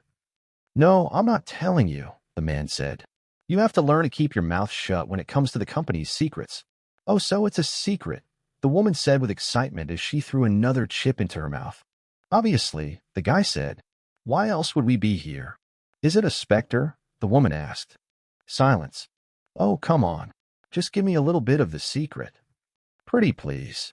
"With sugar on top," the woman said. The guy just kept looking at the staircase, but his expression turned more annoyed. "I want to know. I want to know. I want to know. I want to know." The woman kept shouting like a little child, but based on her tone, it was clear that she was half joking. Maybe she thought that was adorable. Shut up for a second," the guy said with a serious tone as he narrowed his eyes. "Do you see this?" "What?" the woman asked, her cute demeanor gone. "Come over," the man said as he slowly pulled out a gun from behind him. The woman realized that the guy was serious when he pulled his gun out, and she stopped joking around. She stood up, walked over, and looked at the same thing that the guy was looking at. When she looked towards the small set of stairs, her eyebrows rose in surprise. "Is the light supposed to do that?" she asked. At this moment, the light in the stairwell seemed to pull slowly. The light became dim and bright, and one such cycle took about 5 seconds. However, it only happened in the small room with stairs. There was no flickering light in the hallway or their room. The man narrowed his eyes and raised his gun. "Something is going on in there," the man said. "Call Adam." "Of course," the woman said seriously, before turning around and running towards the exit. Surprisingly, the exit was another glass door. When she reached the door, the woman swiped her right hand over a small piece of shining metal beside the door before opening it. Then she ran through the door. CRK. Suddenly, a black object pierced her head from above, and she stopped running, her eyes opened wide. In a fluid motion, a black figure landed on the ground, lifted the body, and stepped into the guard room. The guard kept looking towards the stairs. It had been bright for over 3 seconds, which was different from before. Crack. Suddenly, an orange barrier appeared around the guard before breaking. Sadly, the barrier wasn't the only thing that broke. Chapter 278, Light Layer. Earlier, Nick had scouted the room through the light holes and had seen that there was another exit leading into another brightly lit hallway. Just like the first exit, this one also had a glass door. Apparently, glass doors were normal in this building. After scouting out the area, Nick noticed that it was impossible to kill the two of them while they were inside the room. However, Nick had to kill them. Since he had moved so slowly earlier, nearly 5 minutes had already passed since the infiltration had begun. The guard probably knew what was going on, and if more time passed without the supervisor coming out, the guard would probably become suspicious and check things out. Because of that, Nick had to kill them. He needed more time. So he devised a plan. If something strange were going on in the stairwell, they would definitely call for reinforcements. However, they wouldn't sound the alarm. What if it was only something getting stuck in the light shaft? This meant that one of them would have to run to get reinforcements, which meant that they would split up. And since there was only one other exit, they had to leave through there. So Nick had decided to expand his body. His lower body would expand and contract in the light shaft near the stairs, and his upper body would come out of a light hole in the hallway behind the other exit. Then, when he heard the guy tell the woman to get reinforcements, Nick pulled his lower body towards himself and fully materialized. Luckily, the hallway was higher than the door, which meant that there was a blind spot above the door. Lastly, he killed the woman passing below him, pulled her body into the room, and killed the other guy. That was risky, Nick thought as his heart rapidly beat in his ears. Nick had used up over 50% of his Zephyx with this maneuver, and if he had messed anything up, he would need to abort the mission. Even more, there were now 2 corpses in the room, and Nick needed to get rid of them before somebody decided to come into the hallway and look in this direction. A moment later, Nick inspected the right hand of the guy. Earlier, Nick had seen how the woman had paused in front of the door before doing something that Nick couldn't see, and only then had she opened the door. This meant that the doors were secured in some way. After a bit, Nick noticed the gloves. Or more precisely, the glove. The guy was wearing one fingerless glove on his right hand, and on the band of the glove was some kind of small metal plate. Nick grabbed the glove, put it on his right hand, and moved the back of his hand over the small sensor beside the door. Click. The quiet noise of something metallic moving came from the door, and Nick pushed on it. Sure enough, the door opened. Nick quickly grabbed the 2 corpses and ran into the hallway. Then he opened the door to the trading place and saw a rat. When the rat saw Nick enter with 2 corpses, a bright smile appeared on its face. "You eating that?" the rat asked. Nick just wordlessly threw the 2 corpses towards a hole in the middle before running out of the room and closing the door. When Nick looked down the corridor, he gritted his teeth. He left a trail of blood behind by carrying the corpses down here. Then Nick took something out of the shadow shroud. It was a small bottle with red powder. Nick carefully opened it and dropped a bit of the red powder as he kept moving along the trail of blood. The trail of blood vanished. The contents of the bottle were spores from the crimson fungus, and if they touched blood, they converted the blood into Zephyx. However, pure Zephyx wasn't stable in the normal atmosphere, which was why it was always stored either as crystals or in special containers. If Zephyx wasn't stored in such a place, it turned back into prefix after a couple of seconds. And prefix was everywhere. This meant that, essentially, the trail of blood turned into nothing. Nick opened the door with his new glove and left the guard room behind. This place should have been some kind of small outpost, which meant that Nick was inside the actual office now. A moment later, Nick turned into smoke again and entered the light shaft. At the end of the corridor, the light shaft expanded dramatically. Now the light shaft was no longer a light shaft, but a light layer. It was like Nick had entered a very thin world of light. Nick could see the light shafts that led to the edge of the megastructure. The light from these light shafts entered this layer of reflective materials and bounced around until it found one of the exits. Sadly, there was now an issue. There were no more light holes. There were only small windows. Nick couldn't turn corporeal within such a thin layer, which meant that he couldn't damage or break the small windows leading out of the layer of light. As Nick kept slithering through the light layer, he saw a couple of people passing beneath him, but they were mostly guards and some cleaning people. It was nighttime currently, and most clerks worked during the day. I don't want to walk through the building in my corporeal form, Nick thought. The hallways are too straight and well-lit. Because of that, Nick kept searching through the layer of light, going down different light shafts and coming back out again. Sadly, no matter how much he searched, he couldn't find any light holes. It seemed like the Spartans only had windows. For minutes, Nick kept searching. Finally, he found something interesting. Nick found himself on top of a window, but this one was much bigger than the others. And he wasn't sure what he should think about the thing he saw below him. Chapter 279 Hall. Nick was above a containment unit. Due to security reasons, containment units didn't have their entire ceiling covered in glass. Or more specifically, the cheap ones didn't. The expensive ones were made of materials either treated with Zephyx or directly harvested from powerful Specters. After all, level 3 Specters and higher could basically break through any kind of material that was created in the traditional sense. Since the materials were treated with Zephyx, windows, entrances, and walls weren't really any different for the expensive containment units. The only difference was the price, and the difference wasn't even that big. This containment unit didn't count as one of the expensive ones. The containment unit was lit up by one window on the ceiling, about 1 by 1 meters wide. Even more, the window was over 2 meters lower than the light layer. This meant that there was essentially an empty space above the window, about 1 by 1 by 2 meters in size. Nick could materialize here without any issues. However, there was no exit from this empty space. When Nick looked through the window, he saw the Specter inside the containment unit. It was a small gray ball with 8 metallic legs coming out of it. In a way, it looked like a cyber spider without eyes. Nick wasn't sure what kind of Specter this was or what it could do. Manufacturers kept their Specters secret, except for their biggest Specter. For the Spartans, their biggest Specter should be their only adult Specter, but it used to be the Grey Room. Nick was certain that the Specter was not their sole adult since the containment unit could only keep adolescent Specters securely locked away. An adult would be able to break out of here with a bit of effort. Nick also didn't think that this was the Grey Room. It wasn't that it was impossible, but that Nick didn't think that he was that lucky. For a while, Nick just looked at the Specter. I can't find a good exit from the light shaft, which means I have to go back to the entrance and enter the traditional way. Nick furrowed his eyes. But that's risky. He just kept looking at the Specter. Nick took a deep breath. A moment later, Nick looked at the window more closely. He was searching for something specific. After a while, he found it. 8 connection points, Nick thought. Naturally, as a chief Zephyx Extractor, Nick needed to know how containment units worked, and he was making good use of that knowledge. The Specter is barely 10 centimeters wide.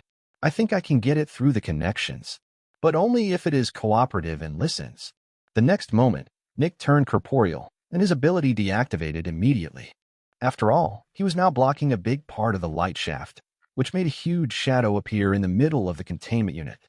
The small Specter moved to the side of the containment unit. It didn't have any eyes, but Nick was sure that it was perceiving him right now. The next moment, one of Nick's metallic nails dug a hole in the middle of the window. Naturally, the nails were made by an elder. Nick didn't even need to use a lot of power to poke a tiny smooth hole into the window. However, Nick deliberately didn't make the hole too big. Are you sentient? Nick whispered through the hole. The Specter just continued standing at the edge of the containment unit without saying anything. If you understand what I'm saying, make a scratching noise with your right leg. The Specter didn't do anything. Listen, I'm not here to scout you out. I'm here to damage the Spartans. I wouldn't break such a valuable containment unit just to ask you questions. Do you want to go out and kill a couple of them or not? Nick asked. The Specter didn't move. Nick waited for a bit. Scratch. Nick's eyes shone when he saw the front right leg of the Specter scratching on the ground. All right, you understand me, right? Nick asked. Another scratch. Good, Nick said. Are you willing to cooperate with me temporarily? Right scratch means yes, left scratch means no. Right scratch. All right, Nick said. I'm going to get you out of here. After that, we'll be traveling through the building and doing a couple of things. Maybe kill a couple of people. In exchange for your help, I'll let you escape out of the building on your own. Deal. Right scratch. Good to hear, Nick said with a smirk. Can you climb the walls? The next moment, the small gray cyber spider scurried up the wall with impressive speed until it stopped below the window. Right now, Nick was looking at the gray spider from up close, just a window between them. Move to the side a bit, Nick said.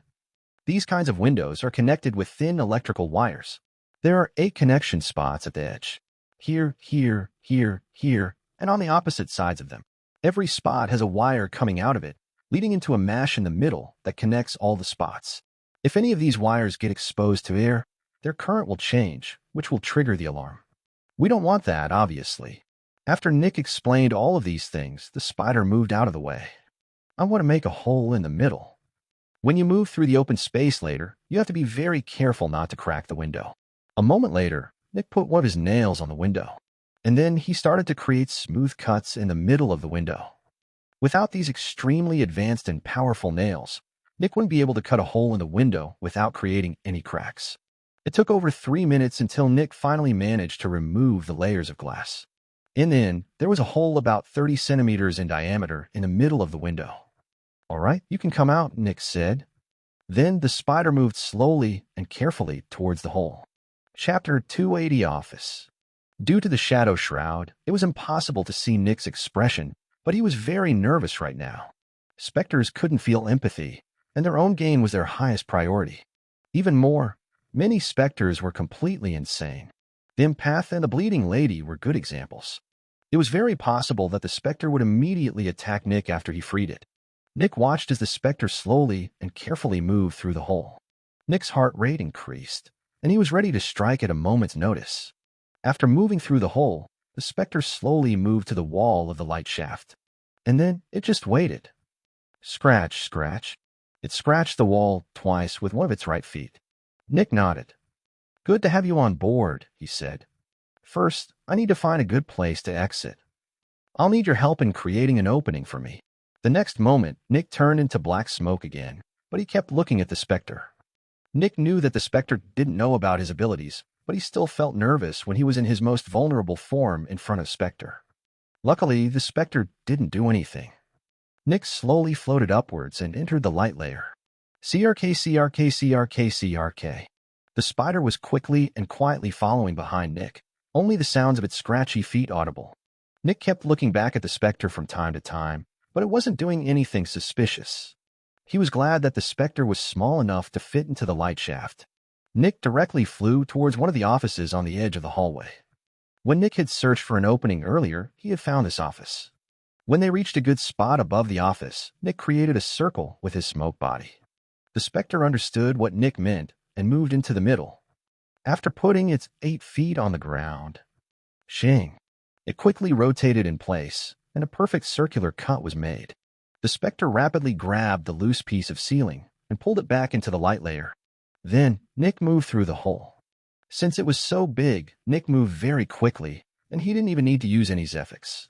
Naturally, there were no people in the office except for Nick. Nick became corporeal again and looked through the papers in the office. Give me a second. Maybe there's something valuable here, he said. The Spectre just climbed through the hole and stopped on the ceiling of the office. For about a minute, Nick searched through different files and folders. By looking at the manner of documents and the names on them, Nick could tell where he was. It was the office of a team leader. The person in question was either a peak John or an initial veteran. Eventually, Nick found something very valuable to him. A map. A map of this entire building. The first thing Nick did was to check up on the Spectre he had broken out. Wait, you're the gray room? Nick asked. Scratch. The Spectre's right leg scratched. That means you're a peak adolescent, Nick said. I didn't expect them to keep you in such a cheap containment unit. The Spectre didn't answer. Are you confident in quickly taking down a peak level 2 extractor very quickly, even with their barrier active? Scratch, scratch. Surprisingly, the gray room scratched once with one of its left and once with one of its right legs. Does that mean it depends? Nick asked. Right leg scratch. What if you get the drop on them? Right leg scratch. And if it's a direct battle? Left leg scratch. Okay, understood, Nick said as he looked back at the map. Nick could see all the containment units with all the Specters on a map. This map was amazing. According to the map, the Spartans had 10 hatchlings and 8 adolescents. There were also many empty containment units. Shouldn't they have an adult? Nick thought with furrowed brows as he looked through the map. Surprisingly, Nick couldn't find a level 3 Spectre anywhere on the map. However, there was one containment unit completely painted in red. Nick assumed that this was the containment unit for the adult, and that the team leader didn't have the authority to know any details. Sadly, he couldn't be sure. Nick pocketed the map and grabbed a couple more documents that seemed interesting. He would take them with him so that Winter could look at them. The next moment, Nick turned towards the Spectre. "I want to know what kind of Spectre the red containment unit has," Nick said, pointing at the red spot on the map. "After that, we're going to scout the surroundings and cause some chaos." The gray room just scratched the wall once. Nick nodded and turned into fog again before entering the light layer again. Naturally, the gray room followed Nick. While Nick was traveling towards the red containment unit, he kept looking at different rooms and offices. About 2 minutes later, Nick and the gray room arrived above the red containment unit. Compared to the containment unit housing the gray room, this one was actually one of the expensive ones. Instead of only having a small window, the entire ceiling of this containment unit was made of glass. This would usually allow people from the outside to see the entire containment unit, giving them valuable intel about the inside. After all, what if there was a dangerous Spectre in there that waited above the entrance to kill any extractor that entered? However, some manufacturers didn't care about that functionality and simply shoved the containment units below a wall. Dark Dream was one of these manufacturers. When Nick arrived above the containment unit, he looked inside, and what he saw shocked him. Nothing. It was empty. There was absolutely nothing inside the containment unit. Not even fog, smoke, water, distortions, or whatever. It was completely clear. Why is it empty? Where is their adult? Chapter 281 Team Leaders. Nick kept looking at the empty containment unit for a while. This was the only containment unit on the map that could possibly house their adult, Nick thought. All other containment units are either occupied by weaker Specters or are empty. Additionally, this is a very expensive containment unit, and they wouldn't just keep it empty like this. That's a waste of an investment. Is there truly nothing in there? Nick decided to check and moved around the ceiling for a bit. Sure enough, I don't hear any hum from the electronics, Nick thought. The containment unit isn't even on. Does that mean that their adult is somewhere else? Nah, as far as I can see, the map makes sense, and there are no suspicious empty spaces. Additionally, why would you want to keep your strongest Spectre this secret? Sure, you don't want others to know about it, but you don't even want your team leaders to know. That's strange. Also, why was this containment unit marked red on the map? At that moment, Nick became suspicious. Do they even have an adult? Based on what Winter said, the Spartans were originally a group of 3 veterans that left Kugelblitz to create their own business. They quickly managed to get a couple of adolescents and newbies, but for several years, they couldn't get an adult. And then, about half a year ago, they announced that they had caught an adult. But did they? I've never heard any details about this adult. Yet, the power of the leaders increased. John Keyweather even demonstrated his power as a mid-veteran. They shouldn't be able to do that without an adult. If Nick were corporeal, he would be furrowing his brows right about now. Something is going on, Nick thought. As far as I can see, there is no adult in any of the containment units, but the powers of the veterans still increased. But that's impossible without an adult. Suddenly, Nick had a revelation. But what if they do have one? What if it's just not inside any containment unit? What if it is walking around, disguised as a normal human? Obviously, the Spartans have been contacted by one of Envy's servants. Otherwise, the ambush wouldn't have happened. Assuming the servant contacted them 6 to 12 months ago, it would make sense that they announced they finally caught an adult. I'm not sure if the servant is bribing, controlling, blackmailing, or trading with them, but one thing is clear. The servant is increasing the overall power of the veterans. However, working together with a Spectre like this is about as illegal as it gets. And if anyone finds out, they will all be killed. Because of that, they have to keep everything secret, and they're telling their team leaders and normal extractors that they caught an adult. To make it believable, they said that their most expensive containment unit, this one, is housing the Spectre, but they're not giving them any details. That would explain why the team leader marked this containment unit red while he didn't mark any of the other empty containment units. He thinks that an adult is contained here. But there isn't. So, where is the adult? Among the employees. Nick didn't like that thought one bit. This meant that a venomous snake was hiding in a bunch of harmless snakes. If Nick grabbed the wrong one. Eventually, Nick turned around and went back into the light layer above the hallway. Yes, there was a dangerous Spectre amongst the enemies, but he still couldn't just leave. Additionally, Nick only needed to be careful. It was possible that the Spectre wasn't really among the employees, but just some kind of visitor or external consultant. Eventually, Nick stopped above one of the offices, but this one was different from the previous one. This one was occupied. A beautiful blonde woman was sitting inside her office, writing something on a sheet of paper. Based on the size and the look of the office, Nick could tell that she was another team leader.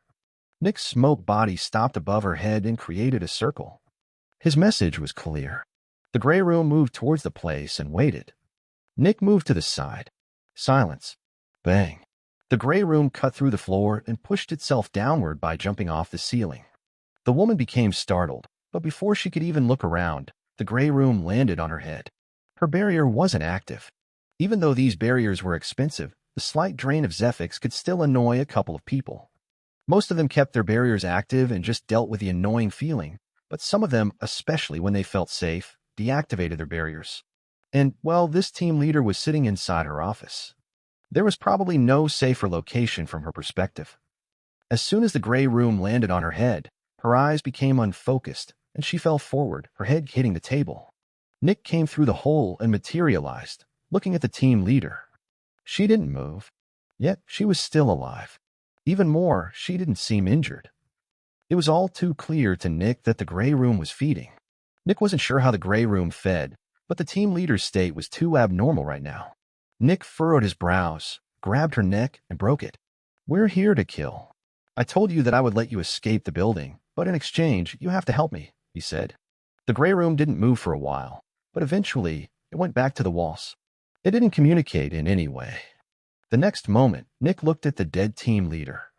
This should be the third one. The first one should have been the guy with the yellow barrier during my ambush. He was the only one with a yellow one, while everyone else had orange ones.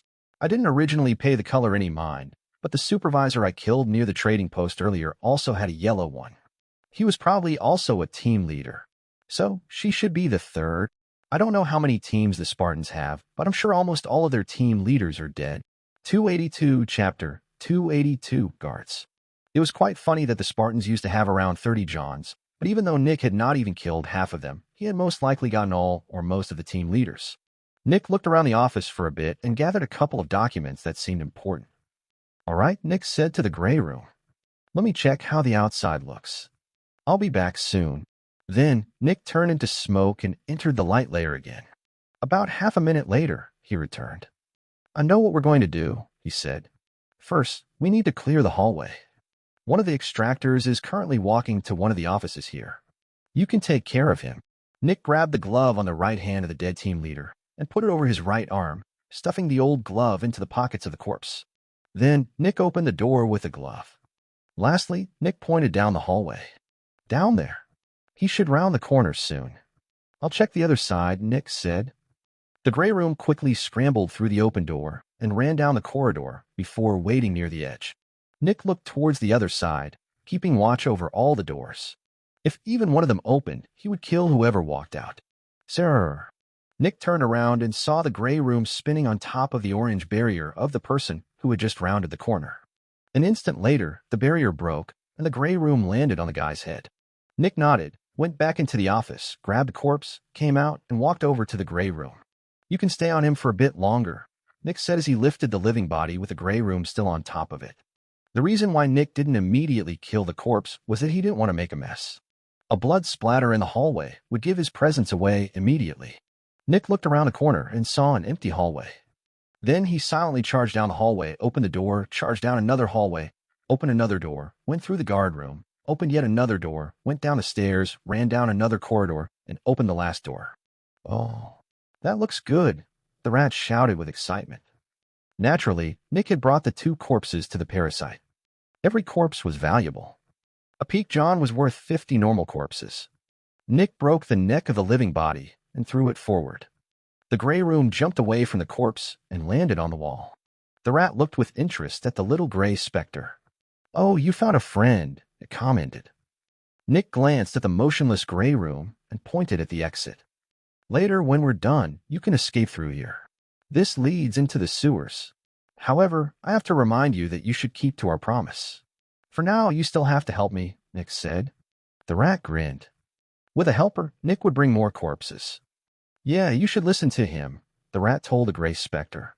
He's pretty honest, and he's never broken a promise. If he said he'll let you go, he will do just that. Also, you shouldn't anger him. He's much more dangerous than he seems. The gray room didn't say anything, but slowly walked back towards the entrance. Its intentions were clear. Good, Nick said before running out of the room again with the gray room. When the lights turned off, the rat looked at the two corpses. Today is a good day. Meanwhile, Nick and the gray room ran down the hallway again. On their way, Nick told the gray room about his plan, and the next moment, the gray room seemingly vanished. Nick stealthily rounded a couple of corners until he stood beside a door. Compared to most other doors, this one was made of metal. Instead of breaking into the room, Nick just waited beside the door. Crash. Suddenly, the sound of metal being destroyed came from behind the door. Hey, a specter. The alarm. Run. Many different voices came from behind the door. Suddenly, the door opened. Bang. Nick killed the person who was running out and smoothly pulled the corpse into the room behind him. 7 people were inside the room, and a couple of them were blindly running towards Nick without even looking at him. Right now, their attention was focused on the other end of the room. The gray room had broken through the ceiling, landed on top of someone's head, and waited there. And it just so happened to be directly beside the alarm. The people in this room were clothed in tactical gear. They were not extractors, but guards. Naturally, the guards knew that they couldn't possibly fight against the Spectre, which was why their first instinct was to ring the alarm and run away. Sadly, none of them dared to reach for the alarm. Instead, they ran outside, right into Nick's arms. Nick killed all of them in less than 5 seconds. Naturally, this was the gathering place for most of the guards. When they were not currently patrolling, they were in here resting. These people were the biggest obstacle for Nick and his mission. After all, if a guard noticed that several people were missing while going on their tour, they would sound the alarm. Nick quickly gathered all of the corpses. Luckily, he had killed them very carefully so that they didn't lose any blood. After a bit of improvisation, Nick had essentially knotted parts of their clothing together, creating a small rope with which he could pull the entire pile. Then, Nick slowly exited the room and carefully made his way down the hallway. Shing. But then, one of the doors on the side of the hallway opened, and an extractor walked out. Nick stopped. He was over 30 meters away from the person, and he was pulling a huge pile of corpses behind him. This was problematic. Chapter 283, The Screamer.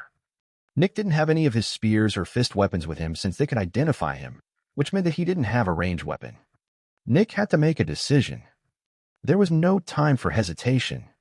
Without thinking, he grabbed the gray spider to his right and threw it at the extractor. The extractor barely turned to Nick before her vision was filled with the gray specter. The next moment, an orange barrier appeared around her. CRK. Yet, the gray room started to spin and broke the barrier. When the extractor lost all her Zephyx, she lost her power and collapsed. The gray room landed on her, walked up to her head, and plopped down on it. Nick released a sigh of relief. Sorry, he said. I had to act quickly. The gray room didn't answer and just kept sitting on top of the unconscious extractor's head. Nick guessed that the gray room didn't have any complaints. After putting the woman on top of the pile, Nick continued running towards the exit. Oh, that looks nice, the parasite said as he saw Nick entering the room with 8 corpses. Sorry, time's up, Nick said as he killed the extractor. Naturally, Nick was speaking to the gray room since it had still been feeding on the extractor. He quickly dumped all the corpses in the hole and heard a cacophony of splashes and crunching noises coming from the sewers. Man, I knew it was the right decision to accept this deal, the parasite said after Nick left the room again. This city is quickly becoming one of my best hunting grounds. Nick and the gray room quickly reached the central hallways again. On their way, they found a person cleaning the hallway. Got no time. Can't get found out. Nick quickly killed the cleaning lady and carried her corpse with him. After that, Nick decided to clean the hallways of all the people cleaning right now and gathered 2 more corpses. He delivered the 3 corpses to the parasite and went back inside. A moment later, Nick decided to kill most of the clerks in their offices. What if one of them was searching for someone? In the next 10 minutes, Nick killed around 15 clerks and delivered them to the parasite. By now, Nick had killed 15 clerks, 7 guards, 3 cleaning people, and 6 extractors. The more people Nick killed, the more he thought about the ambush from yesterday. These people all wanted to kill him, and this was what they deserved. Nick had been inside the Spartans building for over 30 minutes now. Eventually, Nick cleared out most of the offices. The only offices remaining were those of the executives, and Nick specifically avoided those. If he attacked a veteran, he would most likely get found out. Another area that Nick had avoided was the two entrances to the building. There were bound to be several people there. "All right," Nick said to the gray room. "Change of plans." Nick took out the map and looked at it for a bit. Then he walked towards one of the doors and opened it. This door was quite a bit thicker than the others, and Nick found himself in a small room with another door. After that, he fidgeted with a console for a bit and opened the other door. Aha-ha-wah. An absolutely terrifying and ear-grating screech reverberated throughout the entire room. Nick felt like his heart stopped. He had just opened the door to a containment unit. In the corner of the room was a hysteric but beautiful woman, and she was shouting in absolute terror at the top of her lungs. That's why she's called the Screamer, Nick thought. There was also a young woman sitting in the corner with a very uncomfortable and stressed expression. She was an extractor, and based on her uniform, she was a newbie. Funnily enough, she was so focused on resisting the screaming that she didn't even notice that the door opened.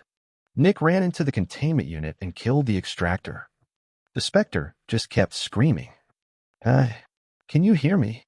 Nick shouted at the Screamer, his voice getting droned out by the high-pitched screams. The Spectre just kept screaming.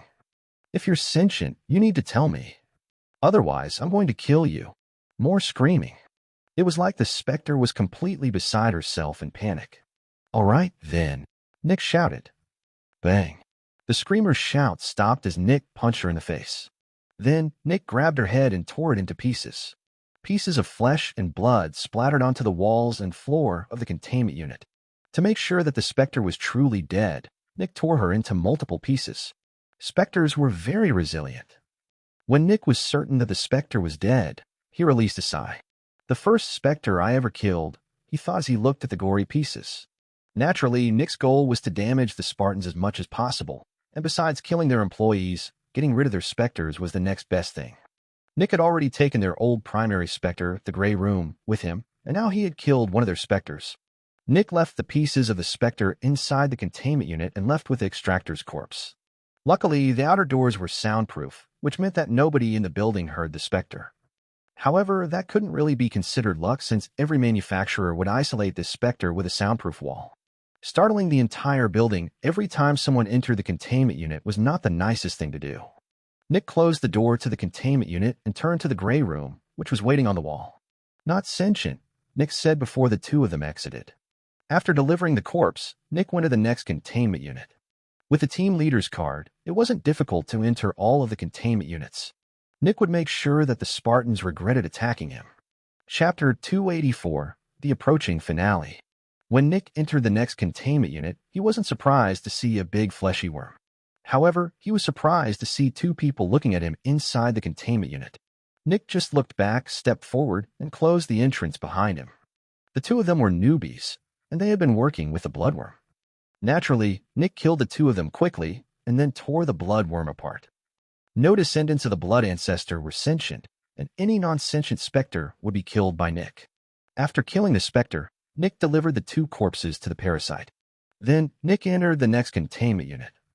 This time, he found half a torso in the containment unit.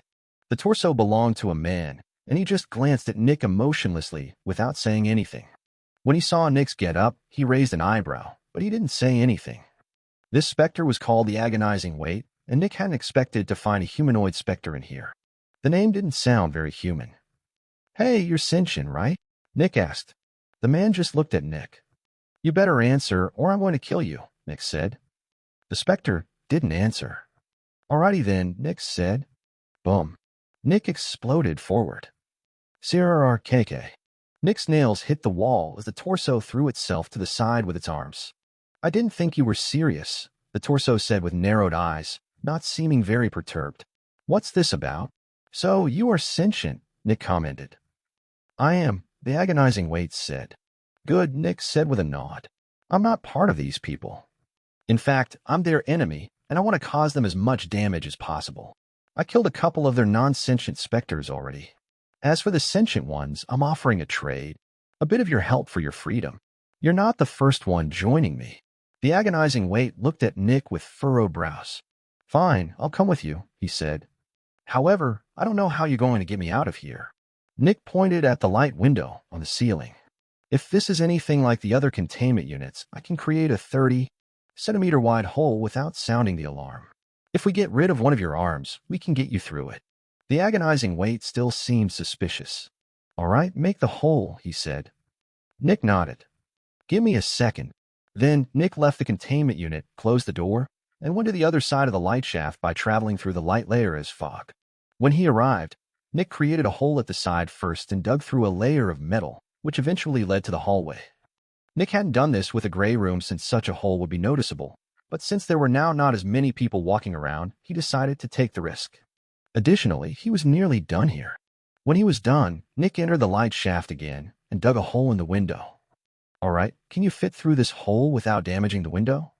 If you damage it, the alarm will go off, Nick said. The agonizing weight looked at the hole for a bit.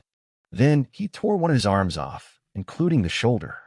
A moment later, he tossed the arm through the hole before throwing himself through it with the other arm. From the small tunnel leading to the hallway, Nick watched the agonizing weight reattaching his arm. The two of them went back to the hallway. When the agonizing weight reached the hallway, he looked at the gray spider beside him with a neutral expression.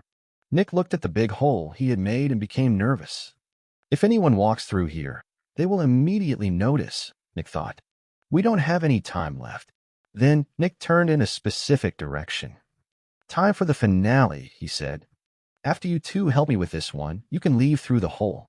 The gray room knows where it is, Nick said to the agonizing weight. The agonizing weight didn't answer. The next moment, the three of them ran down the hallway. When Nick reached a specific containment unit, he stopped and looked at it. Just as expected, he thought when he saw the huge and complex console controlling the containment unit. Nick knew that model since the fog was contained in the same one. A moment later, Nick cut through the walls at a specific place. Behind the wall was a panel with a lightning bolt on it. This was the central storage for the Zephyx operating the special containment unit. Containment units capable of suppressing force Specters required a constant supply of Zephyx to work, and this panel was hiding that supply. Nick carefully cut through the panel and saw 4 vials, 2 white, 1 half white, and 1 clear. The white ones were filled to the brim with Zephyx, and every vial could hold 1 kilo of Zephyx. This meant that Nick had 2.5 kilos of Zephyx in front of him. Nick grinned. Yet, the next moment, he stepped away. We'll free our friend later, Nick said to the 2 other Specters. We have to do something else first. Then, Nick led the 3 of them down the hallway and stopped in front of a couple of offices. Go check if he's still in there, Nick told the gray room. The gray room went up the wall and dug into the light layer. Since the time for the finale was here, there was no longer any need to be stealthy. A couple seconds later, the gray room crawled out again and scratched a bit with its right leg. Nick grinned. I need you two in this fight. You don't need to kill him. You just need to distract him. Who's in there? The agonizing weight asked. John Keyweather, Nick said. The CEO. And he's a mid-veteran. The next moment, Nick took a black ball out of his pockets. He looked at the 2 Specters, which were waiting close by. Bang. Nick kicked the door open and threw the ball to the ground. A cloud of black smoke exploded out of the ball. 285 Chapter 285, The Red Sea. The gray room charged into the room by crawling along the wall. The agonizing weight threw itself in as well. What? Nick heard a shocked shout coming from inside the room. Nick immediately turned into black smoke and joined the other black smoke in the surroundings. For the first time in a while, Nick's ability activated again. As he slithered across the walls, he heard the sound of things crashing. Ding. Nick's eyes narrowed when he saw a green flash. In an instant, Nick turned corporeal and jumped forward with all of his power. Bang. Nick's metallic nails hit John Keyweather's green barrier, and another green flash appeared. Meanwhile, a middle-aged man with black hair looked with terror at the black figure that had just appeared in his sight. He had just lost over 40% of his Zephyx with that attack. Even more, the appearance of this black figure was terrifying. It was like it was some kind of servant of death itself, and the black nails were extremely frightening and powerful. Was this a Specter? Shing. A white shield manifested in John's left arm, and he moved it toward the black figure with all of his power. Yet, just before he hit the black figure, it seemed to disappear like smoke. Ding. John's barrier activated again, and he saw the gray room attacking it from above again. How the fuck did those two break out? What is that third specter? John thought in frustration, rage, and terror. John jumped to the side and used his shield to slap the gray room to the side.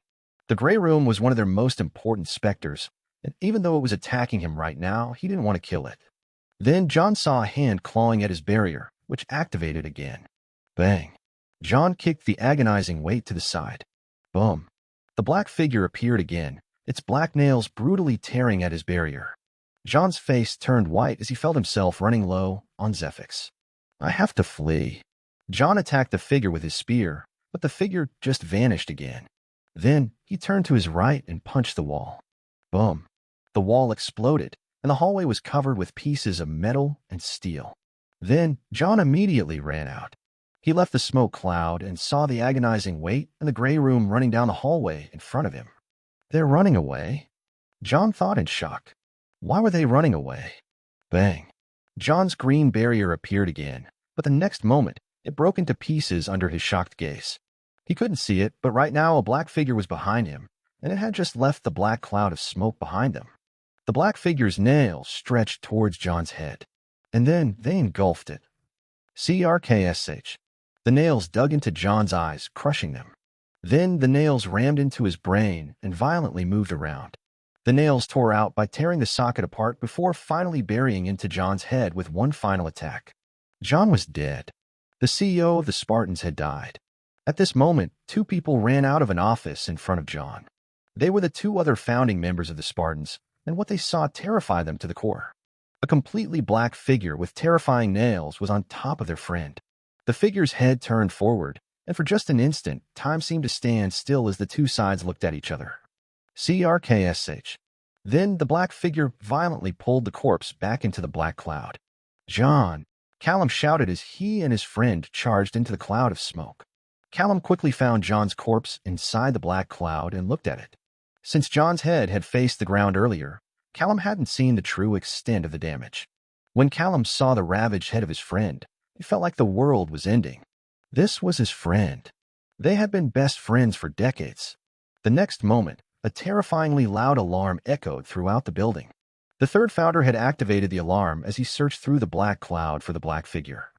More and more people came out of the rooms at the side. Suddenly, a second alarm joined the first alarm. When Callum and his friend heard that alarm, their eyes widened in horror. No. This was the alarm of the containment unit suppressing the Crimson Sea malfunctioning. Moments later, the walls of a certain containment unit started to bleed, and the blood rapidly covered the floor around the containment unit. The people in the hallways looked with shock as a wave of blood gathered in the hallway before thundering towards them. Everyone started to flee in horror, but the wave still caught many of them. As soon as they were touched by the wave, they started to smoke. This was acid. The normal people dissolved within 10 seconds, while the others took much longer to dissolve. The Peak Johns managed to run away from the water, but the newbies weren't as lucky. More and more red water filled the hallways. Boom. Eventually, the two entrances of the building exploded outward as they couldn't resist the pressure of the red water. In the inner and outer cities, the bystanders looked with shock at the entrances. And then they also got engulfed by the red water. There was more and more red water. It just didn't stop. The guards quickly noticed and rang the city's emergency alert. Meanwhile, a black figure thundered through a door before closing the door behind it. No corpses, the rat asked, but before it could finish asking, Nick already jumped through the hole. The rat raised an eyebrow, but a moment later, the door broke down and a wave of red acid covered the room. Oh fuck, the rat said before it was engulfed by the acid. The rat died almost immediately, and the red water entered the hole, flowing into the sewers. Chapter 286, The Big Barrier. A huge barrier appeared inside the inner city. Surprisingly, it was only surrounding the Spartans' building. The barrier was created by an expert working for the city guards. Right now, the expert was holding a huge machine in his hands, and he was pointing it at the Crimson Sea. The machine resonated with the megastructure that was the city, and the barrier extended towards the walls of the megastructure, completely isolating the Crimson Sea. Naturally, Crimson Fungus City had ways to deal with force specters, and this kind of barrier was one of these ways. Bang. The Crimson Sea hit the barrier and was stopped by it. Help.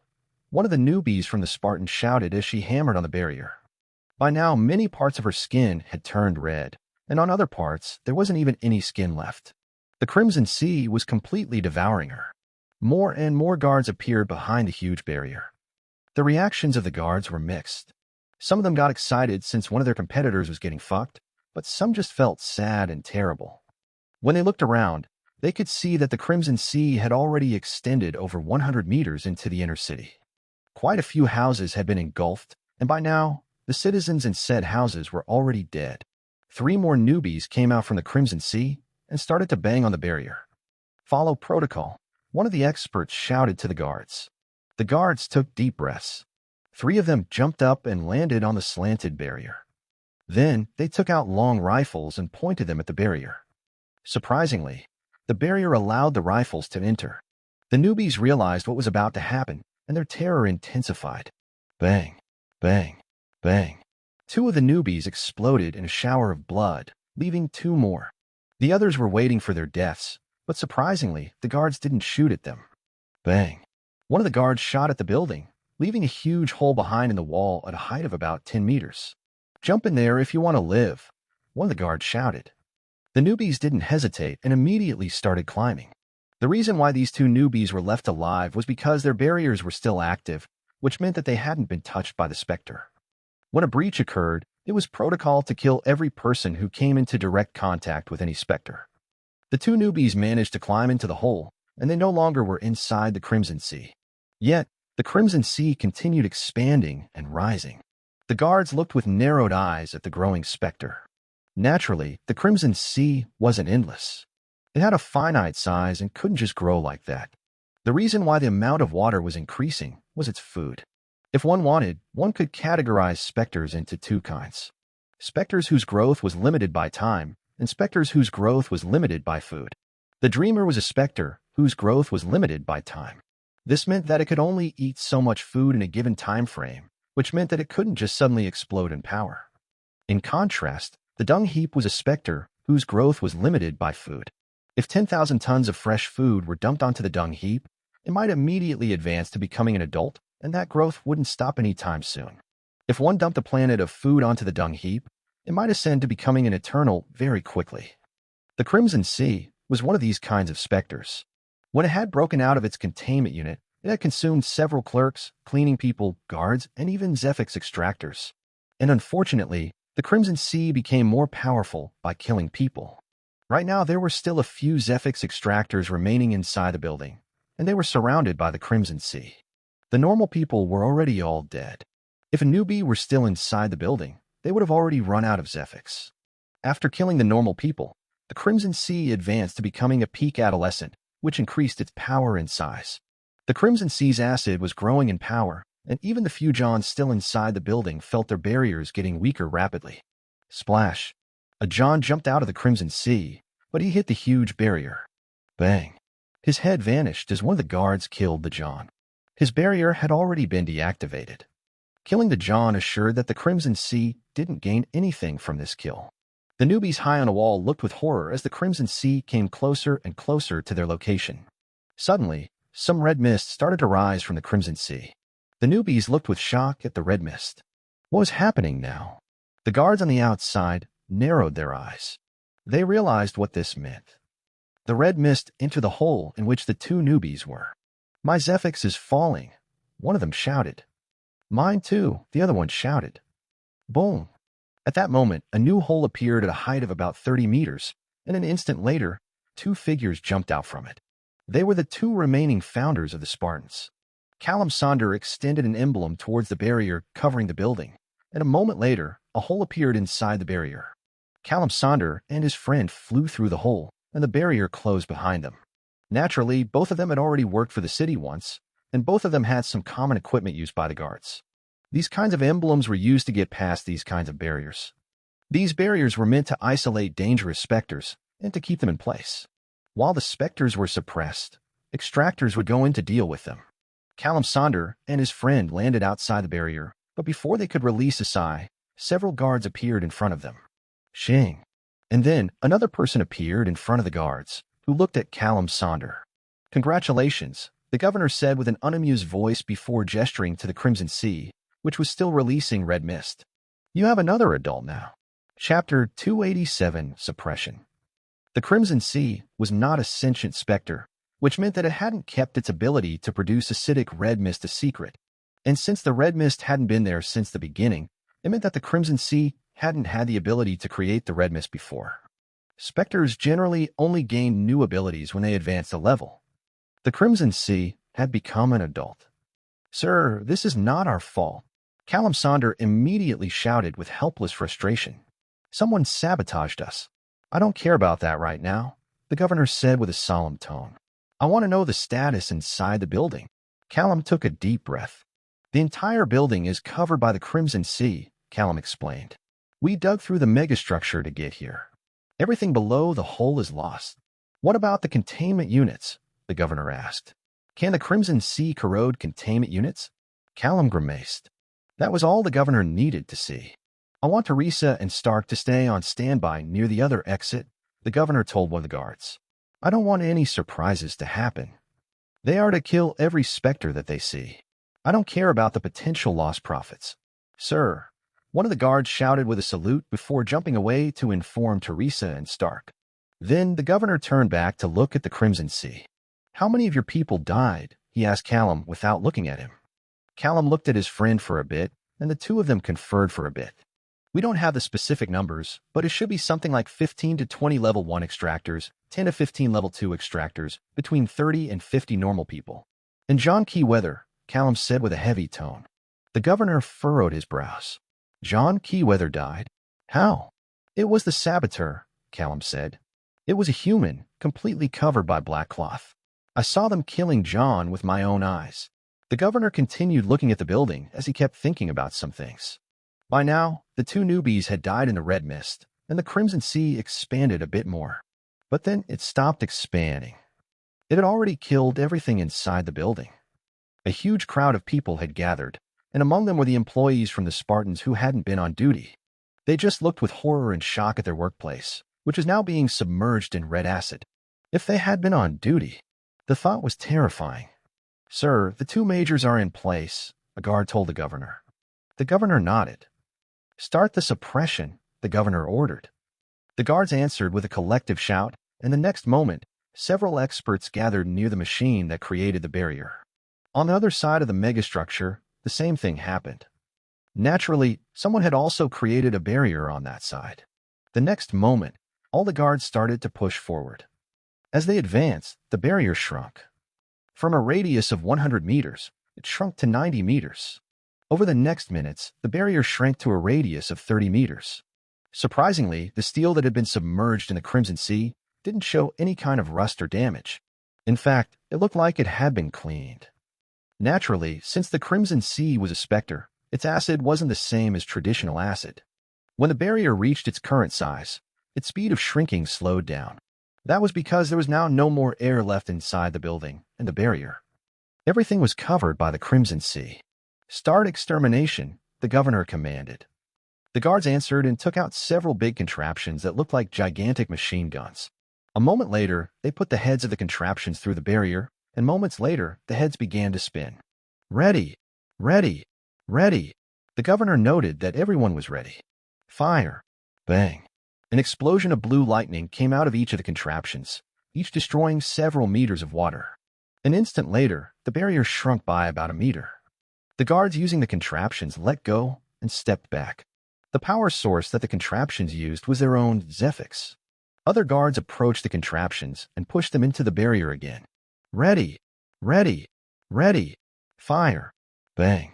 More water was destroyed, and the barrier shrunk even more. After a couple of minutes, the barriers tightly encased the building and the wall of the megastructure. The Crimson Sea was now contained within the Spartans' building. Is there access to the sewers inside the building? The governor asked without looking away from it. No, sir, Callum answered. The governor nodded. That means things aren't as bad as they initially seemed. Then the governor turned to one of his guards. Have there been sightings of any specters on the other side? I will check, sir, the guard said before he ran towards the outer city. After that, the governor turned to the guards near the barrier again. Secure the barrier and expand it. I don't want any holes to suddenly appear outside the barrier. Several guards left to do just that. For the next couple of minutes, not much happened since everyone was busy preparing for the push into the building. The barrier couldn't extend through solid matter, which was why the barrier had to be manipulated and reshaped with a lot of work. Julius. The governor turned to his right and saw an older man looking at the device creating the barrier. Yes, George, the governor asked. It was George Meander, aka Ghosty. Apparently, he had also come here, even though he wasn't working for the city guards. The Zephyx consumption of the barrier has increased, Ghosty said. That's to be expected, the governor answered. The barrier is smaller, and the Crimson Sea's power is more concentrated. I know, Ghosty answered with furrowed brows. I took these aspects into account. I meant that the consumption of Zephyx has increased suspiciously much. Even after considering all of this, the governor looked at the red entrance of the building. Maybe a Specter is attacking the barrier from within the Crimson Sea. Maybe, Ghosty answered. Or the Crimson Sea advanced to being an early adult. Chapter 288, The Red Mist. Maybe there was a level 2 extractor that managed to survive until now, the governor said. Could be, Ghosty said. A minute of silence passed before another guard told the governor that everyone was ready. Additionally, a second guard told the governor that the other side had not encountered any Specters yet. That means the Crimson Sea probably hasn't eaten through the containment units yet, the governor said before turning to his guards. Start. 9 guards were standing very close together at the entrance of the building. One of them was holding a smaller version of the big machine creating the barrier. 4 others were holding small plates connected to the machine. The remaining 4 pushed the contraptions that released the blue lightning through the barrier. Boom. The blue lightning exploded, clearing several meters of water. Simultaneously, the other 5 people jumped forward. The barrier morphed and changed shape. It adhered to the walls on the inside of the building before expanding again. The guards had created a bubble inside the building that was about 2 meters in diameter. Boom. More blue lightning, and the bubble expanded to the side. The protocol was to cover the walls of the building and the barrier first before pushing into the middle of the rooms. A couple minutes later, the entire inside of the building's entrance was free of water and covered by a thin film of the barrier. Occasionally, the guards looked at the bright red wall in front of them. It was like half of the big hallway was clean and bright while the other half had been devoured by a domain of red.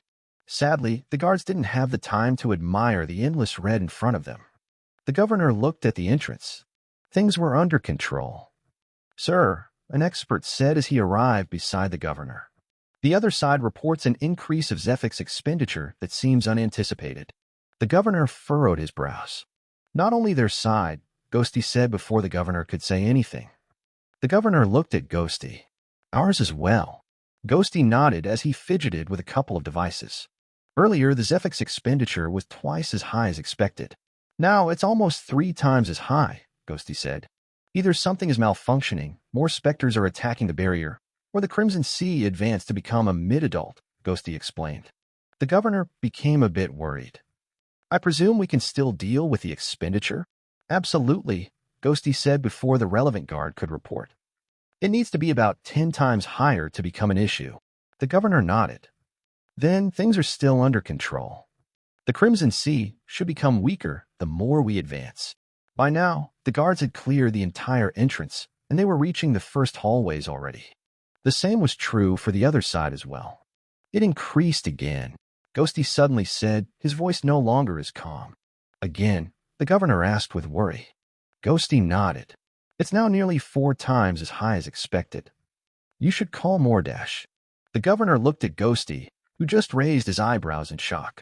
It increased again, Ghosty said. Now there was definite worry in his voice. The governor turned to his personal guards. Emergency alert. Gather all available experts. Get Arya here, he shouted. It increased again, Ghosty shouted. Then he charged to the entrance and grabbed the big contraption. With a powerful specialist controlling the contraption now, the resistance of the barrier increased tremendously. Teresa or Stark have to support the barrier on their side, the governor shouted. Several guards immediately ran towards the outer city to inform them.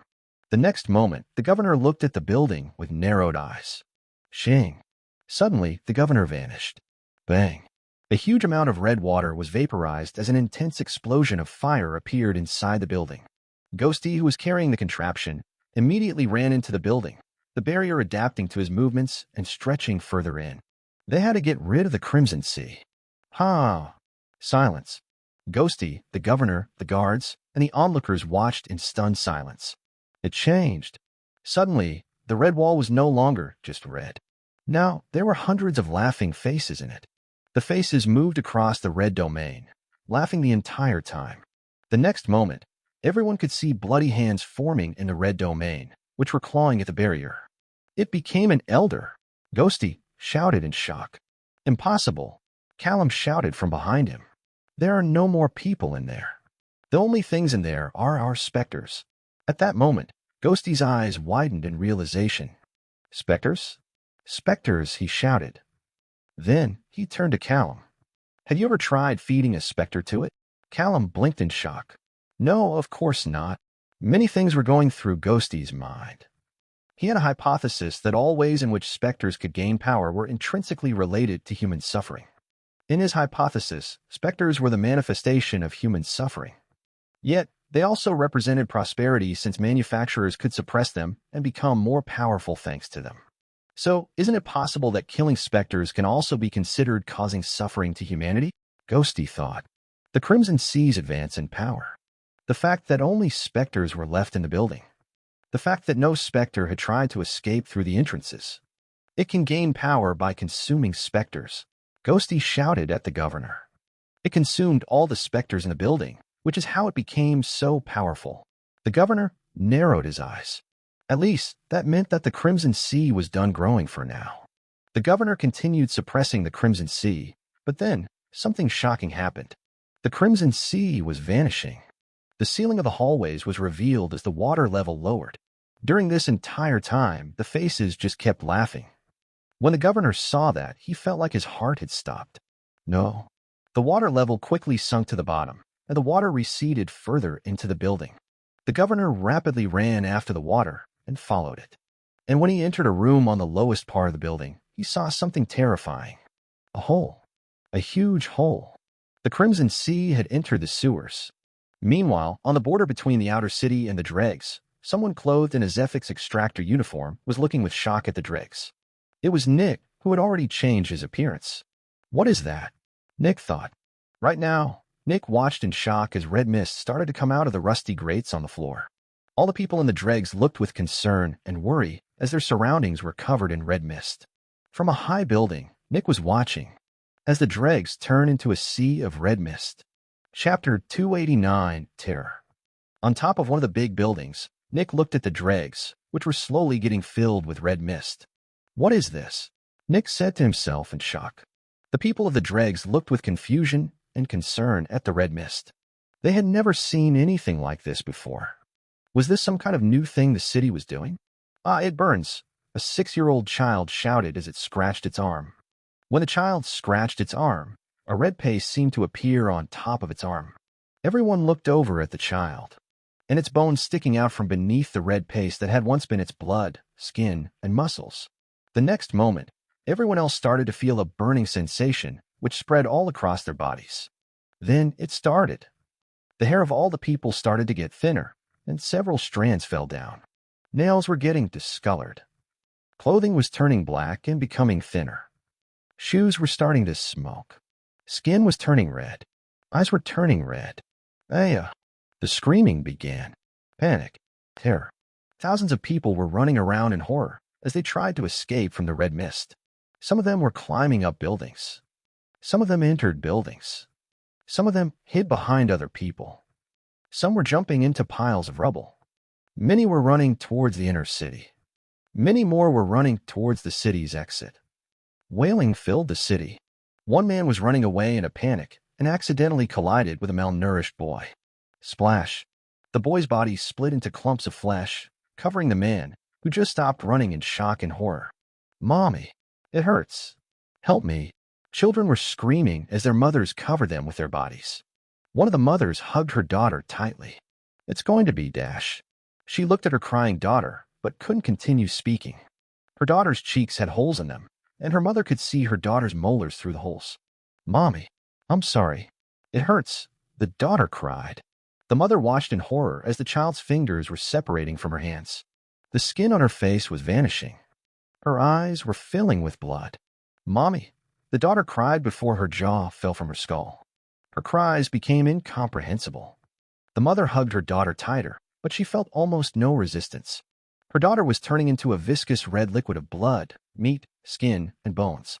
In the end, the mother could only embrace a bloody stain of the outline of her daughter. She only looked down in disbelief.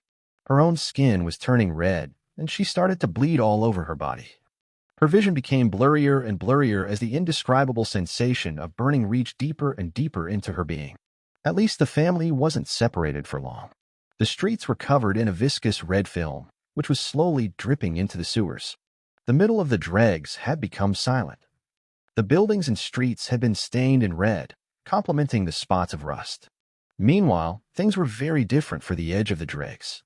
Crimson Fungus City was surrounded by extremely tall walls, and a great number of people were trying to scale them.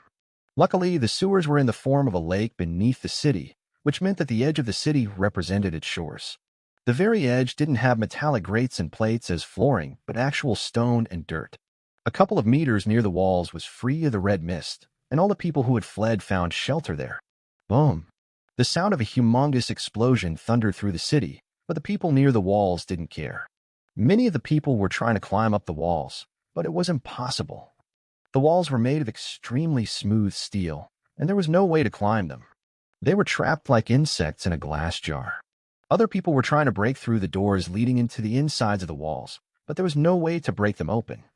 Nearly 1,000 people were banging on the city walls. All of them were begging, pleading, and shouting. Some lucky ones were uninjured. Many of them were in various states of decay. Some were missing limbs. Some didn't have any skin on their face anymore. Some were trying to keep their organs in their torso. People were climbing over each other. Children and weak people got trampled to death. On top of the walls, the guards were nearly as nervous. What were they supposed to do? They were not allowed to open the doors. But the people were dying. Was it safe for the guards? Many of the guards had already jumped over the wall into the outside world. Some of the guards tried to reason with a mass of people, trying to calm them down. One guard even opened one of the doors for the people. Sadly, only about 10% of people could enter through that door. The others couldn't reach this location due to the red mist. Boom. The distant sounds of powerful explosions continued. Sierra. The people on the edges of the walls heard the sound of a lot of metal straining under stress and creaking. And then many of the buildings began to shake. Bang, bang, bang. The buildings broke apart, and the streets collapsed. The people watched as the place they had called home collapsed into the sewers. Surprisingly, the debris fell for over 50 meters before touching anything. Had the sewers always been this far away from the city? Yet, before anyone could even think about this, they were confronted with an image of what could only be called hell. A swirling red mess. Over 50 meters lower than the ground was a swirling mass of liquid red faces. They were smiling. They were laughing. Arms, over 20 meters long, stretched out from the swirling red mass, trying to claw at the survivors. Thousands of arms. Millions of faces. The red mass of faces illuminated the darkness of the sewers. Viscous red liquid was falling from the parts of the floor that still held. The people wouldn't forget this image for their entire lives, however short they might be. Chapter 290, The True City. A mass of people was shouting in fear as the floor beneath them quaked intensely. While one part of the dregs had fled to the walls, the other part had fled towards the outer city. The red mist came through the grates and holes in the ground, and the outer city barely had any holes. The only holes were the toilets, and not much red mist could get through there. On the edge between the dregs and the outer city was a wall of red mist that was rising upward. From time to time, red faces seemed to appear in the mist, but they were not nearly as numerous as the red faces in the Crimson Sea itself. Boom! The floor shook again, and the people ran closer to the inner city. The Crimson Sea exploded upward, its liquid splashing against the floor of the inner city. The governor was surrounded by a halo of fire, and the spear in his hand was rotating rapidly, leaving behind a trail of fire. The liquid that was about to hit the floor of the outer city was burned away as a humongous beam of light swept past it. Above the governor was Arya Light, the chief Zephyx Extractor of Kugelblitz, and right now her entire body was shining like the sun itself. Her eyes were completely white, and she waved a very wide but flat sword from side to side. The sword almost looked like a white fan. Whenever she moved her sword from side to side, a domain of white light extended into the distance, turning the red liquid into red steam. There were 3 more people flying through the air below the city. One of them was protecting the enormous shining pillar that supported the megastructure. The other 2 were getting rid of the majority of hands and red mist. All 5 heroes of the city were working together to protect it. The governor pulled his spear back and threw it towards the endless Red Sea. Boom! Another explosion occurred, and the water exploded outward. Yet, at the same time, the water around the location seemed to sink further. The governor was destroying the floor beneath the sewers. He still remembered when Crimson Fungus City had been established. Back then, he had only been a veteran. Aegis had found the ruins of an ancient civilization in a round crater. The buildings were made of chrome-like metal, and the technology the city ran on was so advanced that Aegis could barely discern a little bit of how it worked. For a long time, Aegis researched the ruins. Apparently, from what the governor had heard, there were even more ruins below the visible ruins. Shockingly, these ruins were completely different from the ruins on the surface. Different architecture, different materials, different technology. And there were even more ruins below these ruins. All the different layers of the ruins were separated by a massive wall, which made the ruins deeper down almost impossible to access. Eventually, Aegis established Crimson Fungus City. Aside from being a haven for humanity, Crimson Fungus City was also supposed to investigate the ruins. The ruins on the surface were not very important since these kinds of ruins were everywhere across the world. But the ruins below these ones were of quite some importance since those were rare. And the ones below those were even rarer. Yet, the only way to access the deeper ruins was the secret elevator in the middle of the megastructure. That was until now. The governor used all his power to destroy the floor of the highest level of ruins. He couldn't give less of a shit about the secrets of past civilizations when his people were dying in the thousands. The Crimson Sea advanced more and more in power as the red liquid comprised of former humans flowed down. Its arms extended more and more towards the sky. Because of that, the governor had decided to destroy the floor of the ruin. He had destroyed the floor in many places, and the Crimson Sea was sinking further and further. The laughing faces seemed to mock him endlessly as he kept attacking. Each attack created humongous explosions and shook the entire foundation of the city. Luckily, the megastructure was on top of the biggest structure of the ruins. The materials of the ruins on the highest layer were so hard that they could only be damaged by powerful veterans. While such materials weren't unconventional, it was almost unheard of to have an entire city made out of them. Even more surprising was that the materials of the ruins below these were even harder. And most shocking of all was that these materials hadn't been produced with Zephyx. Aegis had no idea how such powerful materials could be created without the use of Zephyx. Luckily, this meant that the megastructure was extremely stable. Its foundation was even more robust than itself, and the foundation of this foundation was even harder. Sir. The people on the edge of the outer city ran towards the inner city as the floor and building began to creak and crack. As the governor destroyed more and more of the ruins, more and more foundations supporting the outer city were destroyed. The further away one was from the inner city, the shakier and riskier things got. Some minutes later, the true appearance of Crimson Fungus City was unveiled. When looking at it from a distance, one could see the megastructure, which had the form of an elliptical pyramid. In a way, it looked like a spearhead. Below the megastructure was an amalgamation of dense, chrome-like materials that had been compressed into a round cylinder. This foundation was supporting the megastructure. More and more chrome-like buildings were unveiled as the Crimson Sea sunk through enormous holes in the ruins. Parts of the outer city were collapsing, falling into the ruins that were slowly revealed. And amongst these parts was a huge building. Dark Dream. The metal under the building shook and cracked. And then it broke. The building started to fall. Chapter 291, Traitor. Arya. The brightly shining woman looked at the person who had just shouted at her from one of the floor grates of the outer city. It was Winter. Right now, Winter was pointing at the shaking building that was Dark Dream. Arya furrowed her brows. Dark Dream was a competitor. However, that thought only survived for a split second. If Dark Dream falls into the Red Sea, it will consume all the Specters inside it and become even stronger, Arya thought. Arya shot through the air and stopped below the building. Dark Dream was collapsing and falling right on her. Yet, Arya just stretched her hand upward, and a domain of light encased the building. Shockingly, the building stopped falling, and Arya calmly hovered below it. The governor looked over and saw what Arya was doing. After he realized the reason behind her action, the governor nodded. Arya nodded back and lifted the building further upward. Then she looked for a good location and gently put the building on top of another building. Luckily, the building's foundation was extremely solid, and Dark Dream's building was also made out of very durable steel. If these buildings were made of stone, this would never have worked. Taking a multi-story building made of heavy steel and casually lifting it into the air, this was the power of a hero. A moment later, she flew back to support the governor. By now, the arms extended into the air for over 40 meters, and even the powerful experts felt terror when looking at them.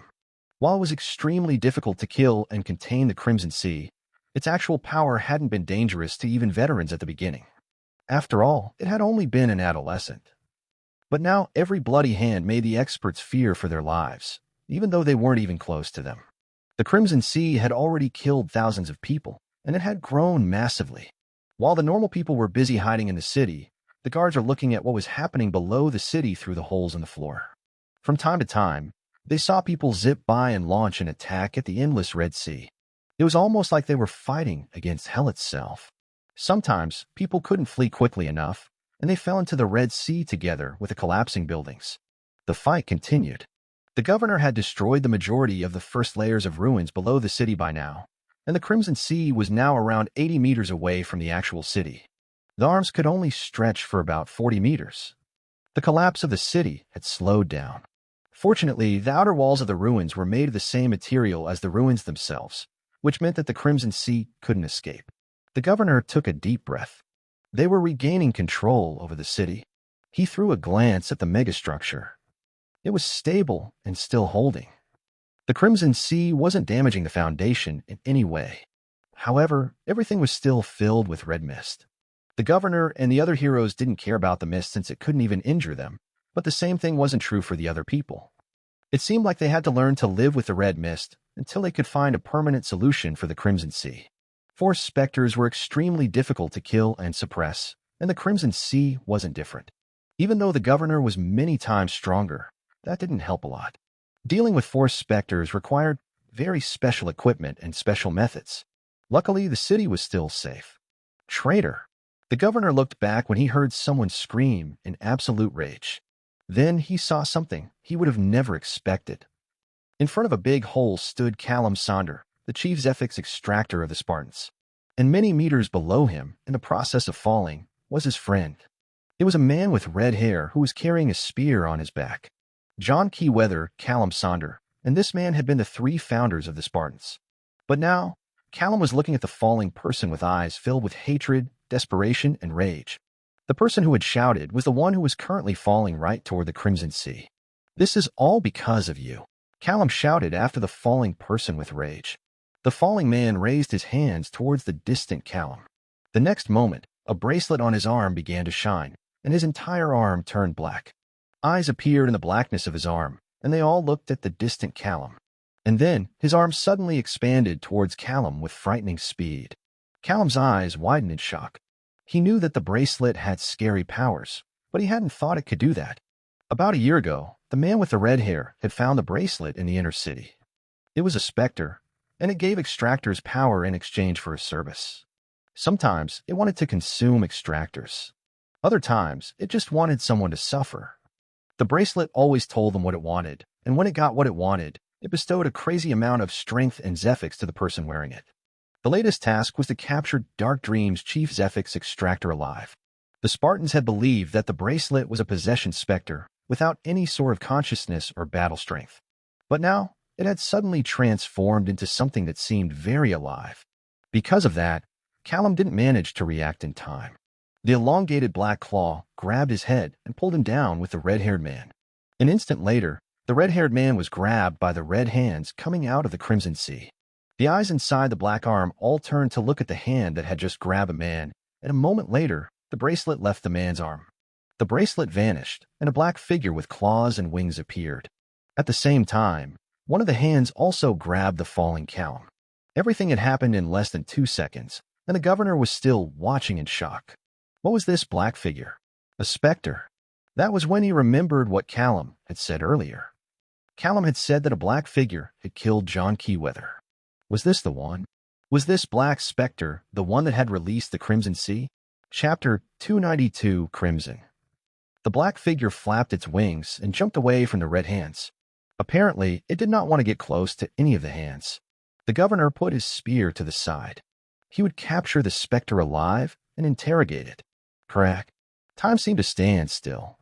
Everyone looked with shock at one of the red hands that had suddenly exploded forward to grab the black specter. The governor immediately took out his spear again and struck forward.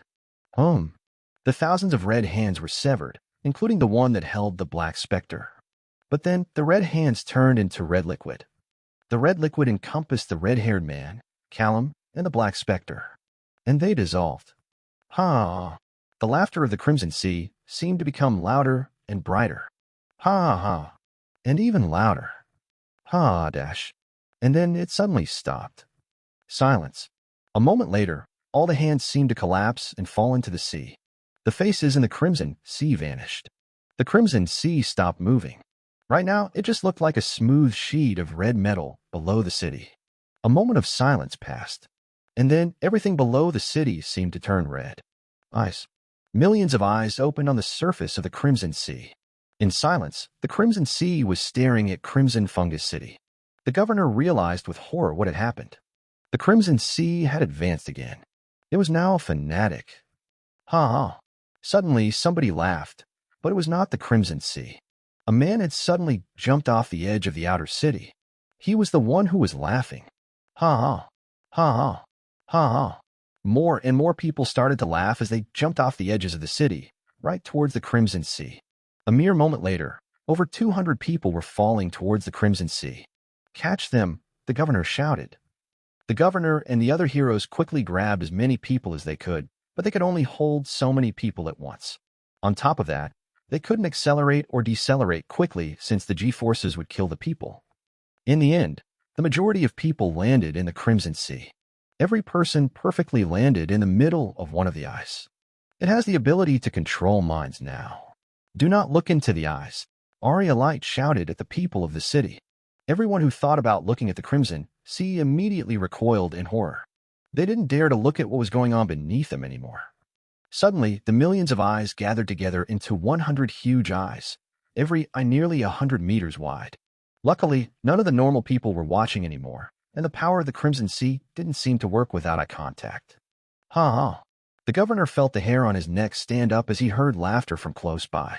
Then, he watched 4 experts jumping towards the Crimson Sea. For a moment, the governor couldn't believe what he was seeing. The Crimson Sea could even manipulate experts. Luckily, experts were not as fragile as normal people, and the governor could intercept the 3 of them easily. No one is allowed to look at the Red Sea. That includes all guards, the governor shouted solemnly. Everyone immediately turned away. Meanwhile, the heroes gathered beside the governor. All 5 of them were hovering between the city and the Crimson Sea. Luckily, as heroes, they were far more powerful than the Crimson Sea. After about 5 seconds of silence, the eyes gathered again. Now there were 5 eyes left, and the 5 eyes all focused on the 5 people hovering above them. Silence. For several seconds, the heroes in the Crimson Sea just looked at each other. Even though the heroes had met many specters in their lives, this one was definitely one of the scariest. The way the eyes were staring at them made them think that the Crimson Sea was sentient. Yet they were certain that it wasn't. This was all just instinct. The 5 of them were the only beings the eyes could see, which was why they only looked at them. Luckily, they were far stronger than the Crimson Sea. Its ability had no effect on them. But then the 5 eyes gathered again. And in the end, only one enormous eye was left. The eye covered almost the entire Crimson Sea, and the pupil almost perfectly encompassed the round shape of Crimson Fungus City's foundation. When looking at everything from above, one would see Crimson Fungus City stabbing out of the middle of the humongous eye. Silence. The arms and the laughing faces had vanished, but the red mist was still coming out of the Crimson Sea. The red mist was slowly rising from around the city. From far away, it looked like a wavy pillar of red. From inside the city, it looked like a wall of red smoke. The entire Dregs had collapsed. Over half of the outer city had collapsed. Only about a kilometer of outer city stretched out from around the inner city before breaking off into a domain of red smoke. The domain of red smoke was almost 2 kilometers wide and encompassed the domain outside the new outer city. For now, nobody could access the outer world from the city and vice versa. The singular eye just silently and motionlessly stared at the city above it. The sewers were gone. The underground was gone. Instead of black water in a dark and disgusting place, there was now a silent and motionless red eye. The underside of the city was illuminated in an ominous crimson glow. Looking below the floor was forbidden now. Anyone who dared to poke a hole into the ground to look would die. Even though the governor had saved many people from their jumps into the Crimson Sea, they would never return to their normal selves. They continued laughing. They didn't even stop to inhale. The laughing only stopped when they died of asphyxiation. Chapter 293, Red Wall. Silence. There was no wind. The air stood completely still, and the sun shone down from above. A red wall of waving and moving mist was in front. Nick just looked at the red wall from the roof of a building without saying anything. The dregs were gone. The dregs had been consumed by the red mist before they collapsed into the abyss below the city. So many people had died. When the red mist had appeared, Nick had watched with horror as the people of the dregs had been killed. Thousands of people had died. After a while, Nick had to go further toward the inner city since even parts of the outer city were collapsing. However, he hadn't truly been in danger. Even though everything around him had been collapsing, he never felt like he had been in danger. After all, he could just jump from building to building. Yet, all the normal people didn't have that luxury. A random piece of metal that got disconnected from another piece of metal had enough power to break bones. While Nick wasn't in danger, the normal people were fighting for their lives. At least the worst had passed. For the past 20 minutes, nothing crazy had happened. The people were slowly recovering and trying to deal with their new situation. About 800 people from the dregs had arrived in the outer city. Nick didn't know if the people who had fled to the city walls survived. Right now, guards were patrolling around the current outer city, making sure that nobody was causing any trouble. Crimson Fungus City had changed drastically. People could move, but houses couldn't. All the metal of the dregs and even a big chunk of the outer city had collapsed, which added up to about 60% of the entire area outside the inner city. Yet, over 80% of people had survived. While metal had been extremely cheap and houses had been abundant in the past, these things were now rare and valuable. Almost all the houses in the outer city were already occupied. Together with the displaced people from the collapsed outer city, there were now around 2,000 people without a home. The people in the dregs had lived a brutal and cutthroat lifestyle, but they hadn't been homeless. Things were different now. Groups upon groups of refugees were scattered across the outer city now. Their future looked bleak. Nick had already seen Nurse Alice more than once today. The last 2 hours replayed in Nick's head again and again. He had infiltrated the Spartans and had dealt them tremendous damage. Then he had freed an adolescent Force Specter. Sure, it was difficult to capture a Force Specter, but this one had just been an adolescent. As soon as the Force Specter broke out of the building, tons of powerful guards would suppress it. What could an adolescent do against 50 veterans and over 10 experts? And sure enough, Nick hadn't seen anything major happen in over 20 minutes. He had even had enough time to change his clothing and to deliver the Shadow Shroud to Winter in Dark Dream. After that, he had just come out to relax. And then all of this happened. In the beginning, Nick hadn't even been sure if this was truly the doing of that red specter he had let out. Only when he had looked at the hands and the faces of the red abyss did he truly realize that this was the doing of the specter he had released. But how? It was only an adolescent. At most, it would eat enough to become an adult, but that still wouldn't be enough to do any significant damage. After all, the city had experts, specialists, and even heroes. How had things turned out this way? How could releasing an adolescent cause so much damage when it was surrounded by the entire power of the city? Not even level 6 specters could run rampant here. It was difficult for Nick to connect his actions to the current state of the city. If it was so hard to suppress the Crimson Sea, how did the Spartans even capture it? I just released a relatively harmless specter to cover my retreat and to cause a bit of chaos to the Spartans, Nick thought as he looked at the red wall with a concerned expression. And now, thousands of people died. I wanted to save the dregs. But now, I destroyed the dregs. Nick just kept looking at the red wall. If the dregs were still there, he would be looking at them right now. Everything was gone. Boss, finally. Nick didn't turn to look at Jenny, who had just landed on the roof behind Nick. Jenny looked at Nick with a mix of frustration, anger, and panic. What are you doing here? Dark Dream is in chaos. We need you. When Nick heard that, he furrowed his brows in worry. Dark Dream. Nick had just been responsible for thousands of innocent people dying. Why would he give a shit about work right now? When Jenny saw Nick's lack of a reaction, she gritted her teeth.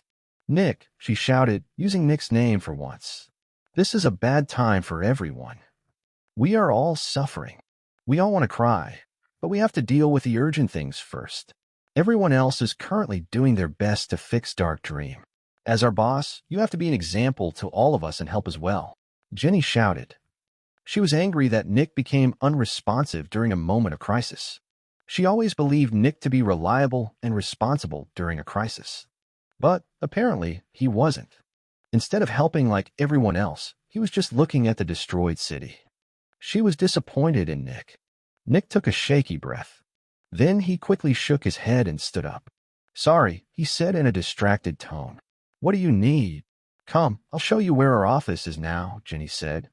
Nick didn't even ask about what Jenny meant. His mind was occupied with other things. Mr. Melfian is currently talking with the other manufacturers in the city.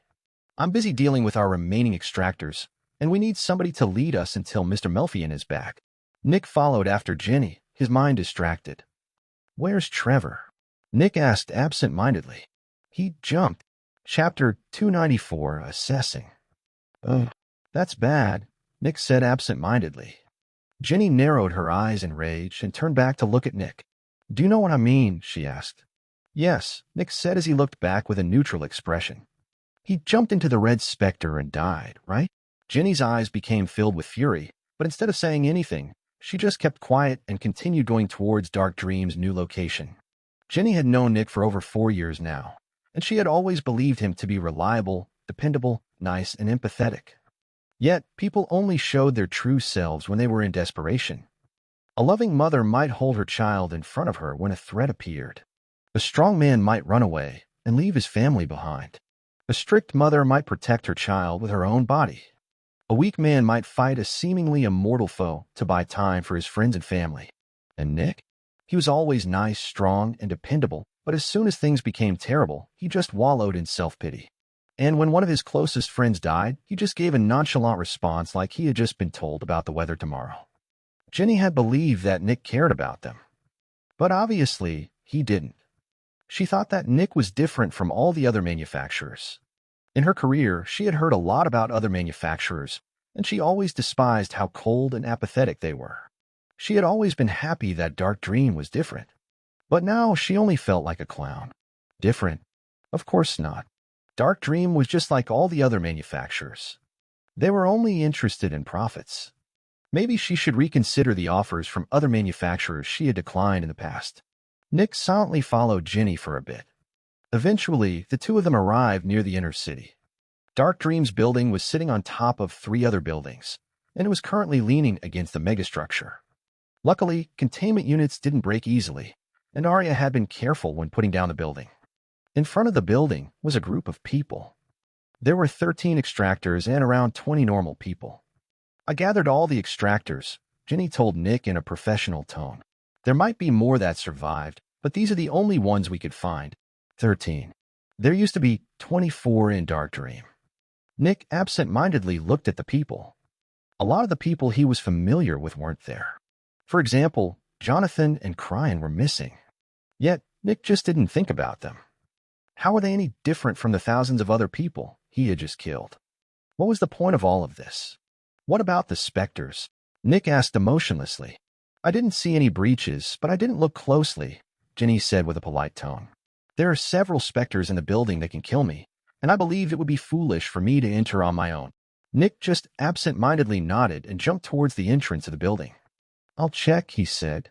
The employees looked with worry at Nick, who entered the building. They were uncertain about their futures. Walking through the building wasn't easy since it was leaning against the megastructure, making the floor very uneven. When he entered the lobby, Nick saw a couple of blood splatters, and a moment later, he saw a corpse. It was one of the clerks. Her back was at an unnatural angle, and her body leaned on the wall. When the building had been falling, it had spun a bit. Most likely, the clerk had died during that. Nick looked at the body for a bit before going to the staircase and walking to the second floor. On the second floor, Nick immediately saw a huge hole in one of the containment units. However, he wasn't very worried. Nick walked over and climbed through the hole. The bottom of the containment unit was covered in rubble, but there was one thing that was different. Several white arms were trying to push the rubble away, but they weren't strong enough. This was the containment unit of the Screaming Coffin, and it was the least durable one in the building. Nick went to one of the rooms at the side of the floor and retrieved some rope and some equipment. Then he jumped into the containment unit and freed the Screaming Coffin from all the rubble. Of course, as soon as the Screaming Coffin was free, it tried to consume Nick. Nick just tore all its arms out and put plenty of rope around it. Finally, Nick just put the Screaming Coffin on his back and carried it like a backpack. Next, Nick entered one of the other containment units and checked for holes. Luckily, there were none. The only thing he found was a pair of glasses lying in the corner of the containment unit, which was to be expected. The can's containment unit also didn't have any issues. The dung heap was quite upset and sloshing around, but there were also no holes there. After that, Nick went to the third floor. The floor was covered in blood. The distant wailing of a woman echoed throughout the floor. The next moment, Nick could see a white silhouette slowly coming from around the corner. It was a bleeding woman, and she seemed quite upset. Nick just walked toward her calmly. "Did your home break?" Nick asked. The bleeding lady just looked at the floor, still crying. "Let me see," Nick said. Then Nick went to the bleeding lady's containment unit, and sure enough, one of the support beams had rammed through the walls of the containment unit. "Ah, I see," Nick said. Then he walked to another one and pressed a couple of buttons on the console. "This will be a bit loud. Don't worry. It's supposed to be this loud." Nick pressed one button, and the entire floor started to resound with a loud alarm. The bleeding lady seemed to get more agitated, but Nick just looked at the containment unit that was slowly opening. A bit later, the containment unit opened, and Nick pointed inside. "Here you go. You can paint it red if you want," Nick said. The bleeding lady just shook a bit, and then she slowly walked into the new containment unit. A moment later, Nick just closed the containment unit again and resumed his tour. Chapter 295 Status. After the bleeding lady entered her new containment unit, Nick checked the next one. Everything seemed to be in order. The only thing in the containment unit was a distressed puppy. Nick just petted it for a bit before leaving. "Did your containment unit get damaged?" Nick asked the money sink, who was just leaning on a wall. "No," she answered. "What happened?" "An adolescent force specter broke out and destroyed the Dregs and about half of the outer city," Nick answered absent-mindedly. "Am I in danger?" the money sink asked. "No, everything is already calmed down again," Nick said. "In fact, you're very safe in here. The outside has become much more dangerous for Specters now. There was a big announcement earlier. Apparently, everyone who looks at the new Specter will jump into it. They even said that it eats other Specters." The money sink furrowed her brows. "A Specter that eats other Specters. I've never heard of something like that." "It's a big red sea," Nick said. "It replaced the sewers. Want to take a look?" The money sink just looked at Nick with a neutral expression. "Didn't you just say that taking a look would kill me?" "Yes," Nick said with a neutral voice. "It's a joke." "Haha." The money sink just looked at Nick with an even expression. "All right, bye," Nick said before he exited the containment unit again. Nick walked up to the fourth floor and opened the door. Bang. Immediately, a red blur shot at Nick. Bang. But Nick just slapped it. The red blur hit the wall and landed on the ground. The blood hawk broke out, Nick thought, looking at the red hawk. In the distance, Nick could also hear something heavy hitting the walls again and again. Nick walked over to the blood hawk, grabbed its throat, and carried it with him. The blood hawk tried to break out, but was helplessly inferior to Nick. After rounding a corner, Nick saw a hole in the blood horse's containment unit. However, the hole wasn't big enough for it to fit through, and it was doing its best to widen the hole. Sadly, even though there already was a hole there, the blood horse's power wasn't nearly enough to widen it. Nick entered the blood horse's containment unit and punched it once. Then, Nick took a metallic cord out from the equipment he had gotten earlier and put it around the blood horse. That was a Zephyx suppressor, and it would keep the blood horse's power suppressed for about 6 hours. Nick just wanted to make sure that it didn't escape. After leaving the containment unit, Nick looked at the other ones on this floor. All of them were damaged. This floor had been reserved for the newbies, and the containment units here were all pretty cheap. Sadly, this meant that none of them survived. Nick had no other choice but to carry the Blood Hawk with him to the 5th floor. Luckily, everything was fine on the 5th floor. Neither the lover nor the dreamer escaped. The containment units up here were also far more expensive. Nick opened one of them and threw the Blood Hawk into it. Then he opened the other free one and dumped the screaming coffin. Lastly, Nick went to the 6th floor. Just as expected, the fog didn't break out. The fog's containment unit was by far the most expensive and durable one. The Zephyx fueling the containment unit also wasn't an issue. After Nick had escaped from the Spartans, he had gotten rid of the 2.5 kilograms of Zephyx he had taken by simply adding them to the supply here. Lastly, Nick checked the 7th floor. Almost everything was destroyed, but that wasn't a big deal. At least all of the Specters were contained again. 3 Specters escaped, and 1 was stuck in a damaged containment unit. This could have been way worse. In silence, Nick looked at the destroyed 7th floor.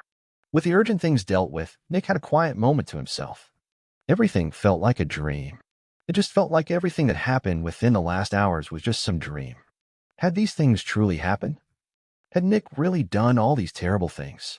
It just didn't feel real. It was like Nick was navigating a dream or a fantastical scenario he had made up in his mind. Eventually, Nick just turned around and walked down the stairs again. When he exited the building, all the employees looked at Nick with worry. Nick also saw 3 new people in the group. 3 guards. All veterans. Nick jumped down from the entrance and landed in front of them. The leading guard nodded. "Are you the Chief Zephyx Extractor of Dark Dream?" the guard asked. "Yes," Nick answered. "What is the status of the containment units?" the guard asked. 6 damaged containment units, Nick said. When the employees heard that, they felt a cold shudder run down their backs. They were very happy that Jenny hadn't told them to go in. But only 4 of them were occupied, Nick added. "What about the 4 Specters?" the guard asked. "We had a couple of spare containment units," Nick said nonchalantly. "I dumped 3 of them in stronger ones. Sadly, I don't have one for the last one, but that's not that big of an issue in the short term. It's a late hatchling physical Specter, and I put a Zephyx suppressor around it." The guard furrowed his brows. "Please show us," the guard said. Nick just gestured to the entrance. "Come with me, then." Nick and the 3 guards jumped into the building, and Nick showed them all the floors. The guards checked the monitors and containment units, and sure enough, the only problematic one was the one with the blood horse. A bit later, Nick and the 3 guards gathered in front of the building again. "Thank you," the leading guard said with less severity in his voice. "We're going to send someone to repair one of the containment units on the 4th floor. Expect them within the next 5 hours. Until then, please keep an eye on the suppressed Specter." Nick nodded. Then all the guards jumped away. Chapter 296, Busy. Nick just absent-mindedly watched the guards leave. Then he looked back at the building, which was leaning against the megastructure. It still was difficult for him to accept that all of this had happened. "Boss." Nick looked back at his employees. "Right, I should probably give some orders," Nick thought. "Take the next day off," Nick said. "You can come back the day after tomorrow during the morning. I will tell you what to do then." Most of the people thanked Nick and quickly ran away. Almost all of them had some loved ones, and they were quite worried about them. The only reason why they had even showed up was to make sure that they still had a job and that the Specters didn't escape. Jenny threw a neutral glance at Nick before she also left. After some time, Nick was left alone. For a couple of minutes, Nick just aimlessly stood in the middle of the street, looking around. Eventually, he jumped to the entrance of Dark Dream's building again and sat down. The building was tilted by about 20 degrees, which made it a bit awkward sitting there, but Nick didn't care. He just looked at the city from his elevated position. The city's atmosphere had changed so much. The feeling the old city gave people was one of hidden and distant danger. Now it gave a feeling of immediate threat and danger. The main contributor was the red mist surrounding the city like a wall. Over half an hour had passed since the incident, and the people were slowly coming to terms with their new situation. Slowly, the shocked silence turned into heartbroken crying and aggressive shouting. The refugees were crying in desperation, and the people who were living here were slowly starting to shout in anger. They wouldn't share their houses with these dirty people. Of course, there were also some people who wanted to help everyone, but those people were in the minority. As more minutes passed, one scuffle after the other broke out. People were blaming each other. When humans felt like something unjust happened to them, they very quickly tried to find someone that they could blame for this injustice. Sadly, nobody in the outer city knew what happened yet. I know whom they can blame, Nick thought with self-ridicule. For a while, Nick just sat there. Over the next hours, a couple of missing employees showed up, but Nick just sent them away. Eventually, Nick felt like he needed something to do and decided to clean the inside of the building a bit.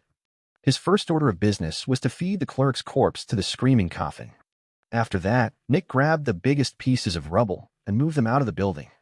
Of course, cleaning the entire building was way too big of a task, and he barely made any progress over several hours. By now, a huge pile of debris had gathered below the building's entrance, but Nick just felt like the rubble inside the building was endless. While Nick was cleaning the building, he constantly thought about the city, but it still didn't feel real. At some point, Nick saw a couple of people waiting in front of the entrance. They were the people sent to repair one of the containment units. Nick brought them in and showed them the 4th floor. After a while, the people decided to repair one of the unoccupied containment units.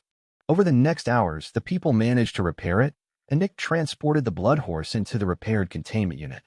With that, all the Specters were officially contained again. The repair people left, and Nick was left alone again. By now, it was already morning again.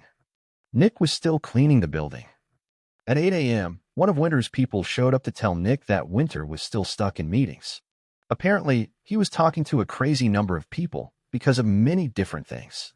Nick gave the man a rundown of what had happened in Dark Dream, and the guy left to tell Winter. More hours passed, and Nick was still busy cleaning the building. He didn't drink, eat, or sleep. He was just cleaning the building absent-mindedly.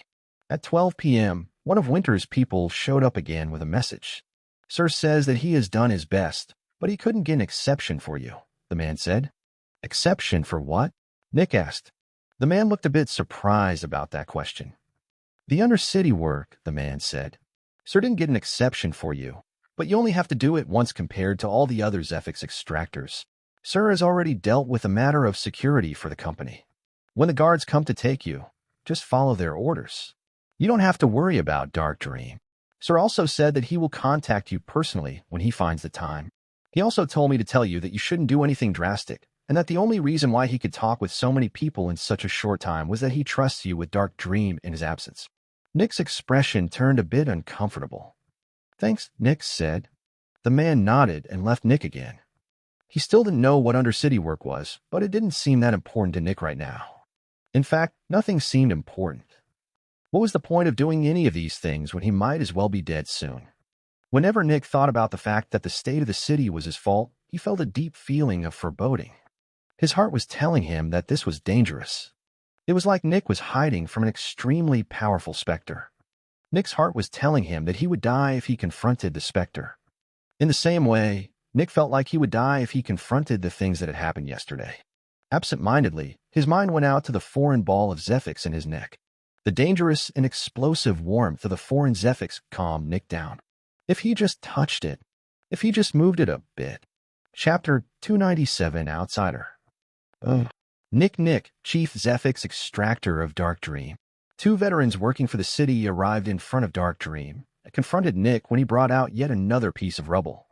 Yes, that's me, Nick said neutrally. One of the guards handed over a sheet of paper, and Nick read through it. It was a written order signed by the governor. Nick was ordered to contact the guards at the southern entrance of the inner city at 6 p.m. today. He was ordered to work 1 shift in the Undercity. Nick looked at the clock and realized that it was already 5:30 p.m. We will watch over the company in your absence, one of the guards said with annoyance. Obviously, he wasn't happy that he had to stand guard in front of Dark Dream for a couple of hours. Nick put the sheet of paper into one of his pockets and nodded. Then, I will be going now. The 2 guards didn't say anything and just went to the entrance of Dark Dream. Nick still didn't know what Undercity work was supposed to be, but he also didn't care that much about it. He didn't wait and immediately went to the southern entrance of the inner city. As Nick traveled through the streets, he saw many people sitting outside. They were refugees, and they had lost everything. Nick also saw a ridiculous number of guards. He guessed that the governor had probably ordered all the guards to work overtime during this moment of crisis. Many of the people were walking through the streets in groups, and they were constantly throwing suspicious glances at the people sitting in the streets. Nick ignored all the people while he was traveling through the streets. Eventually, Nick arrived at the southern entrance of the inner city. When he arrived, he saw a group of 20 extractors waiting at the side. Most of them belonged to Ghosty's lab, but there were also many from anatomy. Surprisingly, every single one of them was a level 2 extractor. Nick ignored them for now and walked up to one of the guards. There were about 5 times as many guards near this entrance as normal, and they all looked at Nick warily. Nick even noticed that several guns were directly pointed at him, which was unusual. When the guard read through the sheet of paper, he started to frown. Then he snorted. "Lucky bastard," he commented before putting a stamp on the sheet of paper. Nick took the sheet of paper back, and the guard motioned for him to join the group of extractors at the side. Nick didn't answer and just walked to the side, joining the other extractors. "Hey, you." Nick met the eyes of one of the extractors from anatomy. He was a tall and wide man, filled with muscles. Behind him, the others were also glancing at Nick. "Yes," Nick asked neutrally. "You're wearing a neutral uniform," the man commented. "Who's your employer?" "Dark Dream," Nick said. The man furrowed his brows and looked at someone in the group of extractors. It was Kiera. Kiera just nodded.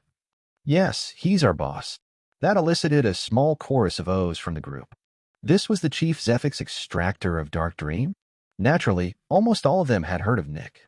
Not because of his power, but because of the lack of it.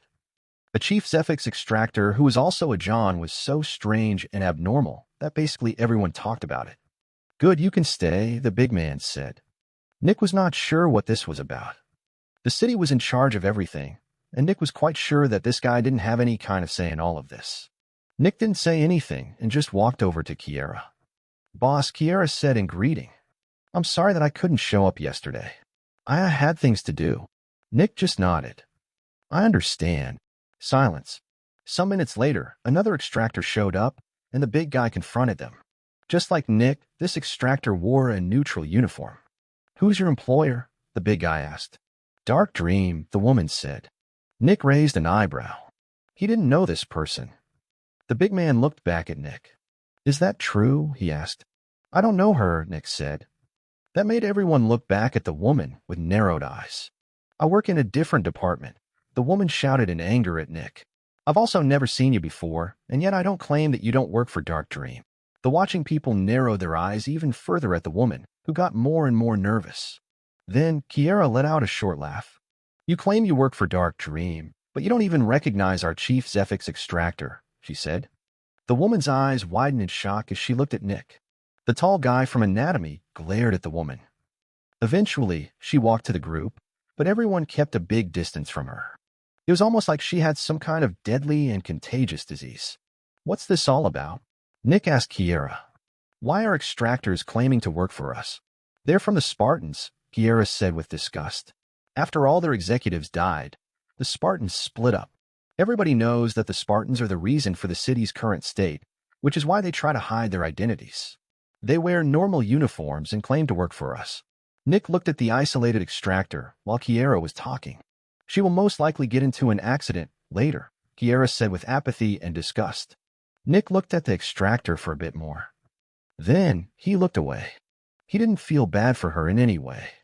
She was a member of the Spartans, and the Spartans had tried to kill Nick. The only reason she was still alive was that she wasn't working while Nick was killing all of them in their building. "It's good that we have their chief Zephyx Extractor here," the big man commented to one of his friends with a laugh. "At least that guy's good for something now." Chapter 298, Incident. Usually, Nick wouldn't care about such a comment. Yet, when he had heard that comment just now, his insides began to tense with rage, and he narrowed his eyes. Naturally, it was to be expected that several people weren't happy with Nick's success.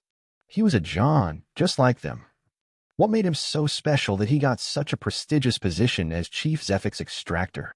Naturally, envy created resentment, and people wanted to voice that resentment. Nick understood all of these things, which was why he usually didn't care. But things were different today. Nick had felt apprehensive and apathetic ever since the incident had occurred, and the sudden burst of anger was the first real emotion he had felt since then. Kiera watched with surprise as Nick walked up to the big man. The big man's friends noticed Nick's approach and tapped the big guy on the shoulder, who turned to look at Nick with a raised eyebrow. Nick stopped in front of the big man and looked into his eyes. What? The big guy asked with annoyance. What was that comment just now? Nick asked with a threatening tone. The big man looked at Nick with surprise. Then, an arrogant and provocative grin appeared on his face. I said that you're at least good, Dash. Boom. Bang. A green barrier appeared before the big man's body shot towards the walls of the megastructure, hitting them with an explosive sound. Everyone looked with shock at the man, who was now on his knees beside the inner city wall. For just a moment, everything was silent. Then the man's friends turned to Nick aggressively. What the fuck is Dash? But the guy that had just shouted stopped when he saw Nick. Nick's eyes were absolutely bloodshot, and his teeth releasing cracking sounds. Everyone immediately had the same thought. This guy is insane. This was not the expression of a sane and normal person. This was the expression of someone who lost all their marbles. The pure anger that Nick radiated at this moment made the onlookers feel apprehensive. Of course, the fact that his punch was so strong and fast that nobody even saw it played a role in that. Naturally, Nick was quite intimidating as someone who had trained in hand-to-hand combat for years while also having killed more than 10 people in combat with his bare hands. Instead of shouting at Nick, the guy's friends took some apprehensive steps back while covertly reaching for their weapons. What's going on over here? Everyone turned to look at one of the guards. Then they noticed that several guns were now pointed at them. Nick glanced at the guards. His demeanor had already returned to normal. It was almost like he hadn't exploded in anger just now. Nothing, Nick said. The guard frowned and looked at the big guy who was currently walking back. The guy looked at Nick with narrowed eyes. What's going on? The guard asked the big guy. The guy didn't look away from Nick. Nothing, he said. The guard narrowed his eyes. You all have to work together today. I don't want to see something like this happen again. The next time something like this happens, the aggressor gets their shift doubled. No one answered. A moment later, the guards turned and went back to their posts. After the guards left, four groups formed. One was Nick and Kiera. Another one was the big guy and his friends. The biggest group was the neutral people. And the last group was the lone extractor from the Spartans. Kiera just looked at the big guy's group without any fear, while Nick ignored them. The big guy kept glancing at Nick while he was talking with his friends quietly. Nick's anger had vanished, but was replaced by fear and frustration. Nick knew exactly that his destiny had been in the big guy's hands just now. If the big guy had complained to the guards, this incident would blow up. If this were just between two extractors, this wouldn't be a big deal, but this was between a chief Zephyx Extractor and a normal extractor. Everything Nick did reflected on Dark Dream and impacted their relationship with other manufacturers. Sure, the guy had provoked Nick, but that didn't give Nick a justification for hitting the guy. Obviously, Nick had lost control over his anger, and losing control over anger was something that teenagers and stupid people did. This was unbecoming of a chief Zephyx Extractor since it made Nick appear like a hormonal teenager. The fact that the big guy hadn't told the guards about this saved Nick's reputation and maybe even his career. Nick wasn't sure why the guy hadn't blown the incident up. Pride? Did he feel like running to the guards was a cowardly move? Fear? The guy would obviously also get some punishment since he had provoked Nick. Malice? What if he wanted to kill Nick in secret? Nick didn't know. No matter what the reason for it was, the guy hadn't blown the incident up. Since the incident hadn't been blown up, this was just seen as a short conflict between two men. They didn't want others to interfere. So the others wouldn't interfere. Some tense minutes passed, and a couple more extractors appeared. In the end, there were 33 extractors. Eventually, a group of 3 people walked over to the group. Everyone, pay attention, please, the leading man shouted. The extractors all looked at the man. In 5 minutes, we will send all of you down into the Undercity. If you at any point look down, you will die. If you lose your hold, you will die. If you sabotage others, you will die. Am I understood? The guy said. No one answered. The leading guy gestured to one of the people beside him, who walked forward and handed out a couple of things. Every extractor received a huge sack, a heavy hammer, and a smaller sack. The small sack was filled with nails, and the big sack was filled with grips that could be nailed into walls. For the next 4 hours, your job is to nail these grips into the underside of the city. Chapter 299, Not as Valuable. Nick finally found out what Undercity work was. So it was putting grips onto the underside of the city. The more Nick thought about it, the more sense it actually made. They would need to expand the city again at some point, and they couldn't just attach a single layer of steel. That would be far too unstable. The floor of the outer city was made of 3 layers, and all 3 layers added together were about a meter thick. The upper layer was made of the big metal plates that the people walked on. The middle layer was made of big and robust steel beams. The lower layer was made of the same metal plates as the upper layer. Originally, the entire floor of the outer city was made of these layers, but the floor of the Dregs deteriorated over the years.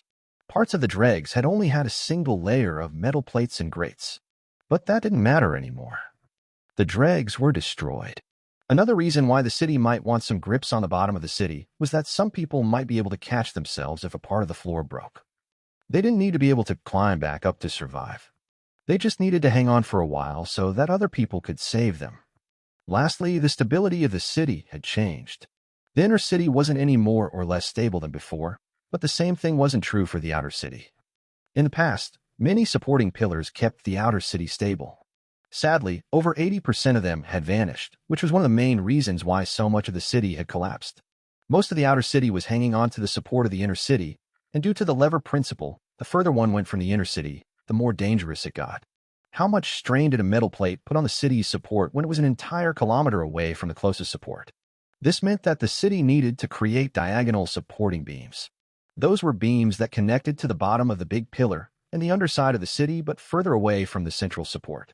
Bridges used these kinds of support beams very often. The city was currently cut off from the outside world, and the first order of business was to re-establish the connection. To do that, the city needed to expand again. And to expand, the city needed more support. And that support needed to be constructed on the city's underside. And to start construction on the city's underside, people first needed to be able to traverse the underside. Look at the grips. Everyone looked at the sacks they had received. Most of them had already known what waited for them, but there were still some open questions. Why are we being sent? One of the extractors asked with a bit of fear. Can't the normal people do this? The older man looked at the extractor neutrally. And how are the normal people supposed to survive the red mist? The extractor's eyes widened. He had completely forgotten about that. Right, the entire underside was covered in the thick red mist. And how are we supposed to survive that? The same extractor asked in fear. You have barriers, the man said calmly. If you don't have one, you can borrow a standard one with a 2:1 conversion rate. This is madness, the extractor shouted. Our barriers won't hold for several hours. Why aren't the veterans or experts doing this? An annoyed expression appeared on the older man's face. Because it's too dangerous, the man said. Silence. The faces of several extractors turned white. The older man gestured forward, and all the guards pointed their guns at the extractors. These are not just normal guns. Additionally, even though a level 2 extractor could probably block over 5 shots with their barriers, the sheer number of guns ensured that they would die. The physical strength necessary to survive and work down there can only be achieved by level 2 extractors, the older man said. However, it's not truly safe. If a plate collapses, even a level 3 extractor will fall to their death. The older man didn't say anything else, but his unspoken message was clear. The level 2 extractors were not worth as much as level 3 extractors. Someone had to do it, and the Johns had been chosen for this job. The extractors obviously weren't happy, but the city didn't care about that. They had to work, or they would be executed. Several more questions were asked by multiple people, but those mostly pertained to the undercity work. Eventually, all the questions had been answered, and the older man left after ordering his assistants to lead the extractors to their workplace. The assistants led the extractors through the entrance of the inner city. Naturally, the extractors followed without any complaints. The city was not messing around. After they entered the megastructure, they were led into hallways in the megastructure's walls. They followed the hallway for around 300 meters before they stopped in front of a big hole. In front of them was a hole that was around 5 meters wide. When Nick saw the hole, he felt his heart rate increase. The hole was in the middle of a bigger room, and Nick could see an ominous red glow coming out of it. It was almost like the hole led right into hell. Yet there was no red mist, strangely enough. In the room were 3 guards, and all 3 of them wore the uniforms of veterans. The leading assistant told the extractors to follow him before he jumped into the hole. He also assured everyone that they were not in danger yet. Nick took a deep breath, and together with a couple other extractors, he jumped into the hole. Since the assistant had said that they were not in danger yet, Nick dared to look down. There was a metal plate about 5 meters below him, and everyone easily landed on it. Then Nick looked around. Chapter 300, The Underside. Nick had been below the city many times in the past, but he couldn't associate the sewers with what he was currently seeing. The group of extractors found themselves on a big platform, which was directly attached to the megastructure's support. They were directly beside the humongous, chrome-like structure that supported the entire city. The platform they were standing on was made of metallic plates that extended to about a distance of 10 meters from the central support pillar, and from the looks of things, the platform completely surrounded the pillar, making it several kilometers long. When Nick looked to the outside, he saw a red world, but it looked quite different than the one Nick saw whenever he looked at the city's edge. When one stood at the city's edge, the next visible thing that wasn't red mist was over a kilometer away. Because of that, the red mist looked like a red wall. But down here, one could look at the city's underside. Nick realized that the red mist wasn't actually as thick as it had seemed. The underside of the city was still visible at a distance of 10 meters, but barely. At least, this meant that Nick didn't need to be blind while working. The extractors all looked at the red mist in silence. The mist was glowing crimson, and its luminescence changed from time to time. Sometimes it was brighter. Sometimes it was not as bright. "Look at the edge of the platform," the assistant said. Nick did just that. He noticed that the edge of the platform was actually about a meter higher than the place where Nick was currently standing.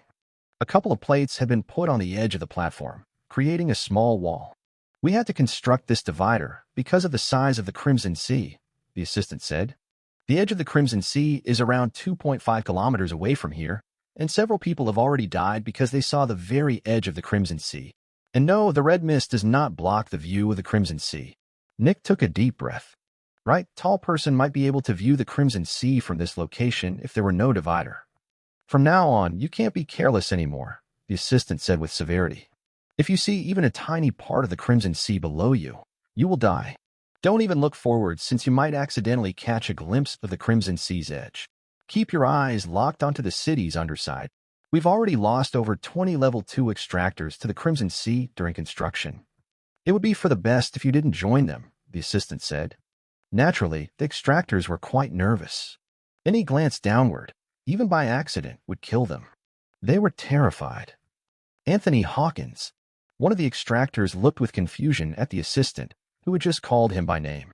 "You start from here," the assistant said, pointing a spot on the ceiling, which already had 4 grips attached to it.